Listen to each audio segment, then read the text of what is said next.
Good morning, everyone. I'm Kavita, your host for the day, and I welcome you all in this breezy morning of Greenpreneur Convention and Awards 2022 Day 1, powered by Peers Board. I would like everyone whosoever has joined and watching us, please clap your hands. Thank you very much. Thank you very much. Let me introduce VYAPAAR JAGAT first, because it is very interesting that VYAPAAR JAGAT has been doing many such events. So what is VYAPAAR JAGAT? VYAPAARJagat.com is founded by Dr. Praveen Parmar and is one of the fastest growing online businesses, media platforms devoted to highlight visionary entrepreneurs' business success stories. It aims to promote entrepreneurship and believes in strengthening emerging and established enterprises by showcasing their success stories to the world. It also aspires to create a sustainable and holistic showcasing their success stories and global entrepreneur ecosystem by sharing inspiring stories of firms, startups, and entrepreneurs. So far, VYAPAARJagat.com has 10,000 plus stories told, 200 plus eminent speakers, 400 plus entrepreneurs felicitated with awards, 400 plus video stories on VYAPAAR Jagat TV, that is the YouTube channel. If you haven't subscribed it, subscribe it, and also click on the bell icon so that you can see these video stories, and 5,000 plus businesses listed in a directory. 25,000 plus business professionals attended VYAPAAR Jagat virtual convention, 1.5 lakhs entrepreneurs following VYAPAAR Jagat on social media, and thousands of entrepreneurs learning at VYAPAARJagat.com. So isn't it amazing? Yes, it is indeed. So we don't have to sacrifice a strong economy for a healthy environment. So this is what is about Greenpreneur. Let me tell you, many people don't realize the amount of work needed to do this. Some awareness and implementation of eco-friendly practices must be implemented. Simple acts of reducing, reusing, and recycling can take us a long way. These are the 3 R's that we all have learned in our schools. We at VYAPAAR Jagat aim to work and believe in a better cause of an eco-minded and eco-friendly environment. We believe environmental justice should be our primary goal and a priority, as everyone has the right to live in a clean and healthy environment. Our planet requires us to take steps and take action to clean up the messes we created through irresponsibility. Bringing together eco-minded people, green entrepreneurs, sustainability leaders, and climate-friendly business owners have always been a priority for us, that is VYAPAAR Jagat, to learn from, teach, and raise awareness and bring environmental changes for the better good. The government of India's admirable goal of bringing the green revolution to industry and everyday life is supported and promoted by VYAPAAR Jagat, who anticipates that the awards will inspire eco-minded entrepreneurs further. We would like to extend our gratitude and welcome the jury, speakers, attendees, and leaders in sustainability. It is our immense pleasure to host this event and have this opportunity to work together as a community and raise awareness for a better tomorrow. So still we have some time. Let's play the song of Greenpreneur, and let's start with a bang.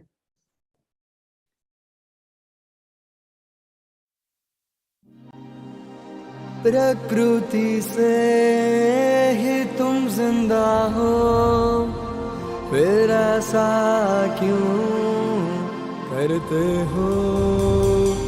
एक सांचे में ढाला है सबको, उस सांचे को क्यों तोड़ते हो? ऐसा क्यों करते हो? ऐसा क्यों करते हो?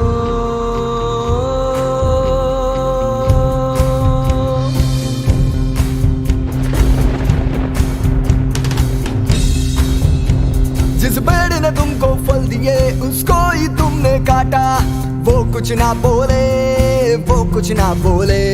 जल्दी ही तुमको जीवन दिया, उसको ही तुमने बांधा, वो बहना क्यों छोड़े, वो बहना क्यों छोड़े।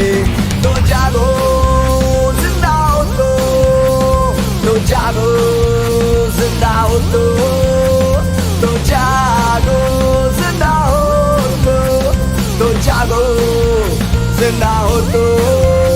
ये हमारी जगत की पहल है, जनहित में जारी। दुनिया का खलनायक प्लास्टिक, कलयुग का तो काल है प्लास्टिक। कुर्सी दरवाजे बच्चे बूढ़े की बोतल हो गया प्लास्टिक। आया देखो कचरे का महाराजा बनके प्लास्टिक। कैंसर की तरह जानलेवा जीवन में फैला है प्लास्टिक। इनसे बच के रहना बेटा, सबको ले डूबेगा प्लास्टिक। तो जागो जिंदा हो तो जागो जिंदा हो तो।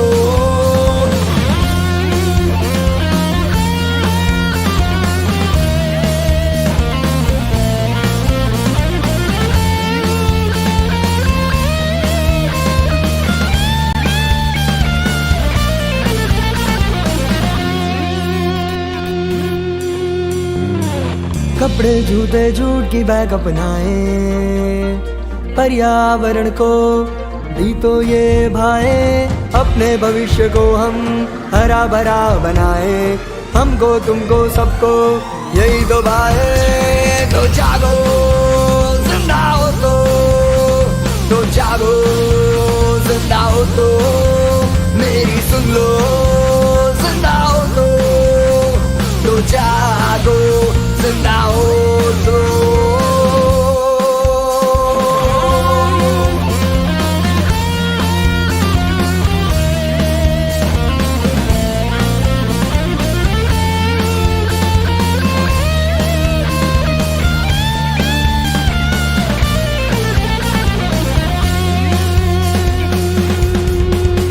खेत खलियान बाग बगीचे, तालाब नदियाँ और फव्वारे, इनसे ही शोभा है धरती की।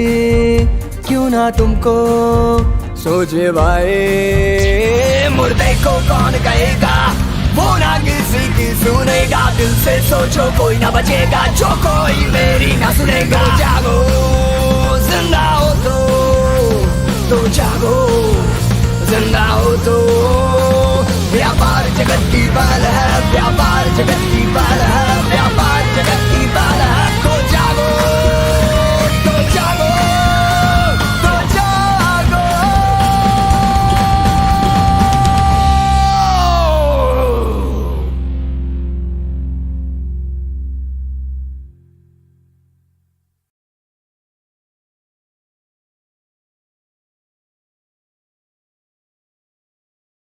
So, welcome back, attendees, leaders, and greenpreneurs. So, before we begin, I would like to mention I hope you all like the Greenpreneur song. And now we move, before we move further, हमारे लिए बहुत important है कि हम लोग अपने sponsors और partners के बारे में आपको बताएं. लेकिन उससे पहले मैं आपको ये बता दूं कि ये event है जिसे power किया है peersboard.com ने. So, let me tell you what is peersboard.com first. Peersboard.com is a platform made to offer mentorship and connection building to lead the way to successful business propositions for more than 1 million growing entrepreneurs. And now I would like to thank our sponsors and partners, without whom it would have been impossible for us to bring people together to unite and work towards this cause, and for being able to host this event for more significant cause towards the environment. So let's start. Our main partners are, our web series partner is Agrotest Technologies LLP, a technology partner Swagger Unit, graphic design partner Wireframe Design, video partner Tate Studio, online PR partner Newswire, content strategy partner Quickie Writers Media, gifting partner Body Tales, VYAPAAR JAGAT Awards partner 9 Cubes, Concept.Green, Zero Waste Management partner. Our supporting partners are All About Architecture and CSI Ahmedabad chapter Wadhwani Foundation. Other media supported by Vibrant Udyog in Time News Luxury Wellness magazine. So now about the founder, let me tell you about the founder of course, Vyapar Jagat. So, this is my immense pleasure to introduce Dr. Praveen Parmar. Dr. Praveen Parmar is founder and CEO of VYAPAARJagat.com and Equitas Information Technology Private Limited. He's coming from a farmer family and has career path from farmer to IT business owner. By qualification, he has degrees of BCA, MCA, Microsoft Certified Professional and Technology Specialist, and honored with professional doctorate in management studies. In recognition of lifelong learning and dedication to hard work, having gained knowledge from personal experience and through the example of others. He has been awarded with Medal of Honor by KEISIE International University, South Korea. He has worked with Microsoft Corporation as a Microsoft student partner and current alumni of MSP. He is an entrepreneur from an early age, started his first startup at the age of 20 when pursuing his second year of BCA. Coming from a small town of Gujarat, growing up in a farmer's family where trade and skill was more important than education. He was the black sheep pursuing academic excellence as he grew in his career, battling highs and lows. He learned a valuable lesson. If you have to grow, you must help others to grow, and that is what he is doing with VYAPAARJagat.com. His mission is to impact life of 10 lakh entrepreneurs through the platform of Vyapar Jagat. So let me take the pleasure to invite and welcome Dr. Praveen Parmar, founder and CEO of Vyapar Jagat. Can we all clap? Thank you, everyone. So, Dr. Praveen Parmar, welcome and over to you. And I would also like to request that you introduce our guest of honor after you address our attendees and leaders and greenpreneurs. Thank you. Thank you so much, Kavita, and good morning, Vyapar Jagat. And I welcome to our first ever Greenpreneur Convention and Awards 2022, powered by Pierce Board. Firstly, I would like to take this moment to thank each and every one of you for being a part of this wonderful occasion of Vyapar Jagat's Greenpreneur Convention and Awards, powered by Pierce Board.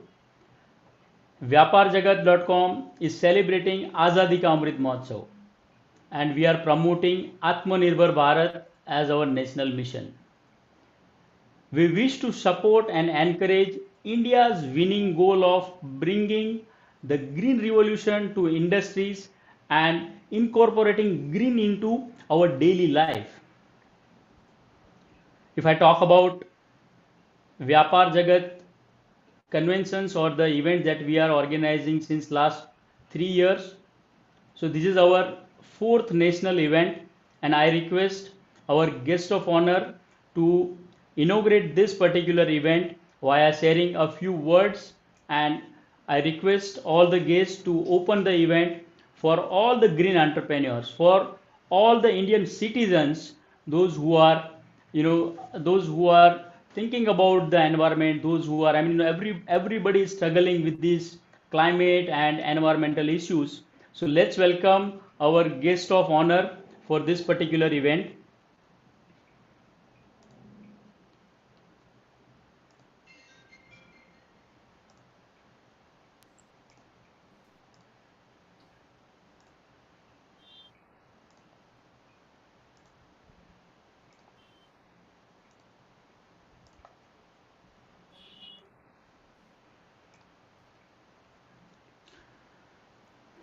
All right, so I would like to start with a brief introduction of all the guests.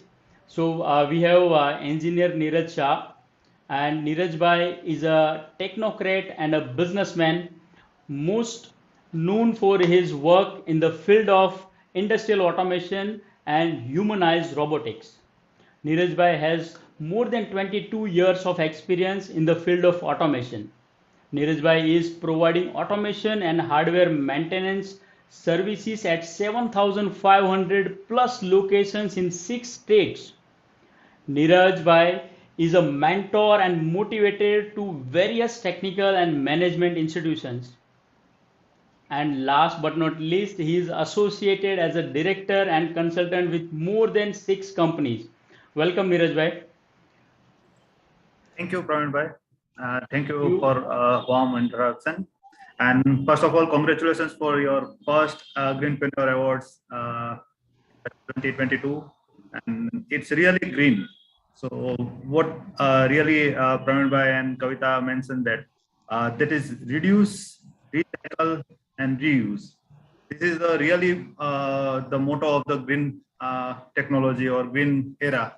And we have to utilize everything minimize in the minimum way. If we can WhatsApp some invoice, we have to reduce and save the papers. If we can save batteries by less using mobiles, and that could be also a saving, and that could be our contribution to the green era. So meditation might be a good positive things that could be added to green era in the greenpreneur and green era. So looking forward to everything we do in the better manner to save the real resource of Earth could be a green era.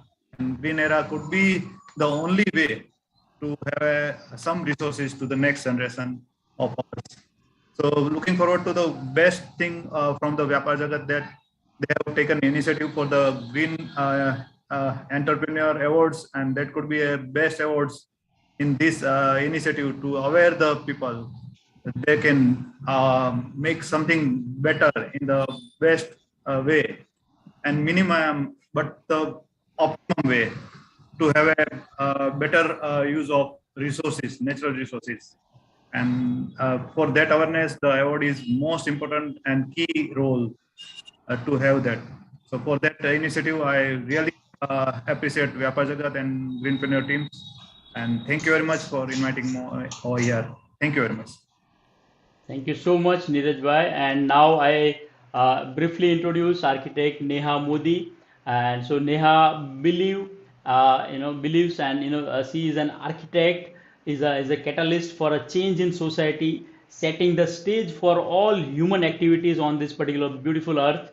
As architects, Neha challenged to achieve a balance between responsible creativity and creative responsibility in all projects to arrive at holistic solutions. She believes that a building is a living entity that is has to have a spirit, and it should be felt like living entity by the occupants, forever changing with the seasons.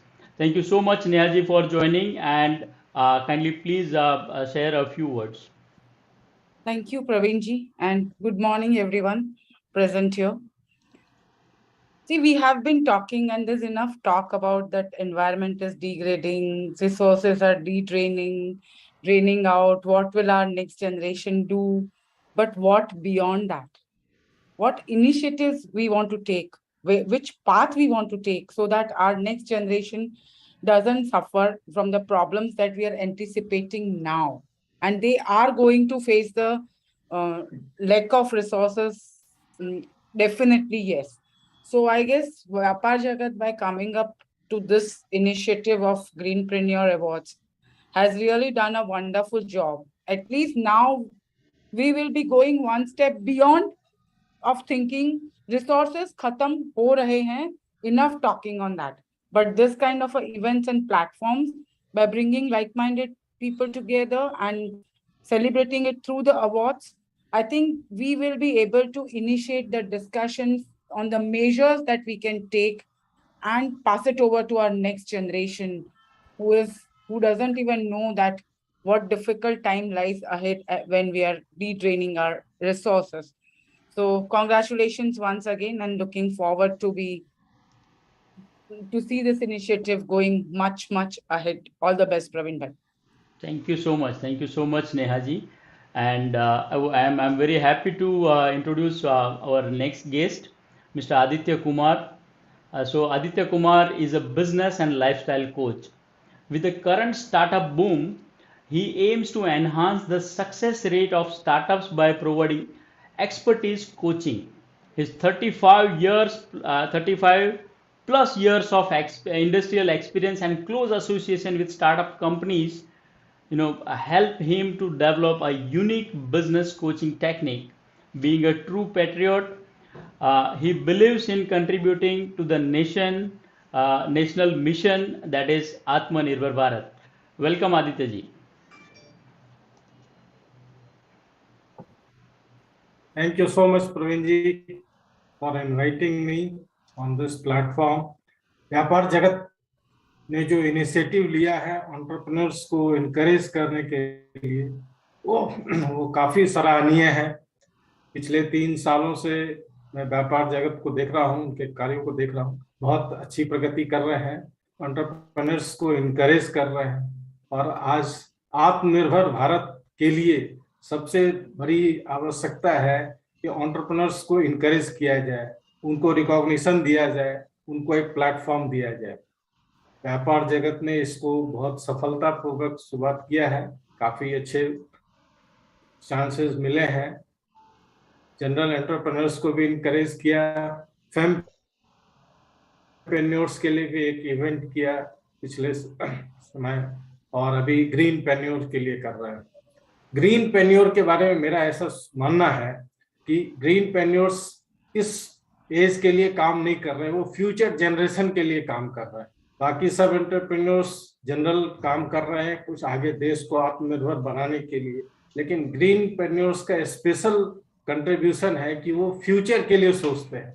जब हमें मौका मिला इनके कामों को देखने का, तो पता चला इतना इनका लॉन्ग विजन है, आगे कैसे जनरेशंस को हम आगे बढ़ा सके, सुरक्षित रह सके, इस पर काम कर रहा है।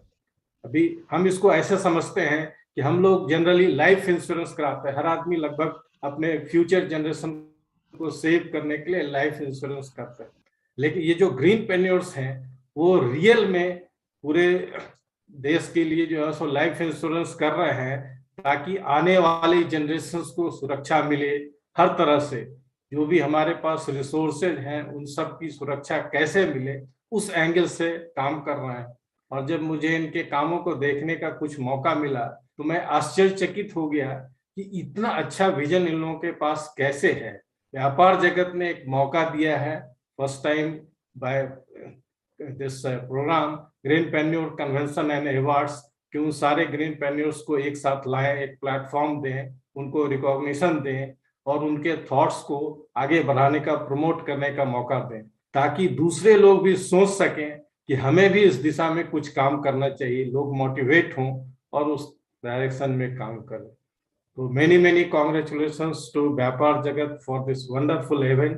We hope this programme will be a great success and हमारा जो आत्म भारत मिशन है उसको आगे बढ़ाएंगे। और इस खासकर जो ये अमृत महोत्सव चल रहा है, उसके लिए एक बहुत बड़ा जो है सो प्रोग्राम है जो इसे आगे बढ़ाएगा। Thank you so much Vyapar Jagat. Thank you so much sir, and so you are a true mentor, and आपका सपोर्ट हमें हर बार मिलता रहा है, मतलब since the first event, and that's how we got connected. And thank you so much for your kind words, and I think it will inspire to a lot of eco-minded entrepreneurs and to a lot of the viewers, those who are watching this particular thing. Thank you so much. And now moving forward, our next guest is Dr. Krishan Singh Arya. So he geared up on social development to contribute towards upliftment, empowerment, employment and wealth creation for the economic growth of the society, advancing for the cause of emotional health and social well-being for people. Dr. Krishna established and enabled several pioneer organizations to address socio-economic issues by involving youth of India, especially rural and urban, using the science and technology for empowering the poor, protection of human rights and creative education of children, including the mentally challenged students or the education. Thank you so much, Doctor, for joining this particular show, and we welcome to this particular show, sir. Thank you. Thank you, Dr. Praveen. for this introduction. मेरी तरफ से सारे jury members एवं जो भी इस digital माध्यम से जुड़े हुए लोग हैं उन सबको सादर प्रणाम. Greenpreneurs, the name itself, it's very catchy. It's very effective when it comes to green revolution, and that's the vision I believe Dr. Praveen Parmar is carrying. I remember first time when I spoke to Dr. Praveen, as Aditya ji was talking about that he has a great vision. I was completely overwhelmed. You know, the kind of steps or the vision, the implementation plan that he has in mind is very crystal clear. That how exactly we need to have a green revolution and award and reward our green warriors basically. So if you talk about social entrepreneurship, okay, we look at multiple angles and multiple platforms are there for different industrialists, different innovative products. But this particular platform I see is it's completely exclusively offering a platform for all the greenpreneurs to showcase their innovation, to showcase their vision, to showcase their plans, how they can bring a social impact in this green world and make this particular world a green world altogether.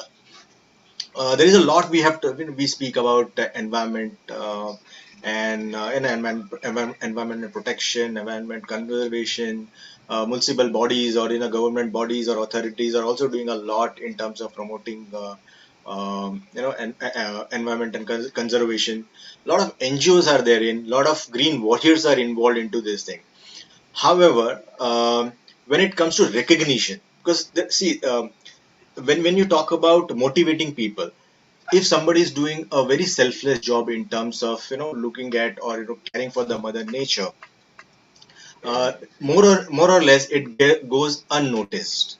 So I think Greenpreneurs out over here has brought this particular platform for all these aspirants or all this visionary to bring to showcase their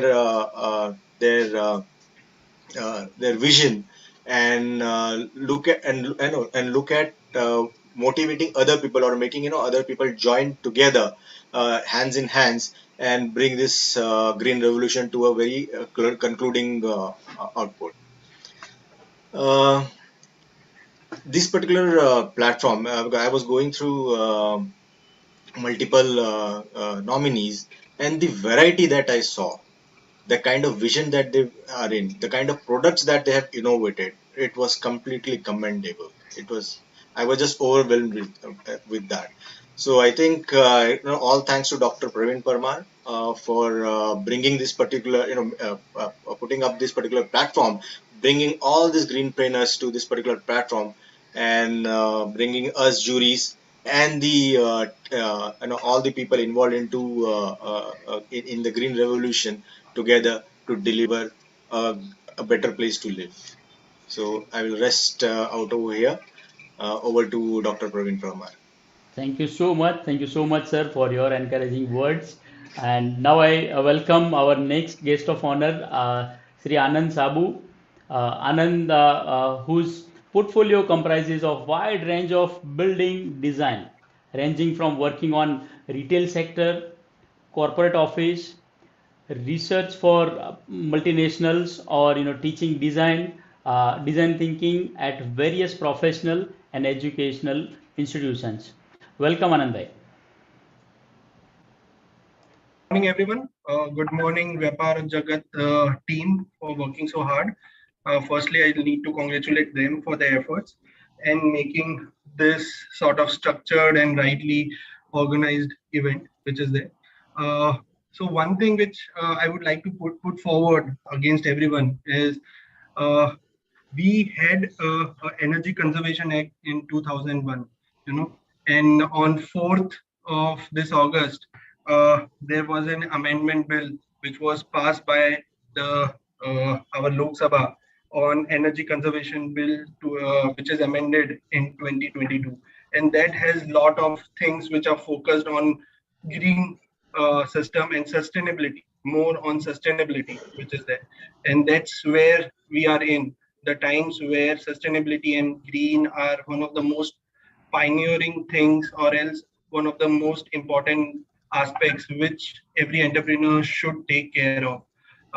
So this is the right time where and the things which people are doing, so which we were able to review, is really tremendous, and they are on the right track for the growth of the nation.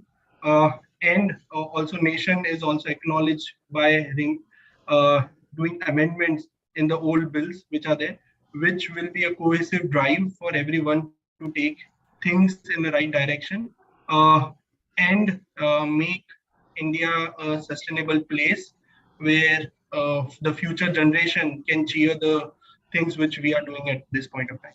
So congratulations to VYAPAAR Jagat and to all the members who have participated and who are viewing.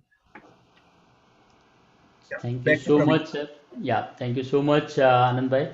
And now I welcome our next guest of honor, Fani Trivedi. And then Fani is a first generation entrepreneur in her family. She is a director of West Engage Private Limited, which is DIPP registered social impact startup or startup of India since 2016. She is an IGBC accredited professional of Indian Green Building Council and a green building consultant. Fani held the position of chairperson of the businesswoman wing at Gujarat Chamber of Commerce and Industry in 2019. The environmentalist in her Stochi believes in giving back to nature. What belongs to nature, it is this mission that drives everyone involved to engage in solid waste management, especially the biodegradables, being the first woman entrepreneur of Gujarat to have ventured into biodegradable waste management. Welcome, Fani. Thank you, Dr. Praveen Parmar. And I truly see this event as a transformation for VYAPAAR Jagat itself, because from VYAPAAR Jagat Business Awards, Dr. Praveen Parmar has really taken the leap forward to make it inclusive, and he has taken a trajectory towards including greenpreneurs into his kitty. And I think that transformation tells us a fact about him, that he has become a change agent himself. So, and I don't want to just congratulate him, I want to thank him for his inclusive approach. I really see this convention, which is spread across an extended weekend, as a celebration, as a platform to deliberate, and think about, not only talk about going green, but about thinking how can we really walk the path of green.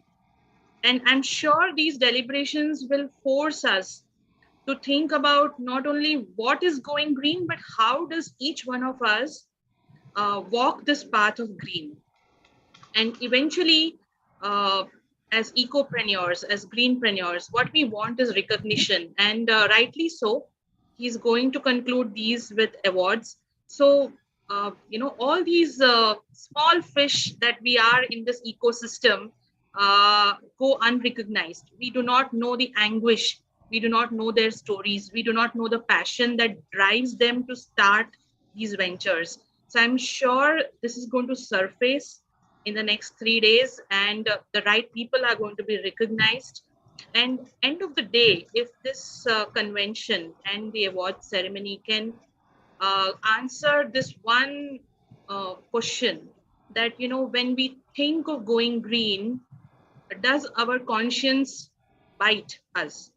I mean, every action that our hands take, after the Swachh Bharat Abhiyan, and about, the 4 hours and 5 hours and 6 hours now that we have, does our conscience really bite us? And do we prevent our hands from taking those actions which pollute the environment, which do not save the environment or protect the environment?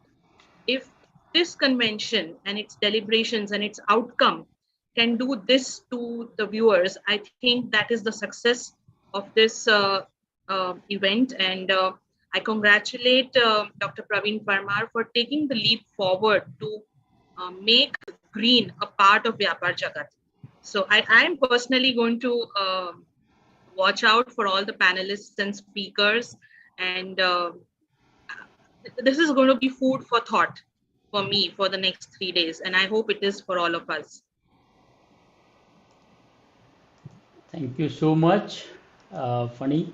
And so I'm very happy to share this particular thing wherein after experiencing so many things, and personally I have learned so many lessons. And when I was talking to greenpreneurs during one of our talk show, wherein we have so far interviewed more than 30 greenpreneurs, and we have featured them live on our platform, that is Vyapar Jagat TV. So after experiencing last 2 months with the greenpreneurs, now I'm very happy to say that we are making this particular event as our annual flagship event, and Greenpreneur Convention and Awards will be celebrated every year. So this year, because of as the entire country is celebrating AZADI Ka Amrit Mahotsav, we are keeping this particular event in this particular period. But so from next year onwards, we will celebrate the World Environment Day, and our event will be planned on those dates,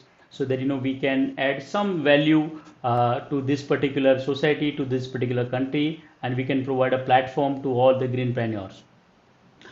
And as you all know, that Vyapar Jagat is a revolutionary digital platform for all the growing entrepreneurs. No, not only the environment or the greenpreneurs, but it is for all. I mean, including startups or the new and budding entrepreneurs. This is a platform, and we are on a mission to impact or enhance life of more than 10 lakh entrepreneurs.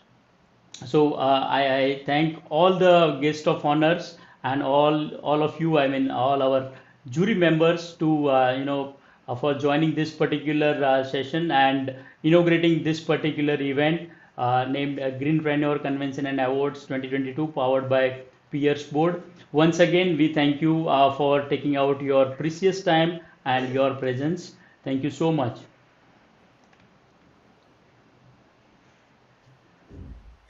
Thank you so much.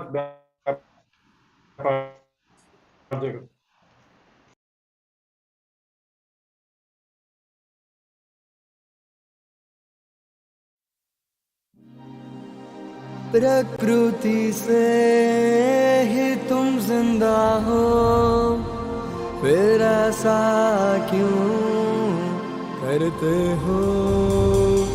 एक सांचे में ढाला है सबको, उस सांचे को क्यों तोड़ते हो? ऐसा क्यों करते हो? ऐसा क्यों करते हो?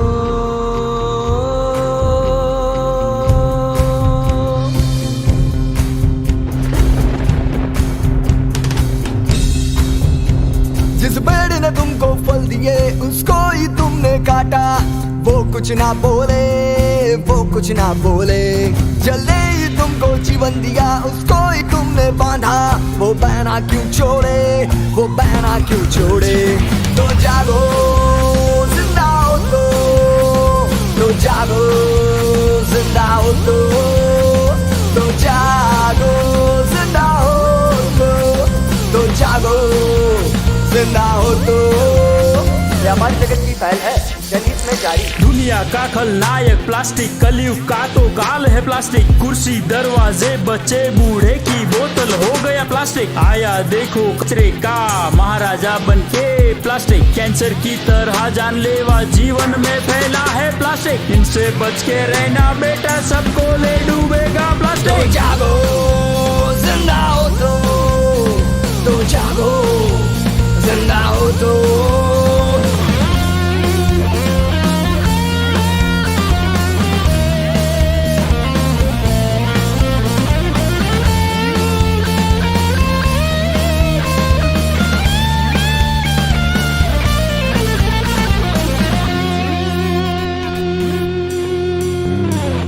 कपड़े जूते जूट की बैग अपनाए, पर्यावरण को भी तो ये भाए, अपने भविष्य को हम हरा भरा बनाए, हमको तुमको सबको यही तो भाए।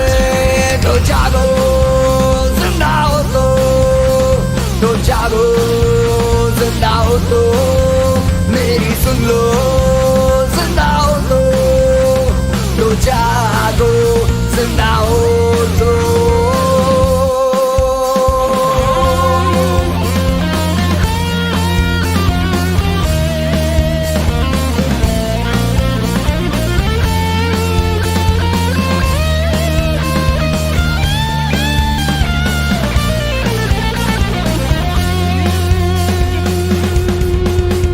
खेत खलियान बाग बगीचे तालाब नदियाँ और फव्वारे, इनसे ही शोभा है धरती की, क्यों ना तुमको सोचे वाए।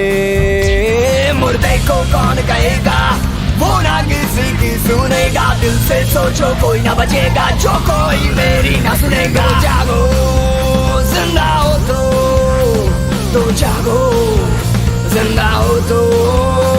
व्यापार जगत की बाल है, व्यापार जगत की बाल है, व्यापार जगत की बाल है। तो जागो तो जागो तो जागो।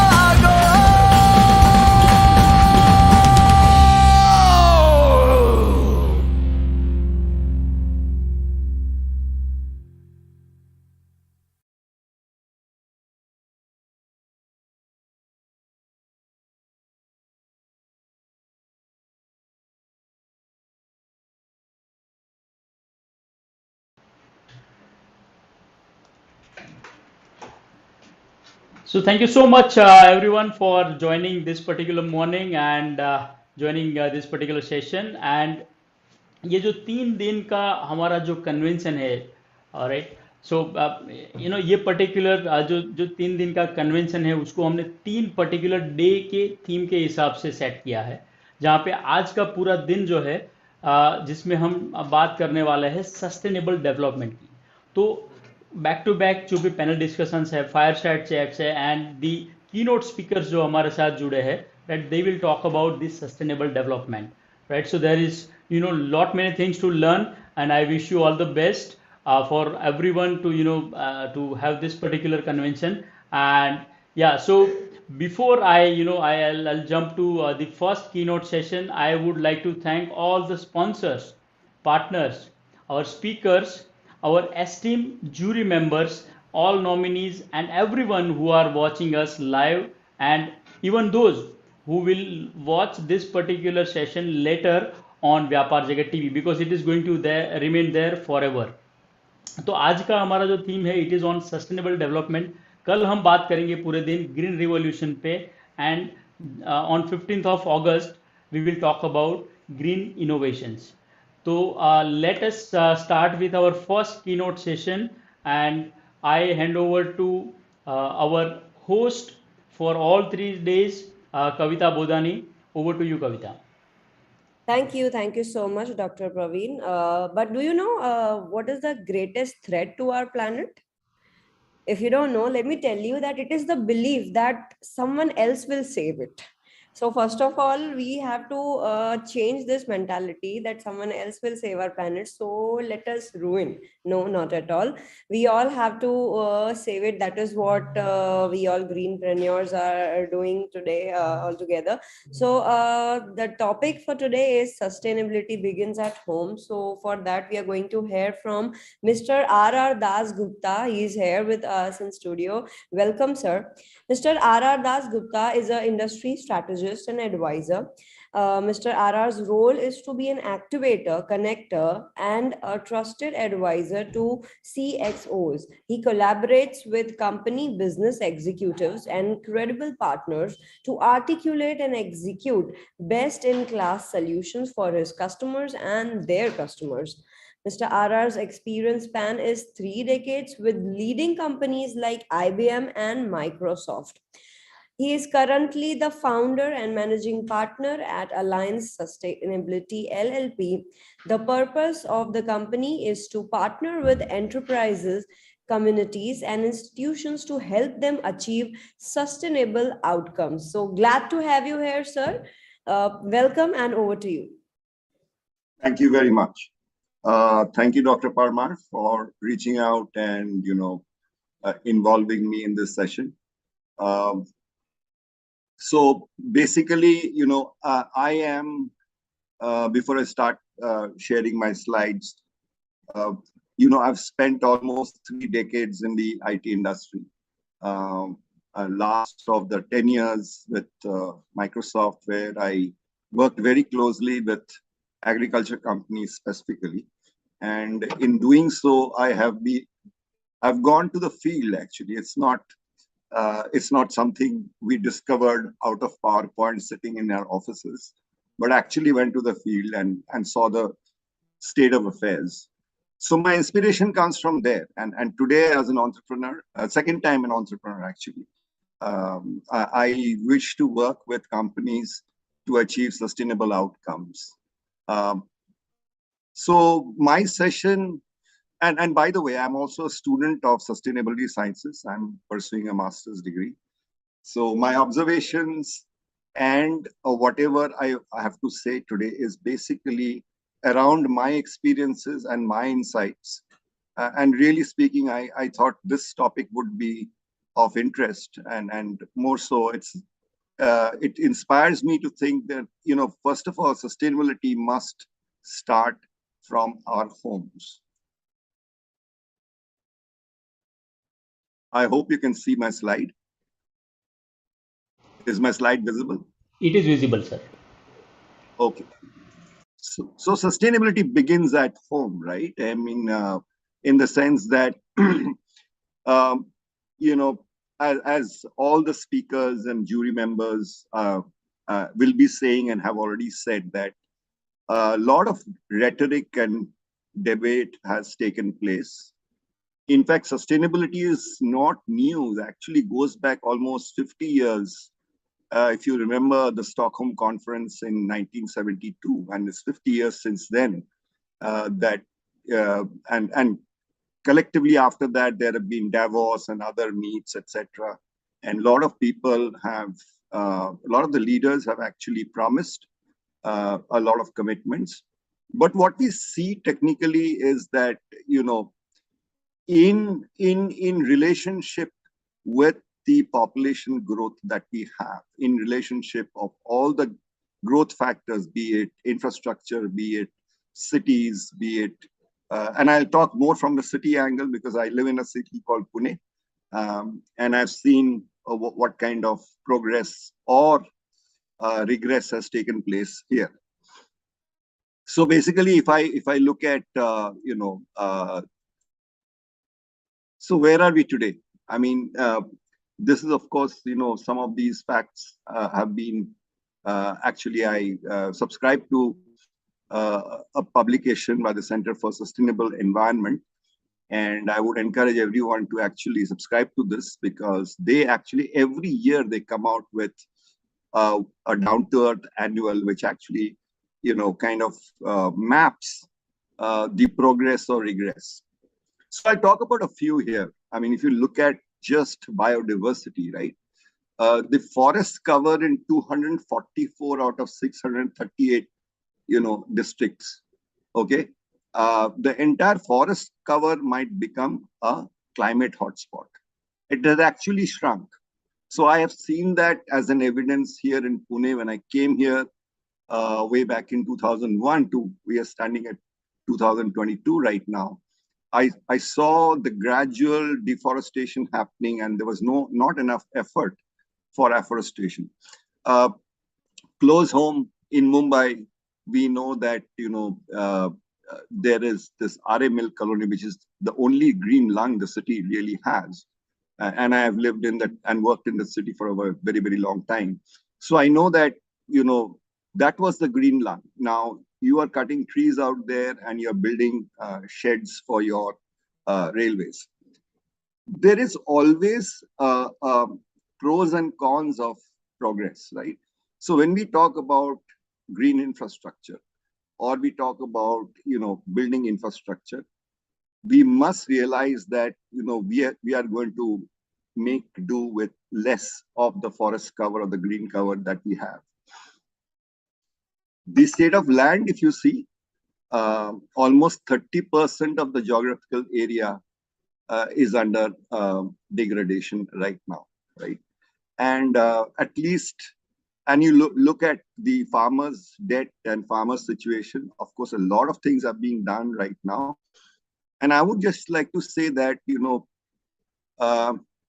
when people talk about organic food, right, I think it is still an utopia, because to do organic farming, you have to completely change the quality of the soil. So the soil has already degraded. So you cannot really grow organic food out there unless you do massive upheaval and change so the cost of input for that kind of agriculture is going to be very high.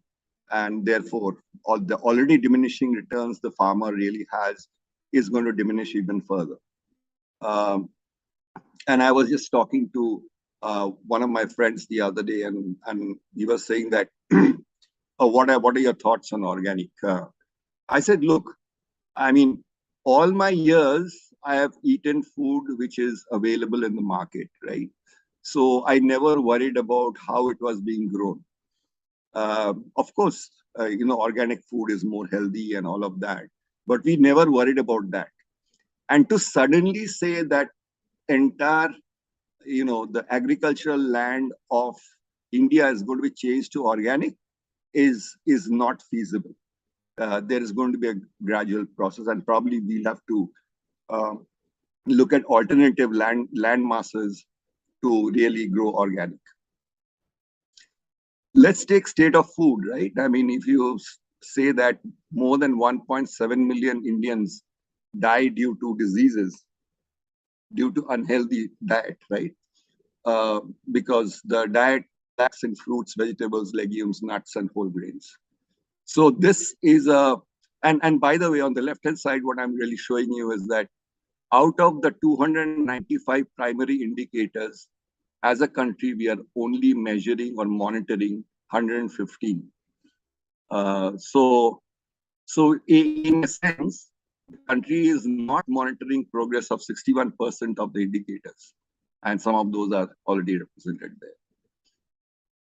there. Going on to my next, I would like to go a little bit into theory. This was a theory in the 1990s. A person named Manfred Max Neef actually talked about what causes human scale development, right? So on the top, you have the existential categories that we all need to, start being, start having, start doing something, and start interacting. And then there are needs. It's actually closely related to Maslow's hierarchy of needs, but it's far more comprehensive. Then on the left-hand side, you will have subsistence, protection, affection, understanding, participation, idleness, creation, identity, freedom. If you look at this matrix, and you can read this theory, you can search Google and you will find out that he really talks about how the states, the existential categories of humanity and their axiological categories of existence actually map together. So if you see, there's an overt thread being created out here that we need a living environment, we need friendships, family, we need food, we need to have privacy, intimacy, we need to connect with nature, all of that. And slowly I feel that with all the, unfortunately, with the digital age, what has happened is we are starting to lose our connection with the environment. I was surprised to find that people, younger generation don't know so much about plants and how to take care of them and all of that. So going from here, I'll talk about urban agriculture a little bit. Actually, urban agriculture, I believe that has a huge potential in India. I'm not talking about the rural agriculture, but I'm talking about urban agriculture.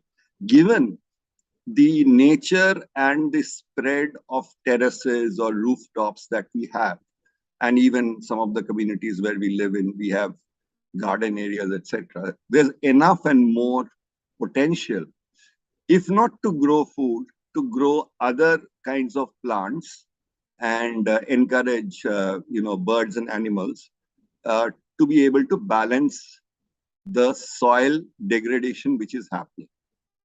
And I would say that, if there was adequate forest covers actually give us uh, a huge natural protection against pathogens in the air, right? So you talk about COVID, spread of COVID, or any other kind of pathogens in the air.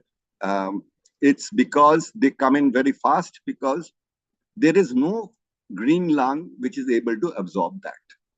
Okay, so I think we have to get into a situation where we encourage and in our homes itself, we encourage development of this green ecosystem.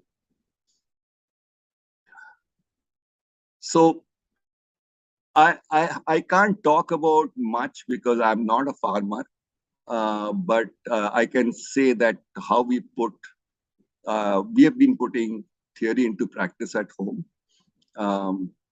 Primarily, we are lucky to be living in an area which is defense land, and adjacent is a forest.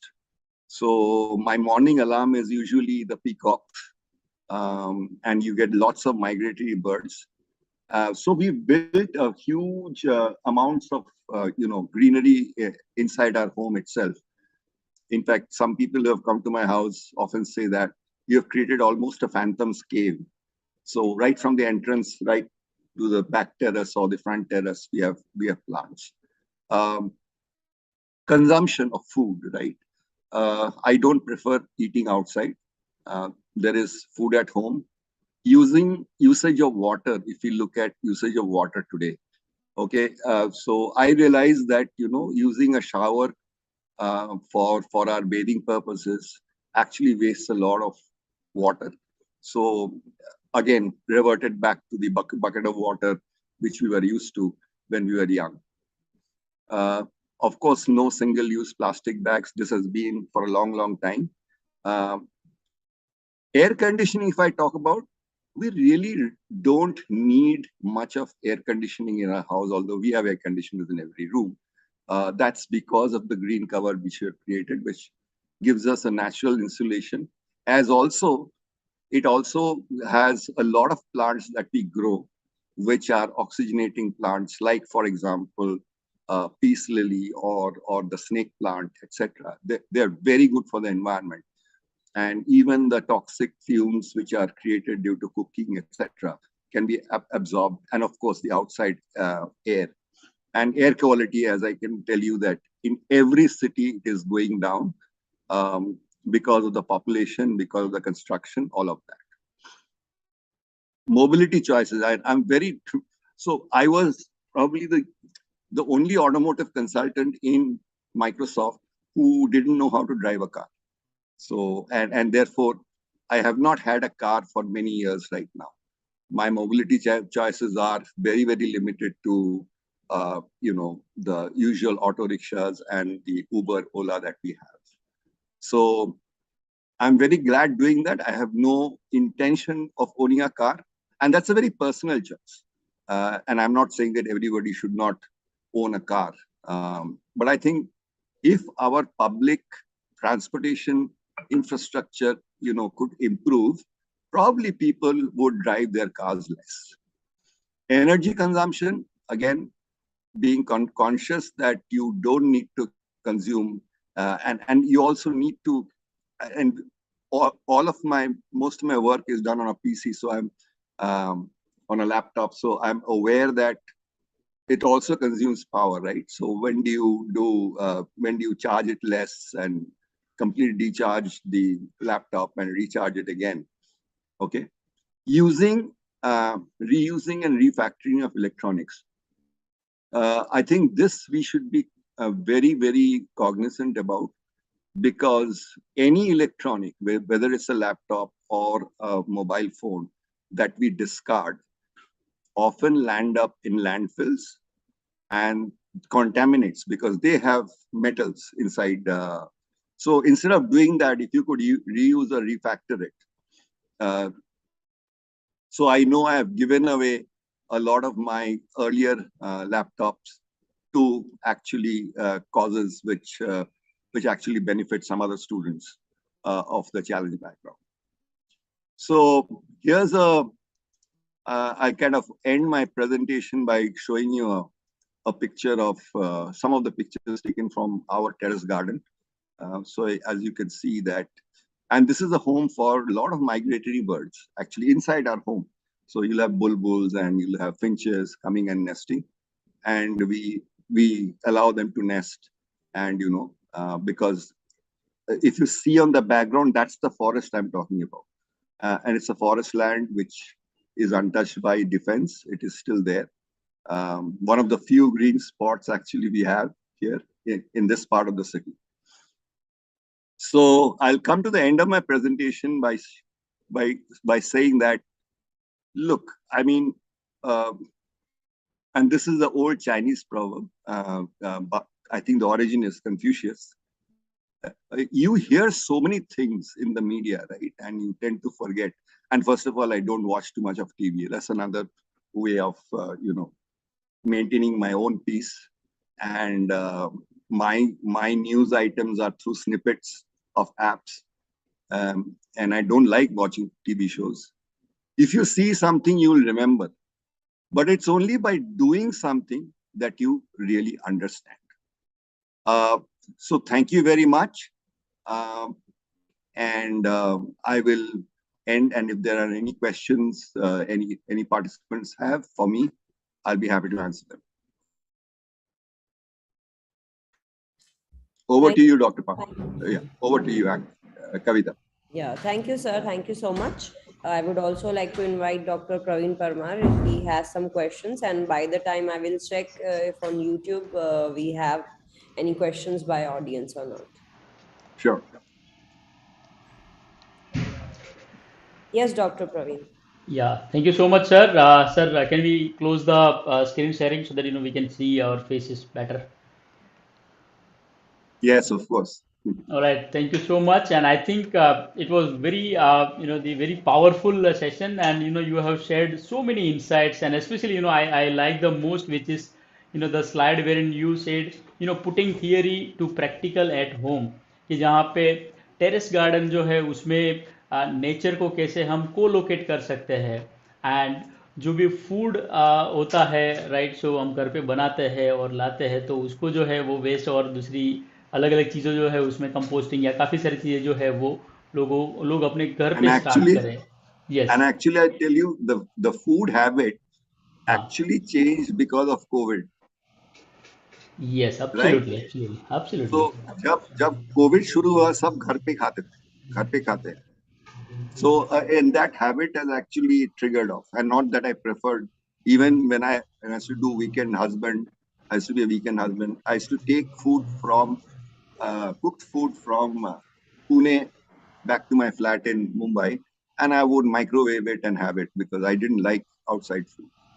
But I think so I was saying there are always pros and cons. Every dark event does not need to be seen as a dark event. It teaches a lot of things. Okay, how to save, how to be economical, how to like nature and go back to nature. Yes, thank you very much. It is a pleasure, sir, and thank you so much for sharing your thoughts, your insight, and I think a lot of things to learn from this particular session. Or I request all the viewers, those who are watching this particular this particular session, जहाँ पे हम ये पूरा event जो है वो क्यों कर रहे हैं, है ना? So we are putting an effort जहाँ पे at least आप जो भी देख रहे हो ये पर्टिकुलर सेशन को, तो you start becoming the eco minded. और जब हम इको माइंडेड एंटरप्रेन्योर या eco minded as a individual की बात करते हैं, तो सबसे इम्पोर्टेंट चीज़ जो है वो जब हम सस्टेनेबिलिटी की बात करते हैं तो वो हमारे घर से स्टार्ट होती है। हमारा जो मॉर्निंग रूटीन स्टार्ट होता है वहाँ से स्टार्ट होती है।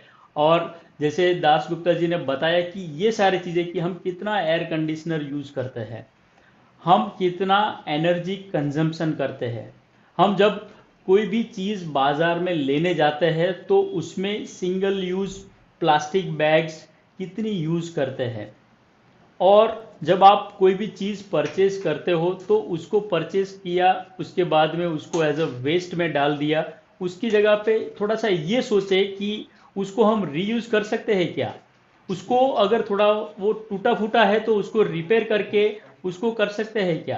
क्योंकि अब हर कोई बंदा ऐसा सोचेगा कि मेरे पास पैसा है, I can afford it, and मैं हर बार जब भी ज़रूरत पड़ी नई चीज़ें जो है वो मैं परचेज करके लेता हूँगा। तो ये जो वेस्ट जो हो रहा है, जो हमारा प्लानेट है, जो हमारा अर्थ है कि जहाँ पे हम जीते हैं, राइट, ये अर्थ को ग्रीन रखने के लिए, इसको ब्यूटीफुल रखने के लिए हमें इको माइंडेड बनना पड़ेगा। एंड दासगुप्ता जी ने बहुत सारी चीज़ें जो है वो एक ही सेशन में बता दी। Thank you so much sir for, yes please. One more thing I am working on this year. My target is to completely minimize my wardrobe. एकदम मेरे को इतना you got so much of clothes, maybe it will be used by someone else, and I really want to reduce it to what I really need, formal and informal. That's it. I think there's a lot of talk on, I'm sure in Gujarat also, you will have organic fabrics now coming up, especially bamboo se jo banti hai, shirts and trousers and everything. So I think those are the things you should look out. If you must buy, So the other day the talk was on buying diamonds. Surat ka diamonds hote hai, right? So I said, how do you know that it is not a blood diamond? So you go to Tiffany's, you buy diamond. You know what is blood diamond, right? So blood diamonds are cultured in Sierra Leone and Ivory Coast. Or wearing leather, you know what is happening to cruelty to animals, right? So these are consciousness we all need to have. That's it. Practice what you preach. So that's my. Thank you so much, sir. Absolutely, sir. Absolutely. We have Yes, a Kavita. question that Yeah. does your organization or you have a sustainability program, or you take some seminars on it or not? Okay, so basically, I do two types of consulting. One is technology, the other is strategy. But all throughout that, the thread will be sustainability, because हमने जो देखते हैं ना, 4 पेड़ लगा दिया तो picture लेके मैनेजिंग डायरेक्टर छापते हैं. So I said, ये 4 पेड़ों से क्या होने वाला है? आपको फॉरेस्ट ग्रो करना है, right? You have to grow forest. You cannot just plant 4 trees and say I did sustainable stuff. So I'm saying that walking the talk is also about scale. Yes, we do consult, and I do conduct workshops. Thank you so much for that question. I think we are over time right now, so we'll have to close this session. Thank you, sir. Right, sir. Thank you so much. Thank you.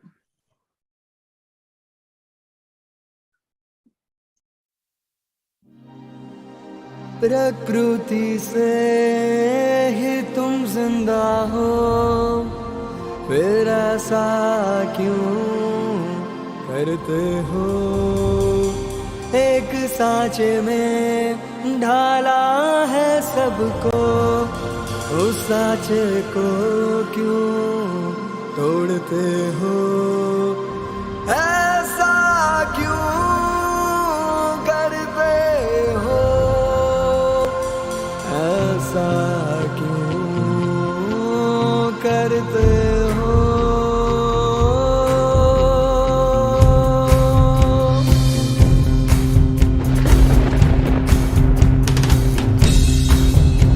जिस पेड़ ने तुमको फल दिए उसको ही तुमने काटा, वो कुछ ना बोले, वो कुछ ना बोले।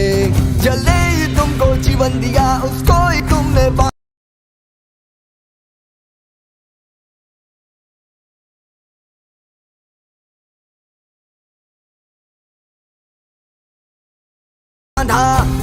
बहना क्यों छोड़े, वो बहना क्यों छोड़े। तो जागो जिंदा हो तो जागो जिंदा हो तो जागो जिंदा हो तो जागो जिंदा हो तो। व्यापार जगत की पहल है जनहित में जारी। दुनिया का खलनायक प्लास्टिक, कलयुग का तो काल है प्लास्टिक। कुर्सी दरवाजे बच्चे बूढ़े की बोतल हो गया प्लास्टिक। आया देखो कचरे का महाराजा बनके प्लास्टिक। कैंसर की तरह जानलेवा जीवन में फैला है प्लास्टिक। इनसे बच के रहना बेटा, सबको ले डूबेगा प्लास्टिक। तो जागो जिंदा हो तो जागो जिंदा हो तो।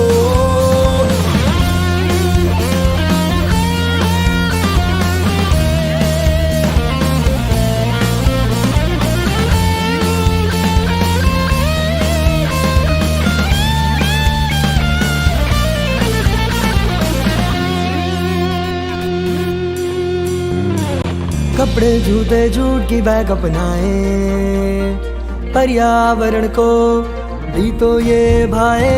अपने भविष्य को हम हरा भरा बनाए, हमको तुमको सबको यही तो भाए। तो जागो जिंदा हो तो जागो जिंदा हो तो मेरी सुन लो।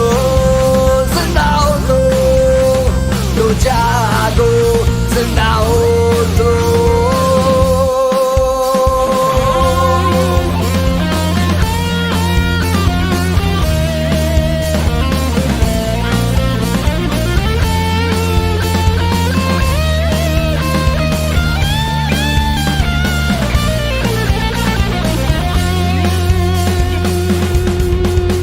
खेत खलियान बाग बगीचे तालाब नदियाँ और फव्वारे, इनसे ही शोभा है धरती की।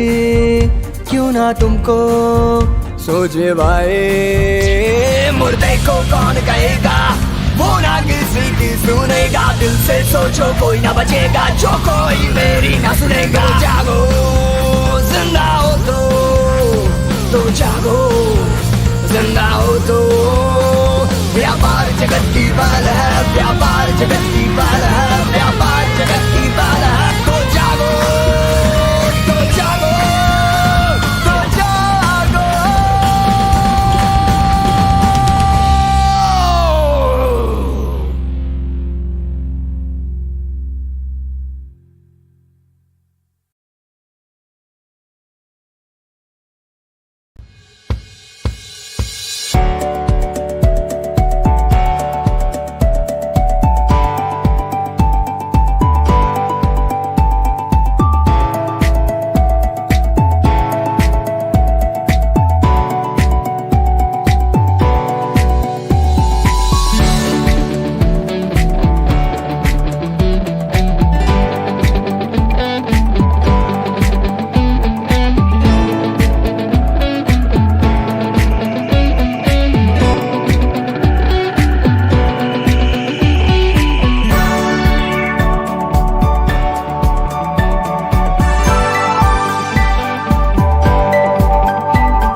Welcome back, everyone. The next session we are having on future of sustainable building construction, and before this, we had a great session by Mr. R.R. Das Gupta on sustainability begins at home, and now the future of sustainable building construction.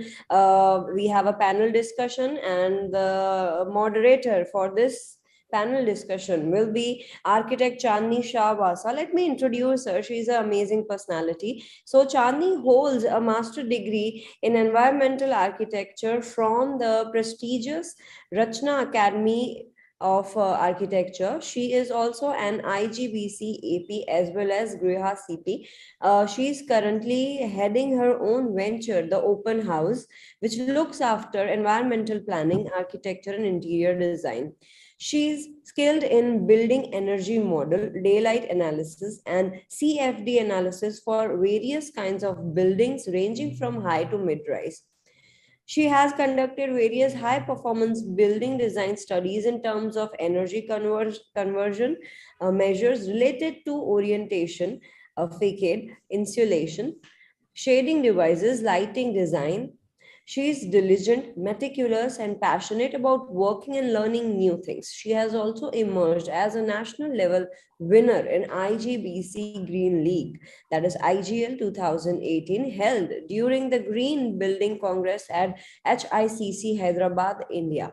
Traveling is her passion, with the belief that it allows us to become so many different versions of ourselves. So let us please welcome with pleasure architect Chandni Shahwasa. Can we all clap?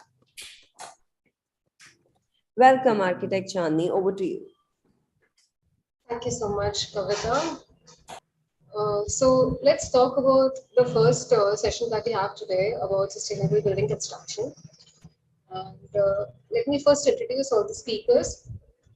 Our first speaker today is Mr. Sanjay Shamanur.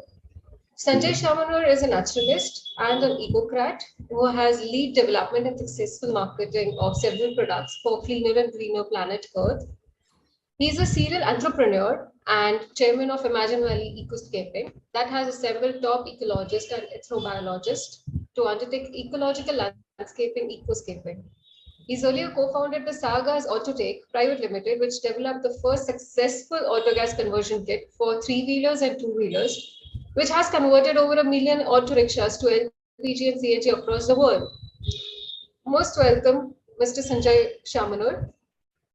Our second guest today is Mr. Bhargav Brahmbhatt. Bhargav represents Nature Coat Wood Coatings, which is a revolutionary wood coating material made in India. He is a second generation into building and material industry and has been widely venturing into sustainable products and services in the industry. Bhargav, we would like to know more about the products you're venturing into the next time or in the discussion today. Our third guest today is Mr. Kavi Jain. Kavi Jain is a graduate from IIT Roorkee. Innovation and experimentation with new ideas, concepts, and forms have been their forte. He's always remained a step ahead of his times, coming up with groundbreaking buildings time and again. Architecture is his passion. He virtually lives and breathes architecture. It has become a habit with him to produce timeless buildings for posterity. A practical engineering mind which constantly looks at simple but technical solutions helps him in achieving those architectural dreams. That is what defines the motto of his firm, Nirman Consultants, bringing designs to life. Kavi created Nirman Consultants shortly after completing his education.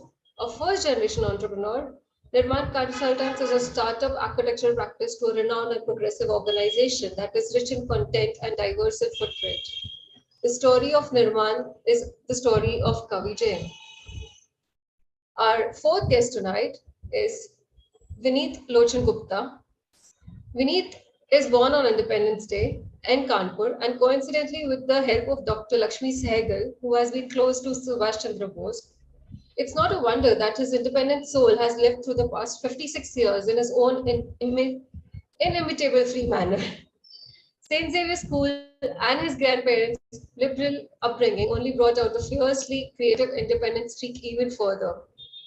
The School of Planning and Architecture, SPA, the New Delhi, an institution best known for fostering lateral thinking, was just the launch pad this passionate being needed to create green homes, museums, hospitals, resorts, data centers, college, universities, townships, even airports, bus terminuses, railway stations, whatnot. Vineet's young Shivani happened to him in 1998 and to this day remains his best client. On weekends, they chill and entertain from their Design Green Center near Palam Vihar, Gurugram.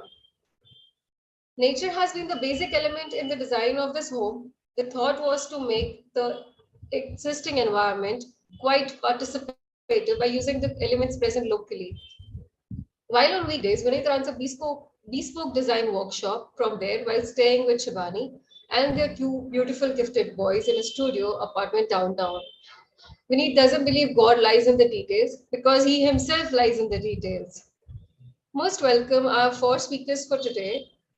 And is there anything else you would like to introduce about yourself? There are two Vineets. Something that I might have missed. There were two Vineets here, and I welcome Vineet Lochan Gupta. I am Vineet Khanna. So you introduced me, but it's the same thing. Welcome, Vineet ji. So it's like, so wo Vineets mein confusion ho gayi, but it's the same thing. We are all in the nature's bounty. We are all the same. All the same. Morning, Vineet ji. God bless. मुझे आप मेरी introduction आपके नाम से हुई, मुझे बहुत खुशी हुई. वाह वाह, very good. Same here. I'm so sorry for that. So let me introduce Mr. Vineet Khanna. So you've already, Chandni, you've already introduced me, but you used my Mr. Vineet Lochan Gupta's name. So now you have to introduce Vineet Lochan Gupta as Vineet Lochan Gupta. We had a slightly issue. So, okay, Mr. Vineet Lochan Gupta is the CEO of Safe Techno Engineers, which is a graduate engineer, graduate honors in physics. His firm specializes in project management, building energy design, value engineering, coordination of small-scale and large-scale projects, and project feasibility. He is an expert valuer and approved government internal auditor for ISO 19001. Having more than 33 years of experience in the field and leading projects of multiple expertise like energy design, retrofitting, golf courses, housing, commercial spaces, everything. He and his firm has a wide knowledge, experience of building codes and paperwork necessary for clearing construction projects in tech. Mr. Gupta is a member of the Indian Institute of Engineers also, fellow member of Consulting Engineers Association of India, Indian Association of Structural Engineers, Institution of Valuers. The list goes on and on. The former member of Bureau of Indian Standards, empaneled with banks and structural consultants, DRDO as special category consultant, and many others. He was also the head of the committee for the formulation of ISO procedures in Sterling Holidays and various training programs as a trainer. Safe Techno Engineers has been honored with various awards for their achievement in technical ability and services. Many projects undertaken by Safe Techno won national and international awards. Mr. Gupta's goal now is to impart training for skill development and participate in social services, thereby build and strengthen roots for future generation. Welcome, Mr. Vineet Gupta, and so sorry for the slight mess. Okay, namaskar.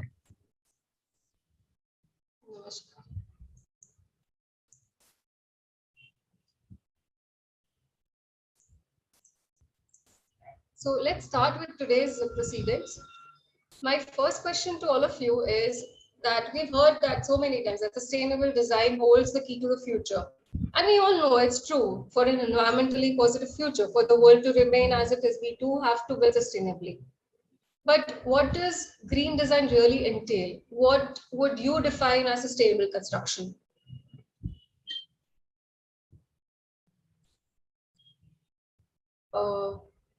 Mr. Vineet Khanna or Mr. Kavi Jain, if you all have been practicing in architecture for a long time.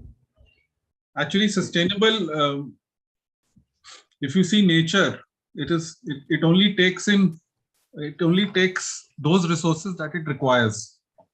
And man has a problem that, you know, there is man wants to acquire everything. So ये बहुत बड़ा problem है man का कि वो इकट्ठा करता रहता है use उसका 10% या 5% भी नहीं करता. हमारा brain भी वैसी है, हम अपने brain अपनी body को उतना use नहीं करते हैं.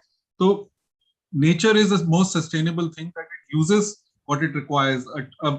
A tree, if you see a branch of a tree or how much how much energy a tree uses, how much environmental thing it gives. It's amazing. So the thing is, sustainability is celebrating nature, not acquiring. So there is a lot of difference between celebrating with nature and acquiring.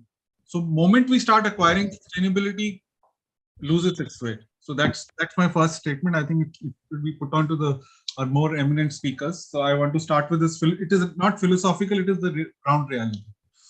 And Gandhi ji ka bhi ye tha, need and greed. So sustainability is need.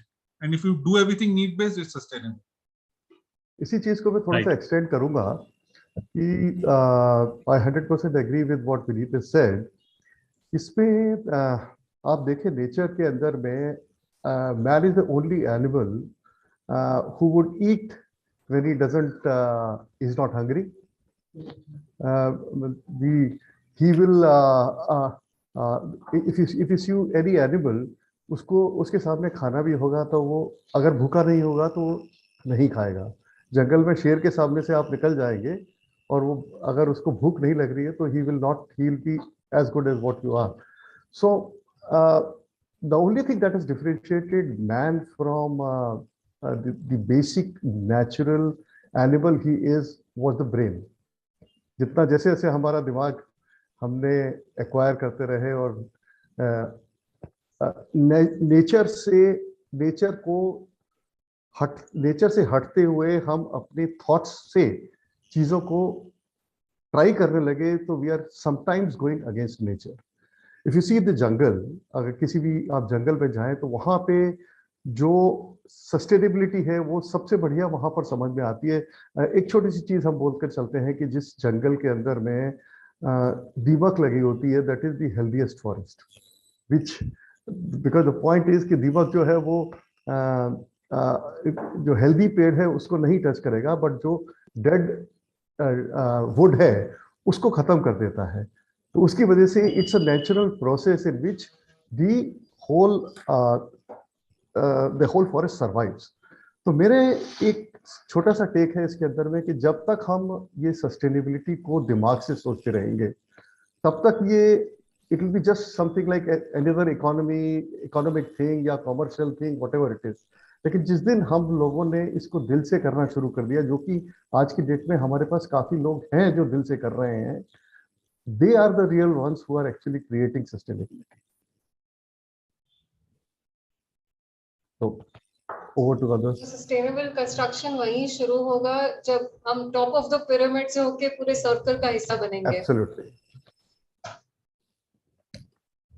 Bhargav, Sanjay sir, Vineet, any so comments? sustainable architecture according to me is using minimum damage to the environment. The design, the infrastructure, the architect, anything that is created by human beings that causes a minimum damage to the environment, that reduces the energy impact in the universe, is the sustainable architecture. So in terms of human beings, as rightly said by Kaviji, we are one species who are the most luxurious species on this planet.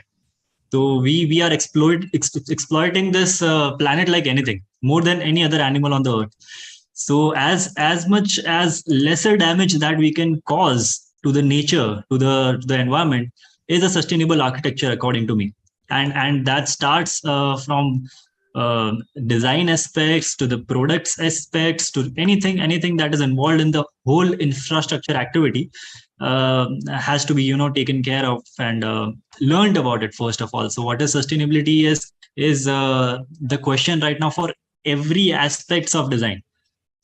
It's not just everything under the roof. Yeah, anything and everything under the room is comes under the picture. So as in how we are developing right now, using of solar energy is increasing, using of windmills, using of a lot of eco-friendly energy sources is increasing day by day. So yeah, we are going on good path, but yeah, as in how we create awareness, we can lead to something which is very beneficial to other species as well on the planet. Yeah, good morning, everyone. Namaskar. In fact, I just want to clarify before that, I am non-architect in this whole group. And I spend more time in jungle than in cities. You know, I used to do wildlife camp for children. Spend most of my holidays, and my friends ask me how long you're going to be in the city, because most of my life is in the jungle. So spend so much time in the jungle. I see humans from the jungly point of view. I see humans as a different species. I don't see humans as a human. My favorite book is Mowgli, where Mowgli, though is a human, he lives in jungle, but sees human as another species like a tiger or an elephant, and he compares with all of them. Now, please bear with me if I can make some statements of Mowgli in front of you. I'm their representative. This is a talk I'm giving on their behalf. So first of all, we humans think we are the most intelligent, but all the animals and birds in the jungle think we are the most stupid. I'm telling you frankly, they're much more intelligent than us. So second thing, what they all see different in humans is we are the only species who can control fire, which none other species can. So because of this power of controlling the fire, we are able to fight with most of the nature. We are using this fire to fight the nature and destroy nature and build our own colonies on nature. This is what we have been doing. Now we all humans are guilty that we don't want to be destroying the nature. We want to destroy nature in the minimalistic way. This is one approach of sustainability which is going today. Use less energy, use less space, use less damage, use less damaging chemicals. But there is a damage. This is the approach. But in nature, we want to bring, so we got into this Imagine Valley ecoscaping to tell humans, no, you live fully, you use everything maximum, there's no problem at all. But the problem is in your approach. Don't take the toxic approach, take the natural approach. See, today I want to share with you that 80% of the forests in the world are protected by 5% of the native people. They are also humans. Are they not living in the jungle with sustainability? Are they not a model for us? Are they backward and we are forward? Is it not our superiority complex killing our own sustainable living? We have no oxygen in the city today. We have planted all exotic species where it's a green desert, not even a bird or a bee or a butterfly, even an ant can survive. So the problem is not with the abundance of our life. We are destroying our life by means of not understanding the nature. The economists, the academicians, and the architects and the engineers have zero knowledge on ecology. Forget them. Even the forest department has no knowledge on ecology. There are not even one ecologist in forest department. I spend a lot of time with ecologists. Every day they beat them on. How to make you people understand what we want. We don't want much.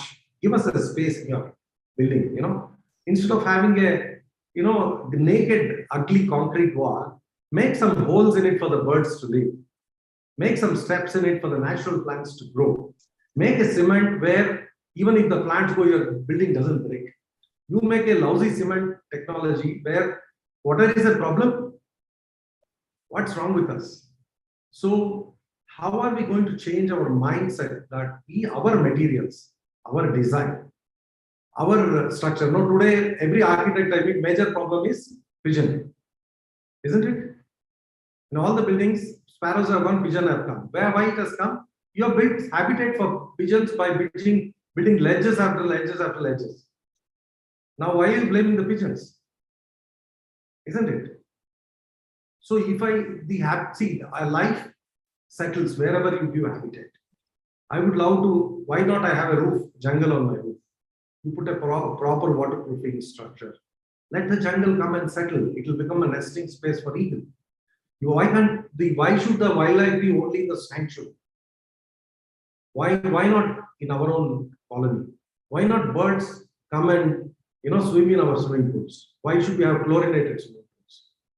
Why we want only dead things? Why we don't want? We want Taj Mahal everywhere. Nobody can live there. Taj Mahal is a beautiful building, but can life come into Taj Mahal? Zero. So this is my appeal from the jungle people to city. Please destroy the disconnect. Bring jungle to cities. That's what we are doing in Imagine Valley.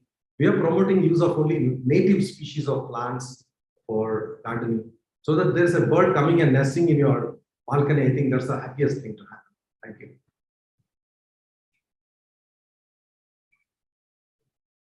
So I will extend my discussion through because nature follow a cyclic system. So this, as the time goes, the cycle will repeat, I think, and this will go on repeating and repeating. So जैसे हमने पुराने time में अपना चालू किया था मिट्टी के घर बनाना और फ्लोरिंग, तो वापस वैसे ही सारा सब कुछ सिस्टम आना चाहिए मेरे हिसाब से. So it's a balancing of ecological cycle.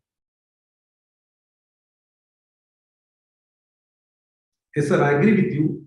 One of the key to sustainability is, can we have our buildings and structures as an extension of the nature around us?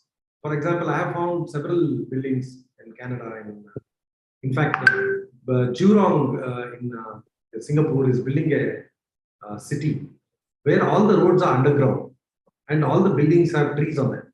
So if you see from the top, actually they're adding 110% greenery. I was shocked when Singapore said that they're going to develop Jurong, but they're so smart, they come up with this idea. Why not have roads, everything below or above the ground? Why not jungle stay?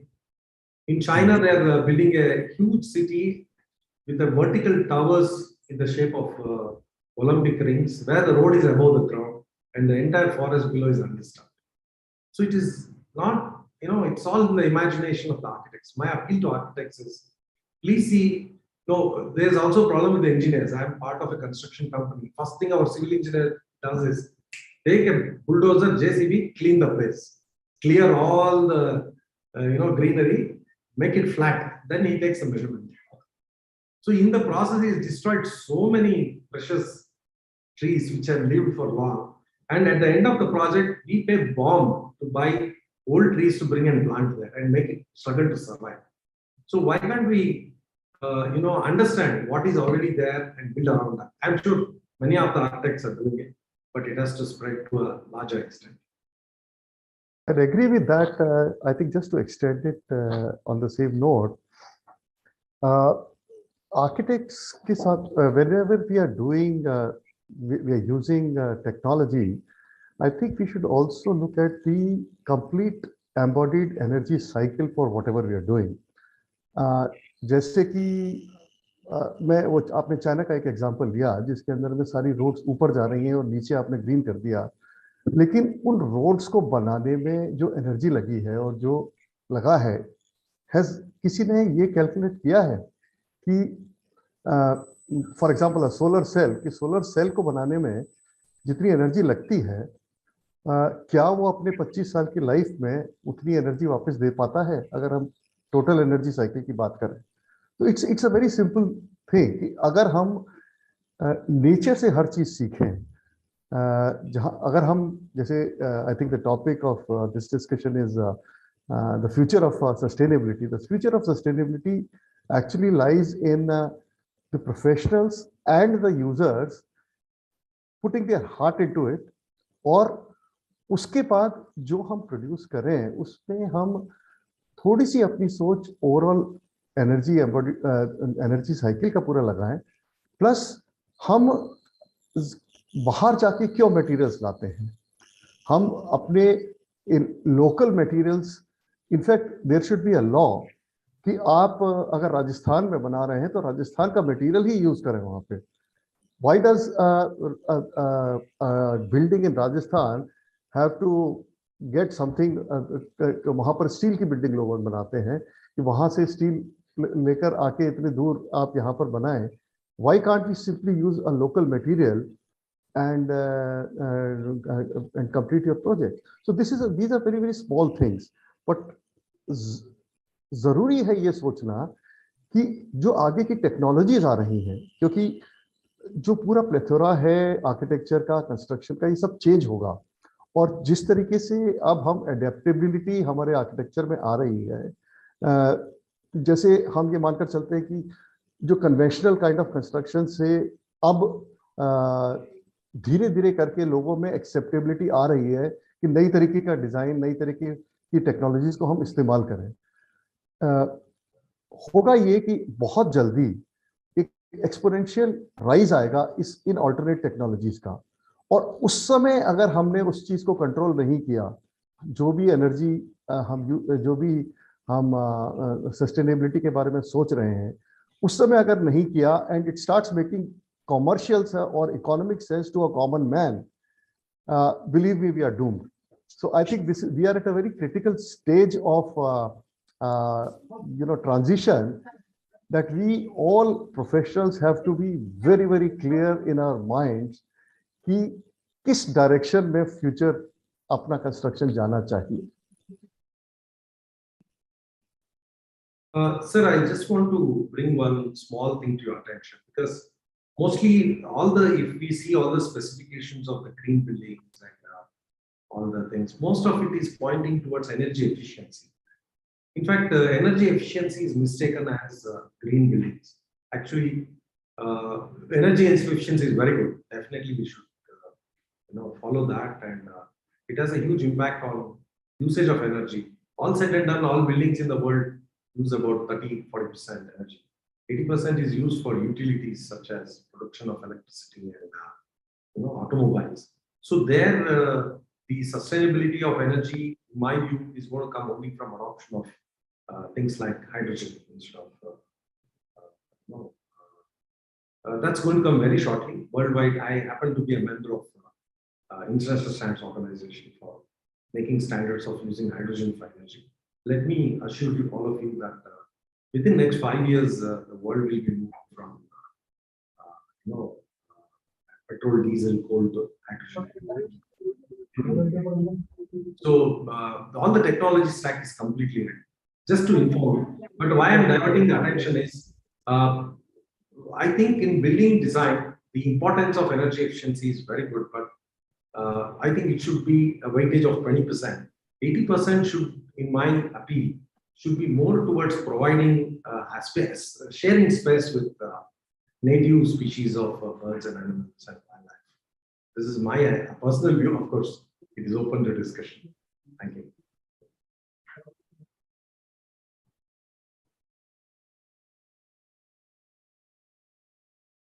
Thank you so much.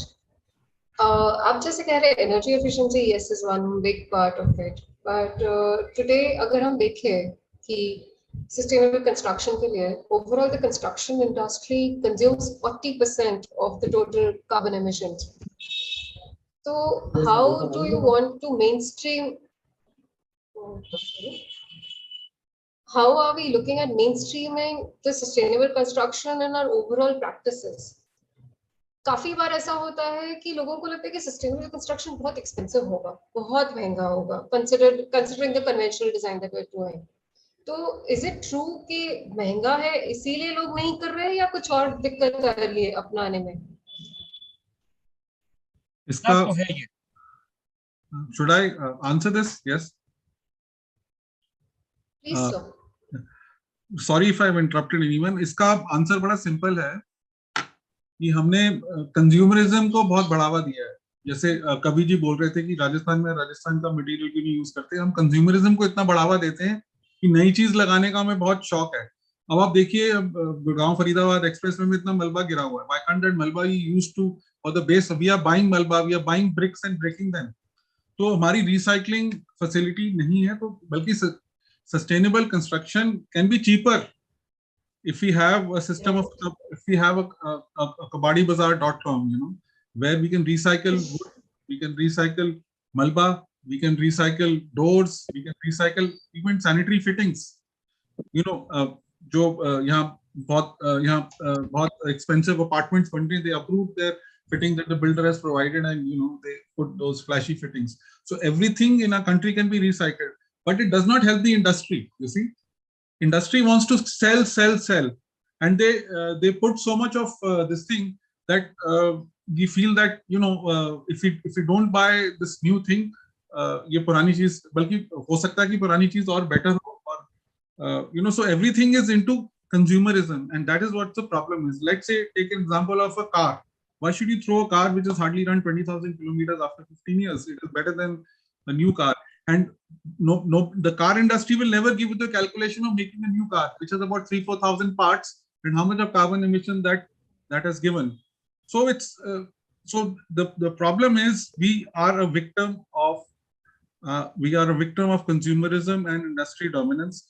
But in a country like India, where there is still kabadi walas come and very happy that so we should energize this recycling thing. I would love to use old doors in a building because old doors would be maybe better seasoned teak or better this thing. But unfortunately, धीरे धीरे करके the potters have gone out of the city, the kabadi bazaar. So we must have mandatory kabadi bazaar.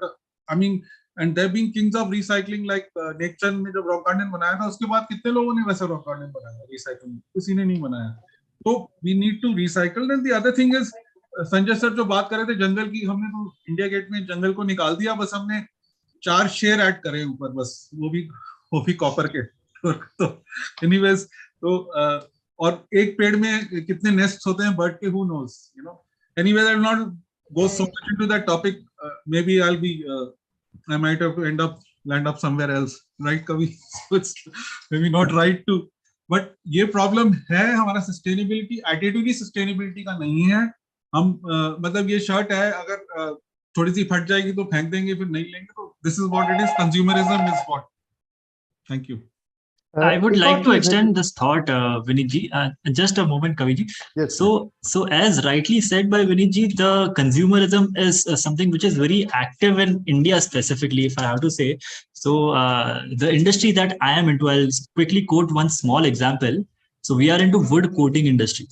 Wood coating industry is as big as wood and veneer industry itself, and which is in trillions of economy. So wood coating industry has melamine product, which is used most frequently in India. Every one of you might have heard melamine polish.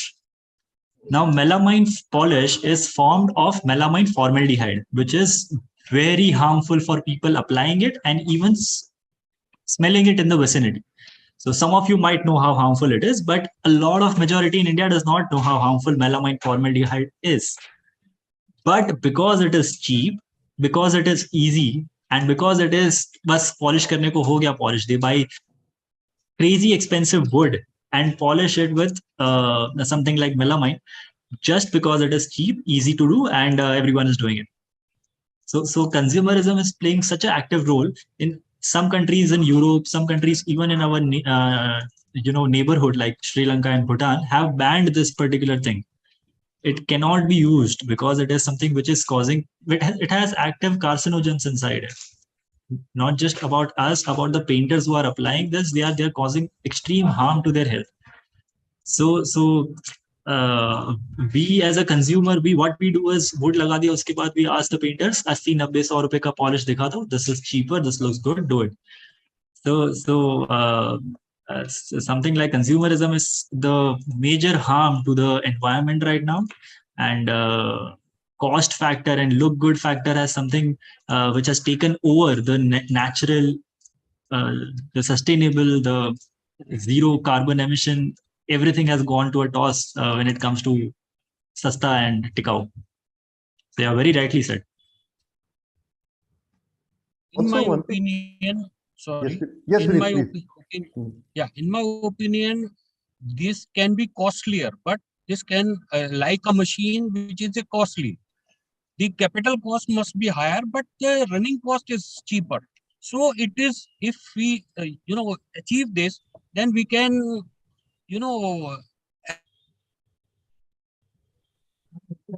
personal, for nature, everything, so we have to emphasize on this, and we should go ahead for that. I think I can give a couple of thoughts which may be useful to people watching this show and the participants. So one of the key aspects is to how to handle the end of life. One of the key gap we have found in the standards, industrial manufacturing standards, BIS and all that. We have not specified what should be the end of life of that product. In fact, one pioneer is there, that is all we all know, Apple computers. While designing itself, they have taken care of the end of life. When we submit any Apple device, it will go to their robotized recycling unit where every part finds a way back into the manufacturing cycle. So I think even in buildings, we are able to sort of think at the time of design or specifying material. Okay, kal todega, building jayega aur kuch aayega. तो इधर इसको क्या कर सकता है, उसको recycle कर सकता है क्या? अगर रिसाइकल कर सकता है, can we mark somewhere that it can be recycled, और can we build in such a way that it can easily remove? So these aspects, if we are able to give a little bit of an attention at the time of designing or building, I think recycling will be a good possibility. In fact, one of the example is light gauge steel technology, which has come now, which is mostly bolt and nut. So you can remove the screws and virtually use every part to build another thing somewhere else.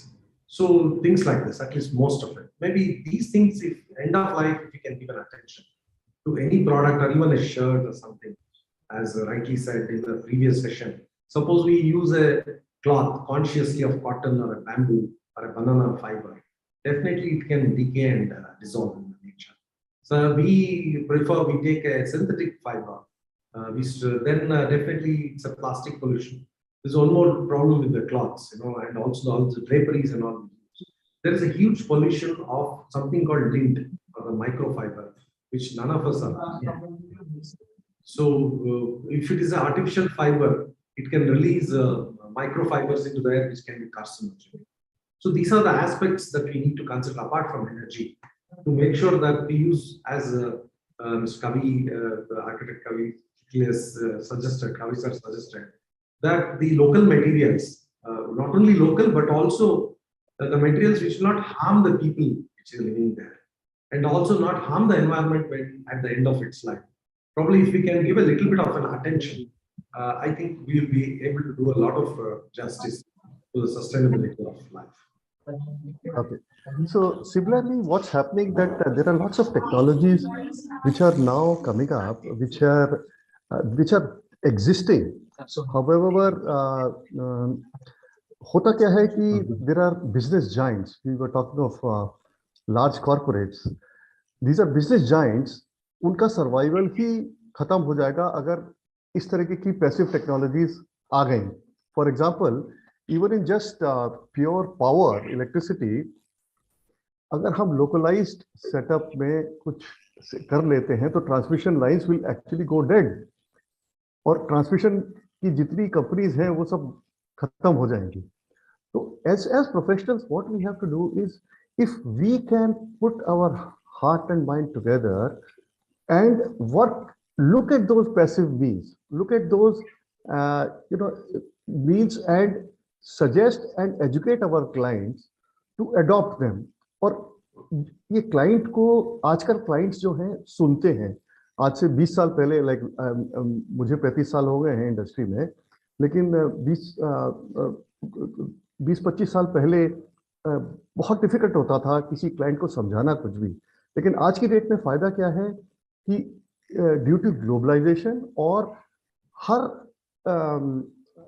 जो भी लोग हैं, clients हैं, they are well travelled, तो उनकी adaptability की जो साइके है वो बहुत चेंज हो गई है.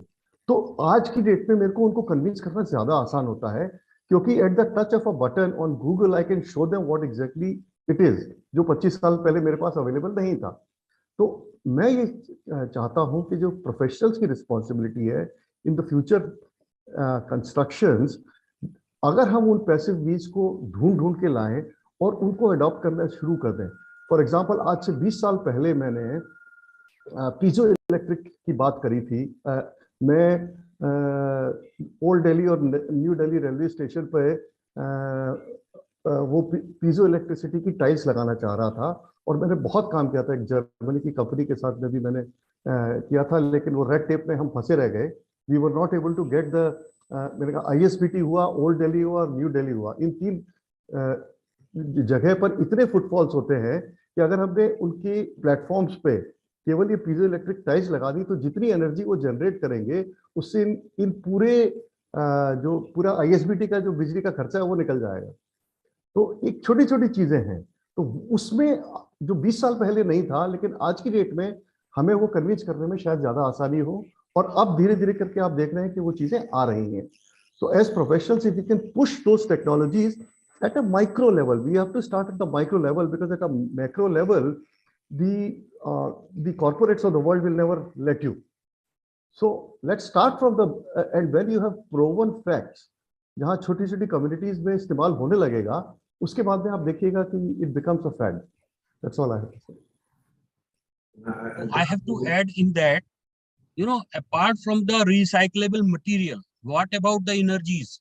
Energies has to be, what about the air pollution? What about the water pollution? So everything has to be, taken care of simultaneously.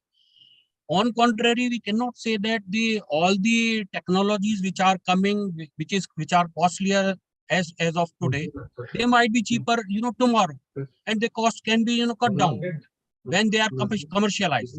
So the cost can be, you can say that there is a ROI for that. Rightly said, sir. Actually, I also maybe ऐसे ही सोचती हूँ कि initial cost हम लोग सब देखते हैं when it comes to sustainable construction, जो 10 to 15% है पूरे building के cycle का देखें तो. But what about the operational cost? That is how much resources it is going to use. That is also a very big question in the life of the building. जो 40-50 years के लिए वहीं रहने वाला है, वो initial बनाने का खर्चा हम कम करना चाहते हैं, लेकिन overall क्या होगा वो हम नहीं जानते.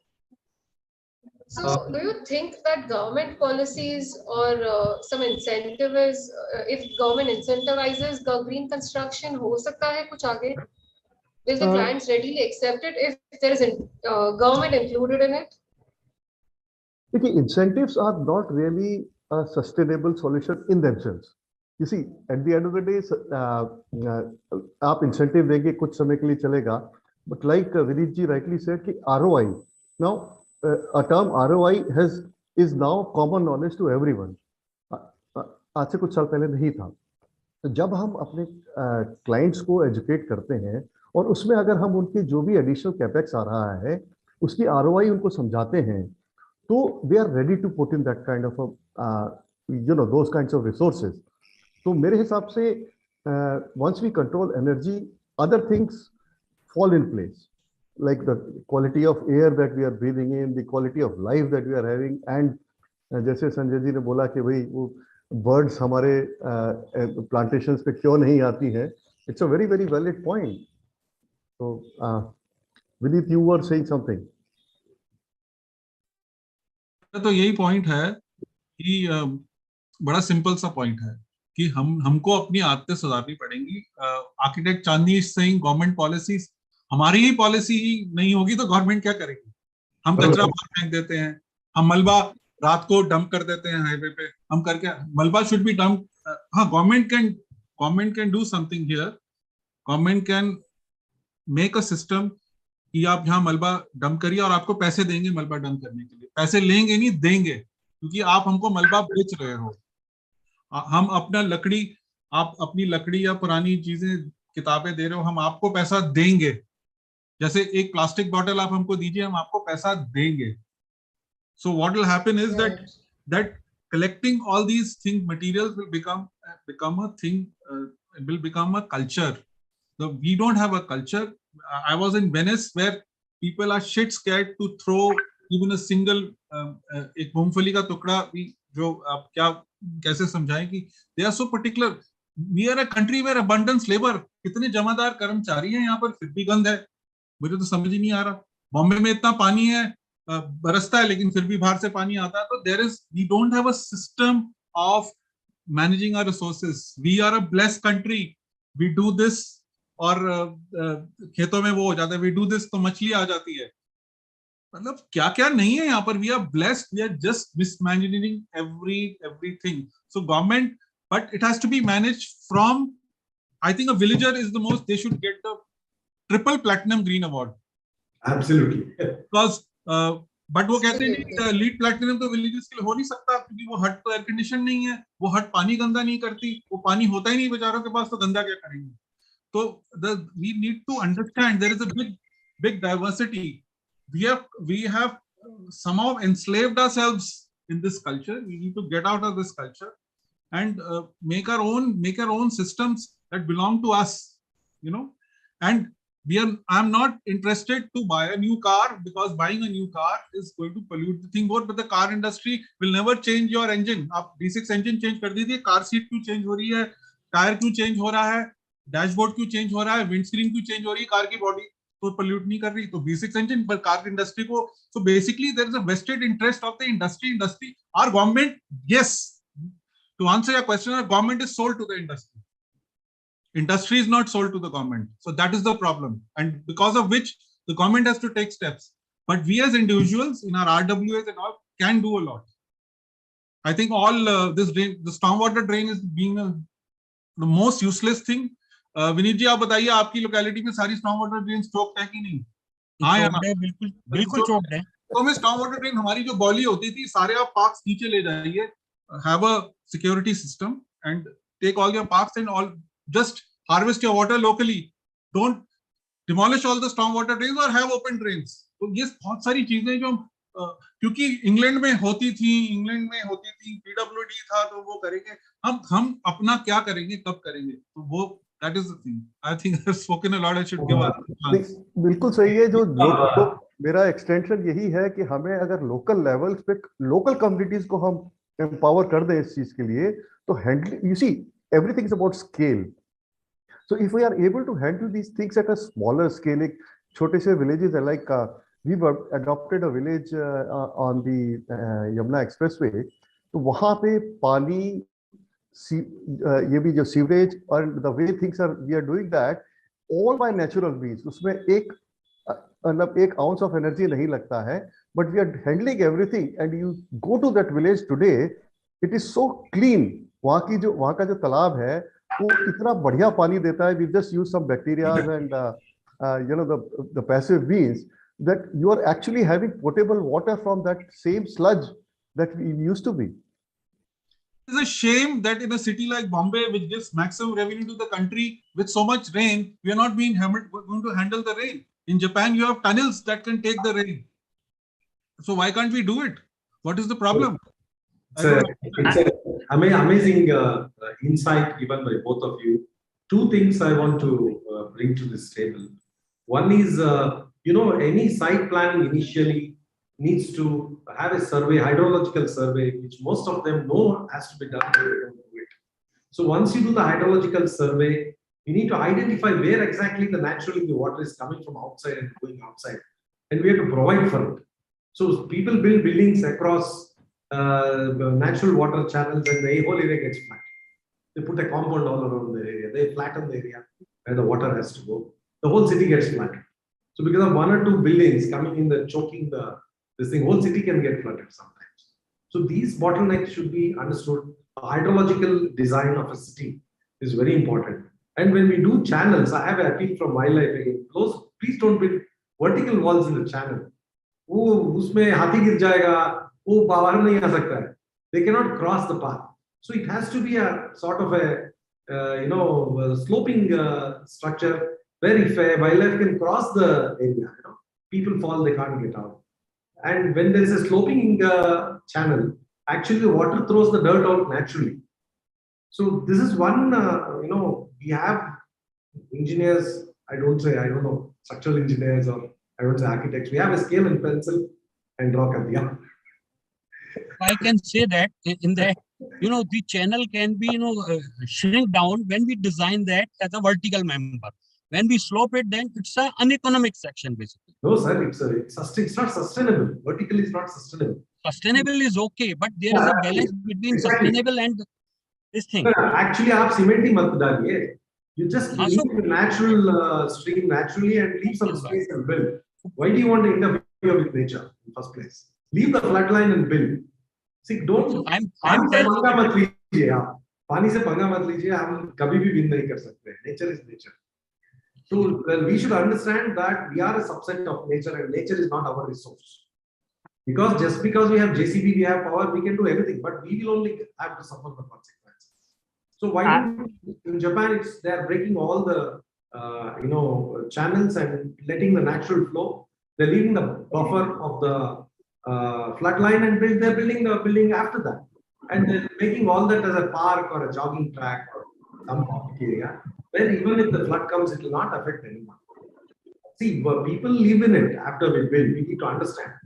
See, economics or money is not more important than life of people and life of wildlife. So we need to understand this. I think in my view, See, I'll tell you frankly, I'm an industrialist and an entrepreneur. So before doing anything, economics is primary for me. Let me promise you 3 major costs. One is water, second is gardening, and third is electricity. These 3 are the major costs in any building. Agree with me. If you go for a natural ecoscaping, you will save 80% of the cost of water as well as maintenance manpower. Because plants can grow on their own. उधर का ही है वो, कुछ भी नहीं होने वाला है, आराम से, don't put water also, it will grow and bloom. Okay, and when we use hydrological natural flow, we benefit a lot. There won't be building leakage, there won't be seepage from the bottom. We'll have a lot of advantages. There won't be building falling down. So just let the water flow, don't stop it. The moment you stop, you'll have problems. Third thing is the electricity. I think there's a lot of work being done by green building structures and things like that. So, and also because of the more efficient equipment, adoption of efficient equipment. For example, today LED has become a very common adoption. We are seeing that there's a lot of, as Vinit sir said, efficient devices. When we use star-rated air conditioners or star-rated fans, definitely we can save electricity. So the water, gardening or manpower costs, and this thing, all the 3, you can save. And fourth thing is water recycling. Today, a lot of water recycling technology is available. So if we are able to adopt water recycling technology in every building design consciously, today what's happening, many of the buildings want to adopt natural recycling of water. It requires some space. That space is not available in the complex. So consciously when we design it, we can make sure that the water flows cleanly and there's a space provided for water recycling. Natural landscaping is done. And wherever possible in ledges or wherever, provide space to nature to grow. I'm sure your efficiency, cost of maintenance of building will come down by 80%. And your swimming pool costs take 50% of the maintenance cost of the apartment. You have a natural pond where all the birds can come. Let me tell you, a fish called guppy will eat away all your mosquito larvae, and you will not have mosquito problem in your apartment complex or house if you have a natural pond which hosts the natural species of plants and animals. These are the natural passive weeds I'm talking about that we should be using. Absolutely. Great. तो मेरा और extend करता हूँ discussion को कि government से incentive मिल सकते हैं, प्रोवाइडेड ये इफेक्टिव लॉ बनाए. लॉ बनाने के लिए गवर्नमेंट को अवेयर किया जाए आर्किटेक्चरल एसोसिएशन के थ्रू या और भी इंस्टीट्यूशन एसोसिएशन है उनके थ्रू, और वो इफेक्टिवली लॉ जो बने उनको इम्प्लीमेंट किया जाए. और इम्प्लीमेंट करके फिर उसको बेसिकली इम्प्लीमेंट जब करेंगे तो ऑलमोस्ट सब कुछ रिकवरी चालू हो जाएगी. जैसे मैं कहता हूँ कि भाई आदमी को डर का डर होना चाहिए, और हर आदमी इस दुनिया में डर से ही काम करता है. इट इज नेचर्स नेचर कि आदमी किसी को कोई डर नहीं होगा तो वो काम नहीं करेगा. तो जब लॉ इफेक्टिव होंगे, इफेक्टिवली इंप्लीमेंट होंगे, तो इंसेंटिव गवर्नमेंट दे सकती है बिल्कुल. And also there's a vicious cycle, I feel. There's a vicious cycle in terms of products and services and design and requirement. For example, Vinit ji might design a building which has self-absorbing, rainwater harvesting system, which has system जिसमें STP sewage water treat हो रहा है, and which has system जिसमें solars use हो रहा है for electricity, and various different services he has designed. And there are some people who are doing those services, but they are doing it at very higher price compared to the normal services. Because these services are very unique, इसके अंदर बहुत technology लगा है बनाने के लिए, ये नई systems है, they are very expensive, they are very not pro efficiently used by a lot of people. So इसका there comes a bridge कि प्रोडक्ट बनाने और यूज करने में.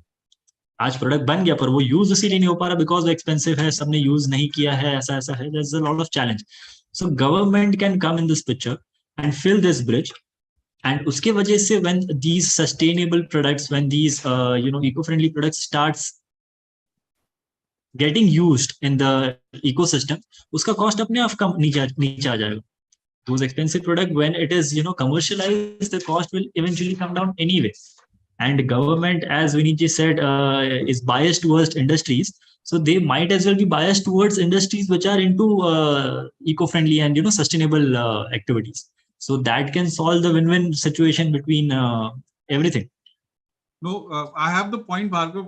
विनीत लोचन जी कह रहे थे कि लॉज होने चाहिए, पर अगर लॉज इंडस्ट्री की तरफ होंगे, बल्कि आपको पुरानी गाड़ी रखने के लिए अवार्ड मिलना चाहिए और नई गाड़ी खरीदने के लिए सजा मिलनी चाहिए.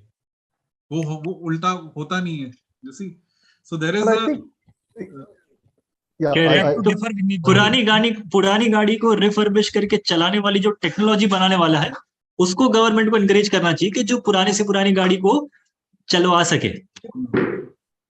Because my grandmother used one canvas bag the whole year for shopping, and now we substitute with 1,000 plastic bags, more than thousands. So something is not right.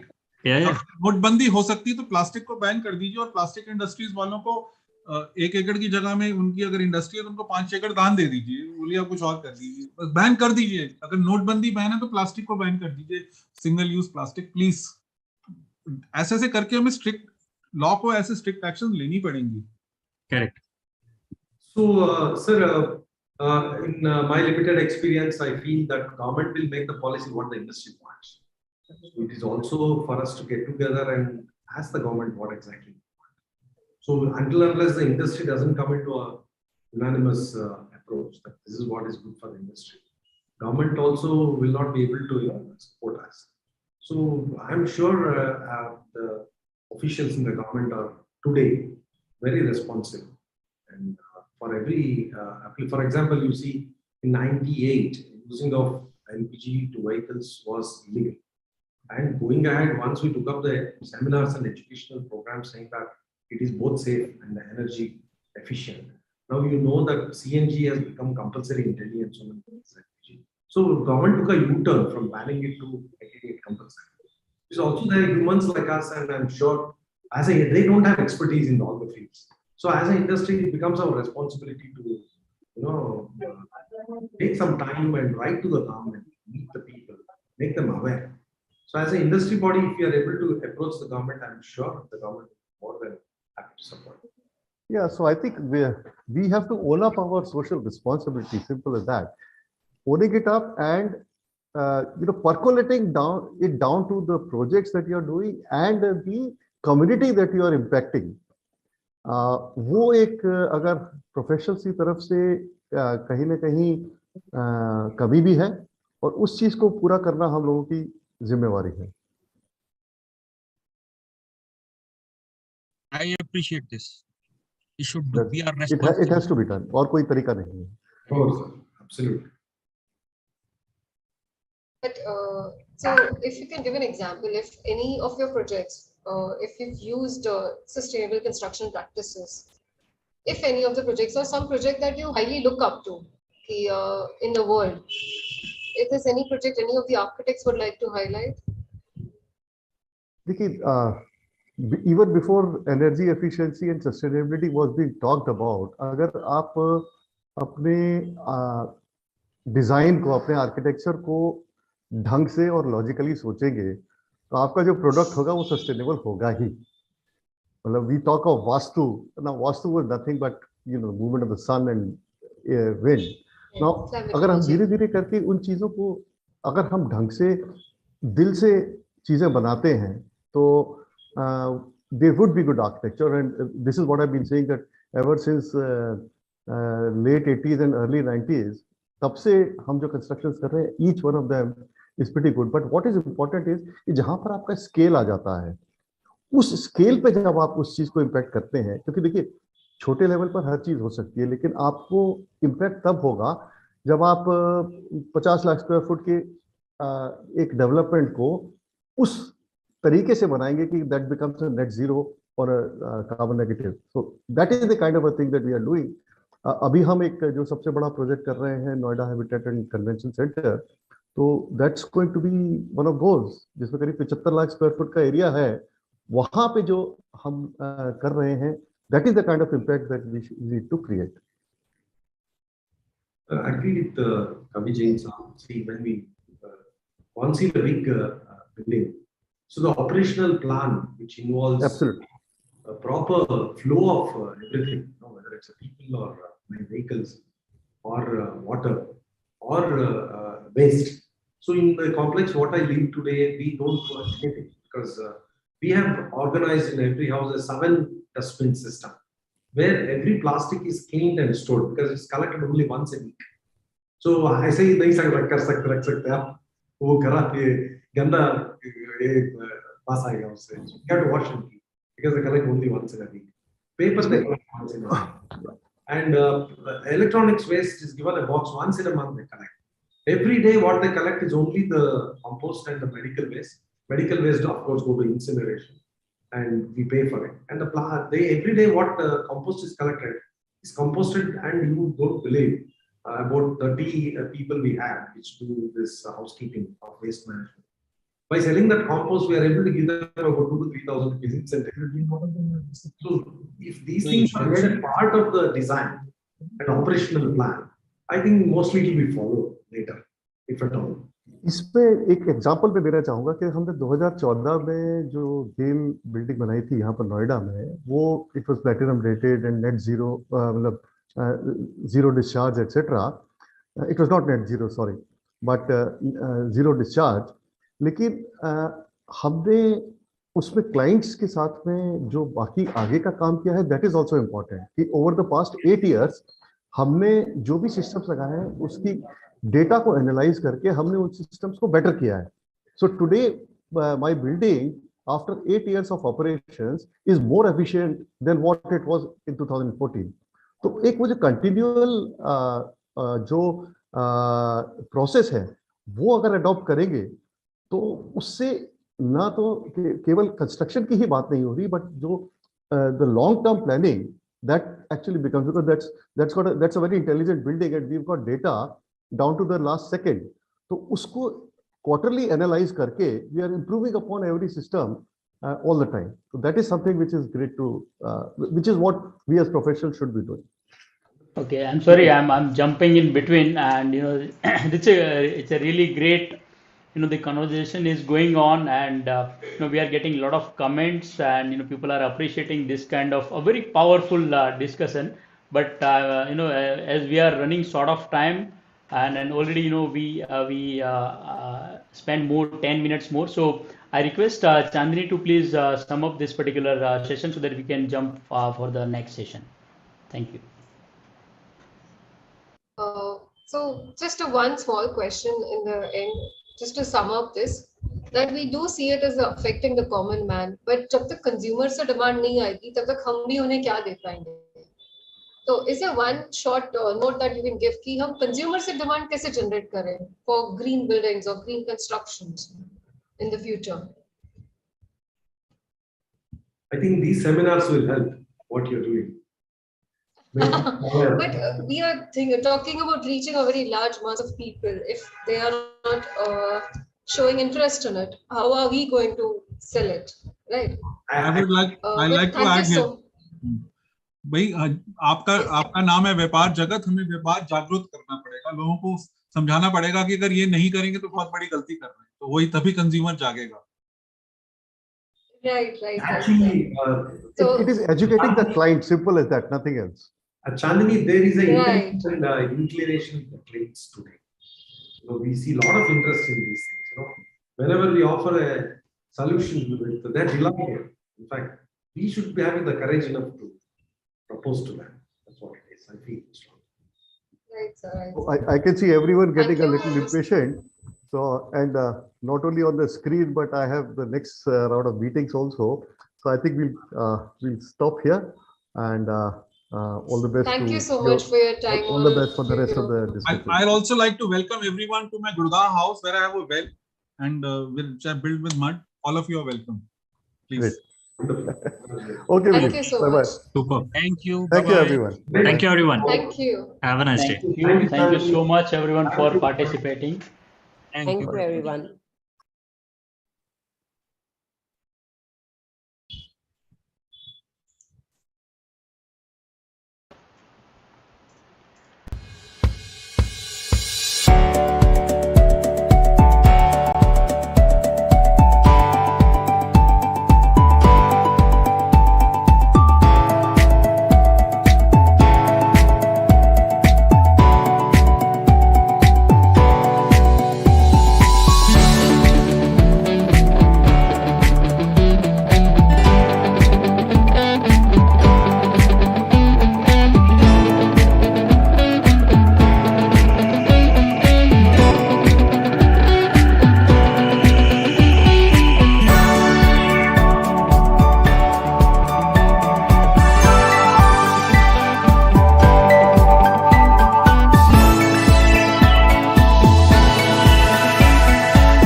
Hello everyone, once again. So we had a great panel discussion on future of sustainable building construction. So now we have a solo session once again on cashless India and clashless and corruptionless India by Dr. Rajat Sharma. Dr. Rajat Sharma, a leading SDG leader, global board chairman of UNA, as India's first person. Dr. Sharma, social entrepreneur, very actively associates with world's leading 150 plus social and political organization concerned to sustainable development goal, humanitarian, human rights, labor welfare, global ambassador for the same international organization, visited 40 plus countries, have 35 years of experience working with world's leading distinguished personalities, have 11.5 million networking connecting followers, including world 185 countries, intellectual educationists, bureaucrats, parliamentarians, researchers, scientists, corporate industrialists, and media dignitaries. Various international and national award winners, international marketing expert, realty, agriculture, global trade, and he is also into corporate hospitality. So, welcome, Dr. Rajat Sharma. Thank you. Now it is over to you. Thank you very much. तो मेरा जो अभी organisation है unity of nation action for climate change council, उसमें हम लोग SDG को follow कर रहे हैं. और SDG, when we are following the SDG from 2015 when it was signed by 193 countries in the United Nation, तो माइंड में आया कि what is the changes is going on in the world. तो इतना बड़ा चेंज इस एसडीजी के जरिए 2030 तक हमारे लाइफ में होने वाला है. मैं आपको कुछ एग्जांपल दूंगा. जैसे 2008 से पहले हम लोग व्हाट्सएप के ऊपर डिपेंड नहीं थे, और आज जो है 85% पॉपुलेशन सडन व्हाट्सएप आया, और 1 बाय 1 लोग जो हैं 10-12 साल में आज everyone depending on the WhatsApp. तो हमारी डिजिटल क्रांति जो है वो बढ़ती जा रही है. और इसी सस्टेनेबल डेवलपमेंट गोल के 17 गोल में एक जो है वो सर्कुलर इकोनॉमी का गोल है. ये चीजें साइन हुई, पूरी दुनिया में इम्प्लीमेंटेशन शुरू हुआ 2015 ऑनवर्ड. बट हमारे प्रधानमंत्री जी ने इस चीज का इम्प्लीमेंटेशन शायद गुजरात में बहुत साल पहले से ही शुरू कर दिया था, जिसका एक बहुत बड़ा उदाहरण मैं आपको इसी अपने इंटरव्यू में बताऊंगा. काफी चीजें हैं जो दुनिया में बाद में हुई, गुजरात में बहुत पहले शुरुआत हो गई थी. ये हमारी लीडरशिप का एक विजन था जो हम लोगों को आज हमें प्रधानमंत्री के रूप में देखने को मिला है. तो आज हम बात करेंगे कैशलेस इंडिया की. हमारा देश कंट्री जो है कैशलेस इंडिया की तरफ बढ़ता जा रहा है, और अभी हम सक्सेस के टॉप पायदान पे पहुंचे हुए हैं, टॉप स्टेप पे हम लोग पहुंचे हैं. सबसे पहले जब 8 नवंबर 2016 की इवनिंग 8 बजे जब हमारे मोदी जी ने सडनली अनाउंस किया था डिनोमिनेशन टू बी बैन, तो उसी वक्त लोग शॉक्ड रह गए थे कि भाई ये क्या हुआ. तो उनकी एक कोशिश थी कि भाई किसी तरह से भ्रष्टाचार मुक्त भारत को बनाया जाए. इतने सब दिखावे के धरने प्रदर्शन लोग करते हैं जो कि मतलब नेगेटिव पॉलिटिकल इशू लेके अननेसेसरी करने लगते हैं. जैसे किसान आंदोलन का भी एक मूवमेंट काफी बड़ा शुरू हुआ था, और उसको भी वापस लेना पड़ा प्रधानमंत्री जी को. तो भ्रष्टाचार, cashless India, corruption less India का एकमात्र रास्ता है कैशलेस इंडिया. तो कैशलेस इंडिया का कैसे शुरुआत हुआ? वो शुरू हुआ नवंबर 8, 2016 से, जब डिमोनिनेशन कर दिया गया था. बट उसमें भी बहुत सारे क्वेश्चन लोगों ने उठाए, बहुत सारे सवाल उठाए, बहुत सारी शंकाएं की, और फाइनली कहा कि साहब ये जो है आपका कदम था मोदी साहब, ये आपका सक्सेसफुल नहीं रहा. कई सारे गरीब तबके के लोग भी उसमें इन्वॉल्व थे.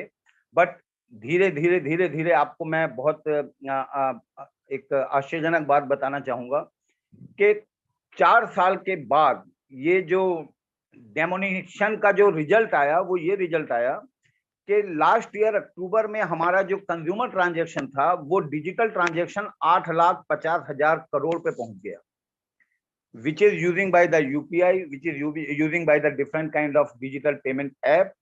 तो जो 10-11 लाख करोड़ का जो हम लोगों का एक मार्केट ट्रांजैक्शन कंज्यूमर का एक कॉमन दिनों में रहता है पर मंथ का, वहां हम 80-85% तक हम लोगों ने ग्रो कर लिया, और ये 4 सालों के अंदर हुआ.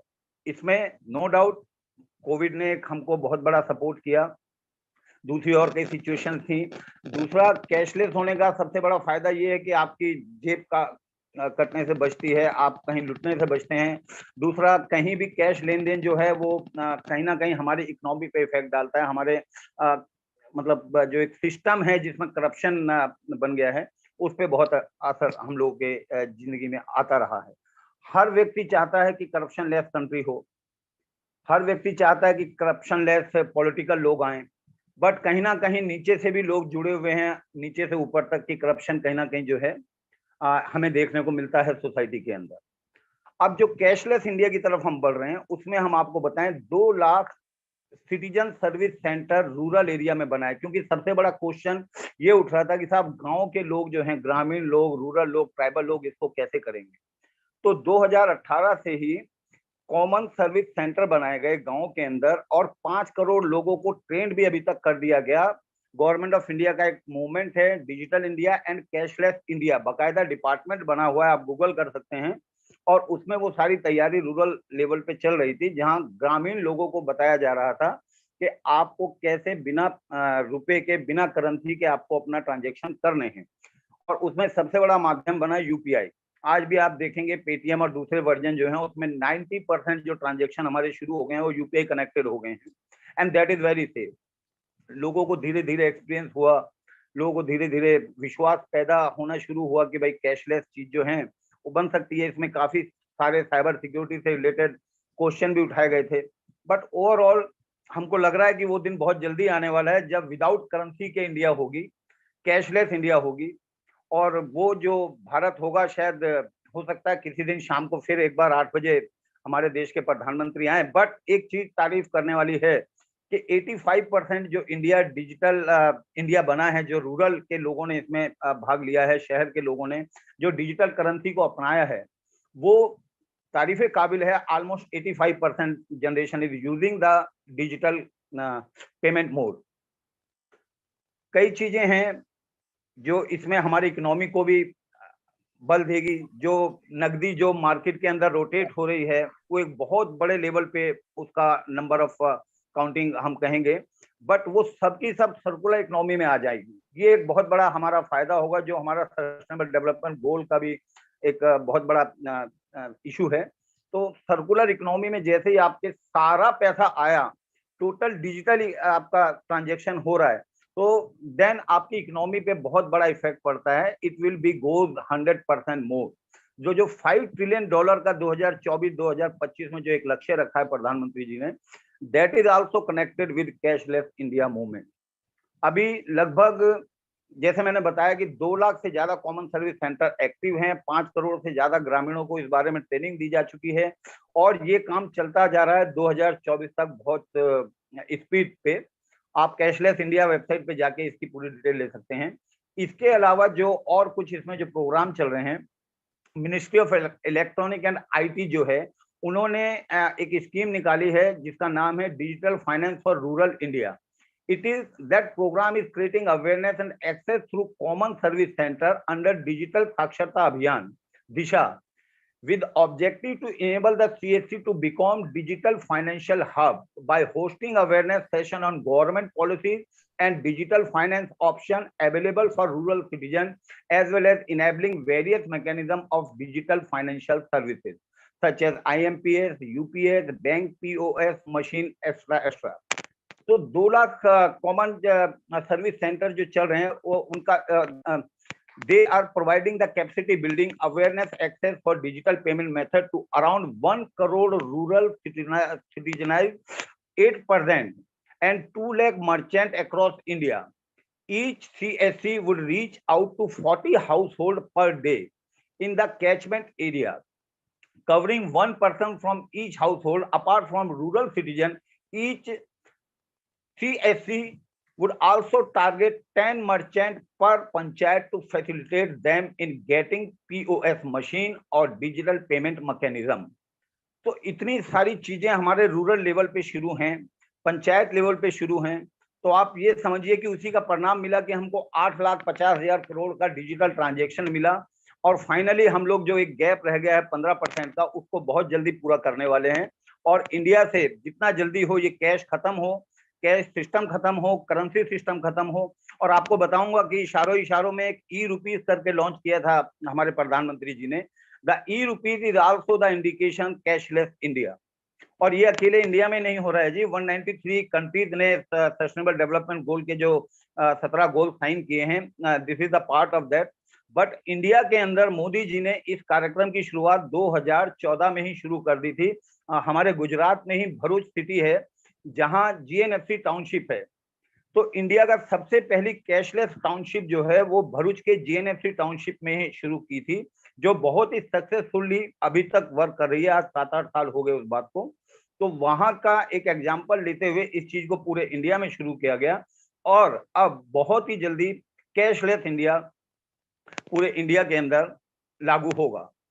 और ये हमारे देश के लिए, हमारी देश की तरक्की के लिए, युवाओं के रोजगार के लिए, देश के स्वावलंबन के लिए, और हम लोग जो बोलते हैं न्यू इंडिया या ग्रेटर इंडिया, उसकी सेहत के लिए बहुत ही एक अच्छा कदम है। बस मैं चाहता हूं कि आप सब लोग भी इसको प्रमोट करें, ज्यादा से ज्यादा अवेयरनेस इसमें फैलाएं, जैसे गवर्नमेंट ऑफ इंडिया खुद ये काम कर रही है और हमारी यूएनएसीसी इस काम में लगी है, हमारे वॉलंटियर्स लगे हुए हैं। तो आप लोग भी इस अवेयरनेस को फैलाएं और तैयार रहिए कैशलेस इंडिया के लिए, एक नए इंडिया के लिए, एक हेल्थी इंडिया के लिए। Thank you very much.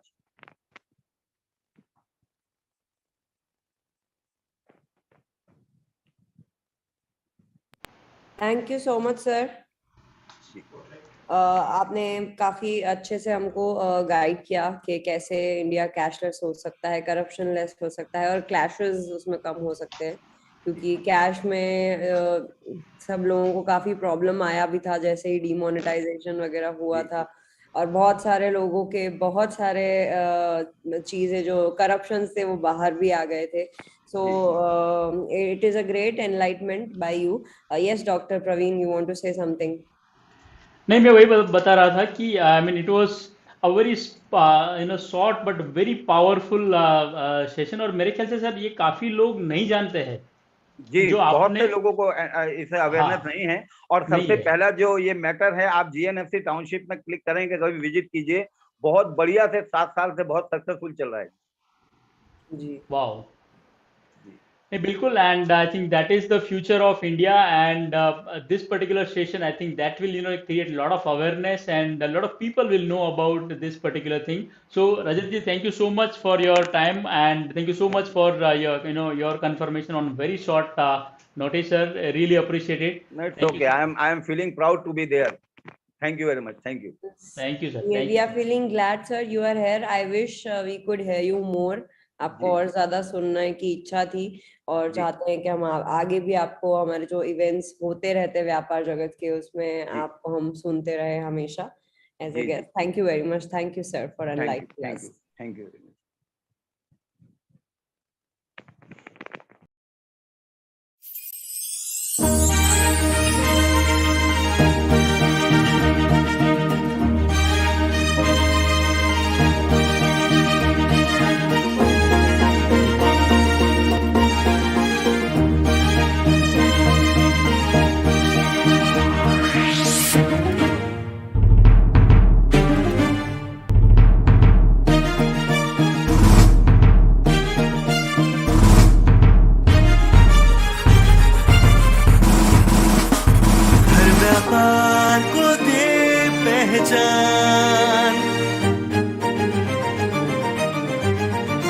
हर व्यापार को दे पहचान, व्यापार जगत।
everyone, welcome back. So now we are back with another superb session. एक बहुत ही बढ़िया session लेके फिर से Greenpreneur Convention and Awards 2022 आपके लिए आ गया है. That is powered by Peers Board. So we just had one session on Cashless India, Cashless India and Corruptionless India. So now the next session is Fulfilling Dreams of Sustainable India. That will be by Mr. Anu Grover. Let me introduce Mr. Anu Grover ji. He is the founder and CEO at Zamia. At the age of 22, with just 2 months into management consulting job in Austria, he decided to come back and start nurturing green. He started with a simple idea to gift plants. His vision now is to bring nature in every home across the world. 193 countries के हर घर में पौधा होना चाहिए, ऐसी है उनकी सोच. That's what keeps him awake all night, and after 12 years into entrepreneurship, as it's still day zero for all of us, whole India and all the green entrepreneurs. To keep up with this vision, he has also started Zamia, which is world's first hyper-local gardening marketplace. Very early in his life, he realized happiness is the ultimate goal. So being healthy, able to spend time with family, create sustainable wealth for his stakeholders and do good in his world is what he lives for. So welcome, Mr. Anu Grover. Over to you. Thank you so much. Thank you so much for the lovely introduction, Kavita. आज हम sustainability के बारे में बात कर रहे हैं, तो एक पहले स्टोरी से शुरू करता हूँ कि मैं कैसे ये सस्टेनेबिलिटी जर्नी पे काम शुरू किया. तो थोड़ा सा बैकग्राउंड जो कविता ने दिया है उसी को और पीछे लेके जाता हूँ. 2009 में वर्ल्ड रिसेशन था. जैसे कोविड में रिसेशन आया, वैसे ही फाइनेंशियल रिसेशन था वर्ल्ड ओवर. मैंने मास्टर्स जस्ट कंप्लीट किया था ऑस्ट्रिया से, और बहुत ज्यादा नौकरियां नहीं थी ऑल ओवर द वर्ल्ड. तो जस्ट लाइक हर 22-23 साल के लड़के की जो ख्वाहिश होती है कि एटलीस्ट एक मिडिल क्लास लड़के की, I come from a very middle class family. हमारे यहाँ पैसा एक कमोडिटी नहीं थी, एक एस्पिरेशन था. हर एक को पैसा चाहिए था. तो आई थिंक मेरा एक एस्पिरेशन था कि 30 तक नोट छापो और काम करो और उसके बाद लाइफ में मजे करो. बट आई थिंक जब मैं ऑस्ट्रिया गया पढ़ने के लिए, काफी चीजें मैंने जब देखी दुनिया में क्या हो रहा है, कैसे Europe as a country sustainable है, ग्रो हो रहा है, आई थिंक तब मुझे एक इंस्पिरेशन आने लगा कि कुछ नया करना चाहिए है, कुछ ऐसा करना चाहिए जो सिर्फ पैसे ना कमाए, सस्टेनेबल भी हो. तो सिगरेट बेच के भी पैसे कमाए जा सकते हैं और पेड़ बेच के भी पैसे कमाए जा सकते हैं. तो the thought was to how to build a business which is growing sustainably and yet profitable and scalable for the stakeholders.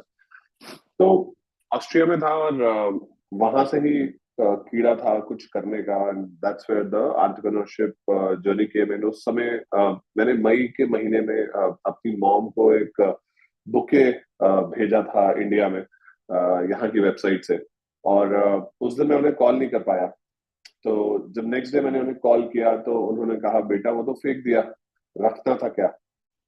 And that's where the your moment came in, that instead of gifting a bouquet on occasion, how about you gift a plant.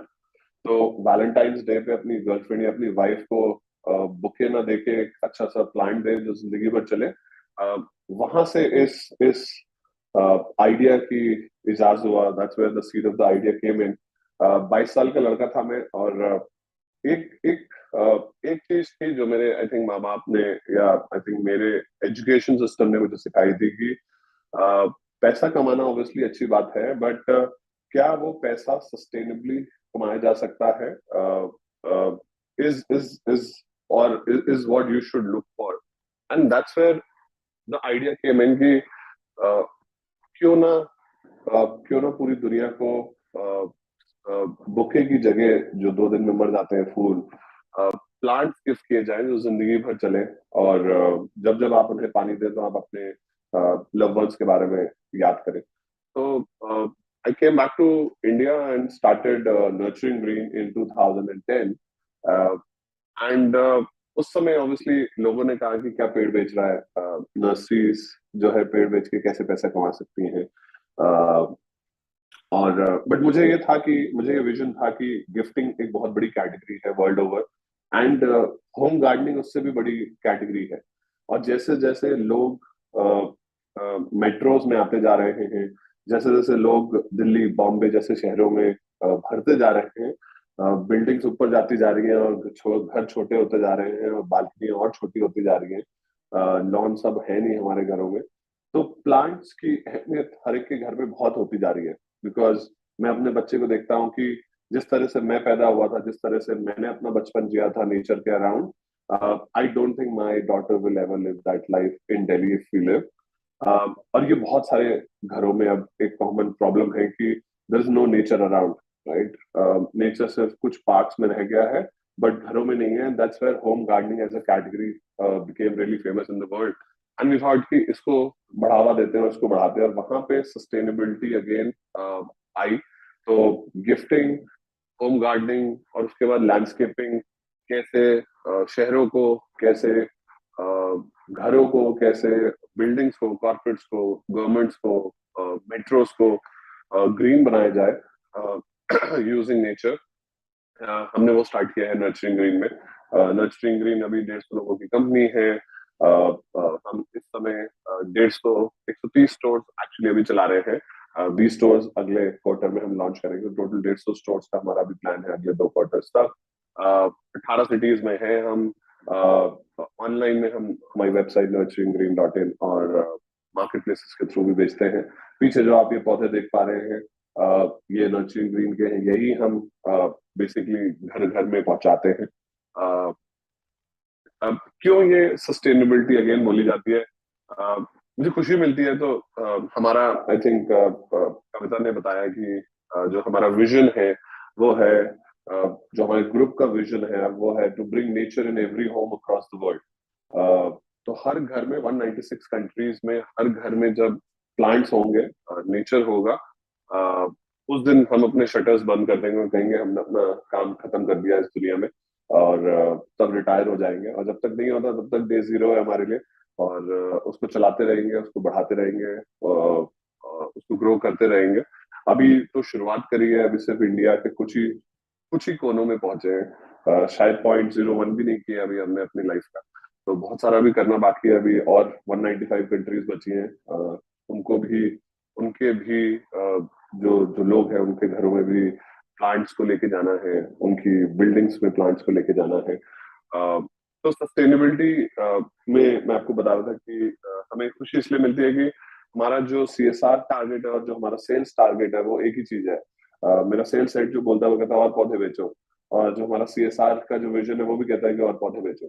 तो दोनों vision aligned है. Unlike any business जो हमारे resources से लेके पैसे कमाता है, चाहे अगर आप सिगरेट बेच रहे हैं या आप प्लास्टिक या कुछ भी बॉटल्स बेच रहे हैं, या कोई भी होम का डेकोर का आइटम बेच रहे हैं, चाहे ये चेयर बेच रहे हैं, आप हमारे इस नेचर से रिसोर्सेस को खींचते हैं और मोस्ट ऑफ द टाइम अनसस्टेनेबली, और फिर वो प्रोडक्ट्स बनाते हैं या वो सर्विसेज देते हैं.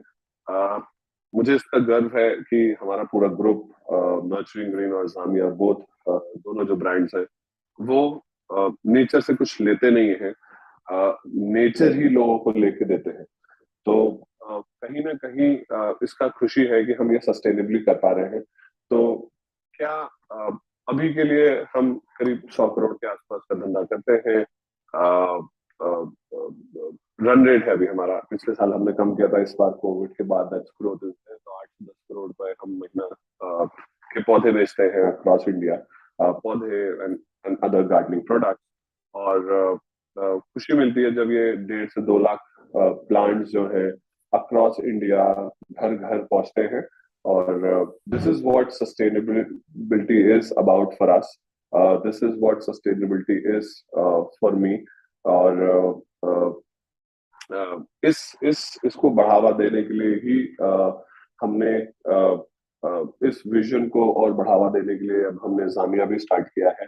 जामिया बेसिकली जितनी भी इंडिया की जो 10 लाख नर्सरीज हैं उसको हम डिजिटाइज कर रहे हैं, बिकॉज वो पहुंच नहीं पाती हैं आप लोगों को तक, वो पहुंच नहीं पाते अपने ग्राहकों तक। उन्हें अभी पता नहीं है कैसे बेचना है, उन्हें डिजाइन के बारे में नहीं पता है, उन्हें सेल्स के बारे में नहीं पता है। तो हम एक ऐसा प्लेटफॉर्म है जामिया में जहां पे हम उन्हें डिजिटाइज करते हैं और लोग उनको प्लांट्स को या गार्डनिंग प्रोडक्ट्स को ऑर्डर कर सकते हैं। तो आज के कॉमन टर्म्स के बारे में अगर बात करें तो हम जोमेटो ऑफ गार्डनिंग है। तो जो जोमेटो ने रेस्टोरेंट्स के साथ किया है वो हम नर्सरीज के साथ कर रहे हैं। नर्सरीज को डिजिटाइज ला रहे हैं, नर्सरीज को हेल्प कर रहे हैं कि अपने ग्राहकों तक जल्दी पहुंच पाए, आसानी से पहुंच पाए। ग्राहकों को ईजियर कर रहे हैं कि उन्हें जो प्लांट खरीदने की अभी प्रक्रिया है, जो प्लांट्स खरीदना है वो बहुत नाइटमेयर होता है। अगर आप नर्सरी जाते हैं तो उसका जो होल शॉपिंग एक्सपीरियंस है वो बहुत ही ब्रोकन है। तो उसे जोड़ रहे हैं ताकि आप क्लिक ऑफ अ बटन सारे प्लांट्स को देख सकें, आपको किस तरीके के प्लांट्स चाहिए हैं वो आप समझ सके, उसके बारे में आपको नॉलेज दे सके, इंडोर है आउटडोर है उसके बारे में बता सके। तो वो जामिया है। अगेन जामिया भी उसी गोल पे है जिस गोल पे नर्चरिंग ग्रीन था, बिल्डिंग सस्टेनेबल इंडिया। अगेन कुछ लोग बोलते हैं कि ऐसा क्या सस्टेनेबिलिटी कर लेते हो, कोई ऐसा तो है नहीं कि आप ये जो 1.5-2 लाख पौधे बेच रहे हो, ये जो प्लांट्स बेच रहे हैं, इससे इससे हमारा एनवायरनमेंट बहुत अच्छा हो जाता है। बट मेरा ये मानना है कि एनवायरनमेंट इन 150 पौधों से नहीं होता। एनवायरनमेंट उन 150 सोच को जो चेंज करना है उनसे होता है। जो 1.5 लाख लोग इसे खरीदते हैं महीना दर महीना एंड मोर, उनकी जो सोच जो है, जब वो अपने घर में प्लांट लाते हैं, जब उनके बच्चे उसे पानी देते हैं, जब उनके घर में किटी पार्टी होती है, जब उनके घर में फंक्शन होता है और उसके बारे में जब बातें होती है, तो वहां से वो जो विचार निकलता है, उससे जो इंस्पिरेशन निकलता है, उससे जो एक्शंस निकलते हैं, वो एक सस्टेनेबल इंडिया बनाता है, राइट? वो एक सस्टेनेबल इंडिया बनाएगा आगे एज वी ग्रो अप। तो हमारा विजन है that we want to sell 1 million plants a month now in the short run. So 10 lakh पौधे हर महीने इंडिया ले तो 10 लाख लोग उसके बारे में बात करेंगे, 10 लाख माएँ अपने बच्चों को नेचर के बारे में बताएंगी, कैसे उसके अराउंड सस्टेनेबिलिटी कर सकते हैं। और यह मैंने होते हुए देखा है, अपने घर में होते हुए देखा है, अपने आसपास के जो हमारे एम्प्लॉयज हैं, हमारी जो टीम है, मेरे जो दोस्त हैं, उसमें होते हुए देखा है। हम जब जाते हैं एक दूसरे के घर में और या जब मैंने देखा है कि मेरी वाइफ जो नाइसा मेरी डॉटर के साथ बात करती है और जो प्लांट्स होते हैं, तो आज हमारा बहुत ही रेगुलर रूटीन होता है कि मॉर्निंग, वो 3 साल की है और 3 साल में वो अभी भी हमारे प्लांट्स को पानी देती है। तो जब वो पानी देती है तो उसे सस्टेनेबिलिटी के बारे में पता चलता है, क्योंकि हम एसी का पानी यूज करते हैं देते वक्त। तो जब भी वो पूछती है कि ये पानी कहाँ से टपक रहा है, तो हम उसे सिखाते हैं कि कैसे पानी को सेव किया जा सकता है एसी के पानी से। जब उसे शिवानी उसे, जो मेरी वाइफ है, वो प्लांट्स देते हुए या मैं उसे बता रहा होता हूँ, तो हम उसे प्लांट्स की इनहेरिटेंट क्वालिटीज के बारे में बताते हैं, नॉट जस्ट वो वाला प्लांट जिसको वो पानी दे रही है, बट उसके आसपास जो भी नेचर है उसके बारे में, कि कैसे उसे कम रिसोर्सेस को यूज करना चाहिए है, कैसे उसे रिसाइकिल करना चाहिए, कैसे उसे रीयूज करना चाहिए, कैसे उसे रिड्यूस करना चाहिए अपनी लाइफ में। एंड ये चीजें बेसिकली उस बिहेवियर जो ये आ रहा है, ये सिर्फ अगेन उस प्लांट से शुरू होता है जो वो नर्चरिंग ग्रीन से लेके आई है। तो कहीं ना कहीं ये हमें गर्व रहता है कि ऐसे कॉन्वर्सेशंस अक्रॉस इंडिया हो रहे हैं जहाँ पे लोग सस्टेनेबिलिटी की बात करते हैं, रिसाइकलिंग की बात करते हैं। आई थिंक इंडिया, अगर आप वर्ल्ड देखेंगे तो और हिस्ट्री को पढ़ेंगे तो यूरोप और यूएस ने वर्ल्ड को सबसे ज्यादा पोल्यूट किया है 1960s से लेके अभी तक। ऑब्वियसली वो अब सस्टेनेबिलिटी की बातें कर रहे हैं। जब उन्होंने अपने प्रोडक्शन को चाइना में भेज दिया है और अपना डंप जो है वो अफ्रीका में और पैसिफिक ओशन में डालते हैं। बट इंडिया, मुझे गर्व है कि जबकि डेवलपिंग नेशन है, फिर भी मोदी जी और जो हमारे गवर्नमेंट्स हैं वो सस्टेनेबिलिटी की बातें कर रहे हैं। उन्होंने बहुत सारे गोल्स किए हैं और हम बहुत सारे टेक्नोलॉजिकल एडवांसेस कर रहे हैं अक्रॉस डिफरेंट एरियाज में, चाहे वो इलेक्ट्रिक व्हीकल्स हो, चाहे वो डिजिटल मनी हो, जो अभी पीछे सर बोल रहे थे रजत जी, आई थिंक, और या फिर businesses like nurturing green, जैसे को प्रमोट करना हो।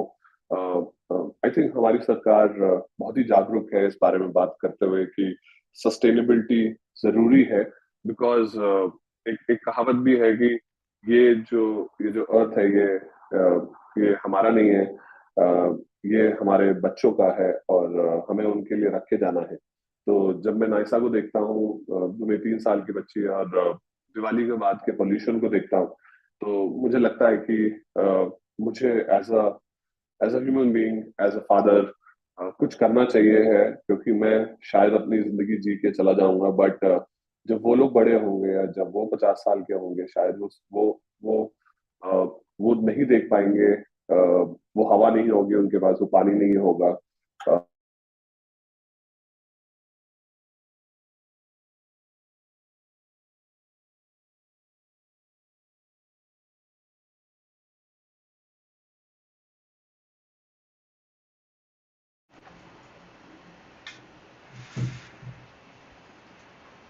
I think there is a technical glitch. Hello. Yeah, can you hear me? Yeah, we can hear you, Anuj. Yeah. Sorry, guys. I think the signal dropped out. Yeah, that's sorry. okay. That's okay. Yeah, please continue. Sorry. Yeah. So मैं कह रहा था कि जब मैं अपनी बेटी को देखता हूँ और सोचता हूँ कि जब वो बड़ी होगी, जब वो 40 साल की होगी, तो क्या पानी लेगी, क्या हवा लेगी, और अराउंड नेचर क्या होगा, कंसिडरिंग कि अभी दिल्ली का पोल्यूशन 600-700 एक ही है, तो नॉर्मली ही रहता है दिवाली के बाद, और हमारे पानी में यूजुअली जो TDS है वो 2200-2500 से ऊपर रहता है। बट मुझे इससे भी गर्व होता है कि हम इसके बारे में सोच रहे हैं, इसके बारे में बातें कर रहे हैं, हमारी सरकार इसके बारे में रियली सीरियस है। लोगों को क्लाइमेट चेंज सिर्फ एक वर्ड नहीं लगता, लोगों को पता है कि कोविड के बाद specially that climate change is for real. I think मैं अभी हिल्स पे आया हुआ हूँ और मुझे पता है कि इस समय यहाँ का जो वेदर है, मैंने पिछले 30 सालों में जब तक मैं आया हूँ यहाँ पे, मैंने ऐसा कभी नहीं देखा है। And climate change is for real. बाढ़ आ रही है, टेम्परेचर शिफ्ट हो रहे हैं, कहीं सूखा ज्यादा पड़ रहा है, कहीं पे बारिशें हद से ज्यादा हो रही हैं। एंड आई थिंक ये सब होगा अगर हम एज अ ह्यूमन रेस इसके बारे में नहीं सोचेंगे। एंड कमिंग बैक कि हमारी जो सरकार है इसके बारे में सोच रही है, मेरे जैसे सैकड़ों एंटरप्रेन्योर्स अपने फील्ड्स में इसके बारे में सोच रहे हैं, चाहे वो भविष्य हो जो ओला के फाउंडर हैं, ओला इलेक्ट्रिक जो उन्होंने स्टार्ट करी है, जो अगेन सस्टेनेबिलिटी की तरफ बात करता है, बिकॉज पोल्यूशन जो होता है उसका एक बहुत बड़ा सोर्स, लेट्स से व्हीकलर पोल्यूशन बहुत बड़ा सोर्स है। तो कहीं ना कहीं ऐसे बहुत सारे एंटरप्रेन्योर्स हैं जो इसके बारे में सोच रहे हैं, और मुझे इस प्लेटफॉर्म पे आने का एक मकसद ये भी था कि बहुत सारे टायर 1, 2 और 3 सिटीज के जो नौजवान हैं, जो एंटरप्रेन्योर्स हैं, उनको भी ऐसा ही सोचना चाहिए है। एंड पैसा कमाना सस्टेनेबली ज्यादा आसान होता जा रहा है। पहले बहुत टफ होता था, बट अब बहुत सारे ऐसे बिजनेसेस हैं जिसमें मैंने इन्वेस्ट किया हुआ है, जो सस्टेनेबली कपड़े बनाते हैं, टेराकोटा पॉट्स बनाते हैं, पैकेजिंग बनाते हैं, प्लास्टिक बॉटल्स का रिप्लेसमेंट लेके आ रहे हैं, एंड ऐसे बहुत सारे नौजवान हैं जो बहुत अच्छी सोच रखते हैं छोटे छोटे शहरों में, इलाहाबाद, लखनऊ, बाराबंकी, कुन्नूर एंड इंडिया के अलग अलग कोनों में हैं, जिनको शायद उतनी अच्छी रीच नहीं मिली आज तक जो एक मेट्रो के नौजवान को मिली है। बट आई थिंक जो प्लेटफॉर्म अब है हमारे पास, ये जो सामने हमारे फोन जो रखा हुआ है, ये जो जादुई यंत्र है, आई थिंक ये हम सबको एक ही जगह पे ले आएगा, एक ही प्लेटफॉर्म पे ले आएगा। हम सबको इस लेवल पे ले आएगा कि हर एक जन इनोवेशन कर सकता है, अपने आप को बेच सकता है, अपने आप के अपने आइडियाज को दुनिया तक ले जा सकता है। And I think sustainable India जो नया भारत है वो इससे जागरूक होता जा रहा है।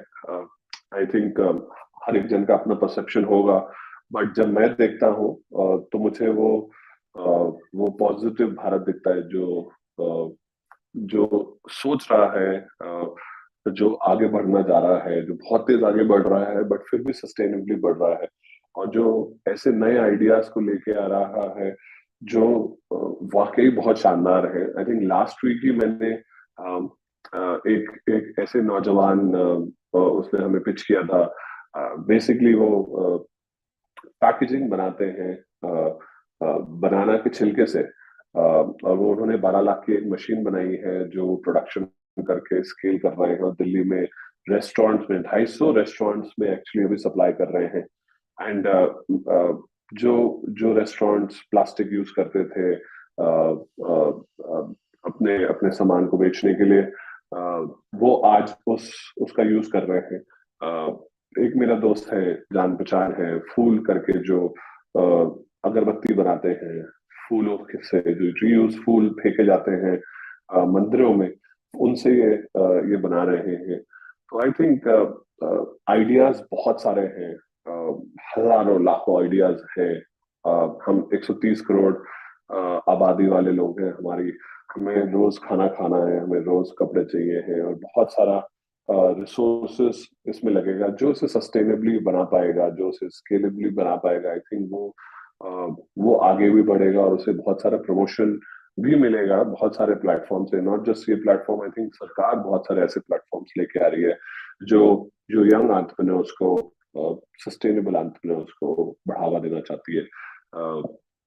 एंड मुझे लगता है कि आने वाले टाइम में जो हमारा कंज्यूमर है, जो लोग एक्सपोर्ट करते हैं, उसमें तो ये है ही कि अगर आप यूरोप में एक्सपोर्ट करते हैं और अगर आप सस्टेनेबल प्रोडक्शन नहीं करते हैं तो एनीवेज आपको मान्यता वहां मिलती ही नहीं है।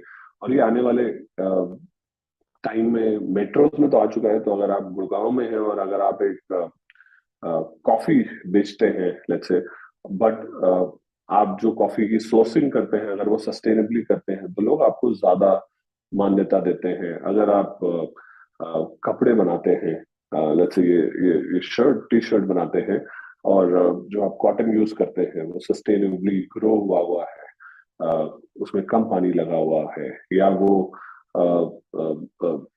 रिसोर्स वाइज कम यूज हुआ है, तो लोग उसे अब खरीदना ज्यादा प्रेफर करते हैं। एंड धीरे धीरे ये कंज्यूमर्स धीरे धीरे हमसे मांगना शुरू कर देंगे एज एंटरप्रेन्योर्स कि हमें ऐसी चीजें चाहिए हैं, हमें ऐसी चीजें चाहिए हैं जो सस्टेनेबल है कहीं ना कहीं, और धीरे धीरे उनकी डिमांड एनीवेज और बढ़ती जाएगी। सो आई थिंक मैं इसको यहाँ से कंक्लूड करूंगा कि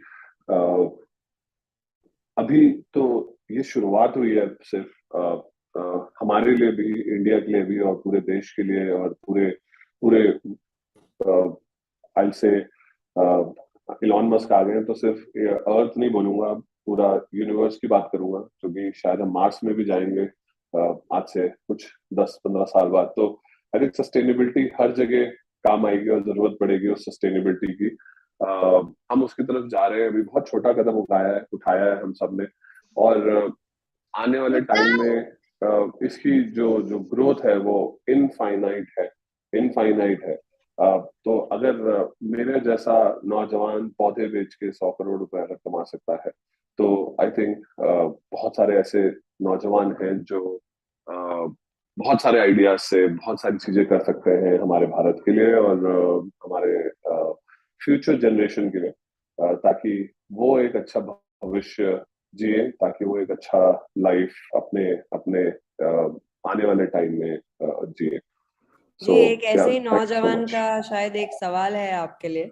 ओजस त्रिवेदी Please, उनका Kavita. नाम है। ही वांट्स टू आस्क के आप कोई ऐसा प्लांट सजेस्ट कर सकते हैं जो घर में इंडोर एयर क्वालिटी को एनहांस करे और हाई सर्वाइवल बेनिफिट्स दे। बहुत सारे ऐसे हैं। सो नासा ने एक ऐसी स्टडी निकाली थी जिसमें उन्होंने अपने एस्ट्रोनॉट्स को जब बाहर भेजना था, तो उन्होंने ऐसा एक विकल्प सोचा कि अगर ऑक्सीजन सिलेंडर बंद हो गए या फट गए तो हमारे एस्ट्रोनॉट्स बाहर कैसे जिएंगे। तो अगर पोल्यूशन हो गया या वहां पे वीओसी गैसेस बहुत होती हैं उसके अंदर, तो ऐसे कौन से ऐसे प्लांट्स हैं जो सिर्फ ऑक्सीजन नहीं देते बट ऐसी बहुत सारी गैसेस को भी ऑब्जॉर्व करते हैं। तो उन्होंने ये 1964 में एक एक्सपेरिमेंट शुरू किया, 20 साल उसका एक्सपेरिमेंट किया। 1980s में उन्होंने ऐसे 12 प्लांट्स की का बेसिकली बताया लोगों को कि ऐसे 12 प्लांट्स हैं जो कॉमनली अवेलेबल भी होते हैं, और उसमें से 8 से 9 ऐसे हैं जो इंडोर लो लाइट में भी चल जाते हैं, जो आप खरीद सकते हैं। नर्चरिंग ग्रीन की वेबसाइट पे आप जाएं, एयर प्योरीफाइंग प्लांट डालेंगे तो दिख जाएगा। आप गूगल पे डालेंगे नासा एयर प्योरीफाइंग प्लांट्स तो आपको वो लिस्ट ऑफ 12 प्लांट्स 13 प्लांट्स मिल जाएंगे।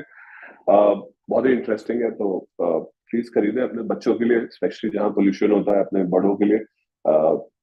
जहाँ एक घर में यूजली एक रूम में 200-250 स्क्वायर फीट के कमरे में 5 से 6 फीट का 2 प्लांट एटलीस्ट होने चाहिए। आई नो जगह नहीं होती है हमारे घरों में, बहुत सारी सामान पड़ा रहता है, बट फिर भी अगर कॉर्नर्स में वो डालेंगे तो रात को आपके पेरेंट्स अच्छा ब्रीथ करेंगे, आपके बच्चे ज्यादा ऑक्सीजन लेंगे और कम वीओसीज रहेंगी उस कमरे में।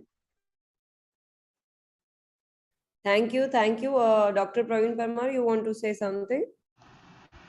नहीं, मैं बस वही बता रहा था अनुज जी, आपने बिल्कुल सही बताया कि ये तो अभी एक शुरुआत है और इसमें मतलब दो साइड है। एक साइड ऐसी है कि जहाँ पे लोग बहुत ज़्यादा बातें करते हैं सस्टेनेबिलिटी की, और जो जो यंग जनरेशन है they are really accepting and adopting such new things, such initiatives.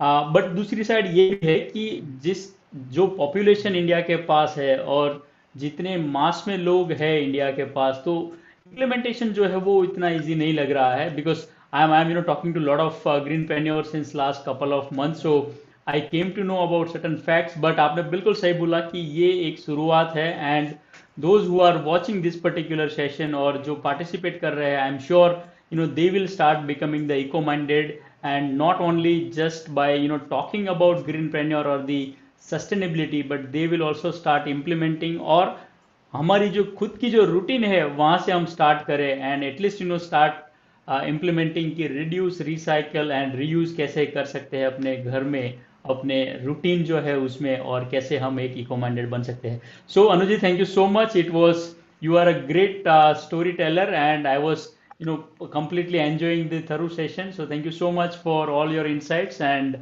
the stories which you have shared. Thank you so much. Thank so you, much, Pradeep. Dr. Thank you. Praveen, and thank you, Mr. Anu Grover. And जो लोग भी देख रहे हैं व्यापार जगत TV पे live इस सेशंस को, तो प्लीज अगर आपने अभी भी सब्सक्राइब, लाइक और शेयर नहीं किया है तो प्लीज सब्सक्राइब कीजिए, लाइक कीजिए, शेयर कीजिए, बेल आइकन पे भी क्लिक कर दीजिए कि आप ऐसे सारे जितने भी वीडियोस यहाँ पे सेशंस शेयर हो रहे हैं आपको नोटिफिकेशन में मिलते रहे। So do not forget to subscribe, like and share, and you can also ask questions in comments, we will definitely ask them. जैसे हमने ओजस जी का भी सवाल पूछा है, ऐसे आपका भी सवाल हम हमारे स्पीकर्स को, हमारे एक्सपर्ट्स को जरूर पूछेंगे। So thank you very much. So we'll be moving to the next session, that is a panel discussion, in a short while.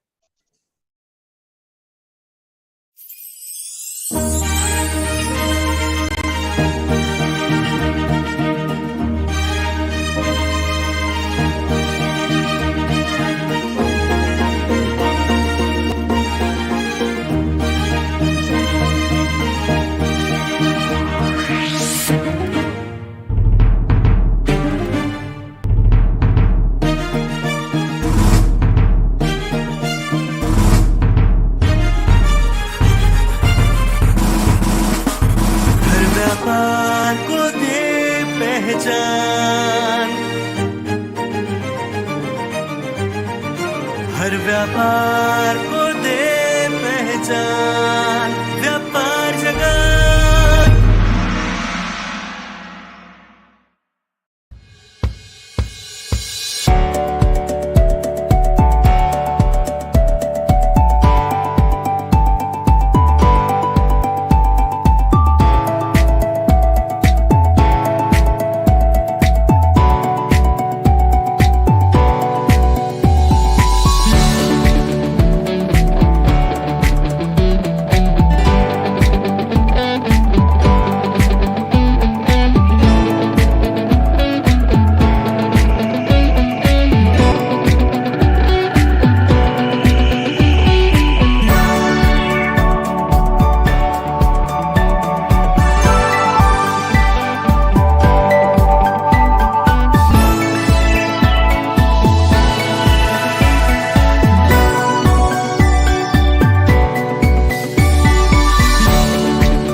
So welcome back, everyone. We are starting a very interesting session. It is a panel discussion on the topic circular economy creating a pathway to net zero. इसके बारे में मुझे भी literally कोई idea नहीं है. I am very excited for the session. I want to know about it. So the moderator for the session is Mr. Ankur Tembe. So his objective has always been to create multiple synergies with the belief that variety of people with varied experiences coming together stem best results. Innovation and creativity based on common sense and basic human needs brings about good design, and learning doesn't cease as knowledge and inspiration comes from all walks of life, every single moment. So let me welcome Mr. Ankur, and please take over. Thanks, Kavita ji, and it's a very good opportunity for me to discuss and give my view, and also it's my pleasure to moderate a very interesting session on circular economy. Well, I like to tell two things. First, what is circular economy? First, because as you also told that many people don't know what is circular economy. So first, we're talking about circular economy. Circular economy, you can say, count as a circle based on two important things. First, recycle, and second, reuse. Now, everyone is talking about waste, increasing of the electronic waste or the food waste or plastic waste. So how we can develop some synergies or some tools or some techniques or some new pathways where we can reduce all the waste and use them in generating revenue or creating some new opportunities to micro entrepreneurs, especially women. Okay, now talking about today's session, we have our four precious persons with us: Mr. Sunil from Rajkot, Mr. Shiv from Gurgaon, and two more people are there: Mr. Jai from Kerala, and an interesting lady which I'm talking about today because she's doing really awesome work there, and she is from Bangalore. Her name, okay. So her name is Rishika. So first we start about talking about the important factor of our daily life is events. So we start with Rishika. Rishika ji, are you there? Yes, Ankur. Okay. It's Rishita. Rishita, sorry. Okay. So I have a very basic and interesting question for you. How is zero waste and plastic-free sustainable events helping our country to save big money, as well as educating our Indians for living a zero waste life? See, Ankurji, when in 2016, when we started our journey Okay.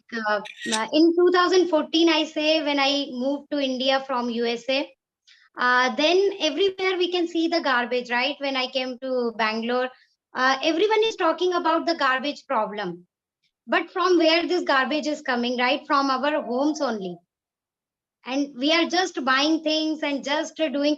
And then whenever I'm going to any session and people are asking what is the alternative, then me and my partner, we thought of keeping some cutlery set. So we started in 2016 rent a cutlery.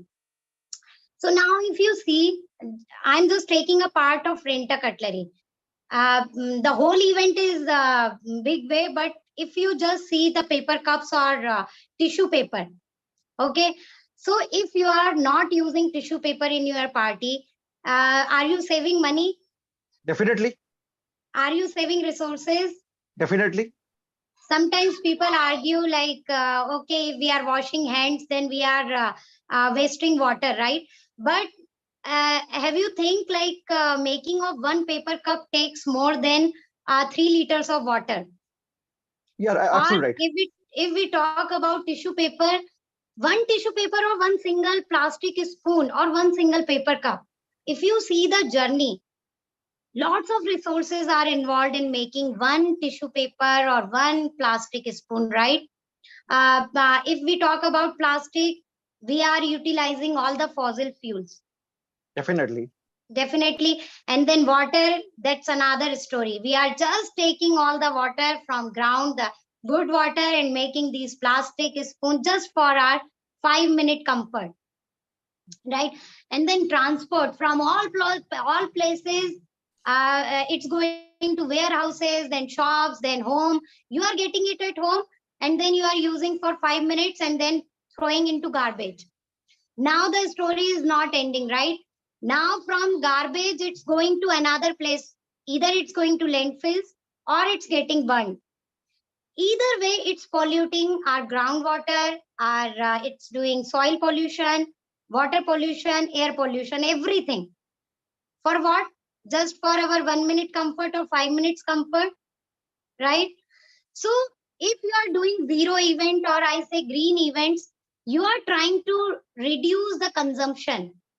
Whenever we are planning any party, we just think, okay, do we really need this thing? What is the alternative for balloons, right? So in my parties, we never use balloons, and more than 300 parties we have done without balloons, only reuse. So even if you are replacing plastic with paper, it's not good. Now we talk about paper cup. Many think paper cup is a eco-friendly option for plastic, right? Do you think paper cup is a eco-friendly option? No, how many think? It's not really. Right? Yes, you can say an option, but it's not eco-friendly. Yeah, it's not eco-friendly because see, it's worse than plastic. Again, many resources we are utilizing. We are cutting trees to make one paper cup. And when you dip that paper cup in water, this experiment we do in all parties or with all the sessions with kids, you just dip that paper cup in water and try to remove the layer. And then you find the beautiful plastic layer inside. So it's not a paper cup. वो कहते हैं ना कि भेड़ के उसमें शेर की खाल में भेड़िया. So paper cup, plastic, paper cup layer बना रहे हो, and you are showing that it's paper, it's not plastic. It's not can you imagine you can hold a water or beverages in paper? No, right? Not possible without plastic. If you think, see, in my parties, people don't have to pay more. Even they are saying, okay, for gifts, you do the wrapping paper, right? Shining paper you use. So we encourage people, we motivate them. No, you don't need to use anything. Just give gifts like that. First, you don't need to encourage gifts. Second, if you are giving gifts, give plants or some sustainable gifts, which you can buy from local. Third, if you have to pack it in newspaper or use old cloth or cloth bags, right? So even in the name of sustainability, people are promoting so much resources. Like if you see the cloth bags, those PP cloth bags, they are promoting with the name of eco-friendly cloth bag. Those Chinese PP bags, they are not eco-friendly again. They are worse than plastic. हम लोग थोड़ा थोड़ा कहीं कहीं बचाने के कारण ना बहुत बड़ा डैमेज करते जा रहे हैं एनवायरनमेंट के साथ। और आप देखो पहले घर में 10 लोग आते थे तो हम कभी डिस्पोजेबल यूज नहीं करते थे। आजकल घर में 10 लोग भी आ गए तो लोग प्लास्टिक बॉटल्स और डिस्पोजेबल यूज करते हैं, तो आप एक्स्ट्रा मनी पे कर रहे हो, राइट? Definitely. कभी कभी हमें लगता है कि we are using disposables, we are saving money. It's nothing like that. You are damaging environment. You are utilizing all the resources which are meant for our next generation. Yeah, I agree here. हमारे grand parents, हमारी दादी, इन लोगों ने क्या क्या use करते थे वो? They were satisfied. Whatever they are getting, they were satisfied. Today, we want every day, we want everything everywhere. This is the main problem. Definitely. Correct. अभी हमें लगता है कि हम पूरे ग्लोबल की चीज, हमें हर चीज, ब्रोकली भी इधर होनी चाहिए, एवोकाडो भी इधर मिलना चाहिए, हमको ये चीज भी होनी चाहिए, वो भी होनी चाहिए। That's the problem, the greed. If we just think the things we can't reuse, we have to refuse. Definitely. I have used all these disposables in US. I regret it now, but when I got awareness, I changed my life. From 2014, no plastic bottle. I can be thirsty for 3 hours, 4 hours, but I will not use plastic bottles. I will not eat food if I am not carrying my own container. So we have also started BYOC selfie campaign. So what we do, we encourage people to take your own bottle, take your own cup. If you talk about hygiene, then carry your own things, right? And now see, everywhere in supermarkets, people, it was a western culture कि Walmart में हम लोग सारा plastic में ला रहे थे। अब आप भोपाल में भी देखो तो Reliance, trends, everywhere they are giving vegetables, 1 capsicum in 1 plastic bag. Do we need it? No. हम लोगों की सोच ही वहीं तक हो रही है कि जब तक हम पैसा फेंक रहे हैं, हमें फ्री में चीज मिल रही है, तो रीयूज करो। रीयूज नहीं, मतलब मिसयूज करो। So we need to change the thinking. हम लोग ऐसे alternatives नहीं ढूंढ सकते. We have to think of reuse and reduce. But I have one question here, as I mentioned there, about the education. See, because now our Gen X generation is getting very smart.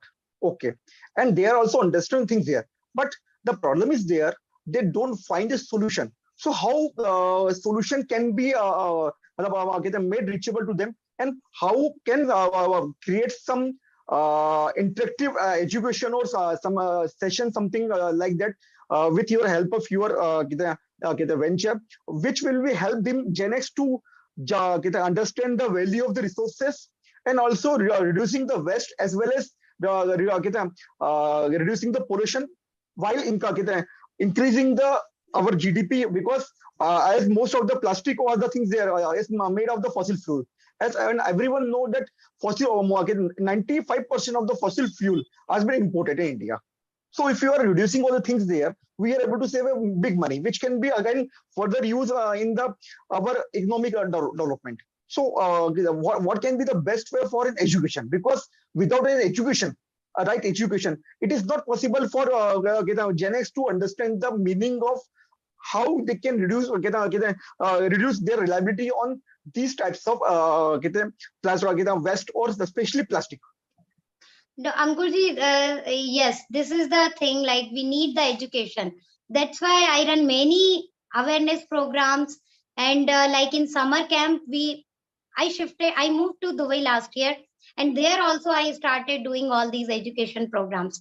So we do summer camps, and then we reach out to schools also. So what happens, like the government schools, they are very the kids, when we tell them something, they grasp it, right? They do it practically. Definitely. But in private schools, what I'm seeing, like in the name of sake, they will do the session for three days, 4 days, right? Kids know everything. When I ask kids some questions, they know everything. They know composting, what is composting, they know recycling, everything. But what is missing in schools? So I think the government should take this step, because my venture can only educate thousands people, right? I have impacted more than 10,000 people in my life. But what is the impact? We have millions of people there, right? Billions of.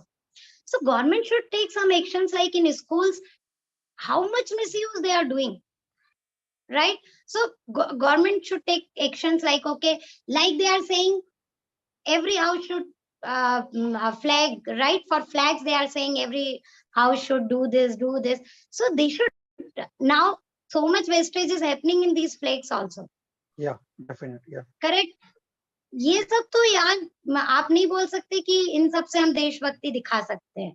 आप एक कोई ऐसा step लो कि हाँ आप celebrate कर रहे हो तो आप कुछ भी वेस्टेज नहीं करोगे. स्कूल्स में आप प्रमोट करो कि कितना यूनिफॉर्म्स में हम लोग वेस्टेज कर रहे हैं, बुक्स में कर रहे हैं. There should be something like we encourage this thing, like we have groups of students who are promoting e-waste, who are promoting reuse of books, but sometimes schools they forced to buy new books. So schools में तो अंकुर जी मुझे वही लगता है कि education पे हमें ज्यादा ध्यान देना चाहिए. स्कूल्स में जो भी वेंचर्स इतनी मेहनत कर रहे हैं, so they should be involved in those schools also, right? And so you are saying that government should adopt a strategy and add some very key element of how you can reduce and also reuse of these things on the education of the kids, preferably which are from you can say the middle school. Yes, and the top schools, top colleges, what they are doing, they have canteens, they are using disposables, right? Kids are carrying so much books from home. They can carry their own bottle, they can carry their own plate, right? So in schools, they should promote composting. If you are telling composting, you are just giving them theory knowledge. You should have setup of composting. Kids, everyone knows what is composting, but no one is doing at home. Why? Right. Something is missing in our education, right? Practical knowledge. Yeah, we are just reading theory. It will not work like this. And we are small ventures. Who is listening to us? If I am giving free session, everyone is coming to me. Yeah, understand, Rishika, and I'm very thankful for the things there. But I believe there are a lot of things can be possible when we work together. And at local to global, we are which is a global accelerator we are launching for small medium businesses like you. We are working on creating waste to wealth. So we will discuss that in the next session. We will be doing something later on.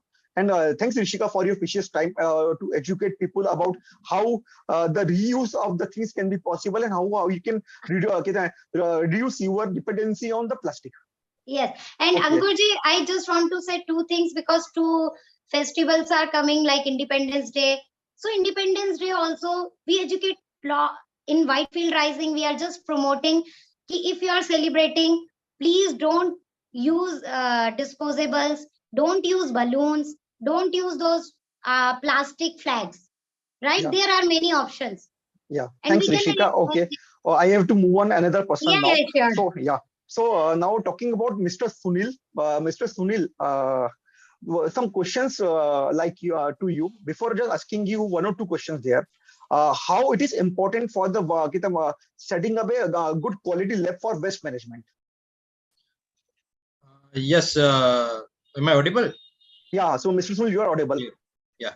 Actually, there is a various type of waste generated by industry as well as domestic level, but mainly and basically what the control is done by government basically on the water. They are not typically controlling the plastic waste. Right. So in water, generally wastewater as well as sewage water and solid waste, they are controlling. They have also good guideline for controlling the waste of industrial waste generated or the domestic waste generated. and mainly they are controlling on the basis of its testing. Suppose in wastewater they are controlling on basis of pollutants content, and pollutants are on base of COD and BOD parameters, this kind of parameter. Okay, so suppose the water contains a biodegradable material, then even also it is considered pollutants. Definitely. In today's criteria of, designed by government. Okay, suppose one corn industry is there, and after processing, if the water contains corn starch, then also it is considered it is pollutants, and they have to treat it.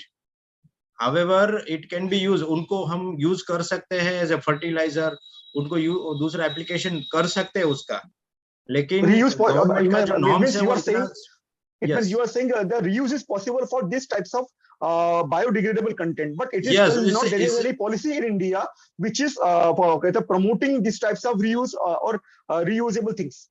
Yes, again, जैसे अभी ऋषिता ने बताया कि education ही नहीं है, education देने की जरूरत है, ऐसा नहीं है कि नहीं करना है. जैसे इंडस्ट्रीज को अगर इस तरह का वेस्ट जनरेट हो रहा है, उसको ट्रीटमेंट करने की जरूरत पड़ती है. एडिशनली वेस्ट के ऊपर भी उनको फाइनेंस, इनको एक्सपेंस हो रहे हैं. अगर वही चीज उनको वो कोई किसान को फर्टिलाइजर के तौर पे देते हैं, सॉलिड वेस्ट है या वाटर है, तो they can use as a fertiliser. उनको बहुत ही सस्ते या कम दाम में फर्टिलाइजर्स मिल जाए, ऑर्गेनिक फर्टिलाइजर होता है. तो ये थोड़ी सी चीजें हैं जो गवर्नमेंट को अपने हाथ में लेनी पड़ेगी, जिसमें टेस्टिंग का ऑब्वियसली रोल होता ही है. सेकेंड थिंग है कि प्रोसेस के अंदर भी बहुत सी चीजें ऐसी है जो डिफाइन नहीं की गई है, उसकी क्या प्रोसेस करनी चाहिए. अभी क्या है कि इंडस्ट्रीज को सजेस्ट किया जाता है कि ETP लगाओ एंड उसको ट्रीटमेंट करो, लेकिन डेप्थ ऑफ ट्रीटमेंट एक दूसरी इंडस्ट्रीज को एक दूसरे के साथ जोड़ने का कोई प्लेटफॉर्म नहीं है, जिसकी वजह से इंडस्ट्रीज जो है वो अवॉइड कर रही है ट्रीटमेंट. वो सीधा ही वेस्ट को मतलब ऐसे तरीके से बाहर निकाल रही है कि गवर्नमेंट को पता ना चले, और यही चीज है कि कहीं ना कहीं कंस्ट्रेंट्स हो रहे हैं. ठीक है. So it means you are saying के government or मतलब it will be government to private bodies like the various chambers should create a platform where the platform will be not only educate the industry but also implement some very strict rule against this industry when they are failed to do the proper treatment. Yes, exactly. अभी क्या है, government और industries आमने सामने खड़े हो गए हैं पर्यावरण के मामले में, ठीक है, एनवायरमेंट के मामले में, लेकिन एक्चुअली पर्यावरण को बचाने के लिए दोनों को मिलके काम करने की जरूरत है, और उसके सॉल्यूशंस मिलके फाइंड करने पड़ेंगे. Okay. I have one last question there. How and Commonwealth can how you can help and Commonwealth to reduce the waste generation and also reduce best utilization of the kitchen and kitchen and food waste. Yes, बहुत सारे देखिए waste generation जो हो रहा है उसको पहले तो जैसे अभी ऋषिता ने बताया कि वेस्ट जनरेट हो ही कम, ऐसा क्यों ना करें.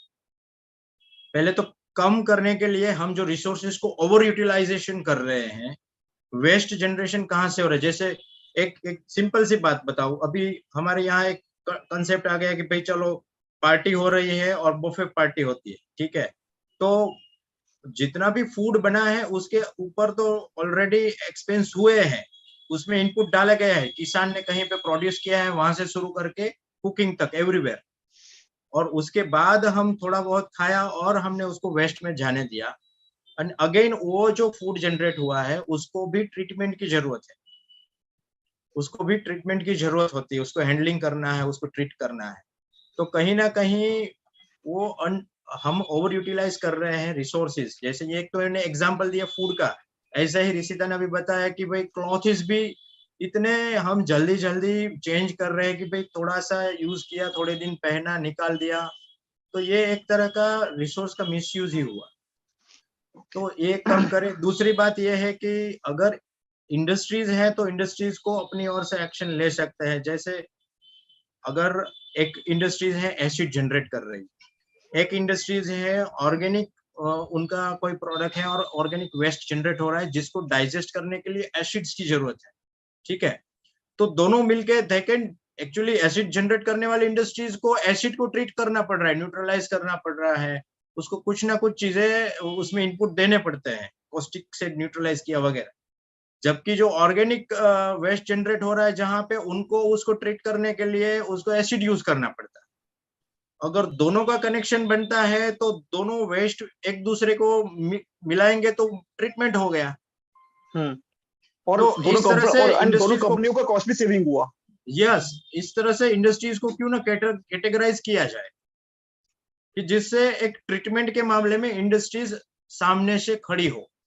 अभी उद्योग जो साहसिक है उनको वेस्ट को ट्रीटमेंट वाला जो बर्डन है ना वो बहुत बड़ा लगता है, क्योंकि उनके पास कैलकुलेशन ही नहीं है कि जो वेस्ट हो रहा है जनरेट उसको ट्रीटमेंट का कॉस्ट क्या है और वो कॉस्ट उसमें प्रोडक्ट में से वो कैसे रेवेन्यू जनरेट करे, ठीक है, उसमें से रिकवर कैसे करे।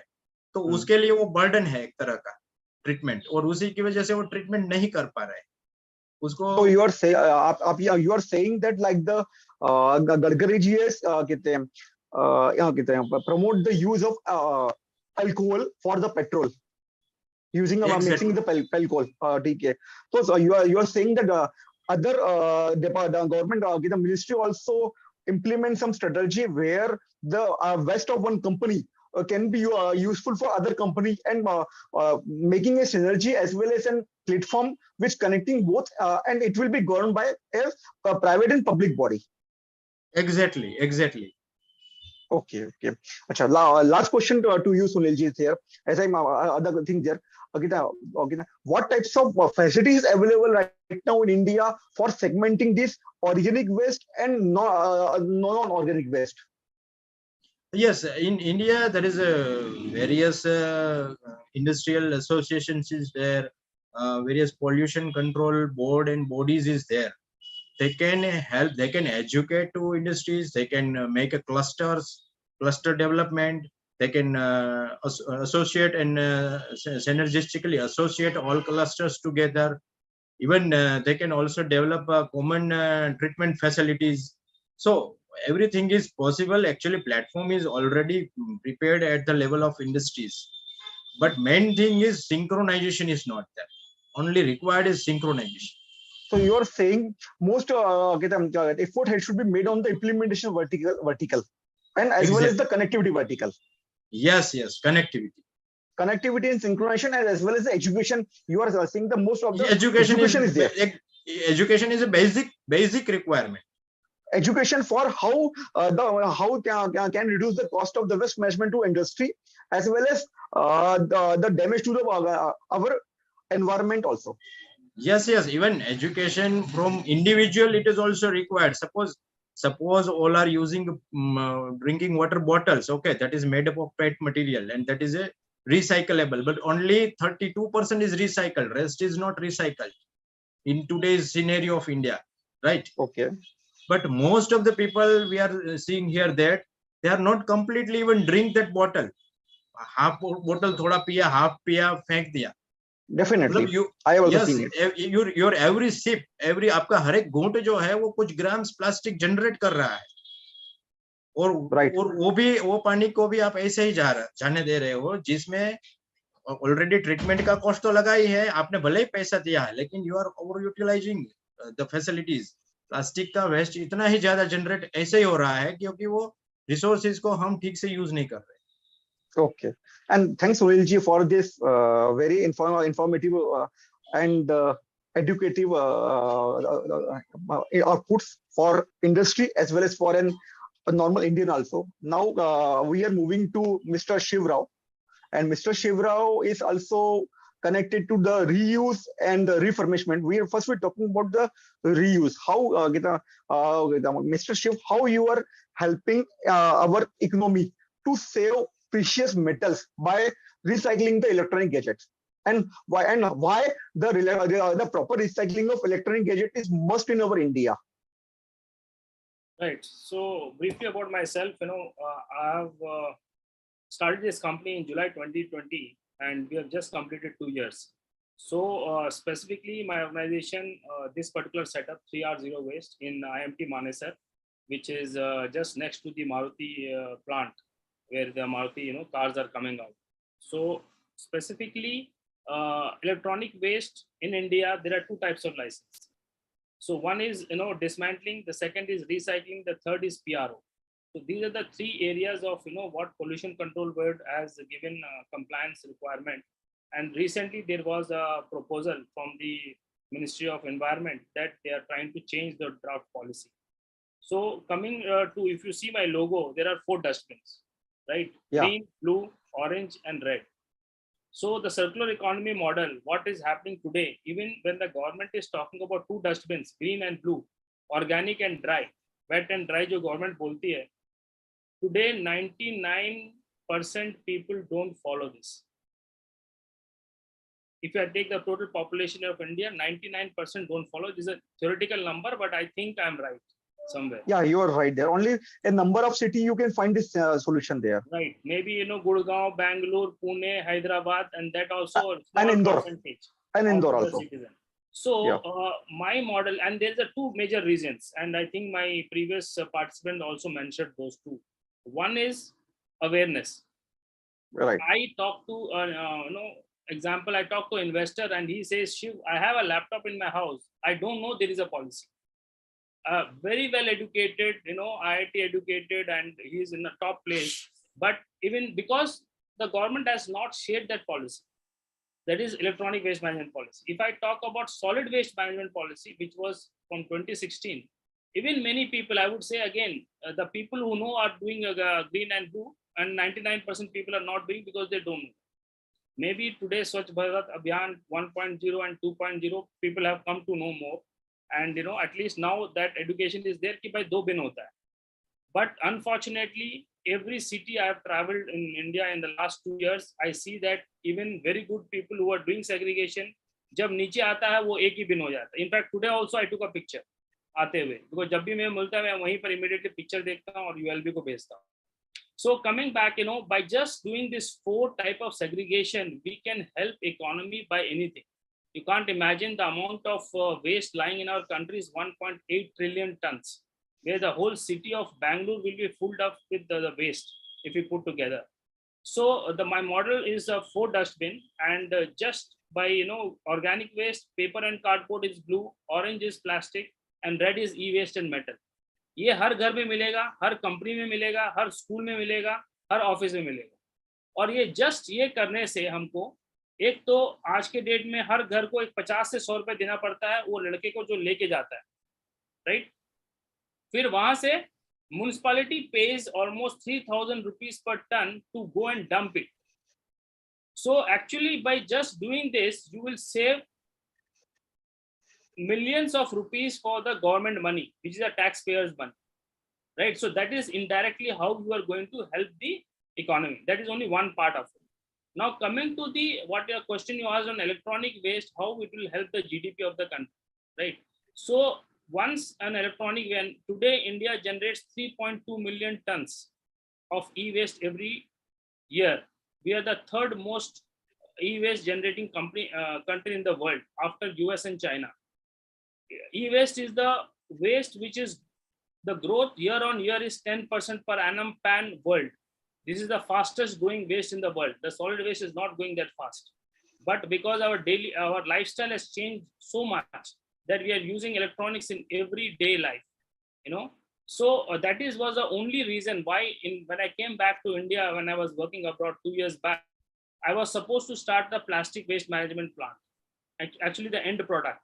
But when I found that there were almost 4,000 recyclers in India, and actually India is doing pretty well if you compare to electronic waste in plastic waste. And yesterday I met almost 20 big entrepreneurs with the ministry. So I was looking for some other waste, and then I found that electronic waste is a waste which is killing 1.5% every day in India. So it is actually 500 people are dying because of lead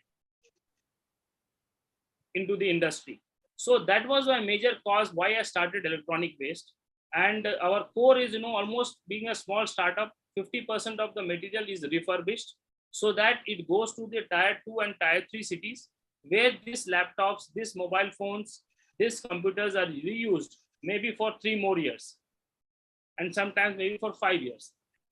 So that is the 50% business, and then the remaining 50% is where we have to recover the precious metals. But unfortunately, in India, not a single plant is there, or I think there's one in Gujarat, which is working on the precious metal. Otherwise, most of the precious metal is still going either waste or it is being sent abroad for capturing that metals. So you're saying that there should be a government should do a very active role to set up a policy for recycling of the e-gadgets where the precious metal can be extracted and it can be reused for the manufacturing of this gadget or other electronic machines. Absolutely. So what is your opinion about creating some policy, on what should be the policy should be government create, where there should be some the involvement of the government as well as private as well as the people also integrated. What your opinion about this? What types of policy should be government implemented and create for all this e-waste management? Yeah, so in terms of the policy, I think the government policy is good for now, but unfortunately, as I said, there the technology is very expensive. So it is like close to 100 crores of investment one has to do, and getting the PCBs, mainly the PCBs are the content of this gold, silver, and molybdenum. So these particularly three precious metals, which we informal sector is doing it. And that is where the deaths are being caused. So that is the fight we are trying to do, where the informal sector shouldn't use malpractices, shouldn't kill themselves, first of all, because they don't know. Unfortunately, 30% of this electronic waste pan-India comes to Delhi. The total, that is the reason we have almost 150 recyclers in the Delhi, UP, in the Noida, Ghaziabad, Greater Noida, Mathura, Alwar, in this region of NCR. So, but actually it comes to Ghaziabad to Muradabad. There is a belt of, these villages, and women and the small kids. You might have seen so many videos in YouTube. Small children below 10 years working and opening this PCB, opening the copper, burning it, taking that, harmful air, and then also harming the environment because they are not educated, right? So it's the government's policies to ensure that this is not being done. We are trying to educate them, and there is an organization from Switzerland who are setting up a plant along with this informal sector. They are creating an infrastructure, giving them free of cost. Come here, do it ethically, and I'm also in discussion with them where we can support that sort of cause. So okay, definitely, the policy is there. It is going to be improved, but having a policy is not enough. It has to be given, shared by the people. So today, so you're saying that the same way the government involvement should be in this way, where government provide the most resources to implement the reduce the cost of the technology, as well as providing some more incentives, or you can say the for creating the particular whole ecosystem, as well as for the import of the technology and the right way of the implemented technology. It is must, you are saying. Absolutely, absolutely. So unfortunately, the government bodies, CMET Hyderabad is the body who works on the R&D of this electronic waste particles mainly. So they are working on solar panels, which are going to be very soon. They will be starting, they will be end of life, because they were installed 15 years, 20 years back. All that will become an electronic waste. There is a R&D going on lithium batteries, because now lithium battery will be a huge problem very soon when the electrical cars will be with electricals. There is a R&D happening on the PCBs, how to extract these metals. But unfortunately, till today, if you ask them also, they are not happy with what they have come out. So, so still it is expensive. Still the purity of metals are not coming out.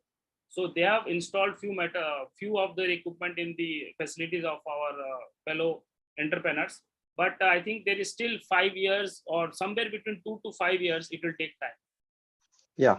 Okay, and thanks for your precious time, Mr. Shiv, and also provide the insights and the limelight of the problems and the challenges our country is facing, and how we to or Indians to come to work together to reduce the cost of the electronic gadget, as well as how we can try to reuse these gadgets so that other Indians have access to the low-cost gadget with whom they don't have precious seva, and also it will help our country to save the precious dollar which we are right now spending on the import of these gadgets. Over to you, Mr. Joy. Yeah, one point I would like to make to thank Dr. Parmar. So specifically this type of events is going to give the SDG goal number 17, which is partnership. I see, Ritika working on a very nice projects, which also I do zero waste events in Delhi. And Mr. Sunil also working on hazardous waste. So other than e-waste, I work on industrial waste, where I find a lot of clients coming up with different. So I believe that this SDG 17 partnership goals can be achieved by this. So thank you, Dr. Parmar, and thank you, Ankur. Mr. Shiv, I want to mention here that we have a good facility for metal testing, precious as well as this hazardous or toxic metal, heavy metals testing facility in laboratory, and we have latest technology from Germany actually, inductively coupled plasma, optical emission spectro. So it can be tested the purity level of content in any kind of substance or any kind of material, the content level of the particular metals in a single run. Thank you. Yes. Thank you for the information, and I'll get in touch with you personally. Sure. Thank you, Sunilji, for providing these insights, because as I know, I'm will meet with many people. There is very few facilities available in India who are able to do these types of tests, and it required a very precious and very accurate measurement. And I'm very thankful to you to provide this insight, so that now most of our viewer or the SME who are need this type of solution, they will definitely get connected to you. Now we are moving to Mr. Joy. Mr. Joy is having a startup in Kerala. They are always associated with the Kerala government for reducing the West gated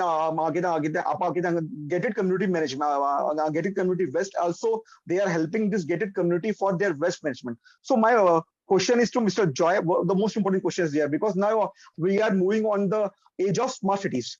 So Mr. Joy, how is the gated community, the problems, or what is the most of the gated communities are facing the problem in the West management, and also how your startup is helping this gated community to overcome this problem of West management? Hi, good afternoon.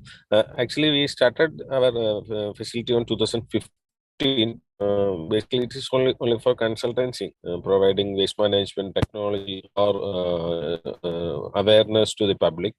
After that, the requirement of managing the waste, not only need the awareness, they need facility to manage the waste, and also they need backup support for developing a team to manage the waste. That's why we come in to provide solution to gated community, public sector companies, and individual housing colonies. Basically, the gated communities are ready to do the segregation and set up facility for managing the waste, but they need extended support for daily operational maintenance of the system. In that sense, we are supporting those people, providing manpower with all labor statutory provisions, and managing the material very scientifically, and educate the people how to segregate. If the segregation is not up the standard, again we do awareness.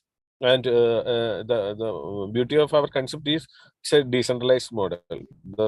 All biodegradable material is managing on their own site. If it is a apartment complex, we set up facility to compost, on-site composting facility on the terrace, and the compost they can reuse it for gardening or in their vegetable garden or something. Otherwise, the excess compost we hand over to the local farmers. And also, all the dry materials they can segregate. They can get some revenue from the recyclable materials. All the negative value materials we collect it and handing over to co-combusting facility. This is the one model we are developing. And secondary, as part of the Swachh Bharat mission, the state government starts the door-to-door collection facility in entire Kerala using the SHG group, women SHG group in Kerala. It is called Kudumbasri in Kerala. It's around 30,000 women is working on that concept. Currently, we are supporting 17 SHGs in one district. That's mainly in the Kochi, the Ernakulam districts. It's directly working 700 women entrepreneurs. They do door-to-door collection of the non-biodegradable materials. We educate them how to segregate the material and handing over those materials to the retailers, how they can make a revenue from that material. In that sense, also, we are supporting more than 500 women entrepreneurs in Kerala. And also the other thing we are doing is also the public sector companies, like the big company in Kerala is it's a central government institution, FACT, it's a fertilizing manufacturing company. It's around 4,000 people are working there, and the other special economic zones are working here. All those facilities, there is a waste management facility, but they are not equipped to manage the daily operations. We do support, provide our manpower, vehicle arrangements, and we do the scientific waste management, the awareness program as part of the Swachh Bharat mission. This is the another second handling. And also, as part of the Swachh Bharat mission volume 2, the central government ministry is very strict on developing sewage treatment plants and effluent treatment plants on community level to manage the sewage. In that sense, also, we are helping the local self-government for developing detailed project report on designing the sewage treatment plants and how to operate the plants and how to establish the facility on a successful model. In that sense, we are working. So you are saying that if our government create a policy that the gated community should manage their waste at their end, it will reduce a very big cost of our taxpayers' money, as well as also able to create job or business opportunities for the micro entrepreneurs, where they can able to earn their bread and butter by doing these types of activities. Along with also, it also reduce the burden of the waste management to the government. You are Exactly. Actually, more than 500 apartment complexes in Kerala is practicing this model. The beauty of the project is no burden to government, because the entire facility, the initial investment or the establishment cost will be afforded by the gated community association. The day-to-day operation cost is afforded by the community, and also it provide the gated community alone provide more than 2,000 job opportunity to the local women in the local area. So that's the it saves the GDP of our nation and create job opportunity, and also it encourages the circular economy. And the other thing is lagging is the EPR policy is lagging. That's the main issue in our experience. If the EPR policy is strictly implemented, the circular economy concept, we can actually the speed of implementing the circular economy, we can encouraging that concept. So you are saying that when one new gated community has been developed, at the time of when the gated community members are getting possession of the flat, they should be aware by this gated community as well as government also, that you have to be a little bit cost of this all the waste management at every month. You are saying. Yeah, actually, in the policy, it is strictly mentioned that the gated community or the community living people have to develop their own decentralized waste management facility. Then only they got the permission or the approval for the building from the local government. This is happening all over India, I think so. But the problem is that for the initial approval, everyone install those facilities, but after that, they don't facility. They mix entire waste and handing over to the municipality or just dump into the open area. in that case, we are helping them to how to maintain those models in a successful model. It's not a single installation process or it's only for a approval magic. We make sure it is working sustainable model on a long run. Okay, so my last question is there. We are about to closing this session. So what will be the basic cost of all the gated communities? Say we are taking example of gated community of around 250 flats. Okay, so what will be the cost of all the these the gated community of waste management will be have to BRM one flat owner in one gated community of 250 flat per month? Average the initial initial investment for setting up the facilities ranging from 2,500 to 4,000.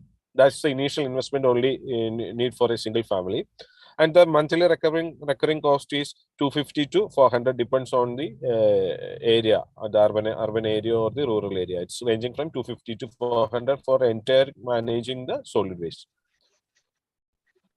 And what about the liquid waste or waste sewage water, or you can say other water? Also, the CPCB already published the norms for managing the industries of effluent treatment plants, and it also depends on the area availability, which technology we are choosing, and also depends on the nature of the effluent or the nature of the even the substrate nature is always common, but in the case of an effluent, it depends on the nature of the effluent. In the cost will vary. So you are saying that in a gated community, one family or one flat owner has to pay not more than 7,000 rupees upfront cost for all the management, and maximum 500 to 600 rupees per month for all the managing of the waste. Exactly. Yeah. Yeah. Okay. Thanks for the information. What's last information? Information I like to ask with you.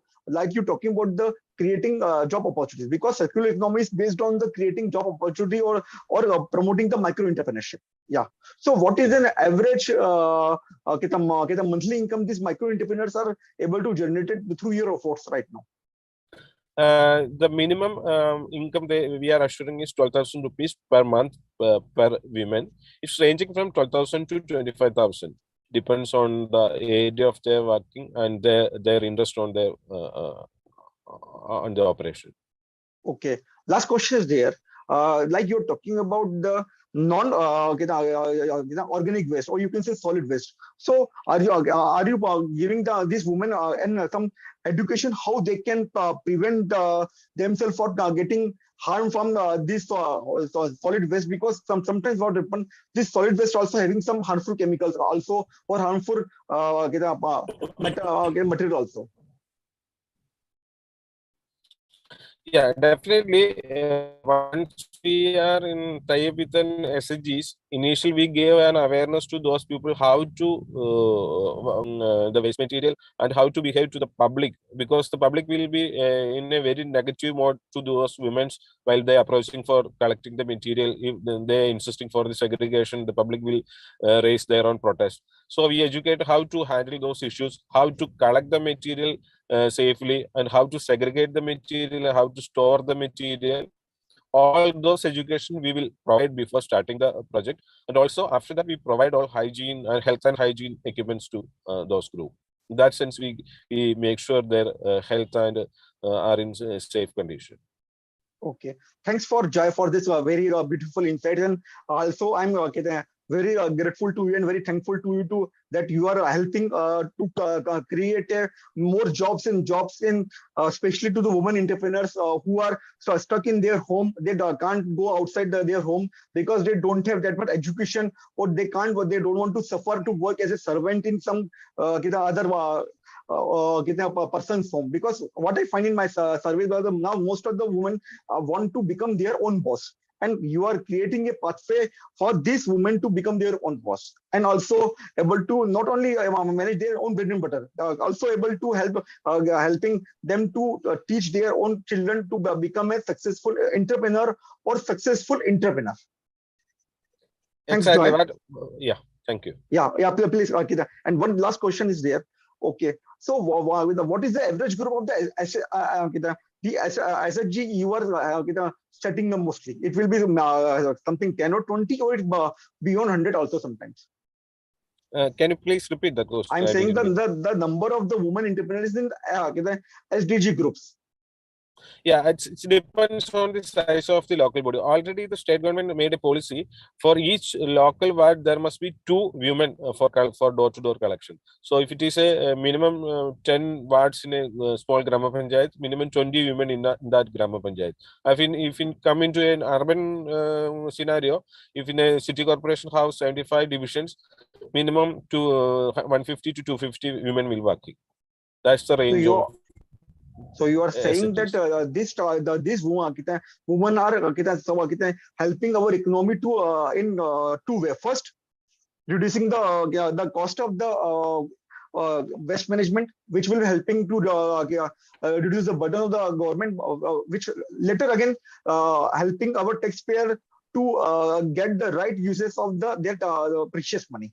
One thing. Not in 2 cents. We can count the number, because one sense they contribute to the industry as a raw material, the waste material as a raw material. They help the community how to dispose the material scientifically without harming the environment.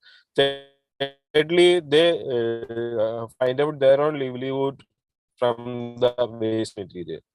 That's the major 3 outcome of the project. So you are saying that all your exercise is helping to create a sustainable livelihood. What for this women micro entrepreneurs? Exactly. Yeah. Thanks for your information insights. Now we are moving to our respectable Parmar ji. Over to you, Parmar ji.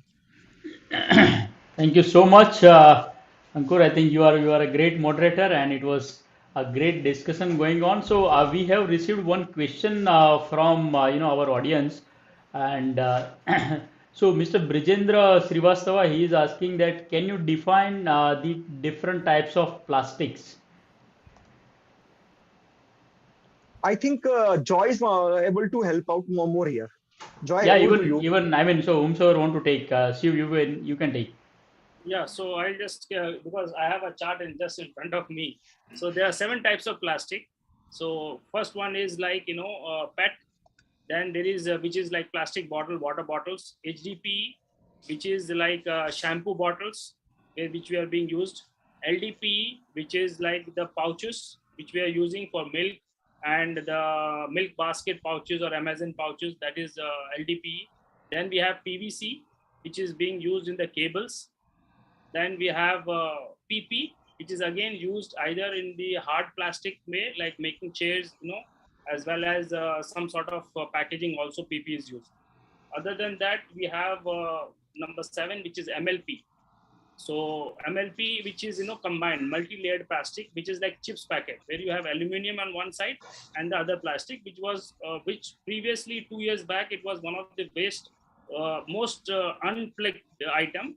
But today it is also being recycled. It is made, we are making this plywood sort of, compacted boards. So 3 years back, that was also solved by India, but still, many people don't pick it because it's very light and people are not segregating. But today, fortunately, almost 100 ladies in Gurgaon area, they collect it and they send it to my NGO on a bi-weekly basis. So other than that, there is one more, number 6 is polystyrene, which is the thermocol. Number 6. So 1 to 7, these are the 7 types of plastic. Wow, very well answered, Shiv. Thank you so much for that. And so I thank all of you. I mean, Ankur, Zakaria, Sunil Bhai, Rishita, Shiv. Thank you so much for taking out your time and sharing your insights, your experience, and lot of knowledge. I think that will help to a lot of our viewers, and I'm sure this particular platform becomes the knowledge awareness platform wherein a lot of people will learn, and we are putting our efforts to create more eco-minded entrepreneurs or eco-minded Indian citizens, जहाँ पे लोग waste जो है उसको समझे, उसके बारे में बात करें और जब हम स्पेशली एक सर्कुलर इकोनॉमी की बात करते हैं, again it is something very we are creating a pathway to net zero, और जो हमारे प्राइम मिनिस्टर का मिशन है, राइट, उसको आगे ले जाए. तो thank you so much everyone for sharing your thoughts and sparing your time with Vyapar Jagat TV, and thank you so much. So just one thing, Dr. Praveen. Yesterday I was in SIDBI, and the European Union and the Ministry of Urban Housing and Ministry of Environment. So there is a new scheme coming up wherein SIDBI, along with the funded by European Union. So any startups who are looking to get some funds, they can approach their SIDBI. Every state will have a SIDBI, branch, and if you're not able to get them, please contact me. I am in touch with the head office. So I am going to be the first guy who will be getting some funds, which will be taking the risk. So because no banks will give you a fund today, most of the banks will refuse. So I have not got for 2 years 1 rupee. So I raised my voice. I ensured that this facility is available for all the entrepreneurs, and Wow. I am ready to help whatever happens.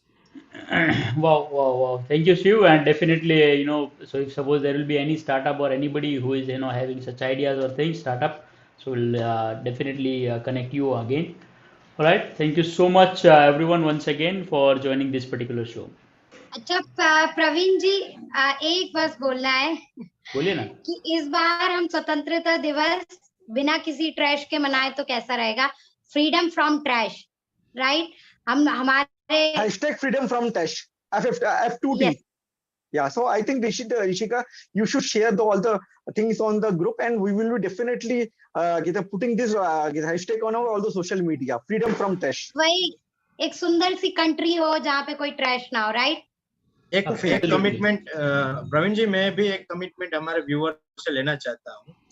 Because I had also taken one challenge that I will live my life plastic free on or before 2024. Okay. So I also want some commitment from our viewers कि आप अपनी life में, अपने home पे, अपने घर में plastic free life के लिए क्या क्या कर सकते हैं. यू कैन देखिए, आज टूथपेस्ट शॉप से शुरू करके detergent, everything is made with chemicals. Nowadays there is lots of other resources available कि उसमें नेचुरल या हर्बल फॉर्म्स है, और हम रिड्यूस कर सकते हैं, हमारी लाइफ को प्लास्टिक फ्री बना सकते हैं. सो जस्ट टेक कमिटमेंट कि एक बार हमने कमिटमेंट लिया कि चलो नेक्स्ट 1.5 year और 2 years में I will live my life plastic free. So automatically it will going towards कि हम एक दूसरे लोगों के लिए एक एग्जाम्पल भी बनेंगे, और it will be definitely impact in all over the environment.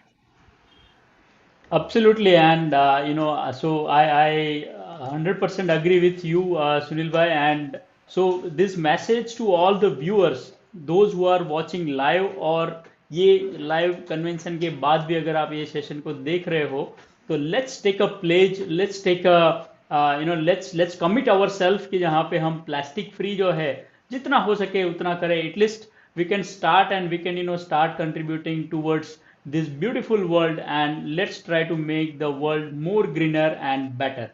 Thank you so much, and yeah, so that is the message. Thank you so much everyone once again.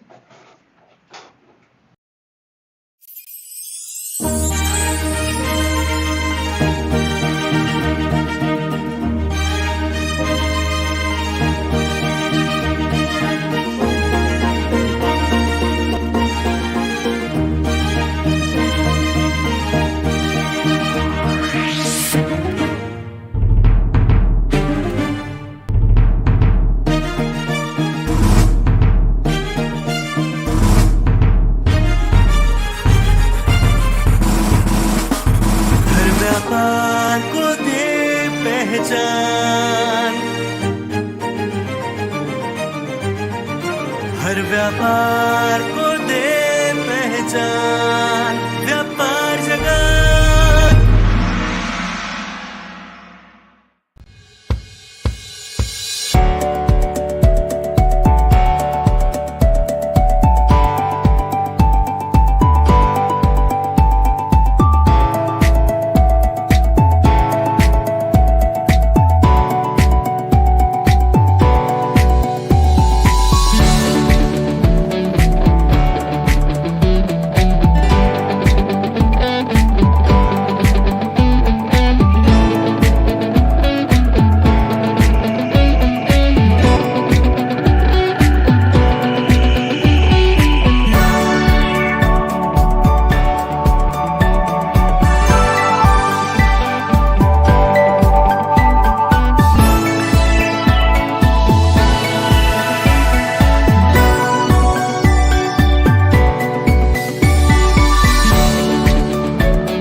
आज हमारे पास सारी सुख सुविधाएं हैं, पर खराब स्वास्थ्य के कारण हम जीवन का आनंद ही नहीं ले पा रहे हैं।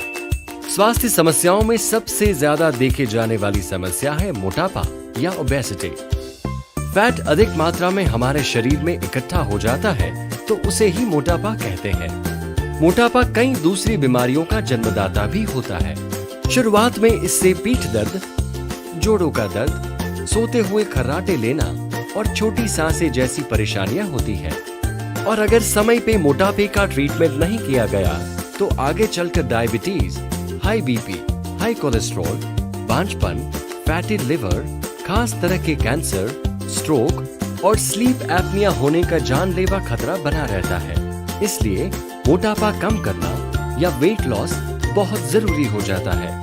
वैसे तो डाइटिंग और एक्सरसाइज करके वेट लॉस की कोशिश की जाती है, पर जिनका एक्स्ट्रा वेट 30 केजी से अधिक है वहाँ इम्पॉसिबल हो जाता है सिर्फ डाइट और एक्सरसाइज से वेट लॉस करना। ऐसा भी देखने में आता है कि व्यक्ति रेगुलर एक्सरसाइज से थोड़ा बहुत वेट लॉस कर भी ले तो एक्सरसाइज छोड़ते ही फिर से वेट गेन हो जाता है और कभी कभी तो पहले से अधिक गेन हो जाता है। शुक्र है कि ओबेसिटी या बैरियाट्रिक सर्जरी एक रेस्क्यू थेरेपी बन के हमारे सामने आई है। ओबेसिटी सर्जरी न सिर्फ वेट लॉस करती है बल्कि जीवन भर आपके वजन को हेल्दी लिमिट्स में भी रखती है। अब जरा देखते हैं कि किन व्यक्तियों के लिए उपयोगी है ये सर्जरी। अपने शरीर के बीएमआई से हम यह बात आसानी से जान सकते हैं। वो व्यक्ति जिनका बीएमआई 37.6 से ज्यादा है या बीएमआई 32.6 से ज्यादा है और मोटापे की वजह से कॉम्प्लिकेशंस है या एक्सेस वेट 30 किलो से ज्यादा है और डाइट एक्सरसाइज से कोई फायदा नहीं हो रहा, ये सभी ओबेसिटी सर्जरी के लिए सूटेबल है। और ओबेसिटी सर्जरी सबसे आसान और सुरक्षित रूप से करवाई जा सकती है जोधपुर 4 रास्ता के पास स्थित द्वारका क्लिनिक में। द्वारका क्लिनिक के निदेशक डॉक्टर अविनाश टांग SGPGI से MCH करके आज अहमदाबाद के जाने माने ओबेसिटी और गैस्ट्रो सर्जन है। 10 साल से ज्यादा का अनुभव रखने वाले डॉक्टर अविनाश टांग शैल्बी हॉस्पिटल में liver, gastro and obesity department के फाउंडर हेड रह चुके हैं और एशियन बैरियाट्रिक्स में भी ओबेसिटी सर्जन रह चुके हैं। इंडिया के अलावा जापान और कोरिया में ट्रेंड डॉक्टर टांग कई राष्ट्रीय और अंतर्राष्ट्रीय अवार्ड से सम्मानित हो चुके हैं। अपने करियर में कई ओबेसिटी सर्जरी कर चुके डॉक्टर टांग अब द्वारका क्लिनिक के माध्यम से हर उम्र और लिंग के लोगों को मोटापे से छुटकारा दिला के स्वस्थ, खुशहाल और आत्मविश्वास से भरपूर जीवन जीने में मदद कर रहे हैं। तो अभी विजिट कीजिए द्वारका क्लिनिक या कॉल कीजिए 8866020505 पर और वापस पाइए एक स्वस्थ और खुशहाल जीवन। Hello everyone. So as you are watching the series of sessions जो हम sustainability की बात करते हैं, आज पूरे दिन का हमारा जो थीम है it is sustainable development and इसमें हम काफ़ी सारे स्पीकर्स जो है वो अपने बारे में बात करते हैं। Now we are coming up with a very interesting topic and that is Indian traditions for global sustainability. India, जहाँ पे हम काफ़ी बार ऐसी बातें करते हैं कि इंडिया के पास, इंडिया का जो ट्रेडिशन है उसमें ऐसी बहुत सारी चीज़ें हैं कि जो पूरा वर्ल्ड जो है वो फॉलो कर रहा है एंड काफ़ी सारी ऐसी चीज़ें हैं कि जो इंडिया को सस्टेन, नॉट ओनली इंडिया, पूरे वर्ल्ड को सस्टेनेबल बनाने में हेल्प कर सकती है। तो ऐसी क्या चीज़ें हैं? तो वही सब्जेक्ट पे we have very interesting speakers in this particular room and we are going to discuss all such traditions for next 1 hour and I am happy and I welcome Prachi Patil. She is going to moderate this entire panel. So let me briefly introduce Prachi. Prachi is the founder of Suzu Agro and building a multi-brand business in food sector. Aaj Pakao presents a convenience store of quick food which is all natural. Self-motivated individual with high level of enthusiasm and willingness to learn and incorporate instructions into daily tasks and assignments. Highly organized with critical attention to details and Prachi is competent and diligent individual engineer. Thank you so much, Prachi, and it's over to you now, Prachi. Thank you, Dr. Praveen, for this wonderful introduction. And I welcome you all. We have very wonderful speakers here with us today. We have Pragya Tripathi, who is from Hunar in India. We have Binjan Sheth, who is from Think Green Envirotech Private Limited. We have Ojas Trivedi, who is from Ojas Trivedi Design Studio. So I would like to get, like a brief introduction from each of you, what you do, what is your venture about. Can you tell us in a brief? Binjan, starting with you.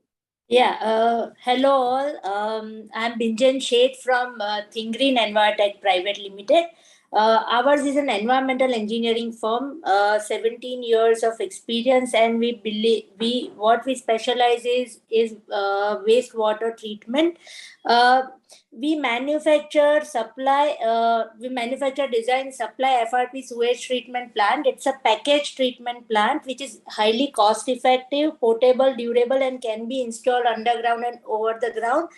Our main idea is that, treating wastewater is affordable. We are here to help people who are environmentally conscious to treat that wastewater and reduce, reuse, and recycle water into gardening purpose, irrigation, urinals, and all that. So as you all know, groundwater is going very down, so it is the need of the hour, and it is time to wake up. That is what I would. Wonderful, Binjan. Wonderful. And you're based out of? I'm based in Ahmedabad. We are catering pan India. Wonderful, wonderful. Thank you, Binjan. Pragya, would you like to go next? Yeah, hi Prachi, thank you. And namaste everyone. I'm Pragya, and by profession I'm an architect. And I've done my master's in acoustics, that is also a study of human settlements. And I've also done an AGBC accredited professional course also, and that I'm an accredited professional of that. So in my working as an architect for the last almost 10 years, we have been working in the theme of doing to sustainable development. And like every architect, everyone has a dream that his or her project should be in some form of sustainable development. And whatever products they are using, that should be sustainable. But after my kids, I have to take break from architecture.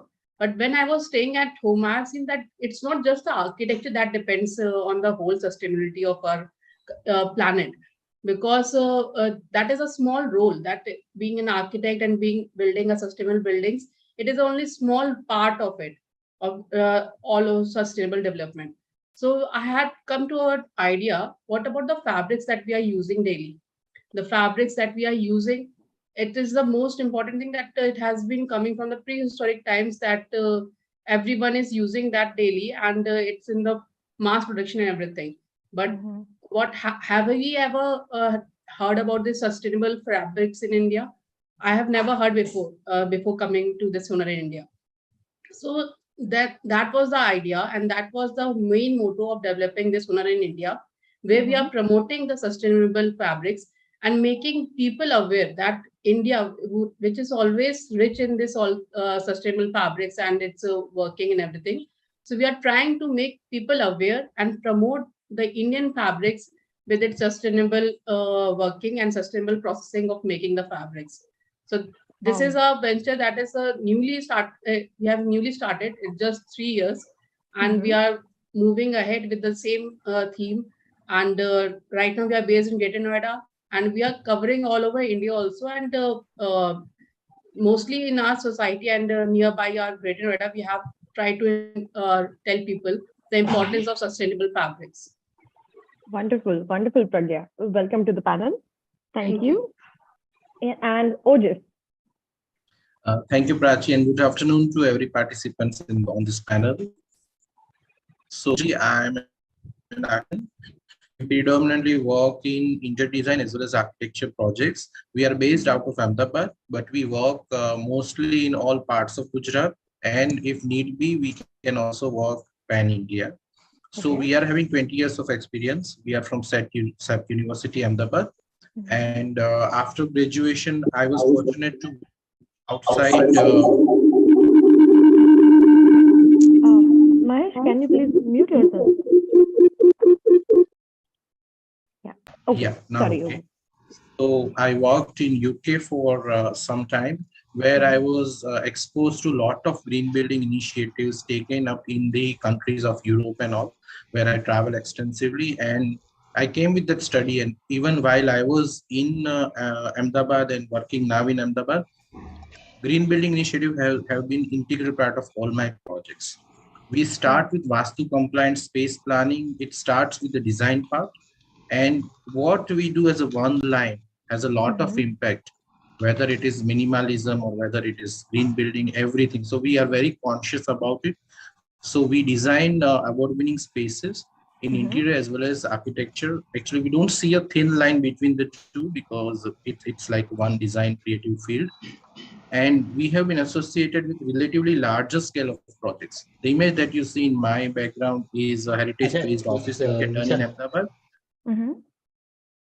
And lot of projects starting from healthcare, means hospitals of big scales up to 350 beds we have been doing currently on our own brand, just design studio, and lot of office interiors and clinics, dental clinics and all that we have been doing other than residential architecture as well as bungalow architecture. Understood. Thank you so much for having me on the panel. Thank you. Thank you, Ojit. Thank you. I see we also have Mahesh here joining today. Welcome, Mahesh. Hi. Thank you very much. I am sorry because I struck somewhere, and so No I'm problem. Yeah. No problem. So So Mahesh, yeah. आप अपने बारे में थोड़ा introduction देना चाहेंगे? What you do? What is your company? Basically, I have no company, but I am running one voluntary organization called Paryavaran Mitra, and which is working on environmental issues and climate change issue, basically. Yeah, and we are working on the environmental impact assessment and climate change issue and all.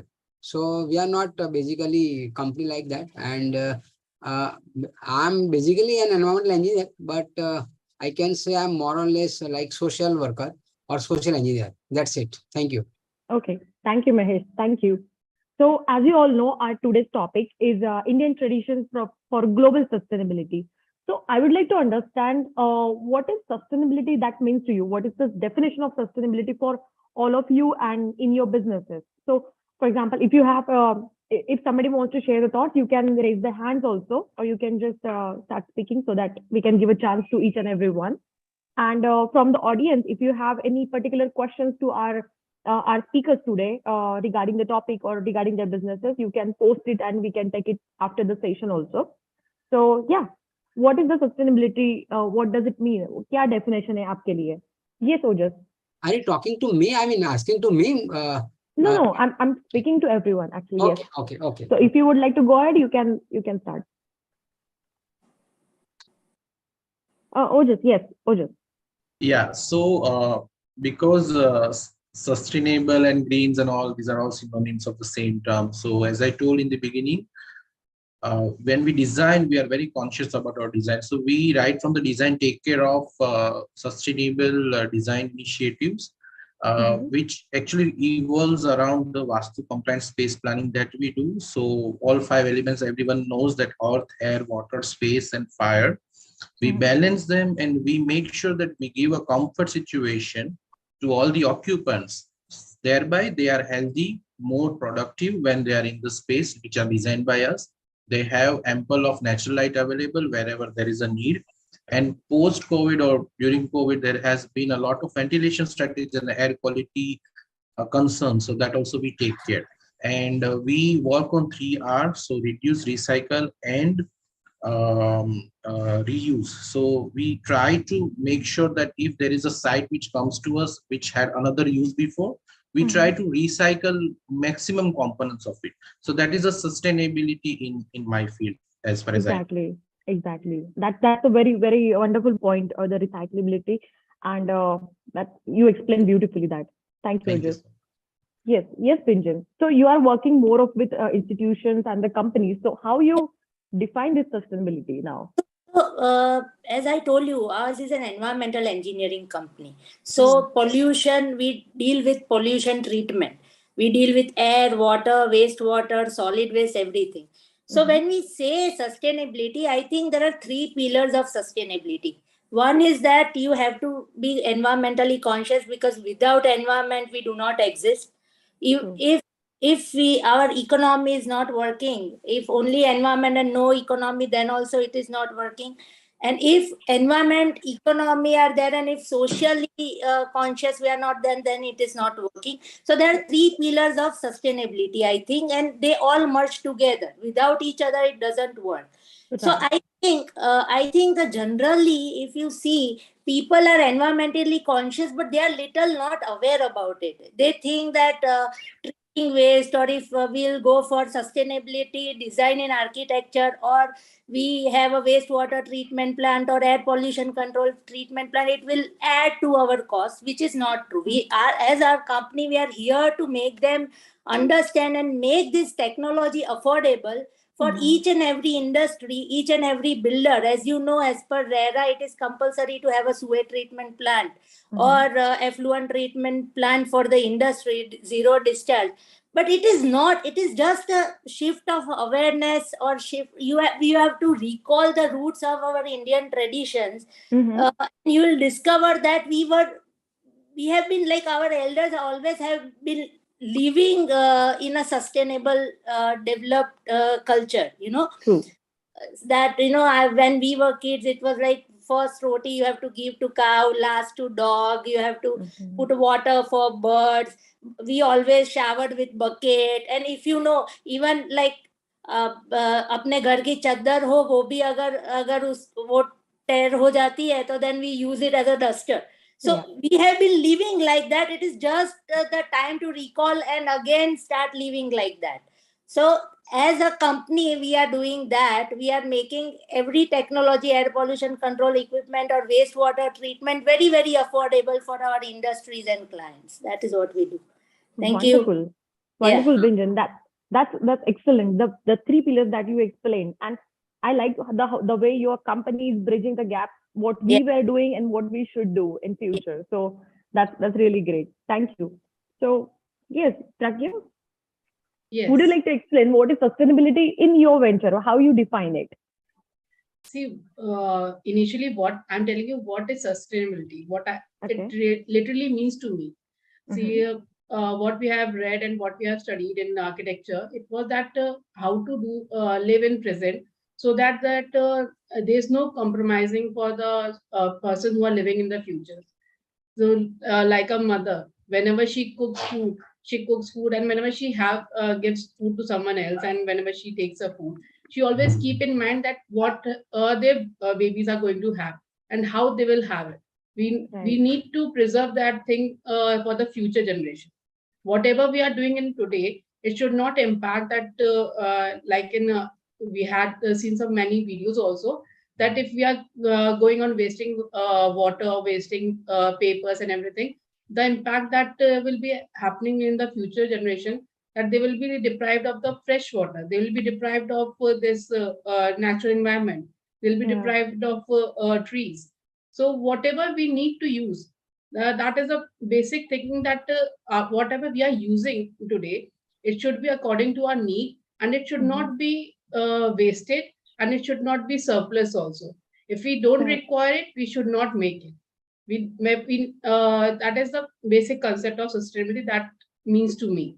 And in our venture also, what we are seeing today, that because of this mass production of fabrics and everything, there's a more supply than the demand. We don't require that. We have seen that there are so many vendors who are doing this, in especially in many parts of the countries, there this handloom industry has been transferred into power loom, and many factories are now building the same kind of fabrics. Even in Noida, where we live, there are so many fabrics factory, and it is also known as the city for the fashion aprons. So over here, what we have seen, that there's a huge supply of each and everything, despite being covering all over India. We see that there's a lot of wastage also happening in this, and lot of wastage is happening because they are doing competition. They are doing competition in everything. Whenever we do business, there are 3 P's that I consider should be there in a sustainable business. That is people, planet, and profit. We all are covering only people and profit. We are leaving our planet. If we consider our planet also, we'll think about whatever we are manufacturing and how much it is required, whether it's excess or not. Because of this excess, we are reducing the rates. We are going to this that we have seen that there's a variety of each and everything, even in Amazon or on local market, variety is there, but the quality is gone in our today's generation of fabric. And when we go for the quality, the rates are already increased, and people even don't know what are the good fabrics and what are the sustainable fabrics. People don't know what is the name of the sustainable fabrics of India. What are the names of sustainable working procedures of India that we have been using. So according to me, if we go for, in my venture, what I feel is that sustainable fabrics leads into many things. Like if we go for a polyester, if we go for rayon, in these fabrics are all are chemically made. These are man-made fabrics, and these are depleting our environment. They're harming our air, because whenever they are making in the factories, hazardous gases are being released. They are using a lot of water for making the fabrics, because they consume a lot of washing is there done over there, and they are even polluting the water bodies also. And they are also increasing the burden on wastage industry, basically. Yes. Like, the recycling and everything. So yeah. So in my venture, what we have done, I have been thinking of 6 points of sustainable fashion. One is to go for the sustainable fabrics. In India, there are many sustainable fabrics like silk, like cotton, and other. If you'll go through in depth, each part of India, each state of India has a sustainable fabric of their own. You'll never find only one style of cotton or one style of silk. In every part of India, they have been doing this in the local, whatever they can find it locally. They have been developing that fabric locally. They were not transferring it from here or there, and yet they were having good fabrics at each state. And now what we are having, we are doing this mass supply, and because of this, we are leaving the quality. So the second, what we feel in sustainable fashion is that it should be luxury fashion. Luxury fashion means go for the best, but in a limited condition. Use the good artisans that Indians had, use the best techniques that India had, and go for the best quality of fabrics, but don't go for the surplus of that quality. You cannot copy that handwork with the machine. And if you are doing that machine work, then you are making the surplus. And you're making the surplus, then again there will be wastage. So instead of going with this surplus, go for the luxury kind of thing. Another thing is that we have seen that with our tradition in India, they were reusing our fabrics. They were even reusing. Yes. Okay. Reusing. You can see that they were very for the weddings. We have seen that heavy wedding lehengas and wedding ethnic wears are being used, but none of them are being used again and again in their lifetime. True. So what earlier they used to do, that they used to carry that same wear to the generations, and that was made such with the pure fabrics that it was not even derived of this all the qualities. The colors was never faded, because they were made of in a luxury fashion category. So they use the best quality which used to live for years. And I also feel that there has to be one official standards for fabrics that I have never seen in this, that they are making categorization of the fabrics, that this is sustainable fabric, that this is this fabric is harming this. Whenever we see licenses in food, we see licenses in our architectural products what we are using, but no such category has been made for the fashions, for the apparels, or for the fabrics that are being used in our industry. So there should be a standardization on yes, the there should for be some standardization. So normal public can also understand that this fabric is good for our health, this fabric is good for our environment, this fabric is harming our environment, and this fabric is harming something else. So that should be done over there. And we can easily, like Binjan said that earlier, what they can use, they used to recycle, they used to reuse. Like if the bedsheet also gets torn, they used to recycle, or they used to remake it into something else, like a patchwork, like something else, the dusting cloth or something else. So these all things should be done in our industry so that we can achieve a sustainable fabric category, and the general public can easily understand how to select the good quality fabrics. So that is my thinking, and I've been trying in my Hunar in India to make people aware of all these things. That you can get this look alike in a cheaper rate, but how it is affecting your body, how is it affecting your environment, that's important to know. If you can spend 200, you can easily spend 500. And you can spend 500 if you will see that if you're spending 500, you will always feel that if we require it and if we really want it, we'll buy it.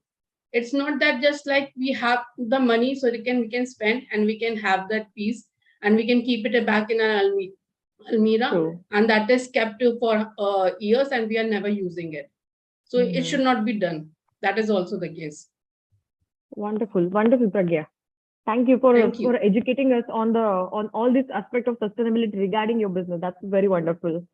And so our last speaker, Mahesh. So आपको क्या लगता है? You heard all of these different industrialists, different people from different professions.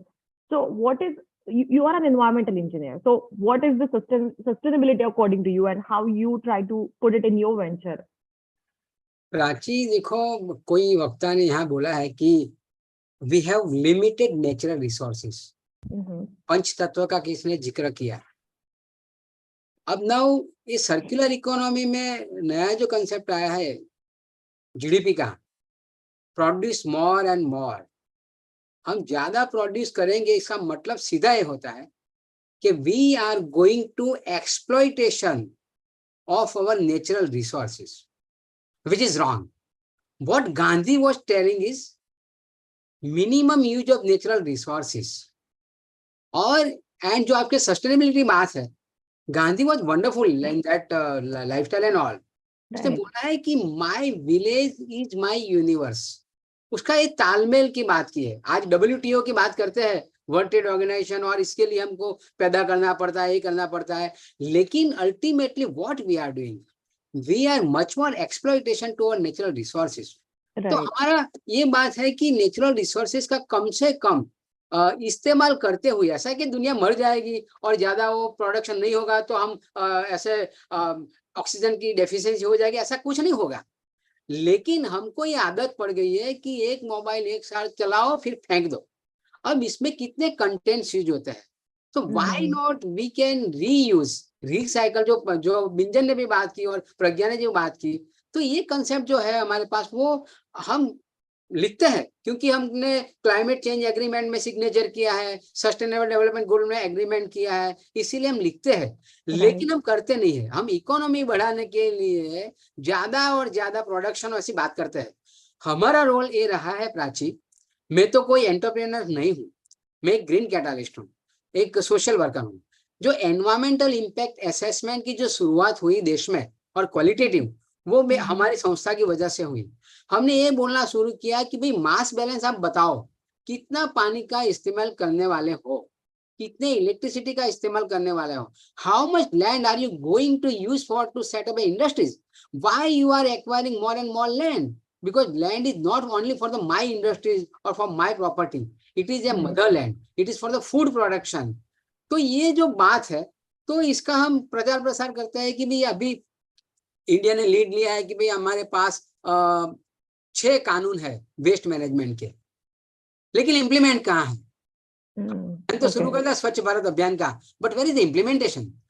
क्योंकि हमको एक one hand we want $5 trillion American dollar economy, and other hand हम waste management की बात करते हैं और मिनिमम यूज की बात करते हैं. दोनों नहीं चलेगा, पॉलिसी बनानी चाहिए. और ऐसा है कि जो गांधी के प्रिंसिपल थे minimum use of natural resources. Gandhi ऐसा कतई नहीं बोला था कि हम पीछे रह जाए, अमेरिका आगे निकल जाए। हम इस प्रकार से जाते तो हम भी आगे बढ़ जाते, हमारा ग्रोथ सस्टेनेबल होता। यदि यह सस्टेनेबल ग्रोथ नहीं है, क्योंकि मैं क्या बोल रहा हूँ, मेरी बच्ची मुझे पूछ रही थी कि पापा हम गरीब है इसीलिए हम घर में इलेक्ट्रिसिटी यूज नहीं करते हैं या कम करते हैं और आप ये स्कूटर यूज करते हो, व्हाट इज द रीजन। मैंने बोला कि ऐसा नहीं है, हम जो इलेक्ट्रिसिटी का यूज करेंगे तो इलेक्ट्रिसिटी कहाँ से आते हैं, वो कोयला से आती है। कोयला कहाँ मिलता है, जहां हमारे ट्राइबल लोग, आदिवासी लोग रहते हैं। हम एक स्विच दबाएंगे, एक यूनिट करेंगे तो हमारा एक ट्राइबल फैमिली को डिस्प्लेस होना पड़ेगा।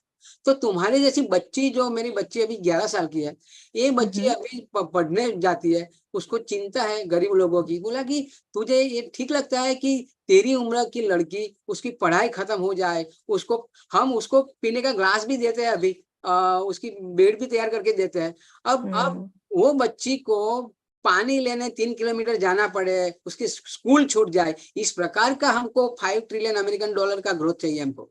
तो ये जो बात है, मैं विरोध नहीं करता हूँ, I favour the industries, always I never telling that no growth of industries, it should be growth of industries with eco friendly. Waste management हम क्यों नहीं करते हैं, जैसे कि हम बात करते हैं कि हम हर एक में इलेक्ट्रिकल एंड इलेक्ट्रॉनिक वेस्ट में भी हम करते हैं कि extended producer responsibility, where it is. Plastic में बोलते हमने अवार्ड भी पा लिया चैंपियन ऑफ द अर्थ का सिंगल यूज प्लास्टिक में, बट एक्चुअली एक ग्रास रूट पे, धरातल पे होगा सही, क्योंकि हम उसकी पॉलिसी नहीं बनाते अच्छी तरह से। हम ऑडिट नहीं हो रहे को बताने के लिए एग्रीमेंट में सिग्नेचर कैसे करते हैं। इसीलिए अभी जो इजिप्ट में जो होने वाला है COP27, उसका लाइफस्टाइल पे जुड़ा हुआ वर्ड यूज होने वाला है। मेरा ये बोलना है कि हमारा एटीट्यूड में चेंज होना चाहिए, लाइफस्टाइल में चेंज होना चाहिए, ताकि हम सस्टेनेबिलिटी रहे। एक एग्जांपल देके मेरी बात खत्म करूंगा और दूसरों को चांस दूंगा। जैसे कि आप जानते हैं कि हमारे पुराने सिस्टम में, हम 50 साल पहले की बात कर रहा हूँ, ज्यादा दूर की बात नहीं कर रहा हूँ, हम पंगत में खाते थे, सब एक साथ में नीचे बैठते थे और खाना पिरसा जाता था और सब एक साथ खाते थे, तब कोई वेस्ट नहीं होता था। आज हमारी बुफे सिस्टम आ गई, 50% वेस्ट करता है। मैं लॉकडाउन की बात करता हूँ, लॉकडाउन में हमारा डोमेस्टिक वेस्ट, अहमदाबाद की बात करता हूँ, 50% कम हो गया। प्राची और बिंजन और प्रज्ञा ने खाना तो छोड़ नहीं दिया था, और भूखे तो नहीं रहे थे, वो भी ब्रेकफास्ट भी करते थे, डिनर भी करते थे, लंच भी करते थे। मैं तो ज्यादा खाता था घर पे था तो, क्योंकि मेरे घर पे अच्छी रसोई बनाती है। फिर भी कम हो गया, क्योंकि ये जो सिस्टम थी हमारी, बुफे सिस्टम, फंक्शन के सिस्टम, और बिगाड़ करते थे, हम वेस्ट करते थे, वो कम हो गई। वो हमारी संस्कृति है, वो हमारी संस्कृति है, और ये संस्कृति की ओर वापस जाना है। मैं नहीं बोल रहा हूँ कि 5 ट्रिलियन अमेरिकन डॉलर का मैं अपोज कर रहा हूँ, मैं तो 10 ट्रिलियन डॉलर अमेरिकन ग्रोथ की बात कर रहा हूँ विथ सस्टेनेबल लाइफ। हमारा जो अभी जो एयर पॉल्यूशन में ज्यादातर मौत हुए, आपको वो लार्जेंट का रिपोर्ट ले लो, 2019 में सिर्फ total 2.3 million people died because of the pollution, and अकेले एयर पॉल्यूशन में 1.7 मिलियन पीपल डाइड हो गए।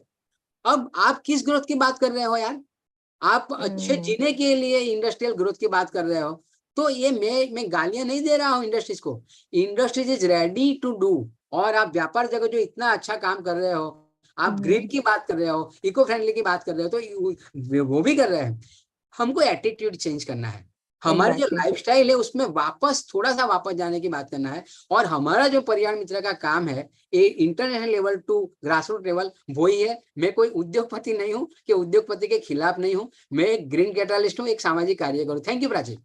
आपने बहुत अच्छे से एक बात कही महेश जी, कि आप एक बैलेंस क्रिएट कर रहे हो, जो कंज्यूमरिज्म और जो करंट सिनेरियो है, जिसकी वजह से जो एक इको फ्रेंडली बोलते हैं लोग, वो कर नहीं रहे, जो ऑडिट्स नहीं हो रहे, जो स्टैंडर्ड्स नहीं डिफाइन हो रहे।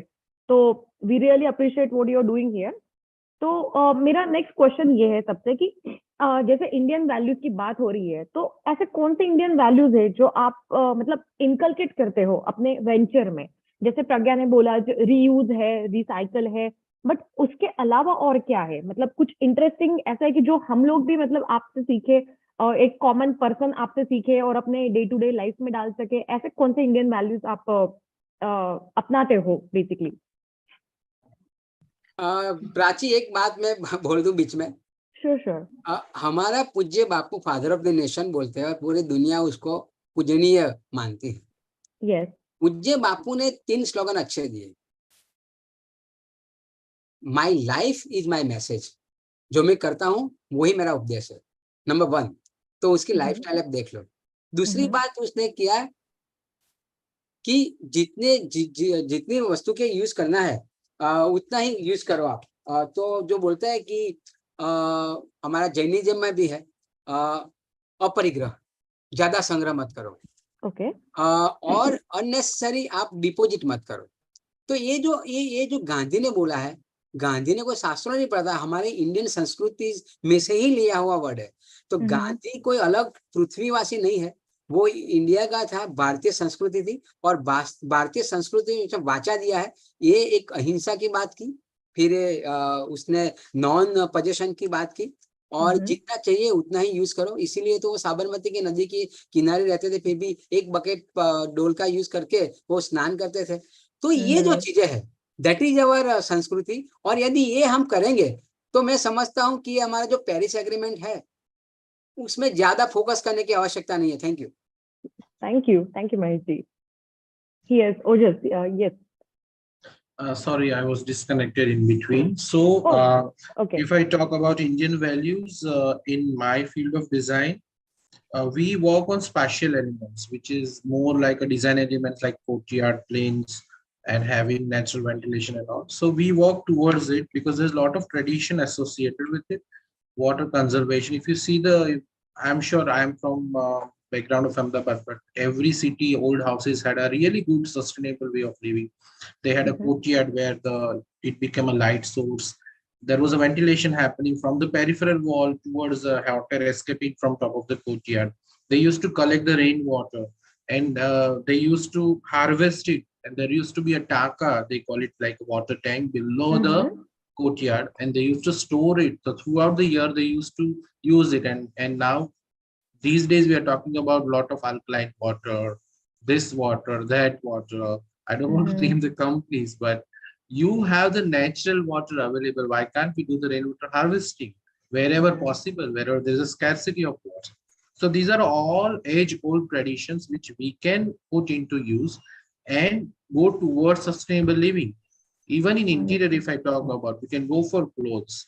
I totally agree with Pragya also, because there are a lot of cotton-based clothes which we can do, which doesn't need to be, you don't need to dye it. There's a lot of energy which is going into processing that. We can avoid that. And that is how, if we promote, we use a green label products, that will really give a really good product. That is what I learned from the Indian tradition. True. And that is something everyone can adapt in their lives. Exactly. That is easily adaptable. All right. Thank you, Ajay. Yes, Vincent. Yeah, so as a company, what we do is that we understood that why industries are not, going for a pollution treatment. So we came to know that number one, it was a lack of awareness, and the second was, I said that people thought that technology and everything is very, very costly affair.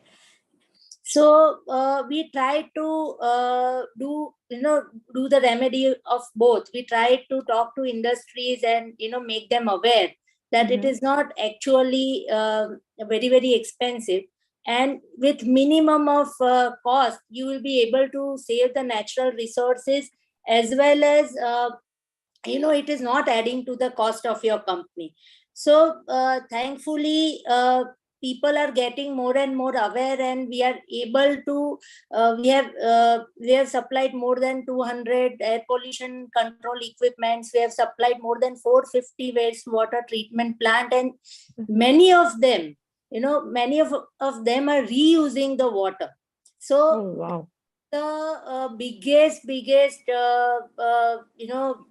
thing that we have done as a company, it takes a lot of time of ours to make them understand कि bypass नहीं करनी है system, पानी reuse हो सकता है, अगर आप डाल रहे हो प्लांट तो हम लोग, it is our responsibility so हमने सब कुछ, जैसे इंडस्ट्री को या बिल्डर को, या अभी तो हॉस्पिटल्स में भी it is compulsory, more than 100 bed की हो तो you have to have a waste water treatment plant. we make sure that not only they put our plant but they operate it. So even अभी the touchwood हमारी society में we have 20,000 KLD का grey water treatment plant regularly वो reuse पानी होता है gardening के लिए. तो 20,000 लीटर बोर में से कम हम लोग पानी लेते हैं या पानी कम यूज करते हैं नर्मदा का. So all this little we are after so many industries and so many, I meet so many people and make them aware about it. Mahesh Bhai knows about it. And by the way, Mahesh Bhai is the leader. He is like in our field, he is the one we look up to for the ideas. And that is what we do. Time jata hai, log जाग रहे. But just imagine, Vinjan, what you are doing in your society. अगर वो सबके society में होना start हो गया, तो जैसे इंडिया के कुछ कुछ एरियाज है जहाँ पे पानी मतलब it's very rare, they get it very मुश्किल से उनको मिलता है ये सब. इवन पीने का पानी उनको मुश्किल से मिलता है. तो क्या है कि अभी यहाँ पे वाटर मीटर्स नहीं है. So if वो in other developed countries, Mahesh Bhai will tell more about it, I think. तो वहाँ पे पानी बाय करना पड़ता है, तो people have value. यहाँ पे क्या में मिलता है तो वैल्यू नहीं है. और बिंजन आई एग्री बिंजन. लेकिन प्राची, ये जो अहमदाबाद की बात करें तो we are taking the fresh water 1200 ml per day, बराबर है. अब पूरा हमारा सीवेज जो 14 सीवेज सिस्टम प्लांट है एक भी नहीं चल रहा है, और पूरा एकदम अनट्रीटेड वाटर हम साबरमती में डाल रहे हैं. यदि उसका 50% भी हम प्योर करें तो ये कोई स्कैरसिटी ही नहीं है. तो सस्टेनेबिलिटी है, लेकिन not doing all this thing. तो अभी साबरमती का जो सुओ मोटो चला हाईकोर्ट में, तो यही तो बात हुई कि हम एक भी सीवेज ट्रीटमेंट प्लांट नहीं चला रहे. और ये कोई रॉकेट साइंस तो नहीं है, हमारी जो टेक्नोलॉजी अवेलेबल है. एग्जैक्टली. तो वाटर स्कैरसिटी हमारी जो वो आर्टिफिशियल है. पानी तो देते हैं गवर्नमेंट. आज देखो कि कितना पानी इस कुदरत ने दिया हमको. और जो बिंजन ने बताया कि उस सोसाइटी में किया है, वो कंपल्सन है. फिर भी हम वायोलेट करते हुए वाटर हार्वेस्टिंग सिस्टम हमारे बिल्डिंग में नहीं करते हैं. बीयू परमिशन मिल जाता है, वही तभी मिलती है जब हमारा वाटर हार्वेस्टिंग हो. लेकिन 90% societies are not doing that. तो इसके लिए अवेयरनेस और विलिंगनेस चाहिए. रियली आप जैसे प्लेटफॉर्म जो है इसमें बात जाएगी तो काफी. यस्टरडे हमने यूथ डे सेलिब्रेट किया. यूथ में जो बात जाएगी और जो लोक आंदोलन होगा, कानून से कुछ नहीं होगा, ये लोक आंदोलन होगा जागृति के लिए. तो मैं समझता हूँ कि ये पानी की समस्या भी दूर हो जाएगी और ये पॉल्यूशन की समस्या भी दूर हो सकती है. जैसे कि ग्रेटा थंडर ने किया, अमेरिका ने बैकफुट पे गए थे पेरिस एग्रीमेंट में, उसने जैसे मूवमेंट की तो अमेरिका ने फिर से पेरिस एग्रीमेंट में साइन की. तो दैट इज द ताकत ऑफ द यूथ. और आप जो मंच है आपका जो व्यापार जगत का, ये मंच थ्रू ये इस प्रकार के जो प्रोग्राम करोगे तो मैं समझता हूँ कि काफी यूथ इसमें मूवमेंट में शामिल होगा और हमारा जो प्रयास है वो सक्सेस होगा. और एग्जैक्टली ये जो एजुकेशन है, ये जो अंडरस्टैंडिंग है, ये अगर अर्ली एजेस से अगर लोगों को पता चलना चले तो शायद आगे जाके उनको ये अलग से नहीं समझाना पड़ेगा. It will be somewhere in their values. जैसे अपन लोग इंडियन वैल्यूज की बात कर रहे हैं, जो अपने नाना नानी की या उनके पहले की बात कर रहे हैं, तो उनके लिए ये सब स्टैंडर्ड्स हो जाएंगे. That is amazing. प्रज्ञा, ये जैसे आपने बताया पहले कि आप डिफरेंट डिफरेंट वैल्यूज पे कर रहे हो, तो एग्जैक्टली और कौन से इंडियन वैल्यूज है जो आप अपने एक कॉमन इंसान को बताना चाहोगे कि that you are doing in your venture but they also can do it somewhere at their houses?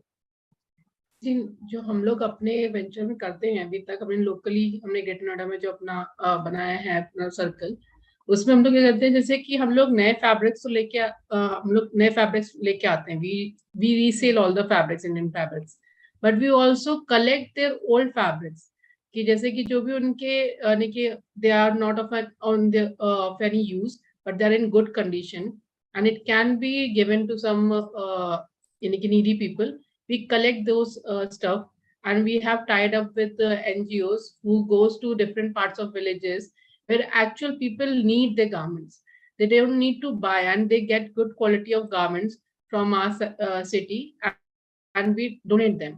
तो इस तरह से we are हम लोग एक तरह से declutter भी कर रहे हैं उनका घर, क्योंकि उनके पास जो excess clothes हैं either they will throw them away या तो फिर वो कहीं ना कहीं ऐसे ही पड़े रहेंगे घर में।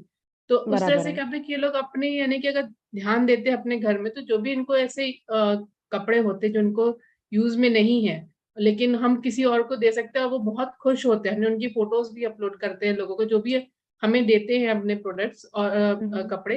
We also give them certificates with tie up with the NGO, क्योंकि वो एक नेक काम कर रहे हैं। अगर वो ऐसा नहीं करेंगे तो वहां पे उन लोग के पास सोचिए एक जोड़ी कपड़ा रहता है जो वो हफ्तों तक वही पहन रहे होते हैं। अगर हम अपने घर से 3-4 जोड़ी कपड़े ऐसे निकाल दें जो कि यूज में नहीं है और उनको दे दें, तो उनके चेहरे की जो खुशी होती है वो जब भी हमें देखी हमें बहुत अच्छा लगा।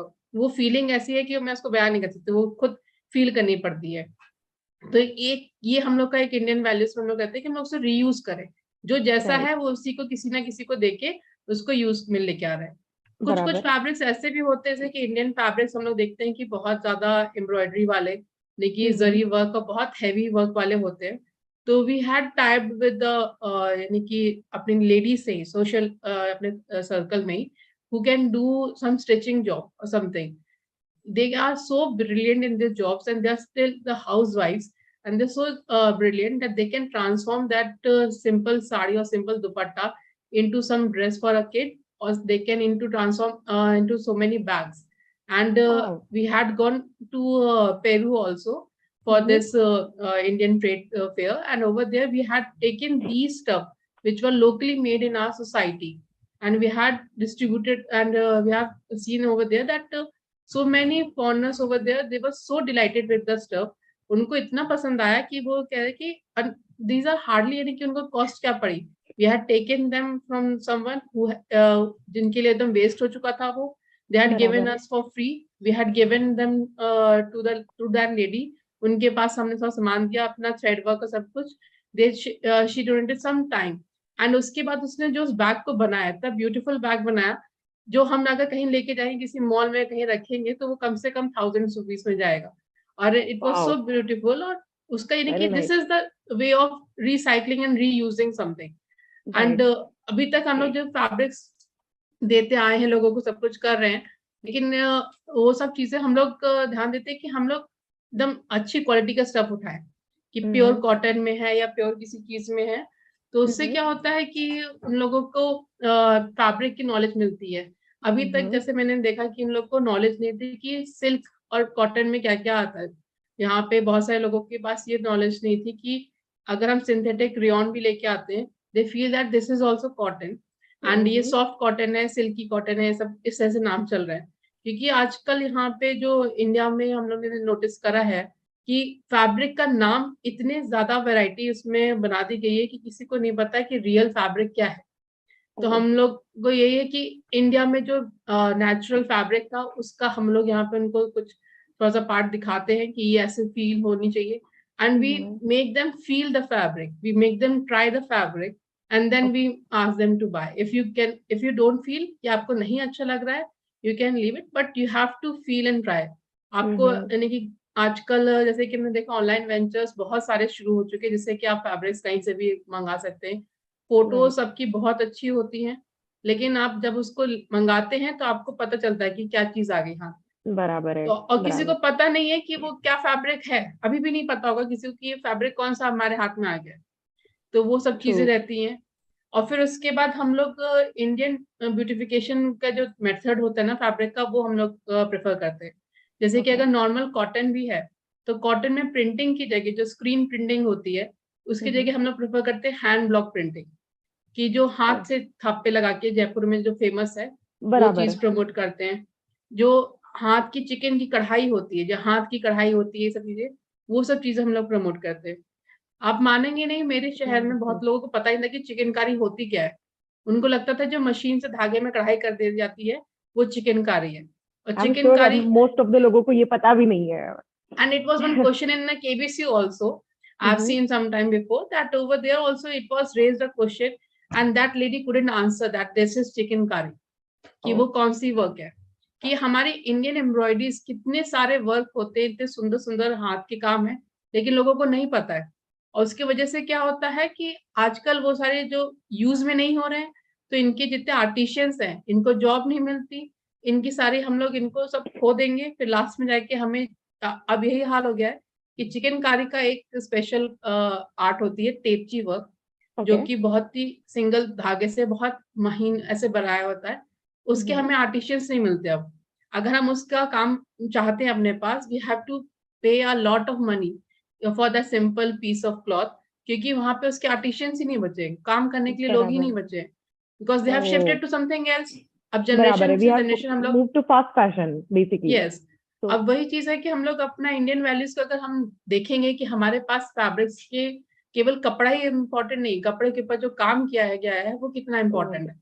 तो अगर उस तरह से हम लोग देखते हैं, दिखाते हैं लोगों को, तो अब लोगों को समझ में आता है कि सीरियसली कि मॉल में जाके शॉपिंग करने से अच्छा है कि हम अपने इंडियन चीजों को देखें। मॉल में जाके भी हम लोग अपनी शॉप कर सकते हैं, वहां पे हमारा टारगेट यही है कि we have to come out. And हमारा टारगेट क्या है, जैसे कि भी हमने लेडीज को सोसाइटीज में हमने डील करना शुरू करा है, we want out and we want to go out. और वहां पे जब हम लोग बाकी और लोगों से मिल, जब लोग वहां आते हैं, हर किसी के पास कोई ना कोई स्किल होती है, या तो पेंटिंग की आर्ट होगी या तो एम्ब्रॉयडरी की आर्ट होगी, then we want them to teach us and teach others. और उसको जब वो सिखाएंगे और जब खुद करेंगे, उनके अंदर भी एक शौक जगेगा और बाकी लोग भी और सीखेंगे और इसके बारे में सब लोग को पता चलेगा। तो this is a main motto कि हम लोग किस तरह से इसको आगे बढ़ाएं। राइट, एजुकेशन के साथ साथ एक्शंस भी बहुत इंपॉर्टेंट है वो, और अपने काम से वो दिखा रही है सबको। This is wonderful. Thank you Pragya. मेरा एक क्वेश्चन है सबसे, बट ये सब अपन बात कर रहे हैं, सस्टेनेबिलिटी की बात कर रहे हैं, वैल्यूज, इंडियन वैल्यूज की बात कर रहे हैं, बट ये सब करते हुए देयर मस्ट बी बहुत सारे चैलेंजेस हो गए आपके लिए। तो वो चैलेंजेस क्या है आपकी? हर एक की इंडस्ट्री अलग अलग है, और वो चैलेंजेस क्या है वो हम जानना चाहते हैं, और वो आप कैसे वो चैलेंजेस को पार करते हो? और ये मतलब ये टीम एफर्ट है, आपको अकेले करना पड़ता है, कैसे? मतलब आप थोड़ा एक्सप्लेन करना चाहोगे? देखिए, मेरी इंडस्ट्री में जो मैंने चैलेंजेस फेस किए हैं अभी तक, we are dealing with the mass production of fabrics. जो आपका यानी कि जो भी फैब्रिक्स आपके जो बन रहे हैं ऑल ओवर इंडिया में, जहाँ पे भी अगर हम देखें कि अगर हम एक नॉर्मल कुर्ता ही लेके चलते हैं, नॉर्मल कुर्ता भी अगर देखेंगे तो वो जो कुर्ता होगा, हम अगर लेके आएंगे प्योर कॉटन का या प्योर सिल्क का विद सम एम्ब्रॉयडरी या some hand work, it will definitely cost you above 1000। ठीक है, और उसका सिंपल अगर कि हैंड ब्लॉक का भी लेंगे तो 500 से हमारी स्टार्टिंग हो पाती है। And over here we have a market which starts for 150 or 200. Even you don't believe, I have gone to Pantaloons, I have gone to so many big brands, they are selling kurtas, simple kurtas for 200. And when I touched the fabric, because I was shocked with how come they are selling the same kind of fabric in this rate, but when I touched the fabric, it was rayon. And rayon has captured so much of India and in this fashion industry, and people don't know how much that is affecting our environment. तो basically customer awareness नहीं है, ये आपका सबसे बड़ा challenge हो जाएगा यहाँ पे। एंड रेयन में अभी तक जो मैंने अभी तक पढ़ा है, जितना मैंने जाना है कि इट्स सो हैजार्डियस कि उस टाइम पे जब आपका मैन्युफैक्चरिंग भी होती है, तो जो वहाँ पे वर्कर्स होते हैं, many workers had died because of the smell that fabric is semitic. उसको कहते हैं कि आप लोग का ये नेचुरल उससे आपका प्लांट से निकाला गया, and they are cutting so many trees for it, but they are taking some part of the plants, but they are using chemicals and other things which is making so hazardous that जो वहाँ पे working देखिए वो जिस level से start होता है processing के फर्स्ट लेवल से ही it is impacting our environment. सबसे पहले it's cutting our trees, then it's going to the factories. Over factories they are using some harmful chemicals that is affecting the workers over there. That chemicals are going out in the air, that chemicals are going into the water, that is affecting our air and water. Then that finished product that is coming to us, that product is also harming our body. You get so many skin diseases because of this, because that is not a breathable fabric. We talk about breathable fabric. जितने भी Indian fabrics हैं, जितने भी हमारे पुराने Indian pure fabrics हैं, those are breathable fabrics. Use करेंगे, खराब भी हो जाएंगे, फिर भी आप उनको वापस करके आएंगे ना, you'll get some money. We have heard about this pashmina also and pure silk sari और बनारसी. अगर आपकी साड़ी फट जाए, कुछ भी हो जाए, you can go and return it and you'll get some money back. चाहे जितनी भी कॉस्टली हो, आपको कुछ ना कुछ पैसा आपको मिलेगा उसका। तो वही चीज है कि बट ये चीज हम हर लोगों को समझाना बहुत मुश्किल है because of this mass production. और वो उसमें हम लोग धीमे धीमे आगे बढ़ रहे हैं। मैंने चेंजेस देखे हैं कि जिन्होंने यूज करा है उनको अंतर समझ में आया है, but it's a big challenge. Thank you Pragya. But जो सेकंड पॉइंट आपने बोला कि पोल्यूशन का, जहाँ पे Binjan is already working on the front row उस एरिया में, तो I would like to know Binjan की आपके लिए क्या चैलेंजेस है और आप कैसे ओवरकम करते हो ये चैलेंजेस के लिए? Challenge is that pollution treatment is not the priority for most of the people. It was not the priority because of, as I told, that misconception, lack of awareness, lack of intention, and all that. So we are working on it. I would rather, I don't want to talk about why they are not doing what has to be done. So we just work. We think that we are working on spreading the awareness and making the plants like what we manufacture very, very cost effective, so they don't feel that, so environment become their priority unless too late and then they have to do it. But if we go slowly and steadily and make them aware, make technology which are affordable, then they will do it. So that is what I think. But how do you motivate them, Vinjan? Like, it's not something that someone will do out of. Sometimes it is very, very tough. Can understand. So we try, अपने भगवत गीता में लिखा हुआ है कर्म कर फल की आशा मत रख. So that is what we do right now. Yeah. Thank you. Yes, I will have to interrupt all of you in the middle. So I think we are done with 60 minutes of the session, and we have another panel session lined up. So it was a great session by all of you. Thank you, Prachi, and thank you all the panelists. Thank you so much, Ojas ji, Mahesh ji, Binjan ji, and Pragya ji. Thank you. Yes, Dr. Praveen, you have something to say? I think Ojas bhai wants to say something. Ojas bhai, please go ahead. So the challenges they were asking, so I just want to share, it's very common to the panel people also. We work on a lot of hospital projects. So there is a clause that you have to use STP or ETP. Sometimes most of the builders, what they do, bypass कर दो ना, इसको देखना, BU तक कर दो, बाद में मत करना. We should not take those kind of shortcuts. दूसरा आर्टिस्ट होते हैं जो सच में नीड में होते हैं, बट मिडल मैन होते हैं जो ज्यादा पैसा कमीशन लेते हैं और आर्टिस्ट तक नहीं मिल पाते. पद्मश्री अवार्ड विनिंग आर्टिस्ट होते हैं. So these are the challenges which we should all try and overcome with the help of each other. That's all. Thank you so much, Praveen ji. Definitely. Thank you so much, everyone, and I especially thank Mahesh bhai for joining this particular panel. And Mahesh bhai, you have shared such stories. I think it can impact to a lot of people, and I think that is something that every Indian should understand. And एक हम जब environment की बात करते हैं, जिस अर्थ पे हम जीते हैं, राइट, वहाँ पे लोगों को काफ़ी सारी चीज़ें जो है वो समझ में नहीं आती है आज की डेट पे. And that's how we have to come together, and ऐसे सेशंस हमें करने पड़ते हैं. So with this session, I am sure a lot of people will get that awareness, and people will start understanding the sustainability जो है वो क्या है, and they start understanding कि जो हमारी traditions थी, जो पुराना इंडिया था, है ना, उसमें मतलब that was there were so many techniques and there were so many things, and people will start understanding. So thank you so much everyone for joining and sharing your inputs. It was really wonderful panel discussion, and very soon we are going to share this particular session as a separate video on our channel, so that more people can reach out to this particular session directly with the help of the subject. So thank you so much once again everyone for joining this particular panel. Thank you for the opportunity. Thank you. Bye. Thank you so much. Bye-bye.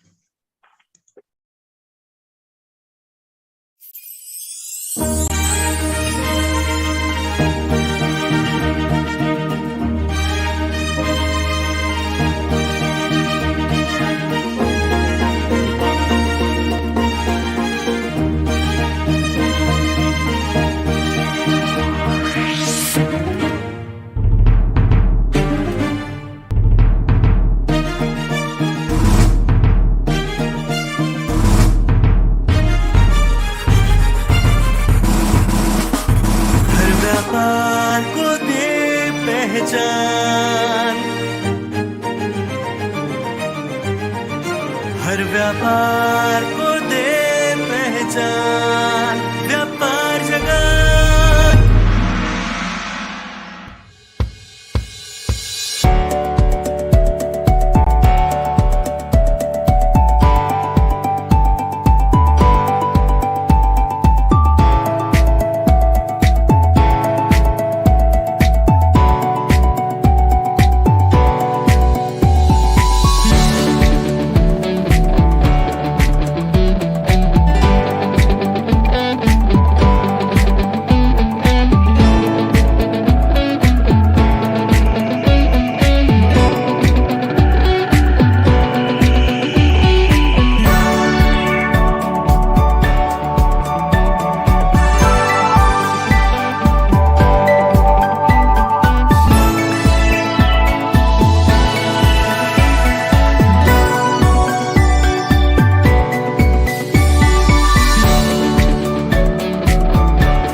आज हमारे पास सारी सुख सुविधाएं हैं, पर खराब स्वास्थ्य के कारण हम जीवन का आनंद ही नहीं ले पा रहे हैं। स्वास्थ्य समस्याओं में सबसे ज्यादा देखे जाने वाली समस्या है मोटापा या ओबेसिटी। फैट अधिक मात्रा में हमारे शरीर में इकट्ठा हो जाता है तो उसे ही मोटापा कहते हैं। मोटापा कई दूसरी बीमारियों का जन्मदाता भी होता है।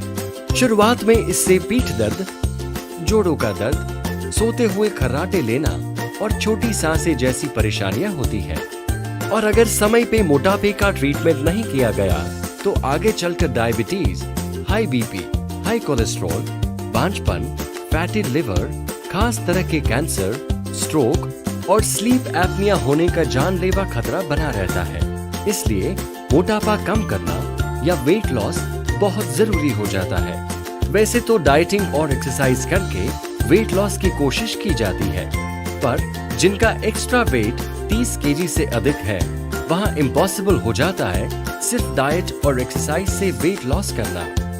ऐसा भी देखने में आता है कि व्यक्ति रेगुलर एक्सरसाइज से थोड़ा बहुत वेट लॉस कर भी ले तो एक्सरसाइज छोड़ते ही फिर से वेट गेन हो जाता है और कभी कभी तो पहले से अधिक गेन हो जाता है। शुक्र है कि ओबेसिटी या बैरियाट्रिक सर्जरी एक रेस्क्यू थेरेपी बन के हमारे सामने आई है। ओबेसिटी सर्जरी न सिर्फ वेट लॉस करती है बल्कि जीवन भर आपके वजन को हेल्दी लिमिट्स में भी रखती है।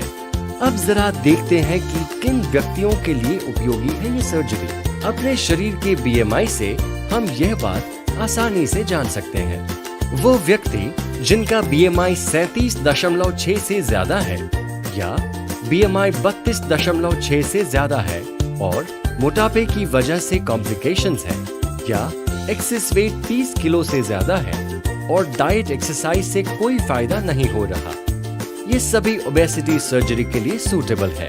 और ओबेसिटी सर्जरी सबसे आसान और सुरक्षित रूप से करवाई जा सकती है जोधपुर 4 रास्ता के पास स्थित द्वारका क्लिनिक में। द्वारका क्लिनिक के निदेशक डॉक्टर अविनाश टांग SGPGI से MCH करके आज अहमदाबाद के जाने माने ओबेसिटी और गैस्ट्रो सर्जन है। 10 साल से ज्यादा का अनुभव रखने वाले डॉक्टर अविनाश टांग शैल्बी हॉस्पिटल में liver, gastro and obesity department के फाउंडर हेड रह चुके हैं और एशियन बैरियाट्रिक्स में भी ओबेसिटी सर्जन रह चुके हैं। इंडिया के अलावा जापान और कोरिया में ट्रेंड डॉक्टर टांग कई राष्ट्रीय और अंतर्राष्ट्रीय अवार्ड से सम्मानित हो चुके हैं। अपने करियर में कई ओबेसिटी सर्जरी कर चुके डॉक्टर टांग अब द्वारका क्लिनिक के माध्यम से हर उम्र और लिंग के लोगों को मोटापे से छुटकारा दिला के स्वस्थ, खुशहाल और आत्मविश्वास से भरपूर जीवन जीने में मदद कर रहे हैं। तो अभी विजिट कीजिए द्वारका क्लिनिक या कॉल कीजिए 8866020505 पर और वापस पाइए एक स्वस्थ और खुशहाल जीवन। So welcome back everyone. We just had a great panel discussion session on Indian traditions for global sustainability. Now we have another panel discussion that is really very interesting. I would like to hear about it. That is sustaining entrepreneurship ecosystem, and the moderator for the same is none other than Flight Lieutenant Sridhar Chakravarti ji. So welcome, sir. Before you start, I would like to introduce you. So Lieutenant Sridhar Chakravarti has been a coach and mentor for startups, professionals, and organizations, helping them achieve incredible results. He has been mentoring hundreds of startups over the past decade. He has been a speaker and trained 30,000 plus college students on entrepreneurship through webinars. He played a key role in building an online startup ecosystem with more than 1 lakh active participants. He is a director at Upayam Foundation, focusing on millet-based agri-business promotion and incubation. He is an author and loves long-distance bicycling and photography. Welcome, sir. Thank you so much.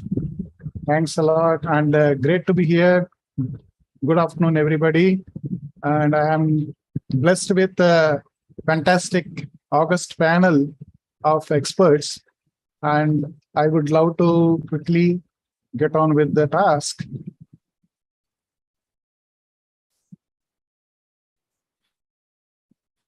So before we move on to the introduction of the panelists, I just want to bring in a short overview of what is entrepreneurial ecosystem all about.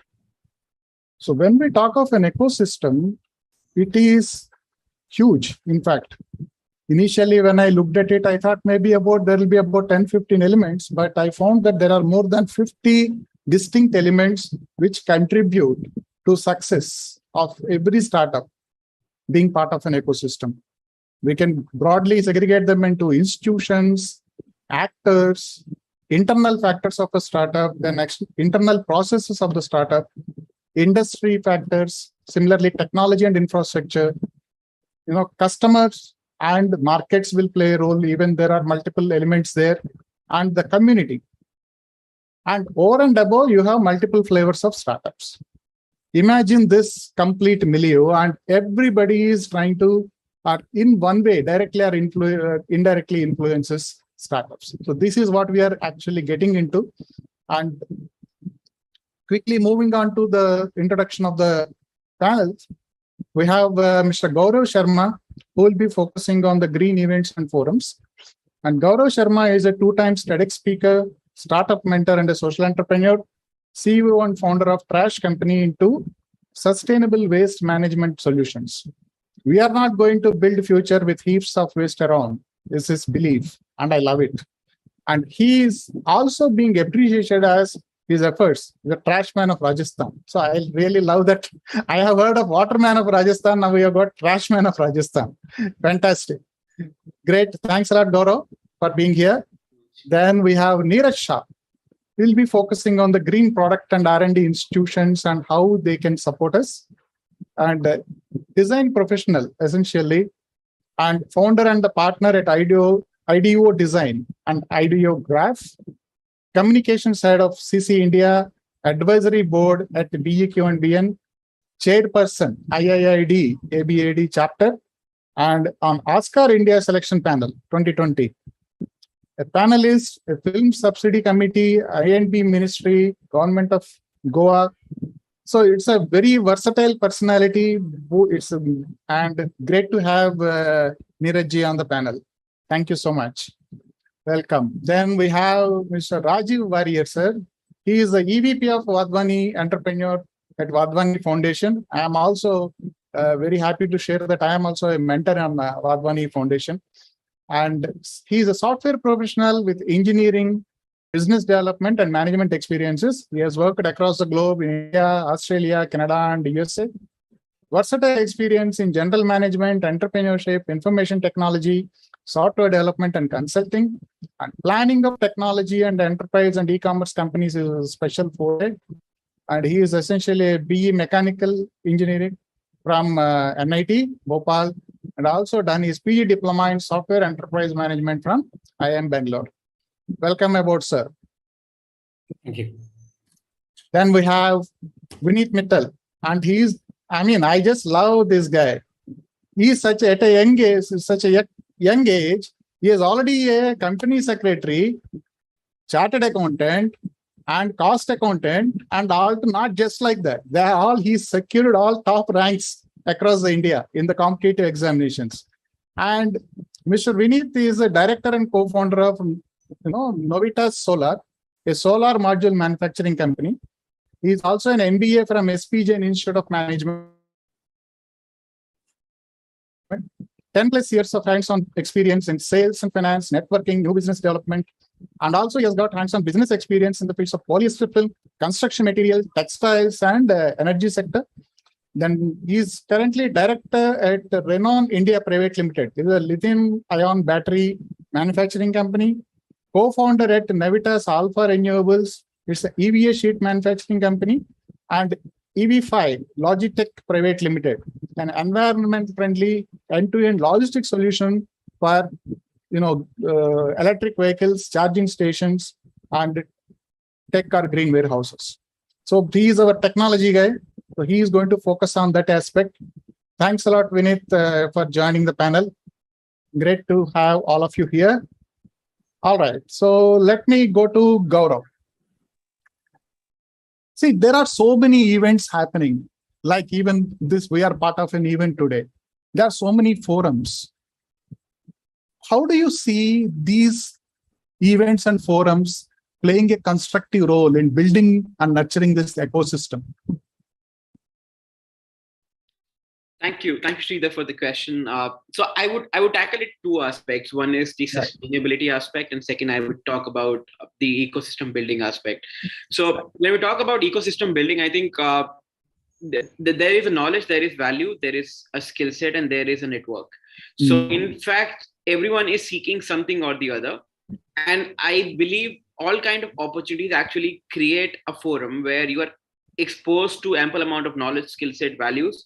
Also the network. So for sure, I mean, a lot of time people say that, okay, how do I network when I go to a forum, right? So what is extremely important is that I believe that you need to create a value. So for example, let's say if I'm here and I'm meeting all of you, my objective is to meet everyone with warmth and have no expectations at all. Now, what happens is that now when, let's say someone says that I want to work on something, some industry, or I would want some connect here and there. Right. I will make my own notes and go back. And wherever I feel that, okay, I'm able to find that resource for individual, I'll come back to them and I'll tell them, okay, this is something I found for you.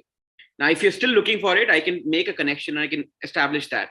So I'm saying we are often exposed and we are meeting a lot of people. But what is important is that we need to create value for each other.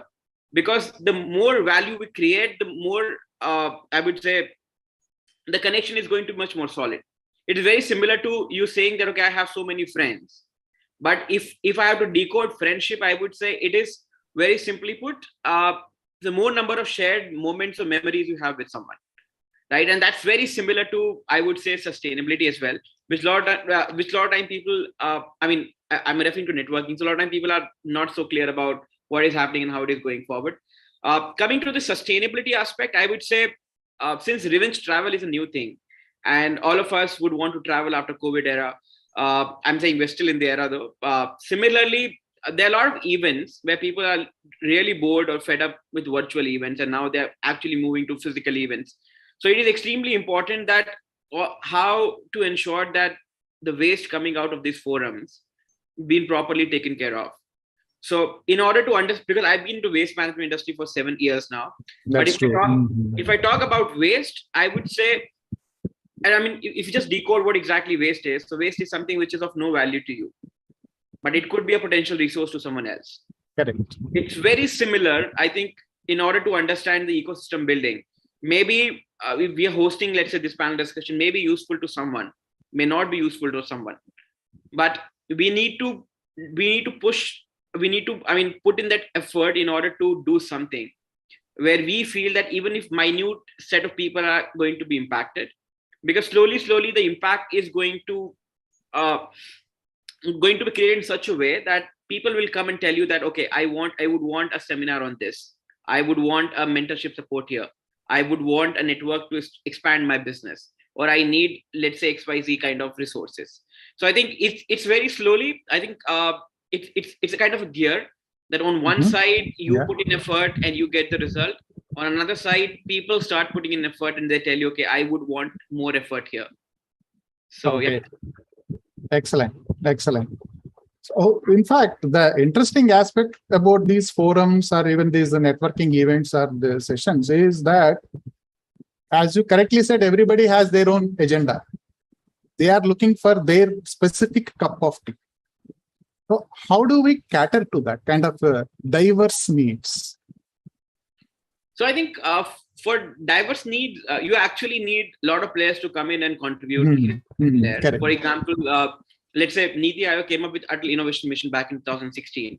And once they came in, they started building a lot of incubation centers and a lot of Atal Tinkering Labs with schools and colleges. Right. But recently, they also came up with Atal Community Innovation Center because they felt that there is still unserved and underserved regions.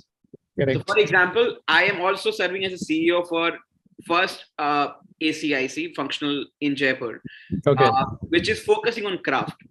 So what I'm saying is that when you, let's say if I talk about Jaipur, and I've been part of the ecosystem for years now, and I often see that, okay, Razorpay has been born here, but they moved to Bangalore. Card Dekho have been here, they're moving to Gurgaon, right? So now, I mean, there's one thing which we need to accept, that the ecosystem is ecosystem. I mean, the Silicon Valley is called Silicon Valley because the resources, kind of conversations, kind of network it offers, which is missing. Right. Correct. In order to work around it, I would say we need to identify the strengths. For example, one thing which I really follow being an entrepreneur, that you need to build something which revolves around your own strengths. Then you will not hit it every day that, okay, why I'm doing this. So I think similarly, when I talk about this ACIC, the focus is that if you go on home decor category on Amazon, Flipkart, or Meesho, you'll find Jaipur as one of the major contributors from suppliers. Now, if that is happening, can we build a very specific ecosystem which only caters to craft? So anyone who would like to create a website, who would like R&D labs, who would like specific mentors who understand craft segment or the products of craft, right? So I think now, I would say from 2012 onwards, we have been building a generic ecosystem. But I think now is the time when we need to go a little deeper, and we need to kind of validate what is happening there. So for example, let's say we do have mentors on board as well. But my idea is now that how do we create a metric where we measure the performance of mentors? Because there are a lot of mentors across various organizations in India. In fact, if I go on Atal Innovation Mission's website, and I feel that there are some credible, some I'm not sure about. Right. So there's still a lot of work to be done, and I feel there are a lot of opportunities for a lot of potential startups to come and work upon. But in general, I think the crux is that we need to go a little deeper. We need to go a little specific, because every segment, every sector has a different need and different ask. Thank you so much. Fantastic. All right, coming to you, Neeraj sir. So you have been into the design area, particularly product design. When we talk about green products, what are the specific focus areas? And also, how do we bring that the R&D institutions collaborating with the entrepreneurs?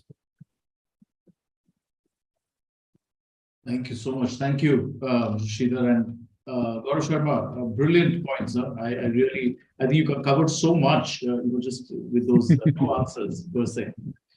So taking from what they've been doing, and I think Jaipur being one of the examples.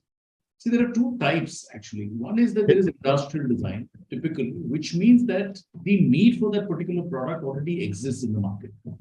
Okay.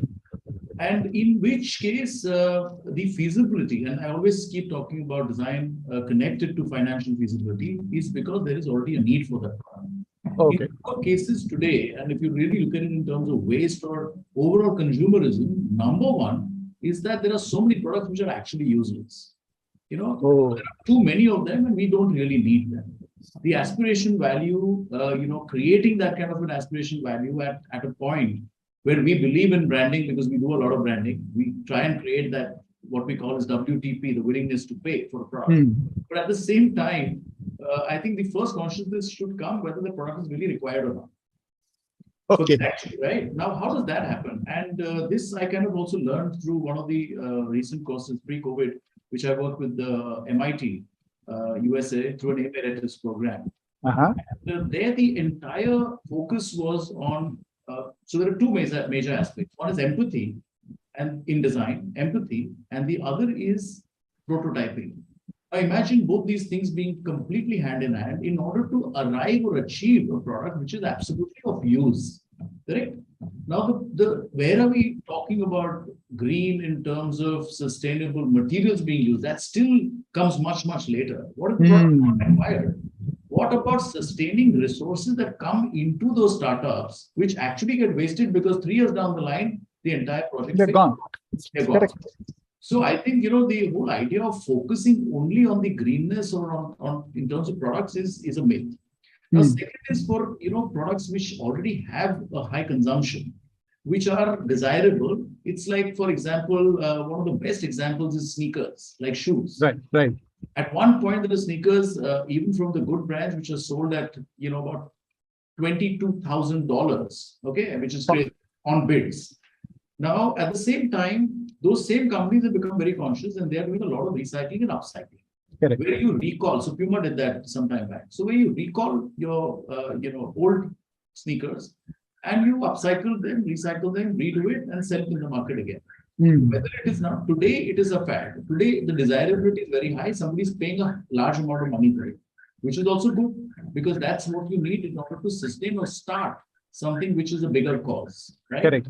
It cannot be only directly related to product's use and its, sellability in the market. It cannot be based only on that kind of a profit margin. Now, talking about, from a global scenario, this whole idea of R&D within, organizations is still very low. India still ranks, it's very knee-jerk. Somebody's doing it, there is a herd mentality, suddenly you think that there is a market, everybody jumps in, right? Whether it's baking cakes and making it, as homegrown chefs, etc. Correct. See, all products are, everything is scalable if the purpose is correct. Now, the second is the other sector, which I think even the previous discussion was talking about, was craft. And that itself has a lot of its own issues. Because we are coming back not from the industry, we are coming in terms of coming in touch with the craftsmen. Where the skills have been passed down over generations, where the taboo of changing that the end product is very, very high. Very true. It has changed, since a couple of years, and I think Jaipur being at the helm, and some of our friends there, like Ayush Kasliwal and Gitanjali, they've been working very strongly on it with a very large setup. And it's not just the factory setup. We see the amount of work that is happening in the Craft Institute. But now there, what happens is your resources, etc., are very, very limited. Yes. Now, what do you concentrate on? Which I think, Mr. Gaurav will be able to, tell us even better, whether we are actually talking about sustaining the craft and the craftsmen and their families, or are we talking about sustaining the, using sustainable material? Absolutely. Right? Absolutely. The moment we start putting it into a modern context of usability, we again get into that whole idea of consumerism and non-usability. Absolutely. Yeah. So I think we do make, yes, craft and design go hand in hand. Design, of course, needs to enhance the craft in order to be able to make sense of the product. to be able to make it usable. But I think it starts at the elite level. And that's the gap that we need to either, I would say, really exploit, although it is being explored well, but to exploit in the best possible manner in order to let that entire benefit or that margin go down and percolate to the lowest level. Absolutely. These are the two things that we have been seeing in the more organized and the non-organized sectors. Absolutely. Great insights, Neeraj. Thanks a lot. Okay, coming to you, Raju sir. So, yeah, a lot of NGOs, including, of course, Wadhwani Foundation has been doing a fantastic job for many years now. But I see a lot of NGOs emerging also in the space of promoting, whether it is a woman entrepreneurship or sustainability entrepreneurship, or one way or the other, trying to create those livelihoods, etc. How do you see this? Do you think enough is being done, or do you see a much larger vision and a roadmap for NGOs as such? Yeah, so I'm new to this field. I started working with Wadhwani in the non-profit area a year ago. Oh, okay. Yeah. For that, I was working in the for-profit world of software development and software company. So as I see it from the last 1 year, if you look at the 600, 700 odd incubators that we have in India, and they support anywhere between 50 to 100 startups on an ongoing manner. And then there are these private angel networks that support investment and the growth of the startups. But if you take all that number, add it up, all up, you will see that there are about, at the top of the pyramid, probably about 8 or 10,000 of these startups are well taken care of. And in India, there are about 60,000 startups that starts every year. And they live for about 5 years. So we can roughly take that there are about 3 lakh startups in some form or the other. So the bottom of the pyramid is typically outside of all these systems, whether it's government grants or incubators or commercial funding. So that's what we are seeing, is that when we launch this kind of women entrepreneurship or a drone-based entrepreneur or startup idea for AIC, indoor, prestige and indoor, or industry 4.0 based startups, we see large number of applications. And these applications are from startups who are 3 to 4 years, they burnt their money or got some initial funding from family and friends or some even government grants, but that are at a stage where, like you said, these are very different areas. These startups are in different areas, and getting experts in that specific area is very difficult. So our approach is to abstract out the problems that startups face, from identifying a problem worth solving, building an MVP, building a team, looking at your unit economics and building a viable financial proposition, and then taking it into an investor. So what we do is we do 2 things, essentially. I think that's what these NGOs can do. Go to the universities and offer a credit-bearing course to the universities students in the final or pre-final years, which should be very experiential, ideally case-based, and teach them what is involved in starting up. Because their parents are saying, go take up a job. Right? The society is saying, get a job, 3 years later, you get married, you're safe, bigger the company name, the better. And you go and tell your parents that you're starting up, they look at you very, very oddly, right? So there is an educational aspect of what is starting up, what is involved, how difficult it is, what do you commit, what do you lose out if you start up. That's one aspect of it. And people who venture out and start up and are at the bottom of the pyramid, you need to go help them, right? So that's what we try to do. We have a target to teach about 100,000 students in the next 3 years until 2025. And we want to create 1,500 funded ventures from about 15,000 ventures, right? So that's, that, which is, so, and we don't do any equity funding, or we don't take equity. It's completely pro bono. So we run a 14-week program either in the college, which is a 1 semester course, or we go to these startups, pick them up, and run a case-based experiential program for them, at the end of which they learn more about themselves and they are better ready to pitch to an investor. Excellent. And that's what we do. Fantastic. Excellent. Thank you so much. Okay, coming to you, Vineet. Yeah, you have been in the technology forefront, particularly on energy as well as the electric mobility, as I would put it together.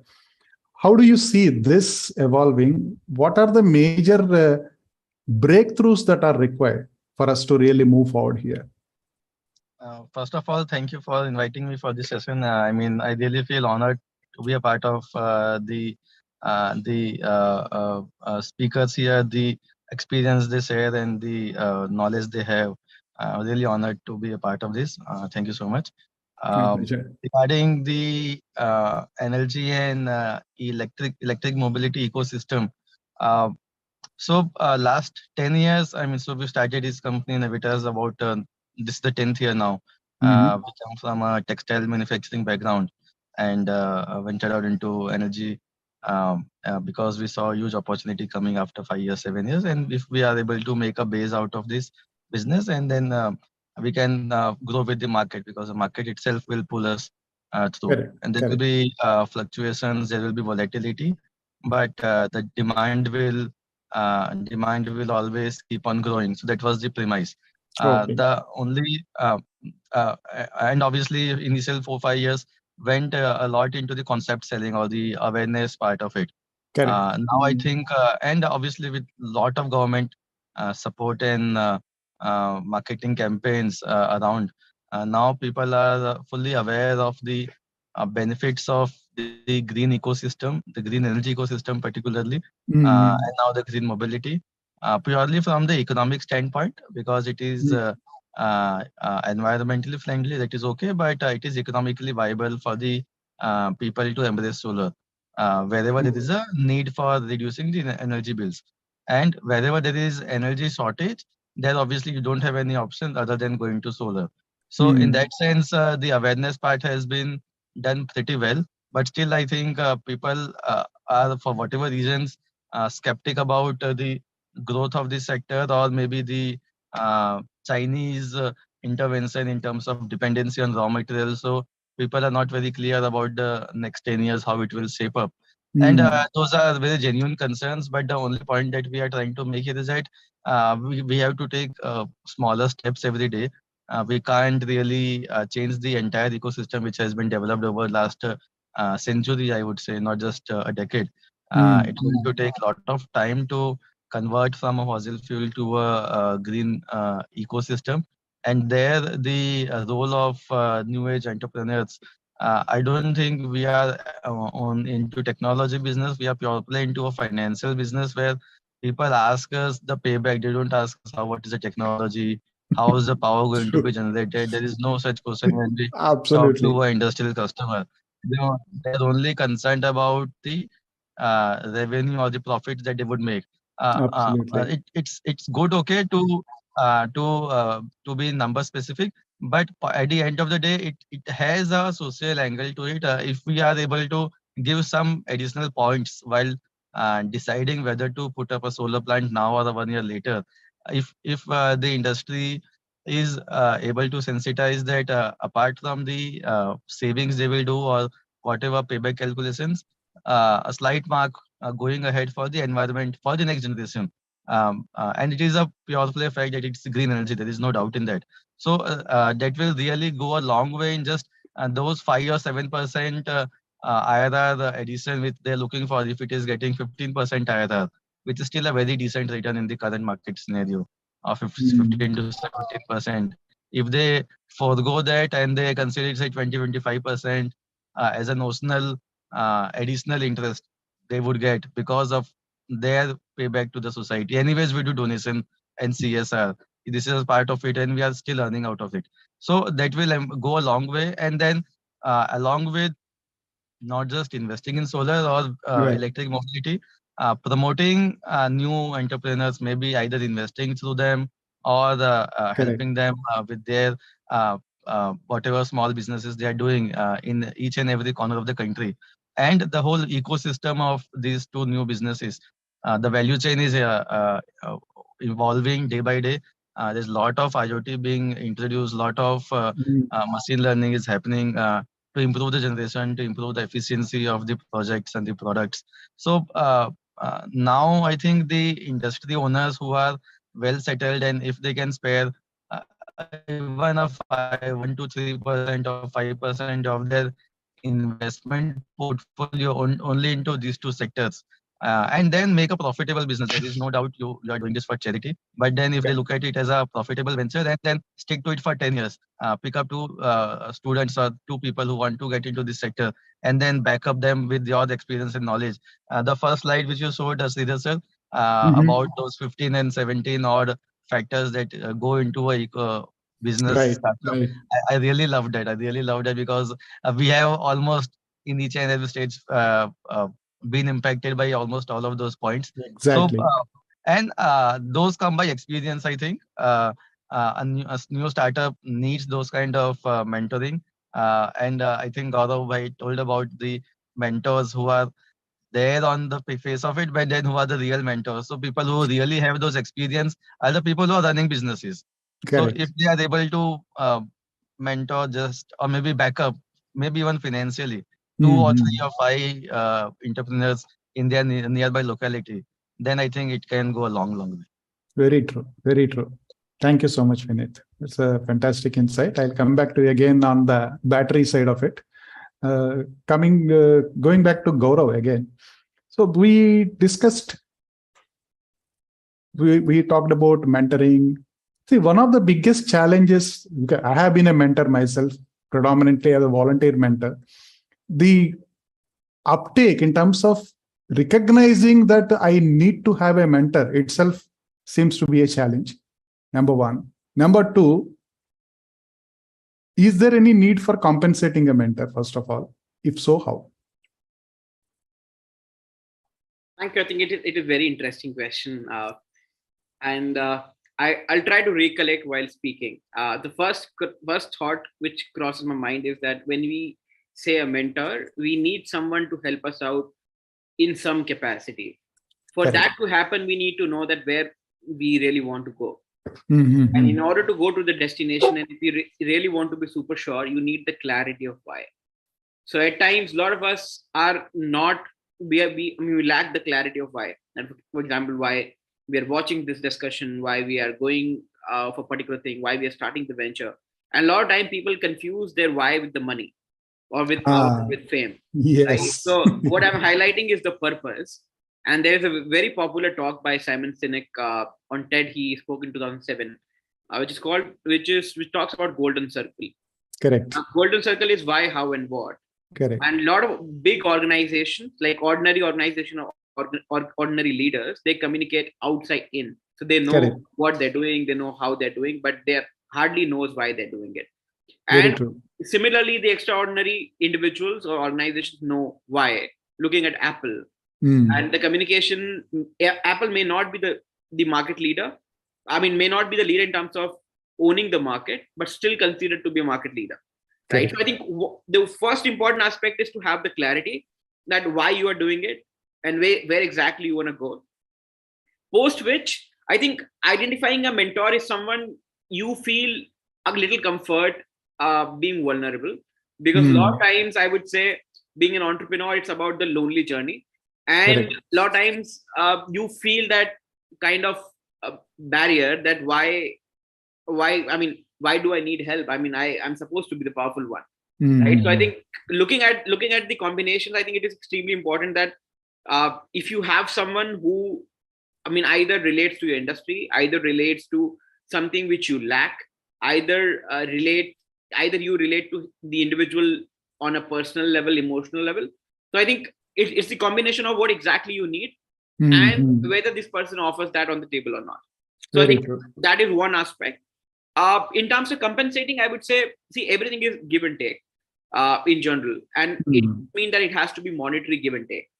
So at times it also depends on that what exactly the other person wants, because it's a kind of association of two individuals, and it also is going to vary in terms of where exactly mentor is, like in terms of the stage of life, or I mean, if the person is only willing to give it back, then you need to just be more sincere about it. But I think if it is for free, I mean, that is my personal bias. If there is nothing on stake, there is little leniency. It just goes away. That's true. Anything. I mean, look at the incubators across the country offering free co-working space. Look out at the lot of mentors being available and all of that. So somehow we take things for granted. Similarly, I would say it has to be some kind of checks and balance. Maybe that okay, I will live up to something or XYZ. I mean, I'm saying it could be, let's say, someone, if your mentor likes to play chess, you can actually go out and create a chess by yourself on a CNC machine and gift it. So that doesn't mean we need to be super big. That is one aspect. Yeah. That's very interesting way of looking at it. Beautiful. And I would say India has been a country where we give a lot of privilege to people who have achieved a lot of things. I'm saying this from an experience of, let's say, hosting a lot of events. And I have seen a lot of speakers who come on the forum. I understand they bring a lot of credibility, but a lot of times what happens is that as organizers, a lot of us are not so willing to question them. Okay, you only have this much of time, or can you walk me through the flow of your talk and all of that? Right. Because so this is something I think the privilege has to go away when it comes to mentorship. Because yes, you'll not be able to vulnerable, you'll not be able to open up, and eventually you'll not be able to gain as much as you could. Excellent. Thank you so much. Yeah, coming to you, Neeraj. See, one thing particularly I have seen a big challenge. I mean, this question I would like Rajiv also to answer. Particularly the technopreneurs, people who come up with the technology-based solutions. They become an entrepreneur after getting married to the technology or that solution. They don't want to let it go. You try to tell him, boss, there is no market viability or there is a challenge. Then they say, you are not able to get me. So how do you break that challenge? Because I know people who burnt up to 2 crores, then they come and talk to me. It's too late. So how do we handle? Yeah, I think you've kind of identified the question for sure. I don't know if we can really, and if I'm at a position to be able to give a clear-cut answer to this. But I'll tell you what happens is that, see, let's understand one thing, that we are actually, as India, as a country, the potential, of course, is high. We have a large amount of consumption here. Right. We have a lot of, as opposed to what I was saying earlier in terms of R&D, land, because the question was that, we actually, on our streets and in our society itself, we have a lot of R&D, right? We have absolutely. So true. Right? We have a social ecosystem which kind of helps you in a way to bounce off certain things, right? Correct. What happens with technology is, and what even Gaurav was mentioning earlier, in terms of, connected to your question about forums and networking. This is where all this comes into play. And I think all of these things are connected. Your whole idea about mentorship and network is something that helps people get in at the right time. Maybe there will be a filtration. How many startups actually really see the light of the day? So to say, so there is going to be a lot of waste of resources. It is going to happen. There is no way to, it is only about the right timing. Now, it could be extremely, and we say this very lightly very often, is this whole idea of passion driven. But believe me, it is not passion, it is what we call as purpose driven. And which we talked about earlier, right? That purpose, which is your, absolute beginning of the why. If that purpose is correct, I think everything aligns itself. And which is not very philosophical about it. I don't know who can come in at what stage to be able to help that tech geek to say that, your technology is actually not correct on its own, but it can be used in this, which you never thought of. Absolutely. And that's where I think mentorship, networking, or connecting the right people at the right time is what is possible. But there will be a filtration. There will be a lot of waste. There will be so many wasted talents, wasted years. It's really, getting the right person at the right time to be able to help you out. Okay, great, great. That's a very philosophical answer, I would say, for a pragmatic answer, I would say. Yeah, Rajiv sir, what do you think about this? So I think, in our programs, how we start our program is each entrepreneur looking at whether it's student group who's trying to put a project together or a practice venture together, or a real company that has operated, have customers, have revenue. Right. We ask them whether the problem they are trying to solve is worth solving. Yes. That's the first question that we ask. Yes. To assess that, we ask them to list down your assumptions. Right. Right? Whether the customer has such a need, and these are the reasons for that need. List down your assumptions and look at which are the riskiest of those assumptions. Right? Once you systematically study that, then you may want to do some market research or trial customers or go to mentors, right? Yes. Mentors are people who have done this in the past. So you have a theory, you want to run it past somebody and, take his view or her view. And you may accept it or you may reject it. You may use that input to pivot into an adjacent area, or you may not. You may decide to take that risk and move forward because you see so much of value if that risk is kind of taken, and if that your theory or your hypothesis is proven right. So some people would go down that path. Another point that and typically entrepreneurs come back and say, I have no time to educate somebody about what I'm trying to do. Right?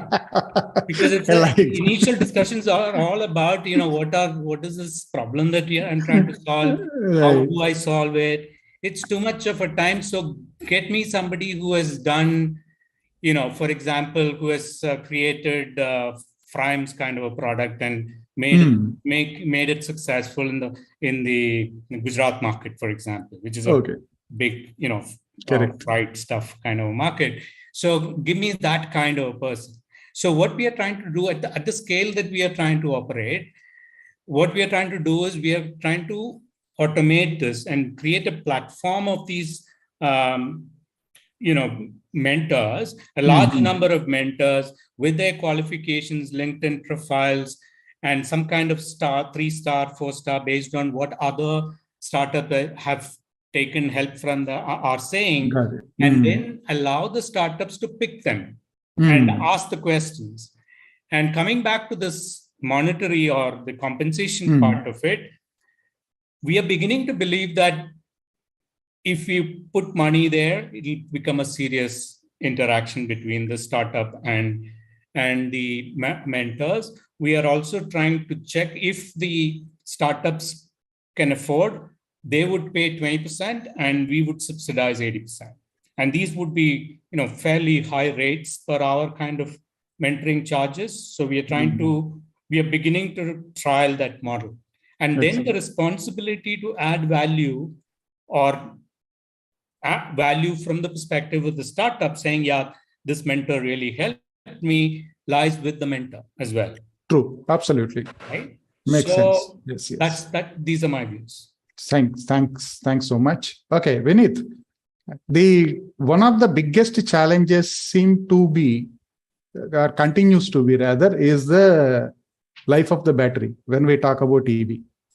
Yes, sir. Of course, there are some experiments, and I am seeing news that some vehicle has touched 500 kilometers, somebody has done more than that, various aspects. But to make it a day-to-day kind of a reality, where do you see the bottleneck? What is happening in this space? Just to clarify, you're talking about the life of the battery or the range of the battery? Range of the battery. Okay, to be more correct. Range of the battery. So batteries have different applications. I mean, different applications have different batteries that will be suitable. We have to be we have to understand our specific application and then choose the battery accordingly. So since we are making batteries for different applications, there are B2B clients. So people who are building vehicles for the B2B fleet in a way. An OEM who is making a product, a scooter, purely focusing on the B2B fleet. they will require, and if I talk about a scooter, for an example, a two-wheeler, guy. So they ask for the 100 to 120 kilometers range with a single charge, which is what a single day rider's typical profile will be. Typical profile. Versus, yeah. So they don't really look for very extravagant performance, so 0 to 40 kilometers in 3 seconds and all of that.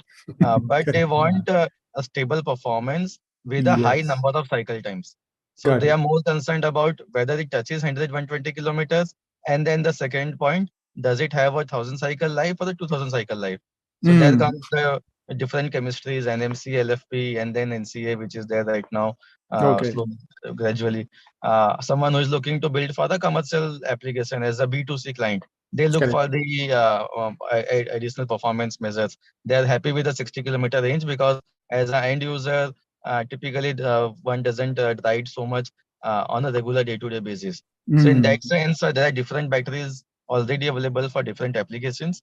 And there are these battery swapping and public charging stations that are already getting installed in almost all the cities of India now.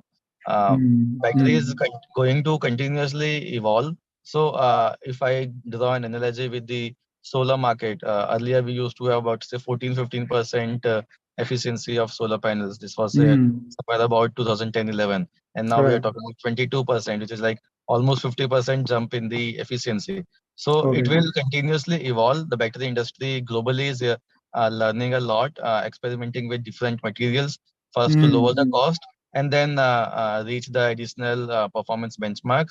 So we are already there in terms of competing with the regular ICE vehicles as a standard usage for long range heavy duty vehicles like a truck application or a car with a say 500-kilometer range. We are still not there as of now, but I think it's a matter of time and a bit of say kind of enterprising attitude of the Indian entrepreneurs because they are experimenting a lot. So larger companies like Tata and Mahindra are fully into this business already, and there are other players who are catching up. Hyundai is doing a lot. I'm talking about the four-wheelers. We have a bunch of two-wheelers who are very active in this space. A bunch of wheelers. So I think the whole ecosystem is developing a lot, and whatever the EV ecosystem has developed in last 7 years, for 8 years, has been predominantly with the new age startups. So this is a real value add if we see the right mentoring and support and whatever we have been discussing now. I think EV industry is a typical example where over the period of 5-7 years, we are seeing a difference and the college students becoming very large startups. Super. Thank you so much. Yes, coming to Neeraj sir. See, you already touched upon a very interesting aspect of startups. That is the timing of entering the market. Very less talked about, but one of the high impact items already identified through various researchers. How do you decide that? Any thoughts on that?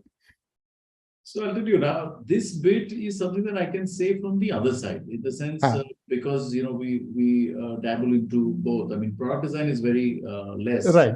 It's more from furniture and few elements. But we do a lot of interior design and we do a lot of branding and strategy. That's where we've come across startups a lot. There are two things, even coming from the mentorship, I'll tell you, and which is again something that we are adding to it, is that today the idea or belief in a certain product or a service from our end becomes much higher only once we have a little bit skin in the game. Absolutely. So in some cases, what we are doing now is that we are actually trading part of our services, which reduces their cash flow and take an ESOP. Correct? Perfect. Now, how does that happen? And that's again, obviously, we are also going to be testing it in terms of whether the timing is right. Now, how do you know and understand whether the timing is right? Yes, of course, I think with what Rajiv was saying and what Vadhwani as a foundation is doing is phenomenal. There are many like this, which has such a structured system in terms of actually helping out. There are family offices, there are angel investors, there are funding companies which come in. The timing today is a difficult question to be answered by both, by the entrant, right, by the startup itself, as well as by the person who's actually funding it. And sometimes the growth is quite lopsided. It may take 5 years by the time it actually matures in terms of the feasibility, within the market. Or believe me, actually, it is the desirability of that fund, which comes in to actually buy a good, decent amount of stake or put in that money. Okay. Maybe that is the right time. Because there is somebody bigger and larger who understands the value of this, which you may have understood 5 years back, and did not find the right people to understand it at that point. The other is in India, which I mentioned earlier as herd mentality, which is not so wrong also, is that the fear in India for first mover advantages of something completely innovative is the fear is high. So one may want to still go in for tested markets. Correct. So, where something has already been done and you think it's, you can better it because it's already a market which is kind of created. Correct. That is, in that sense, the safest. Now, timing is to do with whether you want to make it safe or whether you want to, create a big bang. Big bang. Okay, got it. I'm sorry, but I'm going to take because I got this opportunity, I would love to ask Vineet which car he's driving. And because he's in the car, I would love to know whether it is, the purpose driven. also, not to put him in a thing, but I think your question earlier in terms of life of battery is more relevant than range of battery. Because the biggest question that even I today have is that what is going to happen to these batteries once they die? Absolutely. And how green is that, really? Absolutely. So how green is that? Just answer that will be great. Yes, Vineet, which car do you drive? So, this is going to be a big concern in terms of sustainability. What is the end use of the EV vehicle batteries? Practically every technology has some form of answer to this. So the limited response to this is that the whole EV battery, after their useful life, will get converted into a stationary storage device of some form. So either it is a renewable cum storage application or the home inverter application. We are also developing such inverters which will utilize only the two-wheeler batteries or three-wheeler batteries and then repurposing them for another 5-7 years. So it is not in a way 100% recycling, but we call it repurposing and then enhancing the same product's life for another 5-7 years. So that is definitely happening. Super. Okay, I would like to bring one last question to Gaurav. The question is, one of the biggest challenges for a founder is to find suitable co-founders or build that first team. And here you need a heterogeneous team to bring in the necessary components into the mix. But at the same time, you also should be able to trust them. How do you balance this? Thank you. I guess this is a very interesting question. If I have to, if I close my eyes and if I have to pick one, I would say I will pick anyone who has shared values like me. Because usually people go with skill set when it comes to co-founders. Okay, let's say if I am good in terms of sales, I would want someone who can take care of operations. Correct. It's a good idea to have, but a lot of times what happens is that the skill sets could be built over a period of time. But what is important is that if I'm going to have some level of empathy towards my customers or employees, is the other person also able to somehow relate to it? Because otherwise what happens is that one person is kind of pulling the company on one side, another one is pulling on the another side, and that doesn't help. So I think for me, I would always say that you need someone who has shared values and almost very similar vision in terms of what exactly you are up to.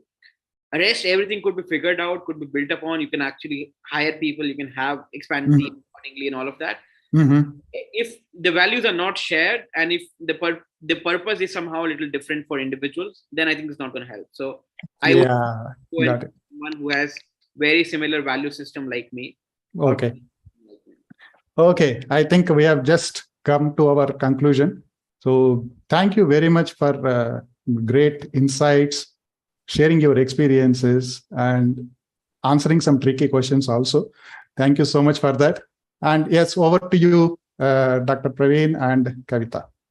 Shridhar जी, मुझे ये लग रहा है कि ये एक session में जो इम्पोर्टेंट चीज़ें डिस्कस हुई है, सो मतलब अगर आप 4 बुक रीड करो एंड एट द एंड जो कंक्लूजन और जो समरी मिले which you can learn or you can take something at home, है ना. तो इतना सारा डिस्कशन हुआ है. Thank you so much everyone for sharing your experience, your insight and lot of knowledge I think discussed. Thank you so much Rajiv ji. So we are virtually connecting very first time, and yeah, thank you so much for joining Gaurav, Neeraj bhai and Vinit ji, and Sridhar sir, you are great moderator sir. Thank you so much for participation. Thank you so much. Thank you. Thank you, everybody. Dr. Praveen truly said, thank you everyone, and for all those attendees and viewers who are listening to this. And if you want to listen this enlightening session once again, this will be posted on YouTube channel of VYAPAAR JAGAT TV. So please subscribe and like and comment also. And if you have any questions, let us know. We'll ask our experts and leaders, our moderators, everyone. So you will get the answers. Thank you, everyone. So we have another session lined up. See you then. Thank you. Thank you. Thank you so much.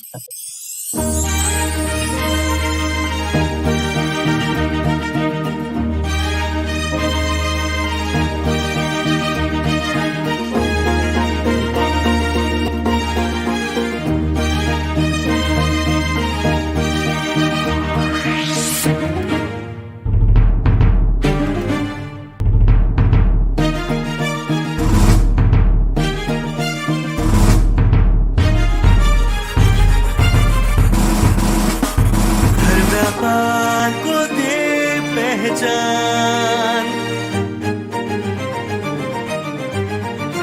हर व्यापार को दे पहचान, व्यापार जगत.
Entrepreneurship ecosystem, and now we are going to have a fireside chat. Yes, we are going to have two people, but I'm going to announce one of them, and then I'll introduce one of them, and then she will introduce the other person, and that's a surprise. I will not reveal that. So I'm going to introduce Dr. Gauri Wagenar, and she'll be talking about achieving sustainable goals through empathetic young change makers. This is a case study of a real life simulation game. So that is really interesting. Dr. Gauri, she's a vice president corporate affairs at Gateway Group of Company. Gauri believes that life is learning at every step, and this is what she has done, and whatever she has done, she's not done yet. So she's a fast learner, and she dares to take on responsibilities as well as initiate activities. She loves working in teams, and she has habit to force other teammates to take on responsibility too and share in decision making process and build on ideas which are usually out of the box for the Indian way of approaching processes. Multitasking is second nature of her, and therefore she is active with several activities simultaneously. Finding common ground, mutually beneficial movements allow her to sometimes cover multiple aspects with minimal efforts. That's great. Great to hear about you, Dr. Gauri. Now over to you. Thank you so much. I always get a little worried about what you're going to say about me, and it always sounds larger than life. I just am a doer and I do things and I go through my day like that. So thank you so much. I'd like to introduce very briefly Pankaj Sabkal. He is from Niti Solutions. Niti Solutions. And I've known Niti Solutions for a very, very long time. They have been doing some fantastic work. And we're going to talk about that very quickly and bring you up to speed on what Niti can mean on the global scenario. So Pankaj, a little bit about yourself. I think you come from a design background, and that has been your extra added value to everything that Niti has been doing so far, if I'm correct, right? And yes. Of course, a lot of people always ask me, why is design so important? Design thinking is something that is like a buzzword these days, but how can design thinking contribute to sustainability development goals is what we will kind of cover today, right? Kind of, yes. Yeah. So Niti Solutions came up with Real Lives, but long before Real Lives, you have as a company been doing a lot of other social entrepreneurship and a lot of projects in the social sphere and related with games. Can you explain a little, yes. Tell us a little more about that? Absolutely. Just to give a little bit of a background about Niti Solutions. Niti Solutions originally earlier was doing simulations, digital simulations in disaster management, etc. A lot of it was for industrial users, government users also, etc. We have also then ventured into the domain of what is called as purposeful game. Okay. Let me very briefly explain to you what is purposeful gaming. Normally, we think of gaming as something very frivolous, right? We look at all the teenagers who keep on playing games on either the mobile or even on the computer. And a lot of the games have slightly destructive content or not very positive content, etc. But the key thing to understand over here, why Niti got into gaming per se, because gaming is one of the mediums. Okay, it's a very contemporary media which engages the youngsters. Okay, once we understand that, then we start understanding that it is actually a language to speak to the younger generation. Gaming also is actually not that alien to Indian culture. In a way, if you look at something called Panchatantra, we all know the story of Panchatantra, where Pandit Vishnu Sharma, he created stories and taught the young princes of the king. The princess probably had something like ADHD. They couldn't focus very properly. They were slightly more frivolous, or maybe their attention was not directed properly. And through the medium of stories, Pandit Vishnu Sharma managed to teach them some profound truths about human behavior, about governance, about how to be kings and how to be princes, etc., through the stories of animals, etc. So just like that, gaming is something which speaks to young people. It engages their attention very, very fully. You can see youngsters spending hours and hours on games, etc. So it's a language of the modern world. Not only for young people, but even older people or any generation, we are engaged very well by games. Okay. Now, if those games were positive, constructive, they taught us certain useful things, gave us domain knowledge about something. For example, if you look at some of the violent games, they are about guns. And when young people play those games, they get a lot of knowledge about types of guns, for example, which is destructive knowledge. But similarly, Real Lives has turned the concept on its head and gotten into purposeful gaming. We have developed games like Chakravyuh, which give you a complete perspective of how a farmer gets into the debt cycle. what kind of challenges occur in the entire cycle of planting the crops, harvesting them. You have to take loans for it. How does that escalate when there's bad climate, rains don't happen, all those things. So that particular game teaches people about how the farmer suffers in a way. So similarly, that is exactly what is called purposeful gaming, right? And that is one of the things that Niti Solutions developed, apart from real lives, which is what we are going to talk about. And of course, Niti Solutions has in the past also organized what is called the Young Changemakers Conference, which is I wanted to come to that. Absolutely. I think because a lot of young people are also following this event, it would be very interesting for them to hear about what Young Changemakers is all about. Yes. So Young Changemakers, I think, happened first about 12 years back, probably 2010, if I'm not wrong. And it's basically a kind of a conference where a lot of schools participated. The students of the various schools, they came in contingents, etc. And we had a lot of events which introduced them to various social problems. Yeah? And there were a lot of events, too diverse to speak of in the entirety right now, but they were like theater, or sort of design thinking kind of workshops, organized multiple events with different groups contributing to different events, etc. And it was a very successful conference. In that conference, we got to see that young people, while we think of them as being non-serious and they're all the time trying to skip school or play games or something, when they are engaged properly and when you give them proper direction and motivation, how well their minds can start working in a positive direction. It's like an untapped engine of sorts. Okay, and of course, young people are the ones who are going to run the world tomorrow. Yes. When you and I, we become old, and they need to be introduced to change making right now. So various ways of change making, the nuances of change making. As I'm from the design profession, as you said, and we understand that making a change seems very simple. It's very easy to give somebody a suggestion.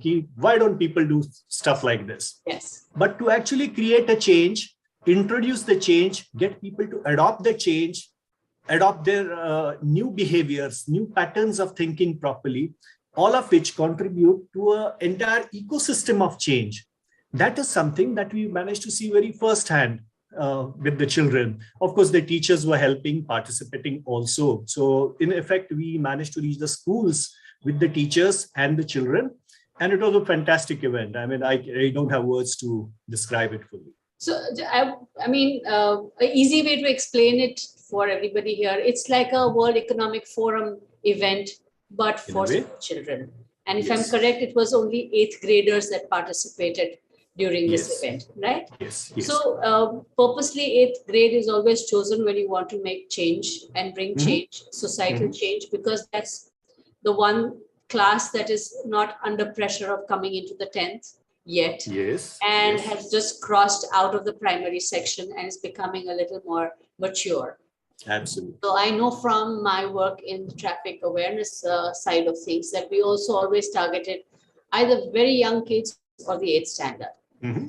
Also, very interesting thing that I heard about young change makers at that time was the case study of a young girl who had calculated how much brown paper wrapping of textbooks and notebooks costed. Absolutely. And not in money, but in trees.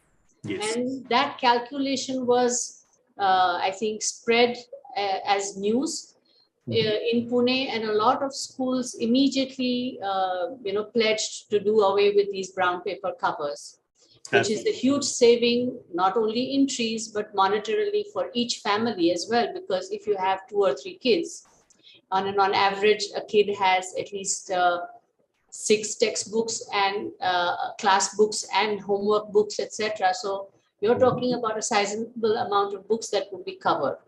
So that was one of the impacts of the young change makers, and directly very much related to, let's say, becoming conscious about being sustainable and being eco-friendly, etc. So it's not that children cannot do this. Children can if you give them the opportunity. And if I'm correct, what you are doing with real lives as a game is also bringing indirectly, very silently, the effect of the SDUs into the picture. Correct. So maybe you would like to explain a little more now about real lives. What I have understood as it's a game, and you get born somewhere as somebody, and you have to live a life which you are not used to, but you have to live it according to the parameters that are given to you. Yes. Now, all of us are born, and we are not conscious about that moment, of course, but we all consciously and unconsciously make choices in our lives based on our environment and our surroundings. So probably we cannot understand what it is like to be born for those who are well off in a poor home, or in a home that is deprived, or where a child loses one of its parents at a young age. These are things we can only imagine, but in the form of a game here, in this case, you can actually live it consciously, make conscious choices and decisions, and get through life. My most recent contribution to real lives has been on the issue of menopause that women go through, and mostly society completely ignores this as a part of life that women undergo, and how disruptive it is for families and society when it is not understood well. So I'm hoping that real lives will bring many such issues to the fore and make people aware of the things that we do and live through. Very good. Please, over to you, Pankaj. Yes, thank you. Like I said, real lives is a purposeful game. Now, it's not a game which is in 3D, which is like all the bang bang or fancy graphics or something. It's actually a journey in the mind. Okay. So what the background of the game is that we have created a simulation of life on Earth. And it's a very data-based simulation.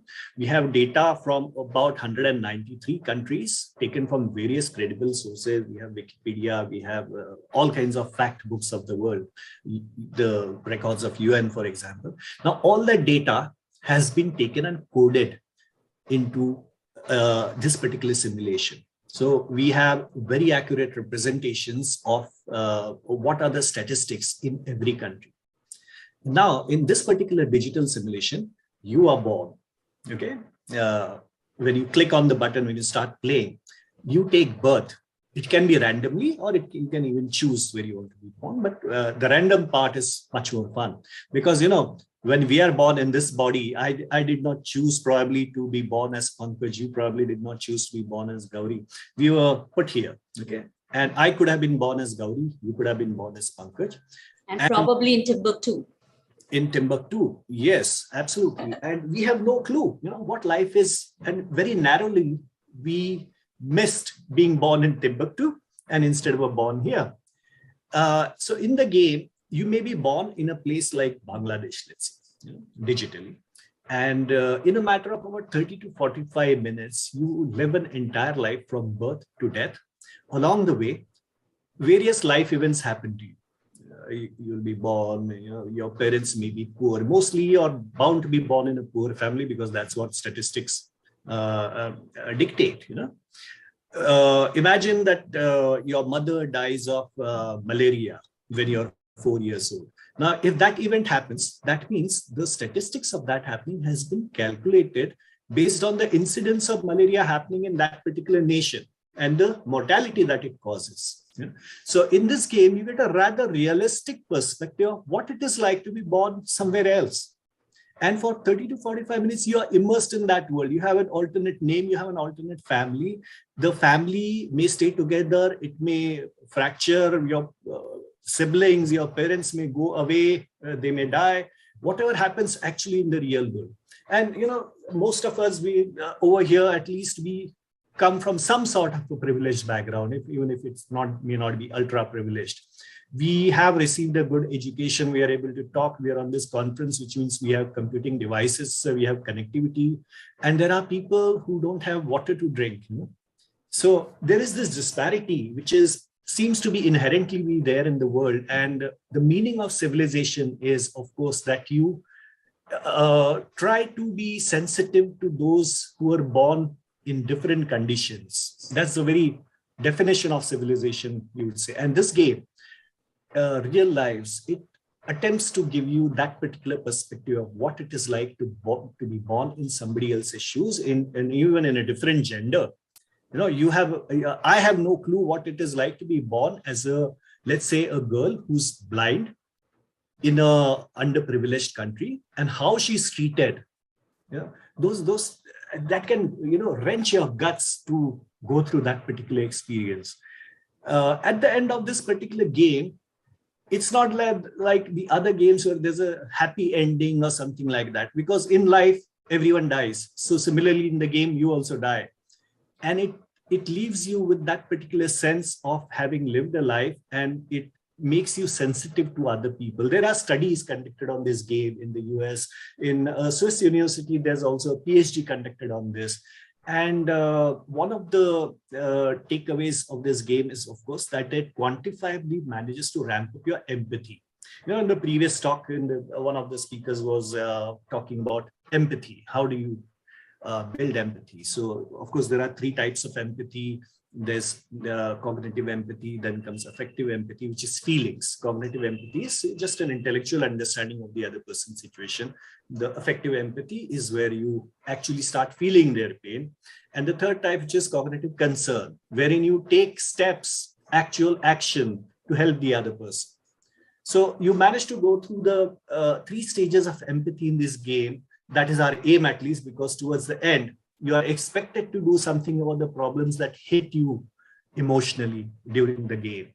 So that's one of the things that the game does.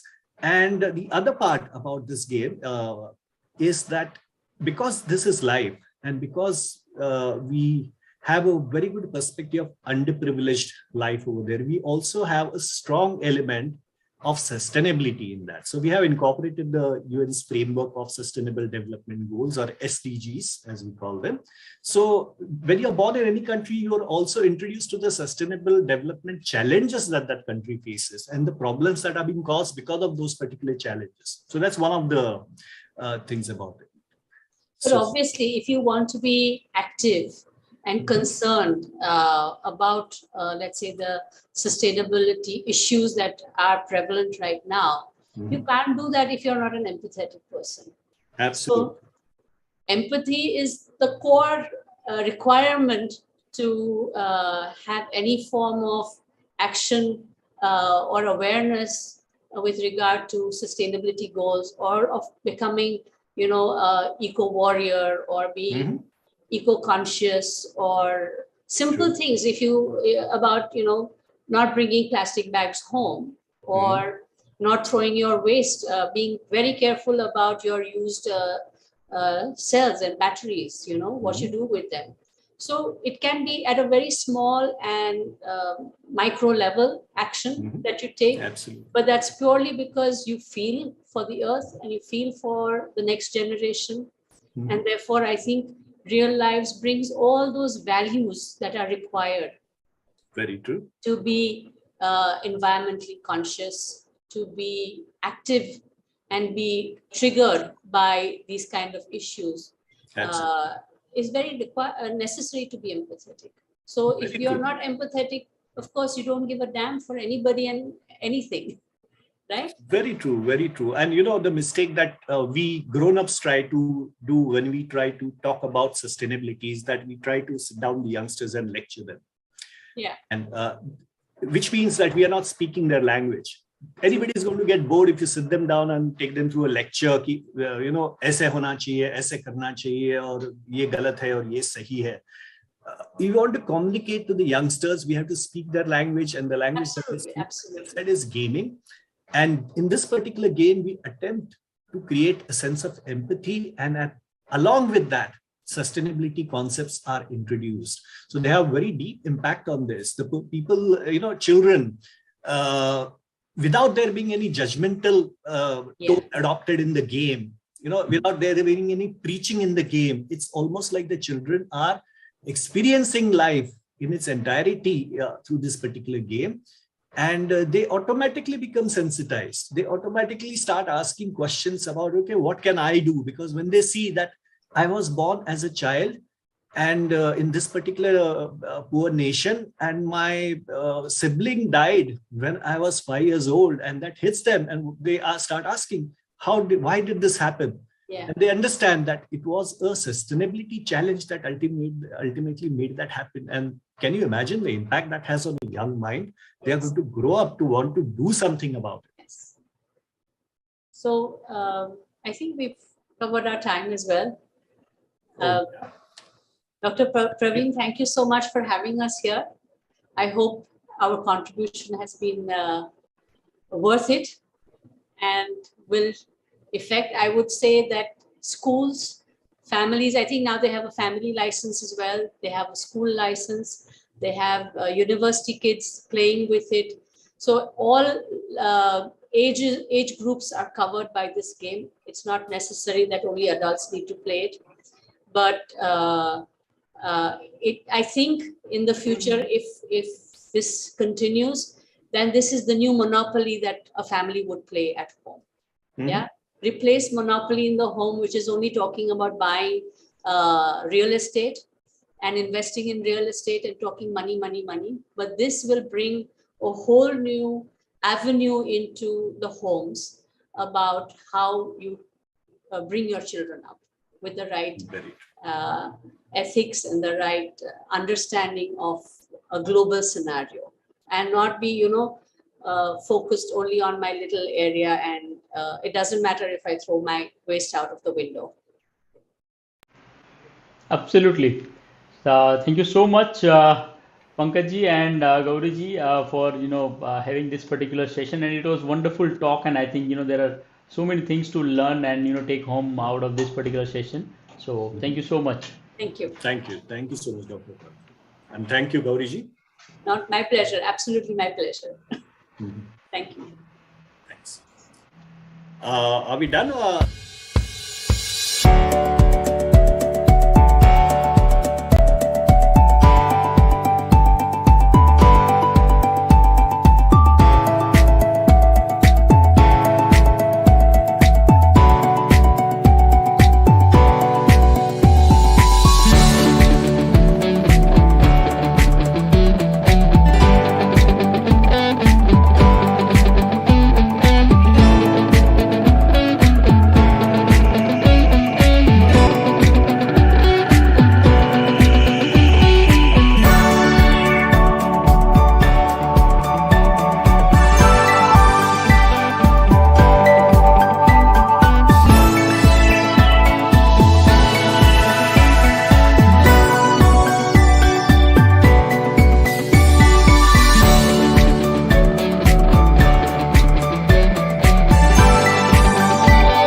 व्यापार को दे पहचान, व्यापार जगत।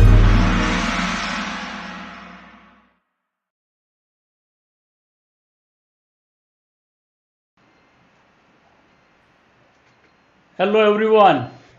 The most interesting session for all the Greenpreneur Convention and Awards 2022 powered by Peers Board nominees, because it was a time wherein this time we haven't announced our esteemed jury team in advance, and yeah, so we are going to have this particular session wherein we are going to discuss. I mean, Dr. Tanisha is going to ask several questions to our jury, and they are going to share their experience so far. They have.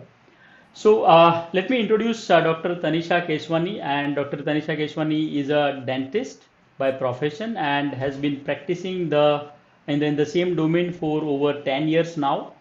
She is full-time practitioner with lot of accolades in terms of publications and awards. She is an active member of Indian Dental Association and one of the few doctors certified from Korea for advanced dentistry, and she will be moderating the panel discussion. So welcome Dr. Tanisha for this particular session. Thank you, Praveenji, for such a wonderful introduction. And it is a privilege to be a part of Greenpreneur Convention and Awards. It's been an amazing day as I've been following it all day. And you've given me the toughest job here with the jury.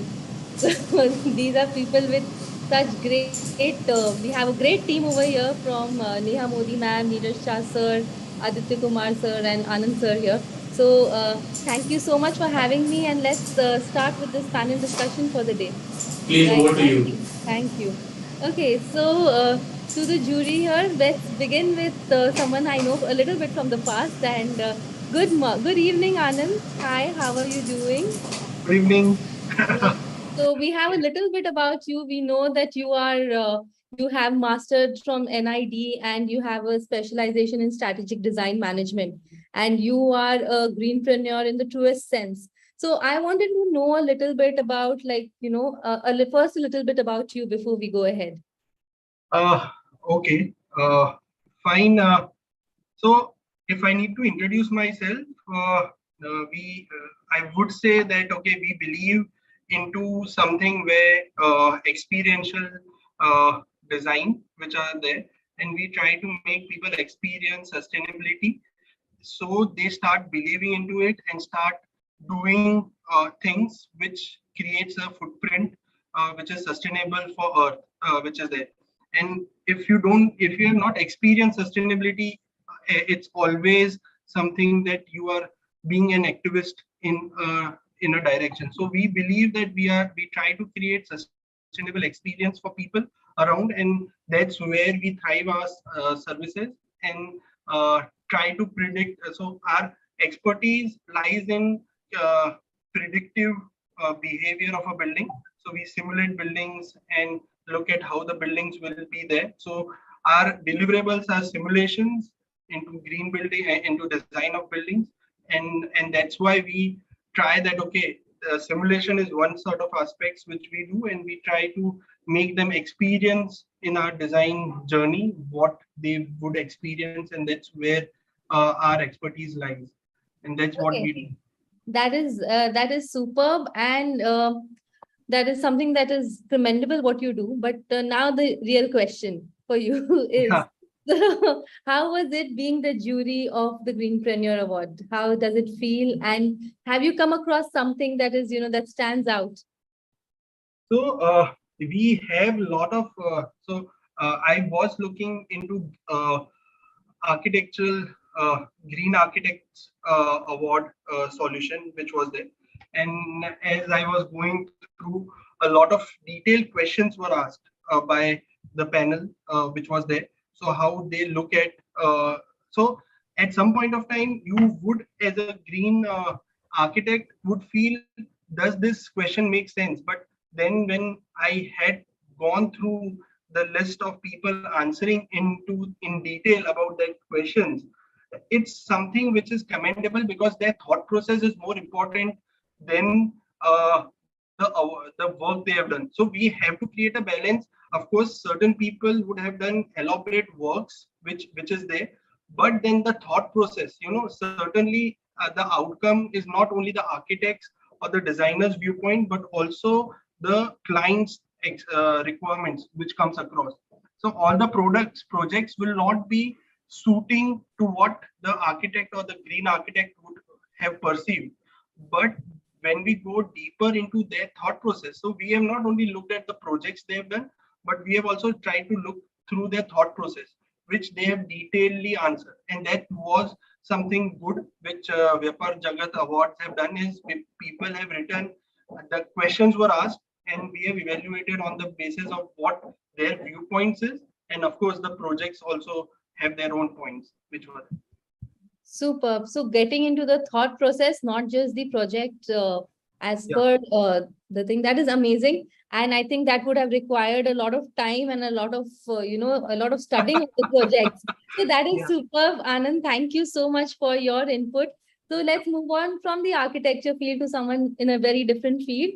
Mr. Neeraj Shah, you're an avid businessman and you have been known for your work in robotics and automation. So, आपकी field बहुत अलग है from the general architect part of it. So, can you give us an idea about yourself first? पहले a little introduction.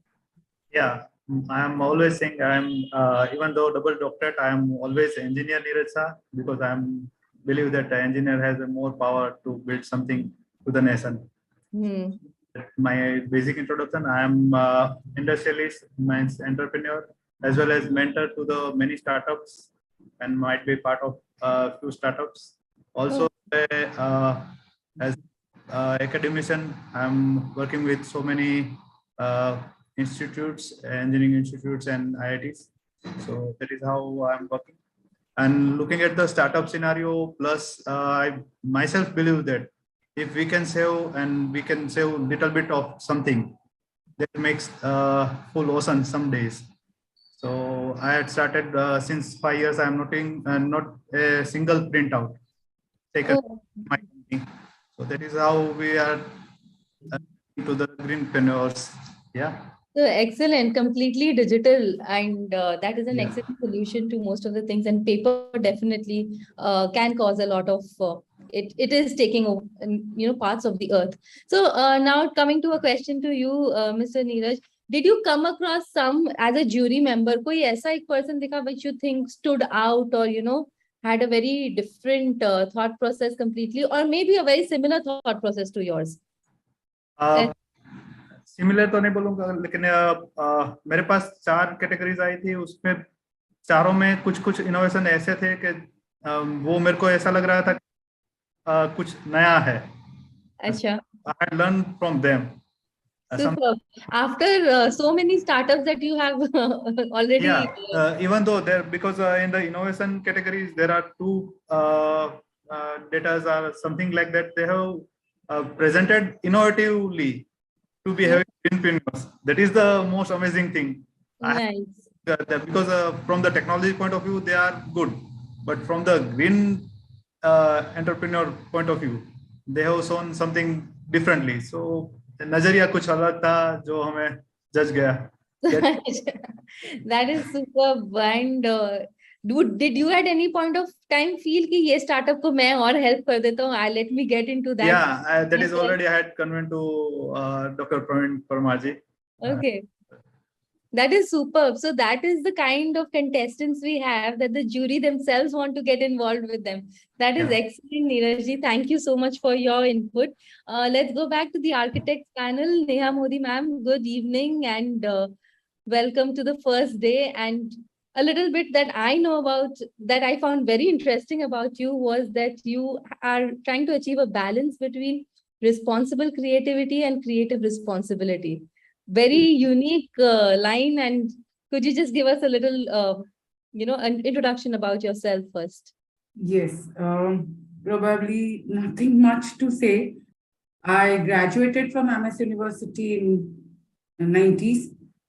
Then started working with different architects of international repute, and in the end, around 1998, I got a chance to work with architect KB Jain, was in conservation of ports like Jaisalmer, Jodhpur, Amir, and in those days I visited those places like anything. So that led me to that was the point when I started asking myself a question that where we are going wrong as an architect. These buildings are still there. They are more sustainable. And that is where I started my journey. That time, green building, sustainability, energy conservation was not a big term. So we started studying vernacular architecture and started establishing a relationship or a vital connection between the human beings, buildings, and their environment. And we are still continuing with that since 2 decades. That is our area of expertise, using local material and local craft, which is local material, local resource, which is more energy efficient. That is our way of practice. Wow, that is superb. And now, if you ask me, it's almost more than 20 years, right, into the field. Yes. So, Yes. I mean, there would have been a lot of architects again who you would be judging. So, how was your experience in this Greenpreneur convention? Did you feel that whatever motto that you believe in has been supported in this entire all the nominations? Yes, it is very much. In fact, couple of entries were so good, and I was so happy to see that when I visited their websites and all before judging them or giving them marks or whatever grades you tell. It was amazing to see. It was nice to know that people are getting conscious and carrying this movement forward, which is need of the hour. Some of the solutions were so innovative, blend of technology, material, and very energy efficient. So I think, yes, it's wonderful to know that. That is excellent. And since you already have such a vast experience in the same field, I think that really counts when you see people who are younger and coming up with something similar. I mean, you feel that whatever you stood for such a long time, it is being carried forward. That is excellent. And moving on, let's go to someone who is a lifestyle coach and a businessman per se. Mr. Aditya Kumar, welcome to Greenpreneur, and thank you so much. So, sir, can you give us a little introduction about yourself before we go ahead? Yes, I'm a business and lifestyle coach. I have worked for industry for 35 years. I was associated with the startup companies also. I felt the gap that entrepreneurs are working hard, but their life becomes very tough. They lose real lifestyle and then they suffer at the end of this. So why not to bring balance between the business and lifestyle? So I have developed some technique. I have incorporated image management and everything so that they can flourish in business as well as in their personal life, family life, everywhere. So that was my ambition. Now this Aatma Nirbhar Bharat mission has come up. So I have seen that many startups are not succeeding because of one or the other problem. There is gap. So I thought, why not to coach them so that they can be successful. I came in touch with VYAPAAR JAGAT, so I had that experience of getting these startups, their problems. So I came to know everything about them. So then I started this journey after 35 years of industrial exposure. Regarding this Greenpreneur Convention and Awards, this is very close to my heart because in industry, I have worked for energy conservation, water conservation, everything. So it's very close. So it was a great experience to be on the jury panel for Greenpreneurs. So that is superb. 35 years of experience in a field, and today work-life balance is one of the there has been so many talks post-COVID about mental health. So work-life balance is something that everyone has to achieve at some point of time, and that is one of the most important things if you want to be a successful entrepreneur also. But what you're talking about is 35 years of experience, and being a part of this jury, I want to ask you one thing. So what is it like, what was one of the best things that you found during when you were in the jury? So like when you were judging the various nominations. इस convention में मुझे इस जो award में है, ये मुझे सबसे बेहतरीन चीज वो मिला कि एंटरप्रेन्योर्स जनरली करंट एज के लिए काम करते हैं, but ग्रीनप्रेन्योर्स they are working for future generation. I take it that way कि we go for life insurance. Why? So that our next generation could be saved. But if you look at greenpreneurs, they are taking care of coming generations, many generations, not only next generation, but the coming generation. So their vision is quite wide. वो मुझे दिल को छू गया कि ये लोग कितना अच्छा काम कर रहे हैं. इनका जो थॉट प्रोसेस है, हम लोग तो अभी तक इतना काम करके भी सोच नहीं पाए, और ये लोग इवन कुछ यंगर्स भी हैं, वो भी यंगस्टर्स भी देख रहे हैं कितनी लंबी सोच रखते हैं कि कैसे हम लोग अपने देश को आगे ले जाएं. और आज इस मुकाम पे जबकि आत्मनिर्भर भारत की ओर हम लोग जा रहे हैं, हर जगह इसी की चर्चा है, नेशनल मिशन है, और खासकर आजादी का अमृत महोत्सव मनाया जाए, उस समय इन लोगों का कंट्रीब्यूशन सामने आ रहा है, देखकर दिल खुश हो गया. बहुत ही अच्छा एक्सपीरियंस रहा, और इनके विजन्स बहुत अच्छे हैं. They will do. ये इतना ही नहीं, ये दूसरे को भी मोटिवेट करें, और इसके लिए मैं व्यापार जगत को धन्यवाद देता हूं कि इन्होंने एक प्लेटफॉर्म पे लाया. अब बाकी लोग भी सोचे हमें भी कुछ इस डायरेक्शन में सोचना चाहिए. इंडस्ट्री, हमने एंटरप्रेन्योर तो हम बन गए, काम किया, बहुत कुछ किया, लेकिन फ्यूचर जनरेशन के लिए क्या करें, एक थॉट जरूर आएगा, ऐसा मेरा मानना है. तो ये मेरे लिए सबसे बेहतरीन एक्सपीरियंस रहा. Thank you so much, Aditya ji, आपके इनपुट के लिए, and it is quite true. And from what he said, what I can understand is the past cannot be changed. जो हो चुका है वो हो चुका है, but the future is in our power, and that is what everyone is focusing on. And with the help of Greenpreneur, someone who is not a green person till now will actually start thinking ahead also.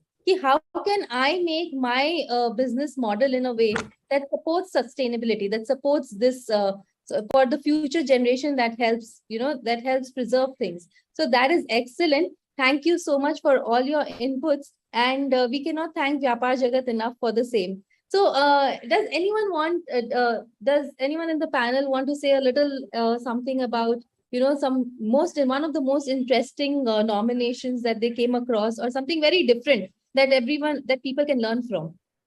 Do we have someone in the panel who would like to share? Okay, I would like to, of course, I had a lot of entries, but I would like to talk about Vaidehi Nayak. She, of course, she is young enough to do a lot of things in her future, which is there. And the quality of rural work which she has come up with, working with mud, working with a lot of interesting material. Of course, her project lists are less, but the quality of detailing and her involvement in working towards rural development, or else rural technology commercialization, into sand-based walls, which are there, which would be much more sustainable, which is there. So that's one sort of person whom I thought she has a lot of in depth in the work which she is doing, which is commendable. She wins or not wins, that's a secondary aspect, but I would like to acknowledge her work during our discussion. That is super. Thank you so much, Anand, for your contribution. And yes, Neha ma'am. There was one entry in construction category also. I forgot the name of that person. But this guy has started converting petrol pumps into a green structures, where there's a lot of vehicle movement, a lot of pollution, and a lot of carbon footprint is generated. And it was so interesting to see his work, that how he has used the material. And in fact, he has been awarded by some, and I forgot about it. No worries, but I think that is super, very interesting. Yeah, and he has actually focused making industrial buildings green. Oh, wow. This was I think that is something very very important interesting. Yes, and yes. very good and important, needed. Yes. That So is that definitely- entry was really to see and how he's and that petrol pump thing really interested me because that is a place where, as I said, a lot of carbon footprint and nobody bothers, you know, petrol pump is like companies have a standard design, you put that and So that is but the thing, that is, I think, the whole point which everyone has been saying. It's a thought process. Yes, it's a thought. To think that something like a petrol pump can also be turned into a green model, I think that is the thought process, and that is an amazing. This is an amazing platform to come up with such ideas. Yes. Anyone else? Yes, Neeraj ji, boliye. Yeah, I would like to say what I already said. कि कुछ दो entries ऐसी थी कि जिसको मैं सोच नहीं सकता था कि वो ग्रीन एंटरप्रेन्योर हो सकते हैं, लेकिन उनके माध्यम से मैं ये कहना चाहता हूँ कि सारी आईटी कंपनी ग्रीनप्रेन्योर्स है, क्योंकि converting paperless industries nowadays. They are making such a wonderful speed process, and they are doing so. They should be look at that aspects also. Apart from that, one entry is like that they have converted something that is on the base of that they are saving energy, and they are telling that they are the entrepreneurs, green entrepreneurs, because to save the energy, be a green entrepreneurship, and that is also a new lookout. Okay, we should so as I am saving the papers, but now I started saving the energy also. So something not to have much on the digital platform that is not required to be on as and when, that should be limited. So that is also a green entrepreneurship. So that awareness, that what I got, I would like to spread to everyone. Thank you so much for sharing that. It's not just about saving paper, also saving energy. I think that is a wonderful idea. And Aditya ji, कोई ऐसी चीज आप हमारे साथ share कर रहे हैं जिससे we could learn, just like Neeraj ji how he shared with us. So I have gone through one nominee, Green Tree. That was fantastic. आजकल हम लोग बात कर रहे हैं कि इलेक्ट्रिक व्हीकल यूज करना है, लेकिन चार्जिंग स्टेशन किधर? तो इस बंदे ने ऐसा डेवलप किया है कि ट्री के माफिक जो इसको बनाने का चार्जिंग स्टेशन, सोलर पावर का पैनल का वो ट्री बनाता है और उससे वो चार्जिंग स्टेशन बना सकता है और वो कहीं भी लगा सकता है. उसके लिए ये नहीं है रिमोट से रिमोट जगह भी और कहीं भी. तो ग्रीन ट्री का भी कॉन्सेप्ट आ गया और सोलर पावर को यूज करके चार्जिंग स्टेशन हम अपने घर में भी बना सकते हैं. जैसा उसने कॉन्सेप्ट दिया उससे तो घर में भी लग सकता है, कहीं भी गांव में जाए, पहाड़ी पे जाए, किधर भी जो है उसको लगा सकता है और सोलर पावर का यूज करके.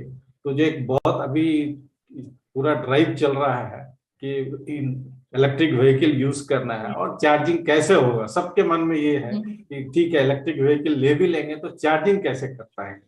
तो वो सॉल्यूशन इतना अच्छा सॉल्यूशन है, so really touching.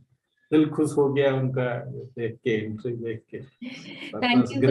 Thank you so much, Aditya ji, for the input. And what I realize in this is that the jury has actually gone through nominations with such detail. I think it's the commitment that even you have towards making India green and contributing with such details, where they have small details about the nominees and everything. So that is excellent and it is commendable.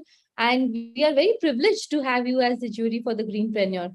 And it is amazing here. But now we have said all the goods. Can we have something that, something that could have been improved?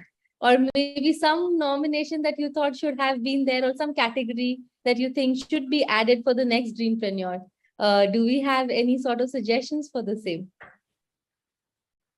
Okay, yes, Neeraj ji, boliye. Yeah, so as I said, every IT company should be greenpreneurs. Yeah, that is a suggestion.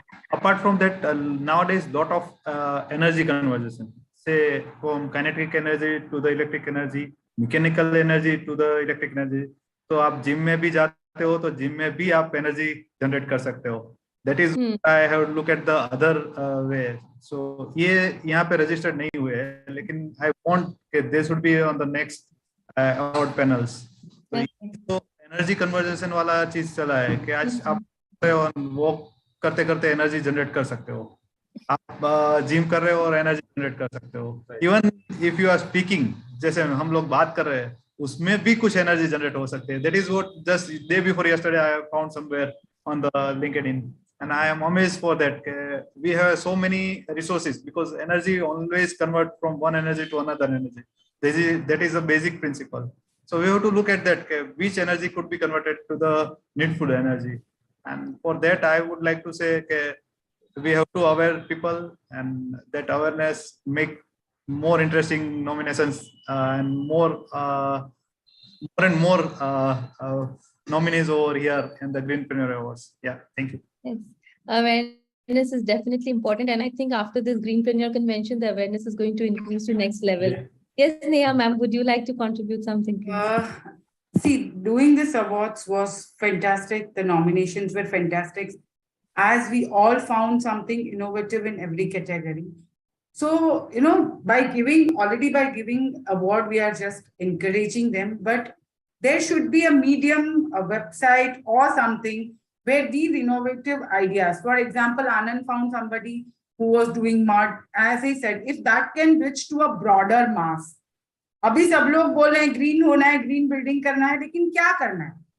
Like very few people like Anand who are working rigorously on those building designs, and they know better than, they have a better technological solutions than me, would know about it. But if these kind of projects that we have found innovative can be published somewhere, if there can be a small exhibition or website, so even this solutions can reach faster to the mass, and people will be encouraged more to look into it and go one step further implementing it, and that would help those entrepreneurs also. Definitely. VYAPAAR Jagat has a lot of reach, but still we need to have a bigger reach. Yes. Because the day I announced the award, I would say this guy is getting for making it a green petrol pump, for example, say, or as Anand said, a green building, whatever green architecture. But what is that work? Nobody knows. And as such, also there's a lot of myths around that word green architecture or greenpreneur or sustainability and things like that, So if these kind of projects are elaborately displayed somewhere, at least the award-winning projects or something, then it will have a better impact on the future generation. Okay. I think Praveen ji is going to take up on that, because they generally have, after the virtual convention, they have an offline they have an offline part where they acknowledge all the award winners. So at that point of time, something like this can be done, and that is completely up to him how he is going to take that forward. Any other suggestions or any other? Yes.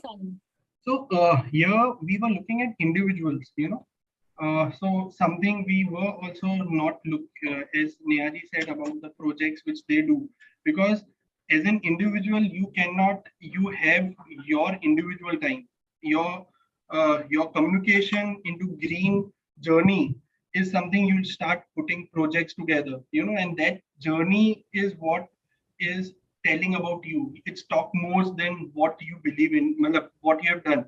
So of course the works will also be seen, but then we are here looking at individuals, so that's why we have to go through what they have written, what they believe in, and other aspects. So both can be put forward. Of course, all the nominees' small videos could also be there to add to it after. So there is also a footprint of this awards also going forward. So who have won, who have not won, but they have put forward certain efforts which is documented, and then it could be also there, because as much this small initiative from everyone would reach to a lot of people who is there, and that's what the essence of this VYAPAAR Jagat Green Awards is. It should be more reachable to a lot of audience which is there. So Praveen, Dr. Praveen, as he has initiated this, it should also look that this footprint also reaches to a lot of people who are there, and it will multiply. No one knows how big it could be, but then a small step in all the direction could make a lot of difference. This is the very first Greenpreneur Awards. I think with time, as time passes by, it is going to get bigger and bigger and bigger. So that I definitely feel with Praveen sir's vision that is going to happen. And that is how we will be able to reach more people. And the other way to reach more people is to all the viewers who are here. When they spread the word, automatically it is going to multiply the number of views, the number of, all the ideas will be shared to a lot more people. Yes. Aditya ji, do you have a small, any small contribution? Would you like to say something? Right. This green energy, green entrepreneur, everything, these words are new for common people. So educational reform is required for all these. Like we have heard from Mr. Modi that you are a railway engineer. Once you become engineer, you do not know about railway. And then you are put in railway, then you work for railway. So you have to again learn the tips of that. If you are trained on railway engineering itself, then you can come out with that background and you can work directly. So similarly, green technology is a new thing for the world, you can say, and that educational reform is required. There is a vast scope of work in this field. So that is the need of our, I think, one step, VYAPAAR Jagat has taken one step in this direction. Now people are getting aware of it. While going through the nominations, I have seen people have a great view, but they don't have focused work, how they can work. They are not having support system for that. So once this educational reform is made, then it will be really great for the nation to take it forward. Yes, thank you so much, Aditya ji. And we have Dr. Praveen Parmar, who's joined us again. So do we have, would you like to sum up with such thank you for the privilege with such an, such an amazing jury who's got vast years. I cannot even think, कोई भी 20 साल से नीचे experience किसी का नहीं है. So it's like they have been into the field for such a long time and they have taken the smallest and the minutest details from all the nominations. And we can't wait for the awards to be announced. So Praveen ji, over to you from here.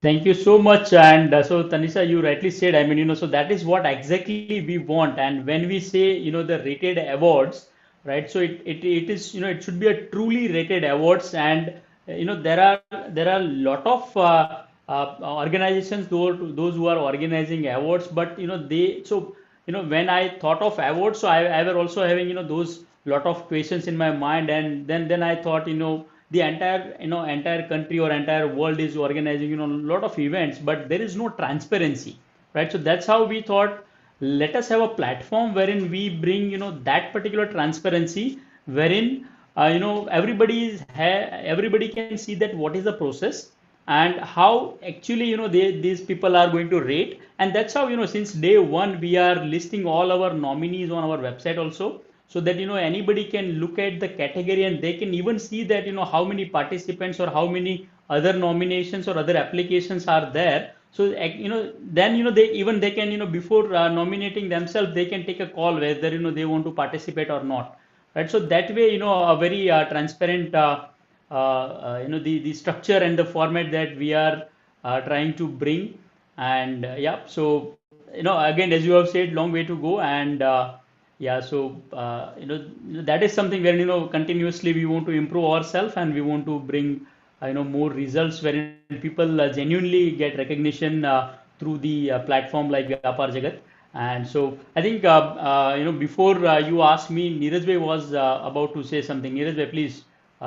So no, I would like to add to Tanisha ji that this time we might got some few organizations who are working towards the green entrepreneurship or green environment. I would say better in the way. Say a few sparrow saving technologies, few bird saving technology that would create nature to the back and that creates so many minerals. There are some organizations who are working towards the zero waste or reuse of wastage. They are not nominated this time. So I would like to invite them also on behalf of greenpreneurs to be nominated for the next terms in the next year. Yeah, that is what I would like to add. And I would like to add one more thing. These nominations made free to the basic. So there is nothing to lose. You have to just present yourself. Your sessions will be in the Green Entrepreneurs Award. So your what Nanaji is asking, but every nominated has a video on VYAPAAR JAGAT TV, and they're telling their stories and questions answers to be asked. So that would be just, we have to spread that links and videos to the society. Yeah. I would like to add, please. During this journey of jury, I have seen the questions asked were so nicely designed that people have to come up with whatever thoughts they have inside. So that was a brilliant idea to take them. They gave them opportunity to come out. So whosoever has applied for this and have done this exercise of completing the questionnaires, so they are real awardees.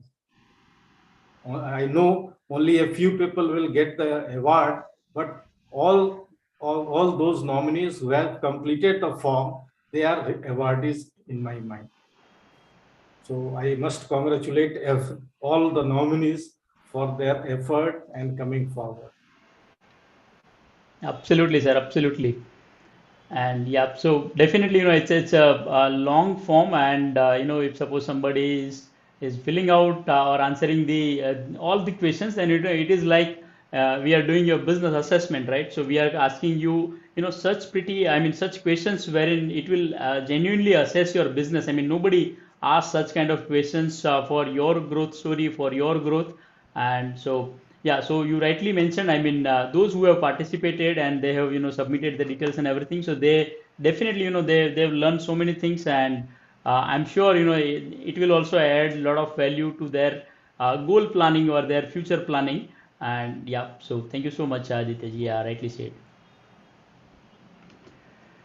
So thank you once again, everyone, for being here. And transparency definitely is there, and that has been VYAPAAR Jagat's forte from the very beginning, that there is going to be transparency. And with the newest form of awards, that is the Greenpreneur, this is a very different form of award. It is not just about how much work you've done, but how much you have contributed to Mother Earth also at the same time. So I think that is an amazing concept, and I hope we continue forward with this. Right, Praveenji? Absolutely, we will. Thank you so much. So, yeah, once again, thank you so much, the esteemed jury, for all your support, for all your efforts. And, as Dr. Danisha, you rightly mentioned that these are the people, they are carrying 20+ years of experience, right?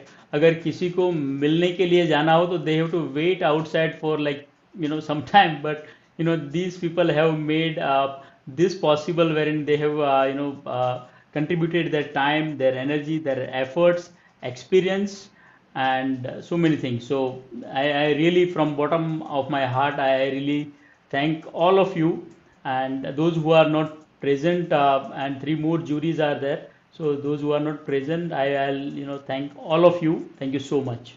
Thank you. Thank you, Tanisha, and thank you, Dr. Thank you, Tanisha. Thank you, Dr. Praveen.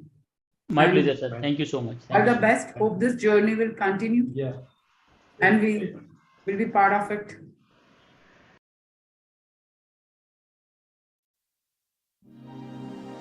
प्रकृति से ही तुम जिंदा हो, फिर ऐसा क्यों करते हो?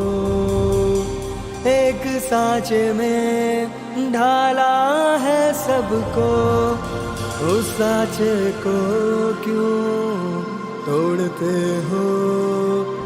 ऐसा क्यों करते हो?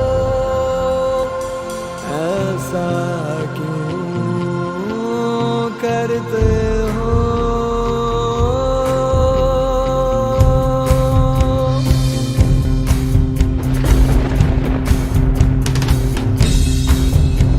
जिस पेड़ ने तुमको फल दिए उसको ही तुमने काटा, वो कुछ ना बोले, वो कुछ ना बोले। जलने ही तुमको जीवन दिया उसको ही तुमने बांधा, वो बहना क्यों छोड़े, वो बहना क्यों छोड़े? तो जागो जिंदा जागो जिंदा हो तो जागो जिंदा हो तो जागो जिंदा हो तो व्यापार जगत की पहल है जनहित में जारी। दुनिया का खलनायक प्लास्टिक, कलयुग का तो काल है प्लास्टिक। कुर्सी दरवाजे बच्चे बूढ़े की बोतल हो गया प्लास्टिक। आया देखो कचरे का महाराजा बनके प्लास्टिक। कैंसर की तरह जानलेवा जीवन में फैला है प्लास्टिक। इनसे बच के रहना बेटा, सबको ले डूबेगा प्लास्टिक। तो जागो जिंदा हो तो जागो जिंदा हो तो।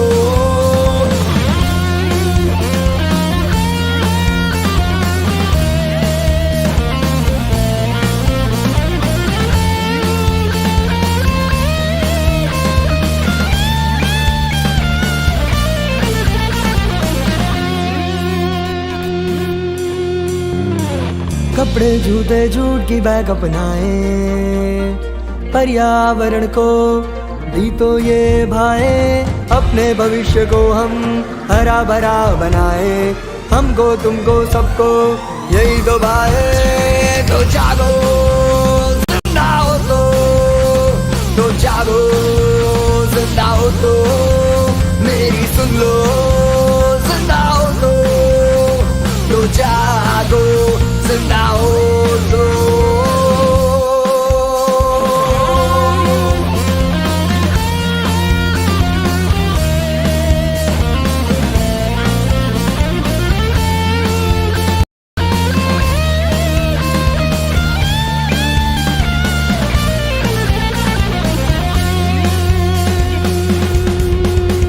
खेत खलियान बाग बगीचे तालाब नदियाँ और फव्वारे, इनसे ही शोभा है धरती की।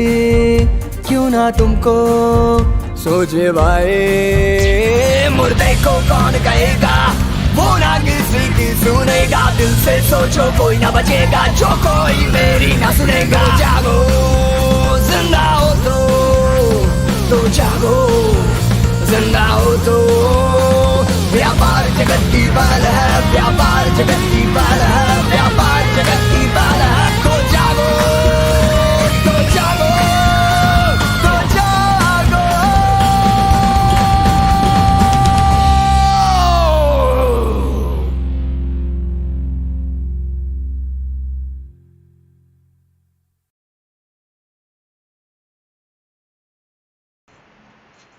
Hello everyone. Yeah, so finally the wait is over and it is time to announce winners for Greenpreneur Convention and Awards 2022 powered by Peers Board. जैसा आपने देखा कि previous session में our esteemed jury team has shared their experience.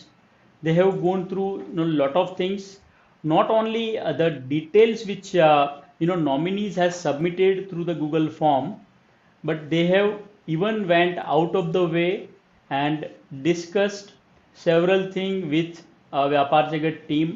On top of it, they have done lot of Google research to know more about each applicant, and after all such efforts, we come on the the winners list. And जैसे आप जानते हो कि in every category we will announce 3 winners. First will be winner, second will be first runner up and third will be second runner up. So इसको मतलब runner ups जो है they are also winner, तो हम इसको winner ही बोलेंगे. And that's how per category we are announcing 3 winners. And now without further delay and with respect to all our jury's contribution and the ratings and score they have submitted, we are going to announce the winners. And today we are going to announce 7 categories, and again tomorrow we will be having 7 more categories, and the same way on 15th of August we will be having remaining 7 categories. So that's how the entire award announcement is divided in 3 parts. So let's go with the first category for Greenpreneur Convention and Awards 2022 powered by Peers Board.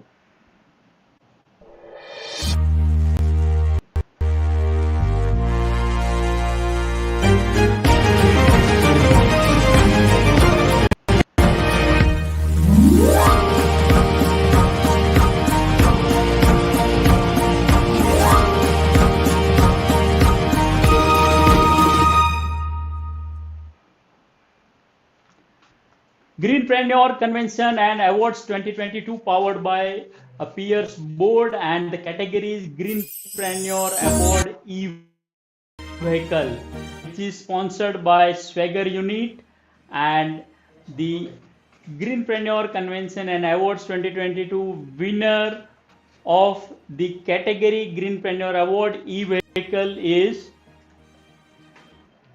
and the award goes to Imagine Powertree Private Limited. Imagine Powertree Private Limited is an innovation-driven company in solar sector. Their revolutionary product, Solar Tree, made it possible to generate electricity from solar system by just utilizing 2 to 3% of ground space only as compared to common solar system. They have made it possible to provide electric vehicle charging station even in remote area with their Solar Tree. They have 18 plus patents and 10 plus national and international award on their name, and we on the behalf of the entire team of VYAPAAR JAGAT, we congratulate Imagine Powertree Private Limited team and this particular mission. Many congratulations.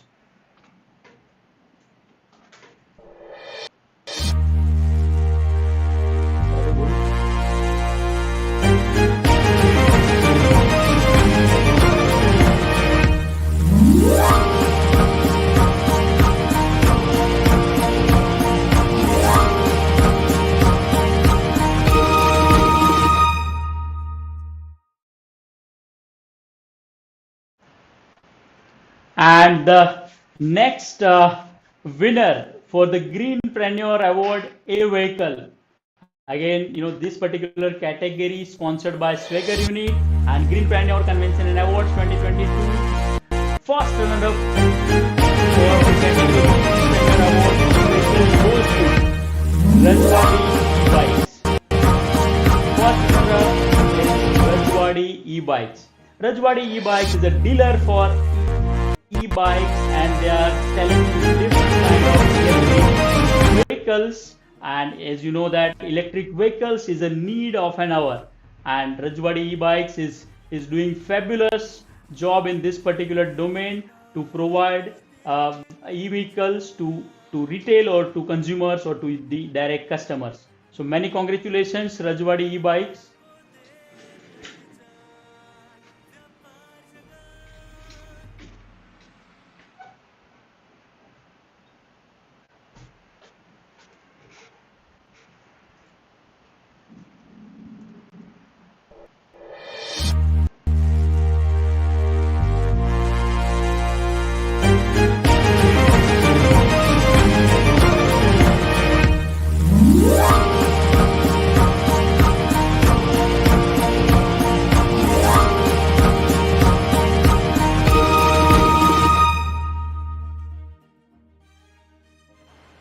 Next category for the Greenpreneur Convention and Awards is Best Greenpreneur of the Year, and this category is sponsored by Peers Board and the Greenpreneur Convention and Awards 2022 powered by Peers Board.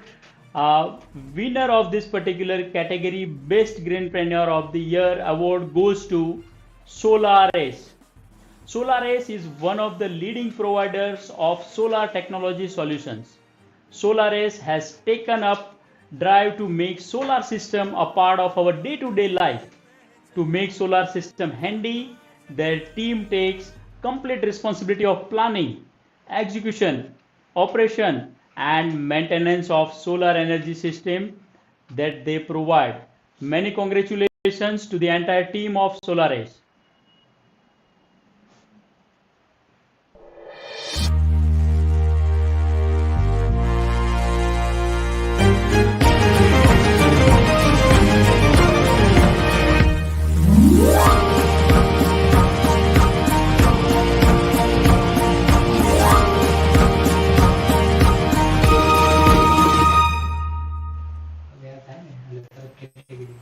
Next category for the Greenpreneur Convention and Awards 2022 is Best Greenpreneur of the Year, and sponsored by Pierce Board Greenpreneur Convention and Awards 2022. For first runner-up or for this particular category, Best Greenpreneur of the Year award goes to Recycle.Green. Recycle.Green. In line with the national mission of waste to wealth, Recycle.Green has developed world's first mobile app-based Zucom platform. This platform facilitates connection between sellers, brands, consumers, waste collectors, recyclers to ensure waste is recycled and helps in wealth generation. Many congratulations, Recycle Green team.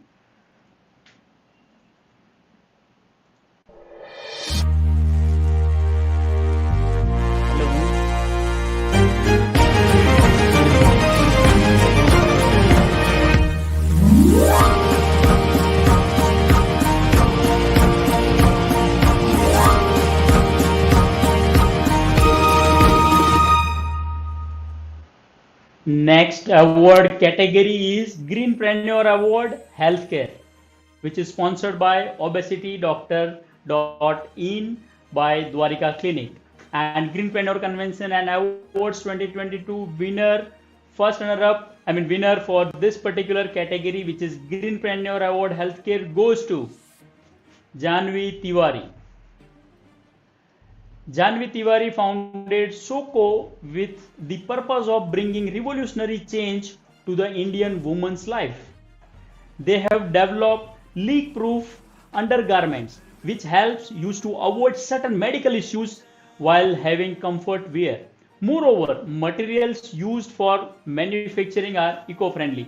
Many congratulations, Janvi Tiwari and the entire team of SOCO.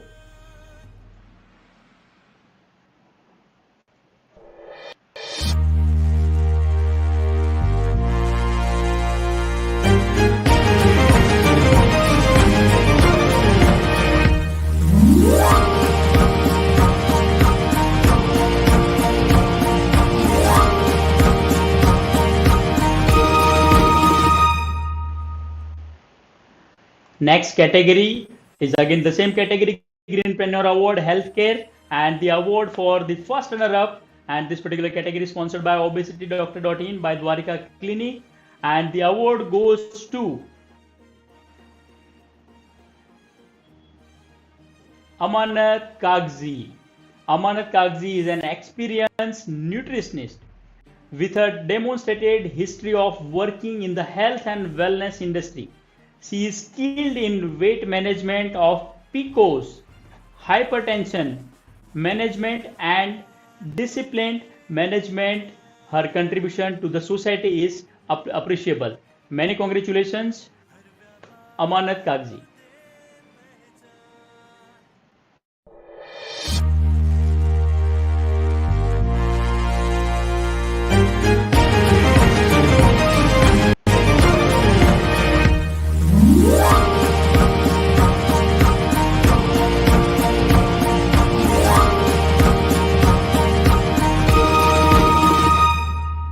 So the next category of the award for the Greenpreneur Convention and Awards 2022 is Greenpreneur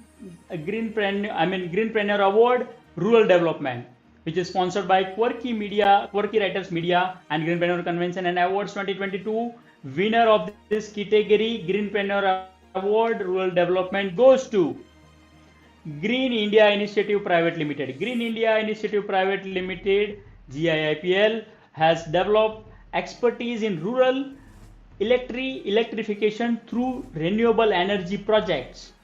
GIIPL aspires to electrify 1,000 villages and facilitate energy access to 1 million underprivileged rural citizens by 2025. It aspires to change the world by being a reliable sustainability partner, assuring valued efficient energy solutions delivered with passion and have a relentless focus on customer satisfaction. Many congratulations, Green India Initiative Private Limited.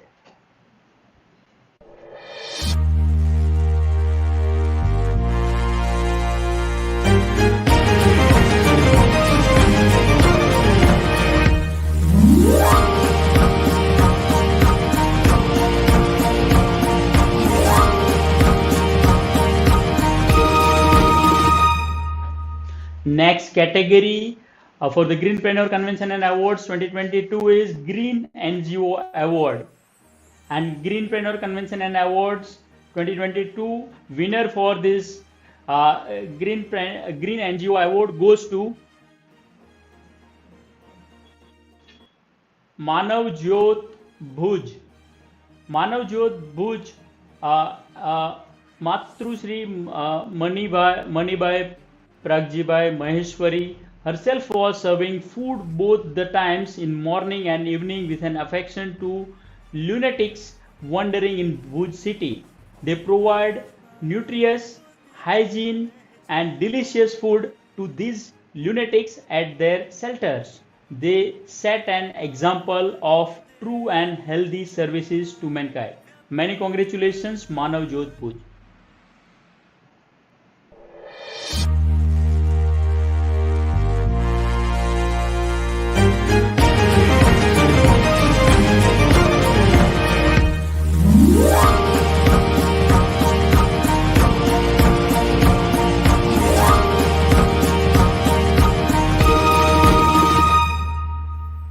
Next category of award in Green NGO Award, which is sponsored by Peers Board, Greenpreneur Convention and Awards 2022's first runner-up for the category Best Green NGO Award goes to Angel Foundation.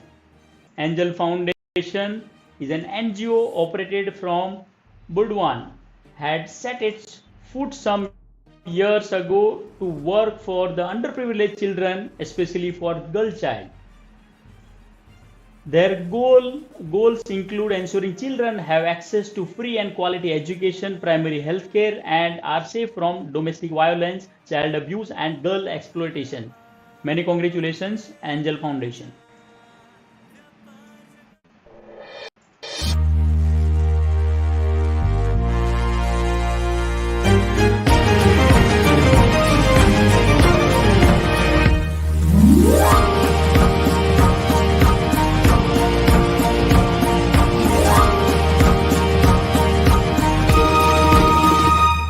Next category of award for the category Greenpreneur Award, Hospitality and Tourism. This category is sponsored by Wireframe Design and Greenpreneur Convention and Awards 2022. Winner for this category Greenpreneur Award, Hospitality and Tourism goes to Anala Outdoors. Anala Outdoors is a professional organization committed to creating an environmentally conscious society through innovative outdoor-based programs. It was an informal group of bird watchers and wildlife enthusiasts. Many congratulations to the entire team of Anal Outdoors.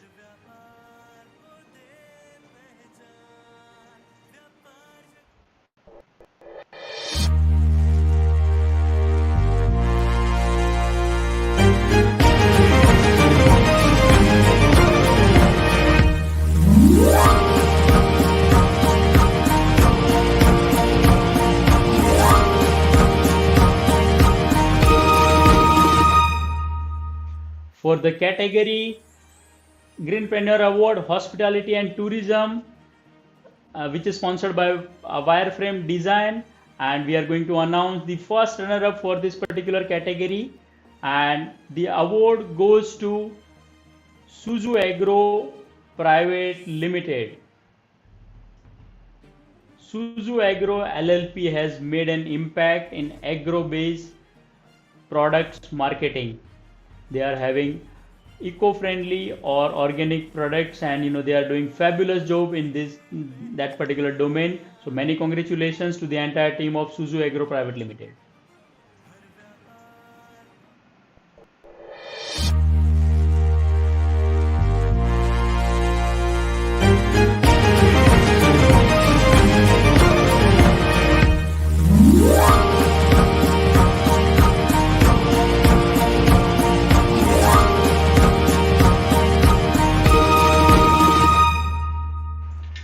Next category of Greenpreneur Convention and Awards 2022 is Greenpreneur Award Renewable Energy, and this category is sponsored by Peers Board again, and the Greenpreneur Convention and Awards 2022 winner of this category Greenpreneur Award Renewable Energy goes to Bhavri Solar Private Limited. Bhavri Solar Private Limited is pioneer in solar industry. They designs, manufactures and install solar power plants for residential, institutional and commercial markets. They also deal in solar water heating systems, solar street lights and solar lanterns. Many congratulations to the entire team of Bhavri Solar Private Limited.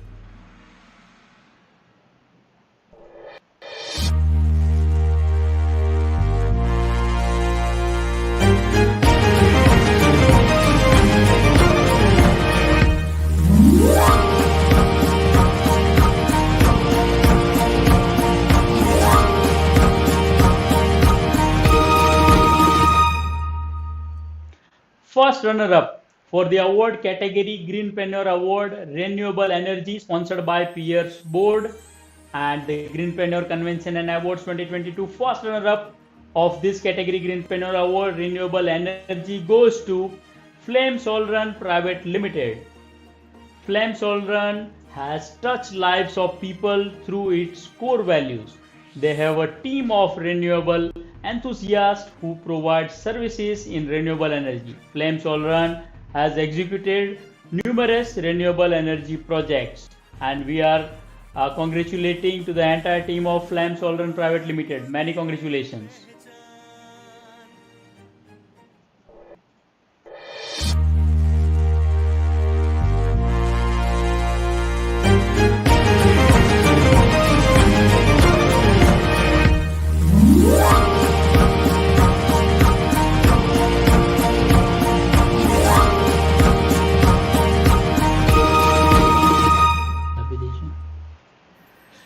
Next category for the Greenpreneur Award Renewable Energy, and the second runner-up for this particular category, which is sponsored by Peers Board, and the second runner-up for the category Greenpreneur Award Renewable Energy goes to Synergize Solutions Private Limited.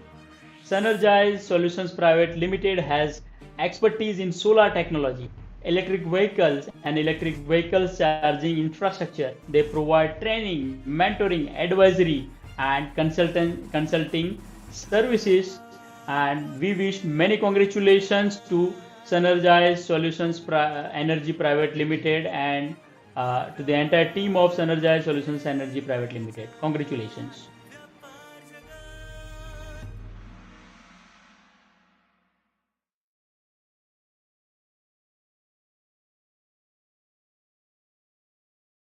So first of all, many congratulations to all the winners in different categories, and today we have announced 7 categories which are e-vehicles, healthcare, hospitality and tourism, rural development, green NGO, and best greenpreneur of the year, and last but not least is renewable energy. So we would personally like to take this moment to thank all our supporters, including the sponsors, the event partners, and today's commendable speakers and moderators, as well as all of you present here. And because without you today it was not possible to make this particular successful day. The day was packed up with with lot of resources to take away, and I think each one of you would use it for the benefit of your personal growth as well as your business growth, and especially when we had different subjects on today's subject, which was sustainable development. So it is something wherein we can start becoming eco-minded. We can start implementing sustainability from in our routine, in our daily life. And no matter how complex global problems may seem, we have given rise to them, and they cannot be beyond our power to resolve. It is us who need to take a step and make a difference. We hope all of you had a lovely time here today, and we will be awaiting to see you tomorrow as we we got some lovely speakers to speak on various and different topics based on the theme of tomorrow, which is green revolution. And also we will again announce 15 more award winners tomorrow, so don't forget to join us. And until next time, goodbye and have a great evening. Thank you so much, and looking forward to see you all tomorrow in the morning at 10 o'clock. Thank you.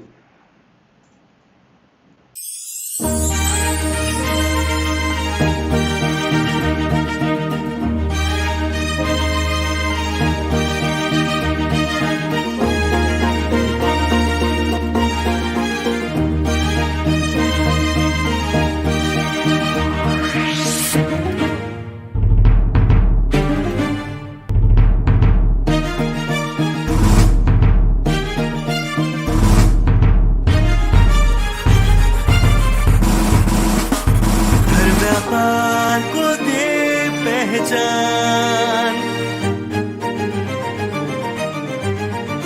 हर व्यापार को दे पहचान, व्यापार जगत। What VYAPAAR Jagat has been actually creating this platform, especially for the MSME and the micro traders as well, and which we know that MSME plays a very crucial role in contributing to India's GDP. I think it's more than 30% that it contributes, and almost it's responsible for 50% of the country's total exports, which is remarkable. Now, this can only be done if there is enough support system or the entire ecosystem being generated. And I believe VYAPAAR Jagat is one such platform which has been incepted, which will really allow a lot of people to come on the board. Let's welcome Mr. Shiv Khera to VYAPAAR Jagat Convention and Awards as our keynote speaker. Thank you very much. Thank you. I congratulate you for inaugural of your conference. It is a wonderful event organized by Dr. Praveen Bhai Parmar and his team. I first of all want to congratulate him for such a wonderful endeavor. I'm so thankful to VYAPAAR Jagat, Dr. Praveen Parmar and the entire team for the great job you guys are doing. I mean, maintaining their own businesses at the same time, doing so much for the VYAPAAR community. I have seen very, very rare people, doing so much for the society, and Dr. Praveen Parmar is, every time on his toes to serve the society. It's my pleasure to be a part of VYAPAAR Jagat. VYAPAAR Jagat is doing an awesome work by getting like-minded people, especially the people who have growth mindset here. I believe this is the golden period for us as Indians. The next phase is going to be the flourishing phase for Indians. We're going to see hundreds of unicorns from this country. I'm an actor and also an entrepreneur, and I really appreciate and encourage all the entrepreneurs. It takes great guts, strength, courage, and a lot of commitment to be there. And I also appreciate platforms like VYAPAAR Jagat to bring out the hidden stories of entrepreneurship from this country. Cheers to you. VYAPAAR Jagat, they have done a brilliant job. I congratulate the organizer, particularly Mr. Parmar and their entire team. The kind of publicity and the kind of ripples they have done in the society is also brilliant. जब तक व्यापारी आत्मनिर्भर नहीं होगा तब तक भारत नहीं होगा, और इसमें आपका व्यापार जगत का जो कंट्रीब्यूशन है, recognizing and giving them some rewards and all those things, that is the best motivation a trader can get, because otherwise it is unrecognized all over India. There you must be looking towards and running towards MSME awards and all those things, but no government till now, no state government, no central government has organized such a thing. I really thank Praveen to organize this panel discussion of healthcare industry for the very first time in this convention award, and we really feel happy and privileged to discuss a very important topics on healthcare challenges. I must thank VYAPAAR Jagat to organize such kind of panel discussion on a very important topic which needs awareness, which also brings out such issues. It's always a pleasure being on the VYAPAAR Jagat platform and interacting with amazing people. And Praveen, I would also congratulate you on the hashtag which you made, VYAPAAR Meri Pehchan, which is really bringing an individual to the global world where people will understand that this is what I am. But I should also take this opportunity now. I thought I'll take a minute or so to thank Dr. Praveen Parmar for organizing this, having us on board, and letting us talk. And it's a pleasure to definitely it's immense hard work to bring everyone together and at least give us a platform for us entrepreneurs and budding entrepreneurs also to showcase our thoughts, our companies, our ideas, and it's amazing. It's just brilliant. It's just superb. Mera Bharat Mahan. This is the theme, ongoing theme that will take place, and that is going to take place in the hands of entrepreneurs. So I congratulate VYAPAAR Jagat to ignite the spirit of entrepreneurship in India and make India an entrepreneurial nation. Well, first of all, congratulations to VYAPAAR Jagat for organizing such an important event at the time that world is crying over the COVID, So this talks about the very entrepreneurial behavior of VYAPAAR Jagat, as the name suggests. And it's very, very important to recognize these entrepreneurs of our country because they are the backbone of our economic development in the country. They make a very big important contribution in our GDP. So I would like to take this opportunity and congratulate VYAPAAR Jagat as well as all the participants who are going to get awards for their performance as an entrepreneur. Let them feel that they are the most important civilized Nagarik of our country and they are the most important people to generate employment to the people. I also would like to say thanks to the Dr. Praveen Parmar and VYAPAAR Jagat team for providing this opportunity and platform to share their knowledge and information, which is really going to be helpful to the people over there who are either a startup, either a SME, either a MSME, or even with the people who are just thinking to start something by their own. Congratulations to the team of VYAPAAR Jagat for putting up such a beautiful session and at such a big scale. Definitely, this is something to look forward to every year. And I can see that, year on year, Dr. Praveen Parmar is adding more and more different aspects of business and bringing it together. And Dr. Praveen Parmar, who is the real personality behind the whole show. The brain, the soul behind this whole He's a great champion. I met him last year when I was in India, and he has got a real great energy inside him. Absolutely. We all should, go and shake hand with this guy. So VYAPAAR Jagat is such unique platform which is allowing all these MSME to showcase their products and services to the entire nation in general, and not only just the nation, but even the global and international markets is what it is targeting. When we talk about B2B or B2G or even the end consumers, the B2C, this is the kind of platform through which an awareness can be created. Because a product or manufacturing could be at some time a little easy, but to market it, it becomes a difficult challenge. Thank you, VYAPAAR Jagat, for creating this very nice event. I'd like to say a few words about Dr. Praveen Parmar, who is the founder of VYAPAAR Jagat. So I've known Dr. Parmar for a few years now. And I would like to say that, he's a very nice person, very hardworking, very smart person. And I really hope, and I'm sure you'll join me in wishing Dr. Parmar as well, that VYAPAAR Jagat does go places and is very successful. I've really enjoyed all the sessions since morning. They've been quite interesting, and it's no small feat to actually organize something at this level and this magnitude. So yeah, thank you so much. Vijay VYAPAAR Jagat means itself Vijay. I'd like to appreciate the team of VYAPAAR Jagat and its founders, Dr. Praveen Parmar, for putting up such a massive event and getting so many people together on a single platform, acknowledging startups that are creating value and also being the platform where experienced people do share their knowledge and insights. So keep it up. Good work. Guys, every crisis has got a seed of equal or bigger opportunity. This has been said by Albert Einstein, but it has been made true by Dr. Praveen Parmar for making India's largest digitally hosted award ceremony. Amazing, and that too went very successful. It was done to felicitate all the entrepreneurs, all the COVID response achievers, many categories, many people. So being UAE's #1 entrepreneurship consultant, I could see the great motivation in the award show for all the entrepreneurs. Being one of the speakers in the award function, I could able to see the quality of people, topics and discussion. And being one of the NRI observer, I could able to see the way it was professionally organized to match the international standards.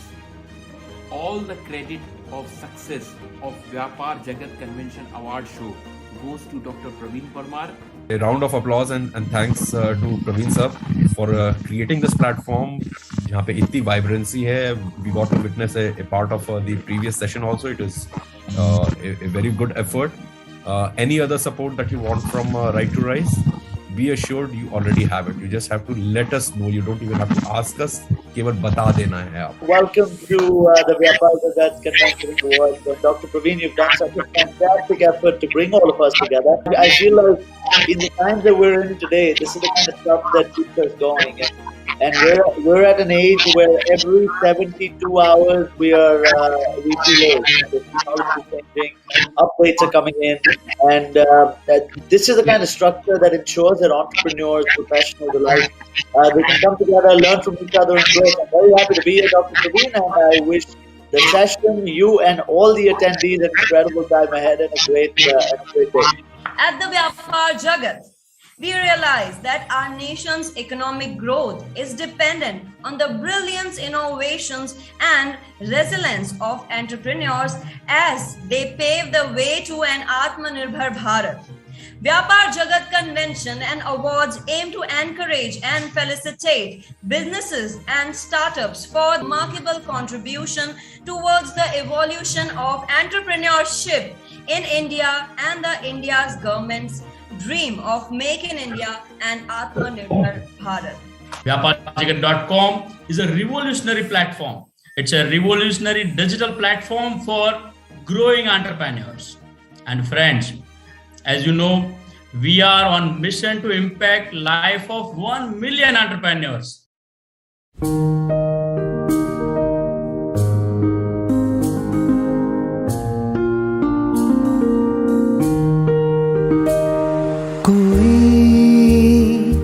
सपना देखें हम उसे पूरा करें, कोई उड़ना चाहे हम उसे विश्वास दे, कोई सपना देखें हम उसे पूरा करें, कोई उड़ना चाहे हम उसे विश्वास दे, जोश भरने को तैयार हम, आगे बढ़ने में राहदार हम, जोश भरने को तैयार हम, आगे बढ़ने में राहदार हम।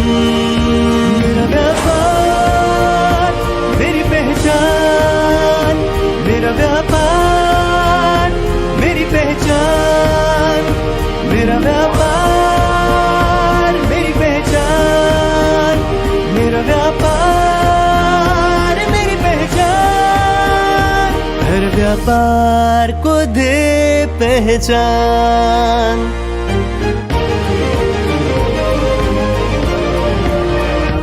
हर व्यापार को दे पहचान, व्यापार जगत।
आज हमारे पास सारी सुख सुविधाएं हैं, पर खराब स्वास्थ्य के कारण हम जीवन का आनंद ही नहीं ले पा रहे हैं। स्वास्थ्य समस्याओं में सबसे ज्यादा देखे जाने वाली समस्या है मोटापा या ओबेसिटी। फैट अधिक मात्रा में हमारे शरीर में इकट्ठा हो जाता है तो उसे ही मोटापा कहते हैं। मोटापा कई दूसरी बीमारियों का जन्मदाता भी होता है। शुरुआत में इससे पीठ दर्द, जोड़ों का दर्द, सोते हुए खर्राटे लेना और छोटी सांसें जैसी परेशानियां होती हैं। और अगर समय पे मोटापे का ट्रीटमेंट नहीं किया गया तो आगे चलकर diabetes, high BP, high cholesterol, बांझपन, फैटी लिवर, खास तरह के कैंसर, स्ट्रोक और स्लीप एपनिया होने का जानलेवा खतरा बना रहता है। इसलिए मोटापा कम करना या वेट लॉस बहुत जरूरी हो जाता है। वैसे तो डाइटिंग और एक्सरसाइज करके वेट लॉस की कोशिश की जाती है, पर जिनका एक्स्ट्रा वेट 30 केजी से अधिक है वहाँ इम्पॉसिबल हो जाता है सिर्फ डाइट और एक्सरसाइज से वेट लॉस करना। ऐसा भी देखने में आता है कि व्यक्ति रेगुलर एक्सरसाइज से थोड़ा बहुत वेट लॉस कर भी ले तो एक्सरसाइज छोड़ते ही फिर से वेट गेन हो जाता है और कभी कभी तो पहले से अधिक गेन हो जाता है। शुक्र है कि ओबेसिटी या बैरियाट्रिक सर्जरी एक रेस्क्यू थेरेपी बन के हमारे सामने आई है। ओबेसिटी सर्जरी न सिर्फ वेट लॉस करती है बल्कि जीवन भर आपके वजन को हेल्दी लिमिट्स में भी रखती है। अब जरा देखते हैं कि किन व्यक्तियों के लिए उपयोगी है ये सर्जरी।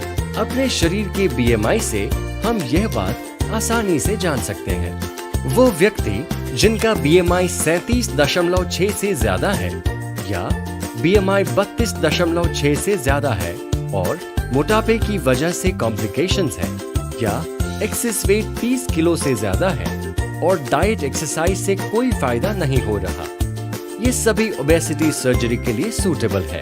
और ओबेसिटी सर्जरी सबसे आसान और सुरक्षित रूप से करवाई जा सकती है जोधपुर 4 रास्ता के पास स्थित द्वारका क्लिनिक में।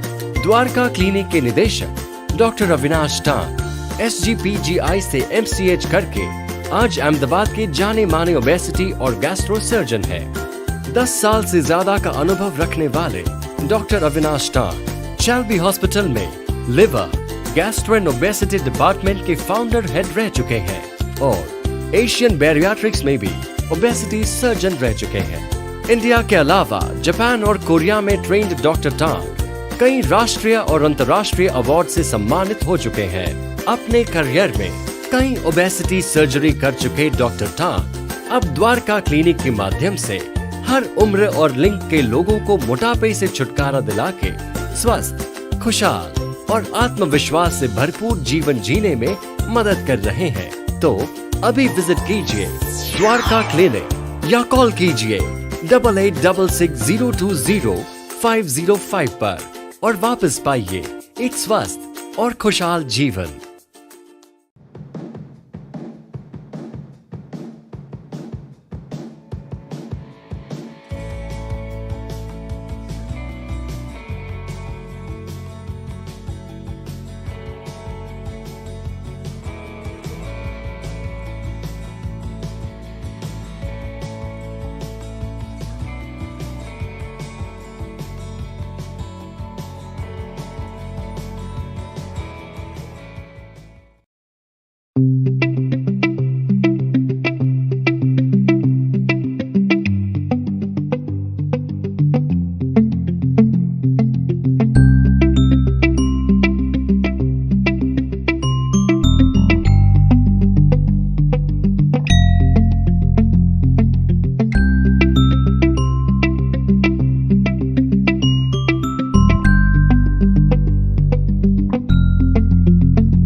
प्रकृति से ही तुम जिंदा हो, फिर ऐसा क्यों करते हो।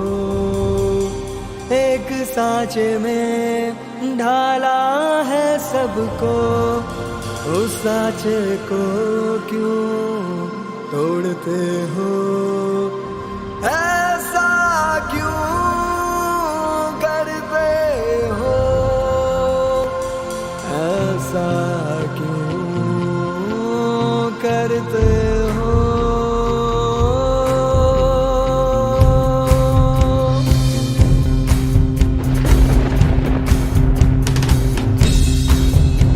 जिस पेड़ ने तुमको फल दिए उसको ही तुमने काटा, वो कुछ ना बोले, वो कुछ ना बोले। जल्दे ही तुमको जीवन दिया उसको ही तुमने बांधा, वो बहना क्यों छोड़े, वो बहना क्यों छोड़े? तो जागो जिंदा हो तो जागो जिंदा हो तो जागो जिंदा हो तो जागो जिंदा हो तो।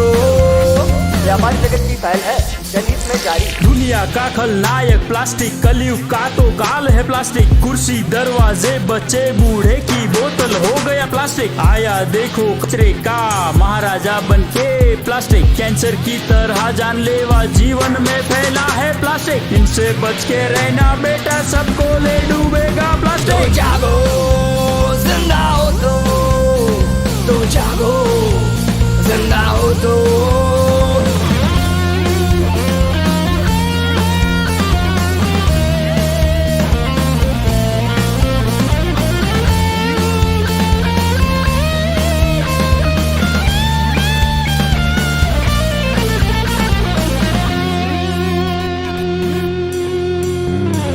कपड़े जूते जूट की बैग अपनाए, पर्यावरण को दी तो ये भाए।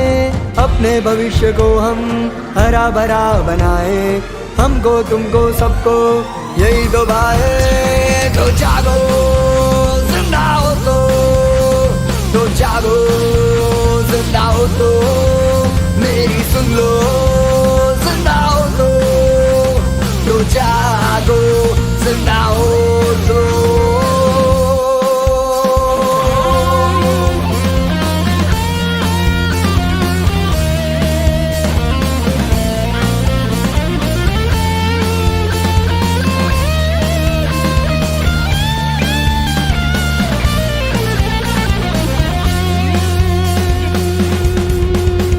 खेत खलियान बाग बगीचे तालाब नदियाँ और फव्वारे, इनसे ही शोभा है धरती की। क्यों ना तुमको सोचे भाई, मुर्दे को कौन कहेगा, वो ना किसी की सुनेगा। दिल से सोचो कोई ना बचेगा, जो कोई मेरी ना सुनेगा। जागो जिंदा हो तो जागो जिंदा हो तो। व्यापार जगत की पहल है, व्यापार जगत की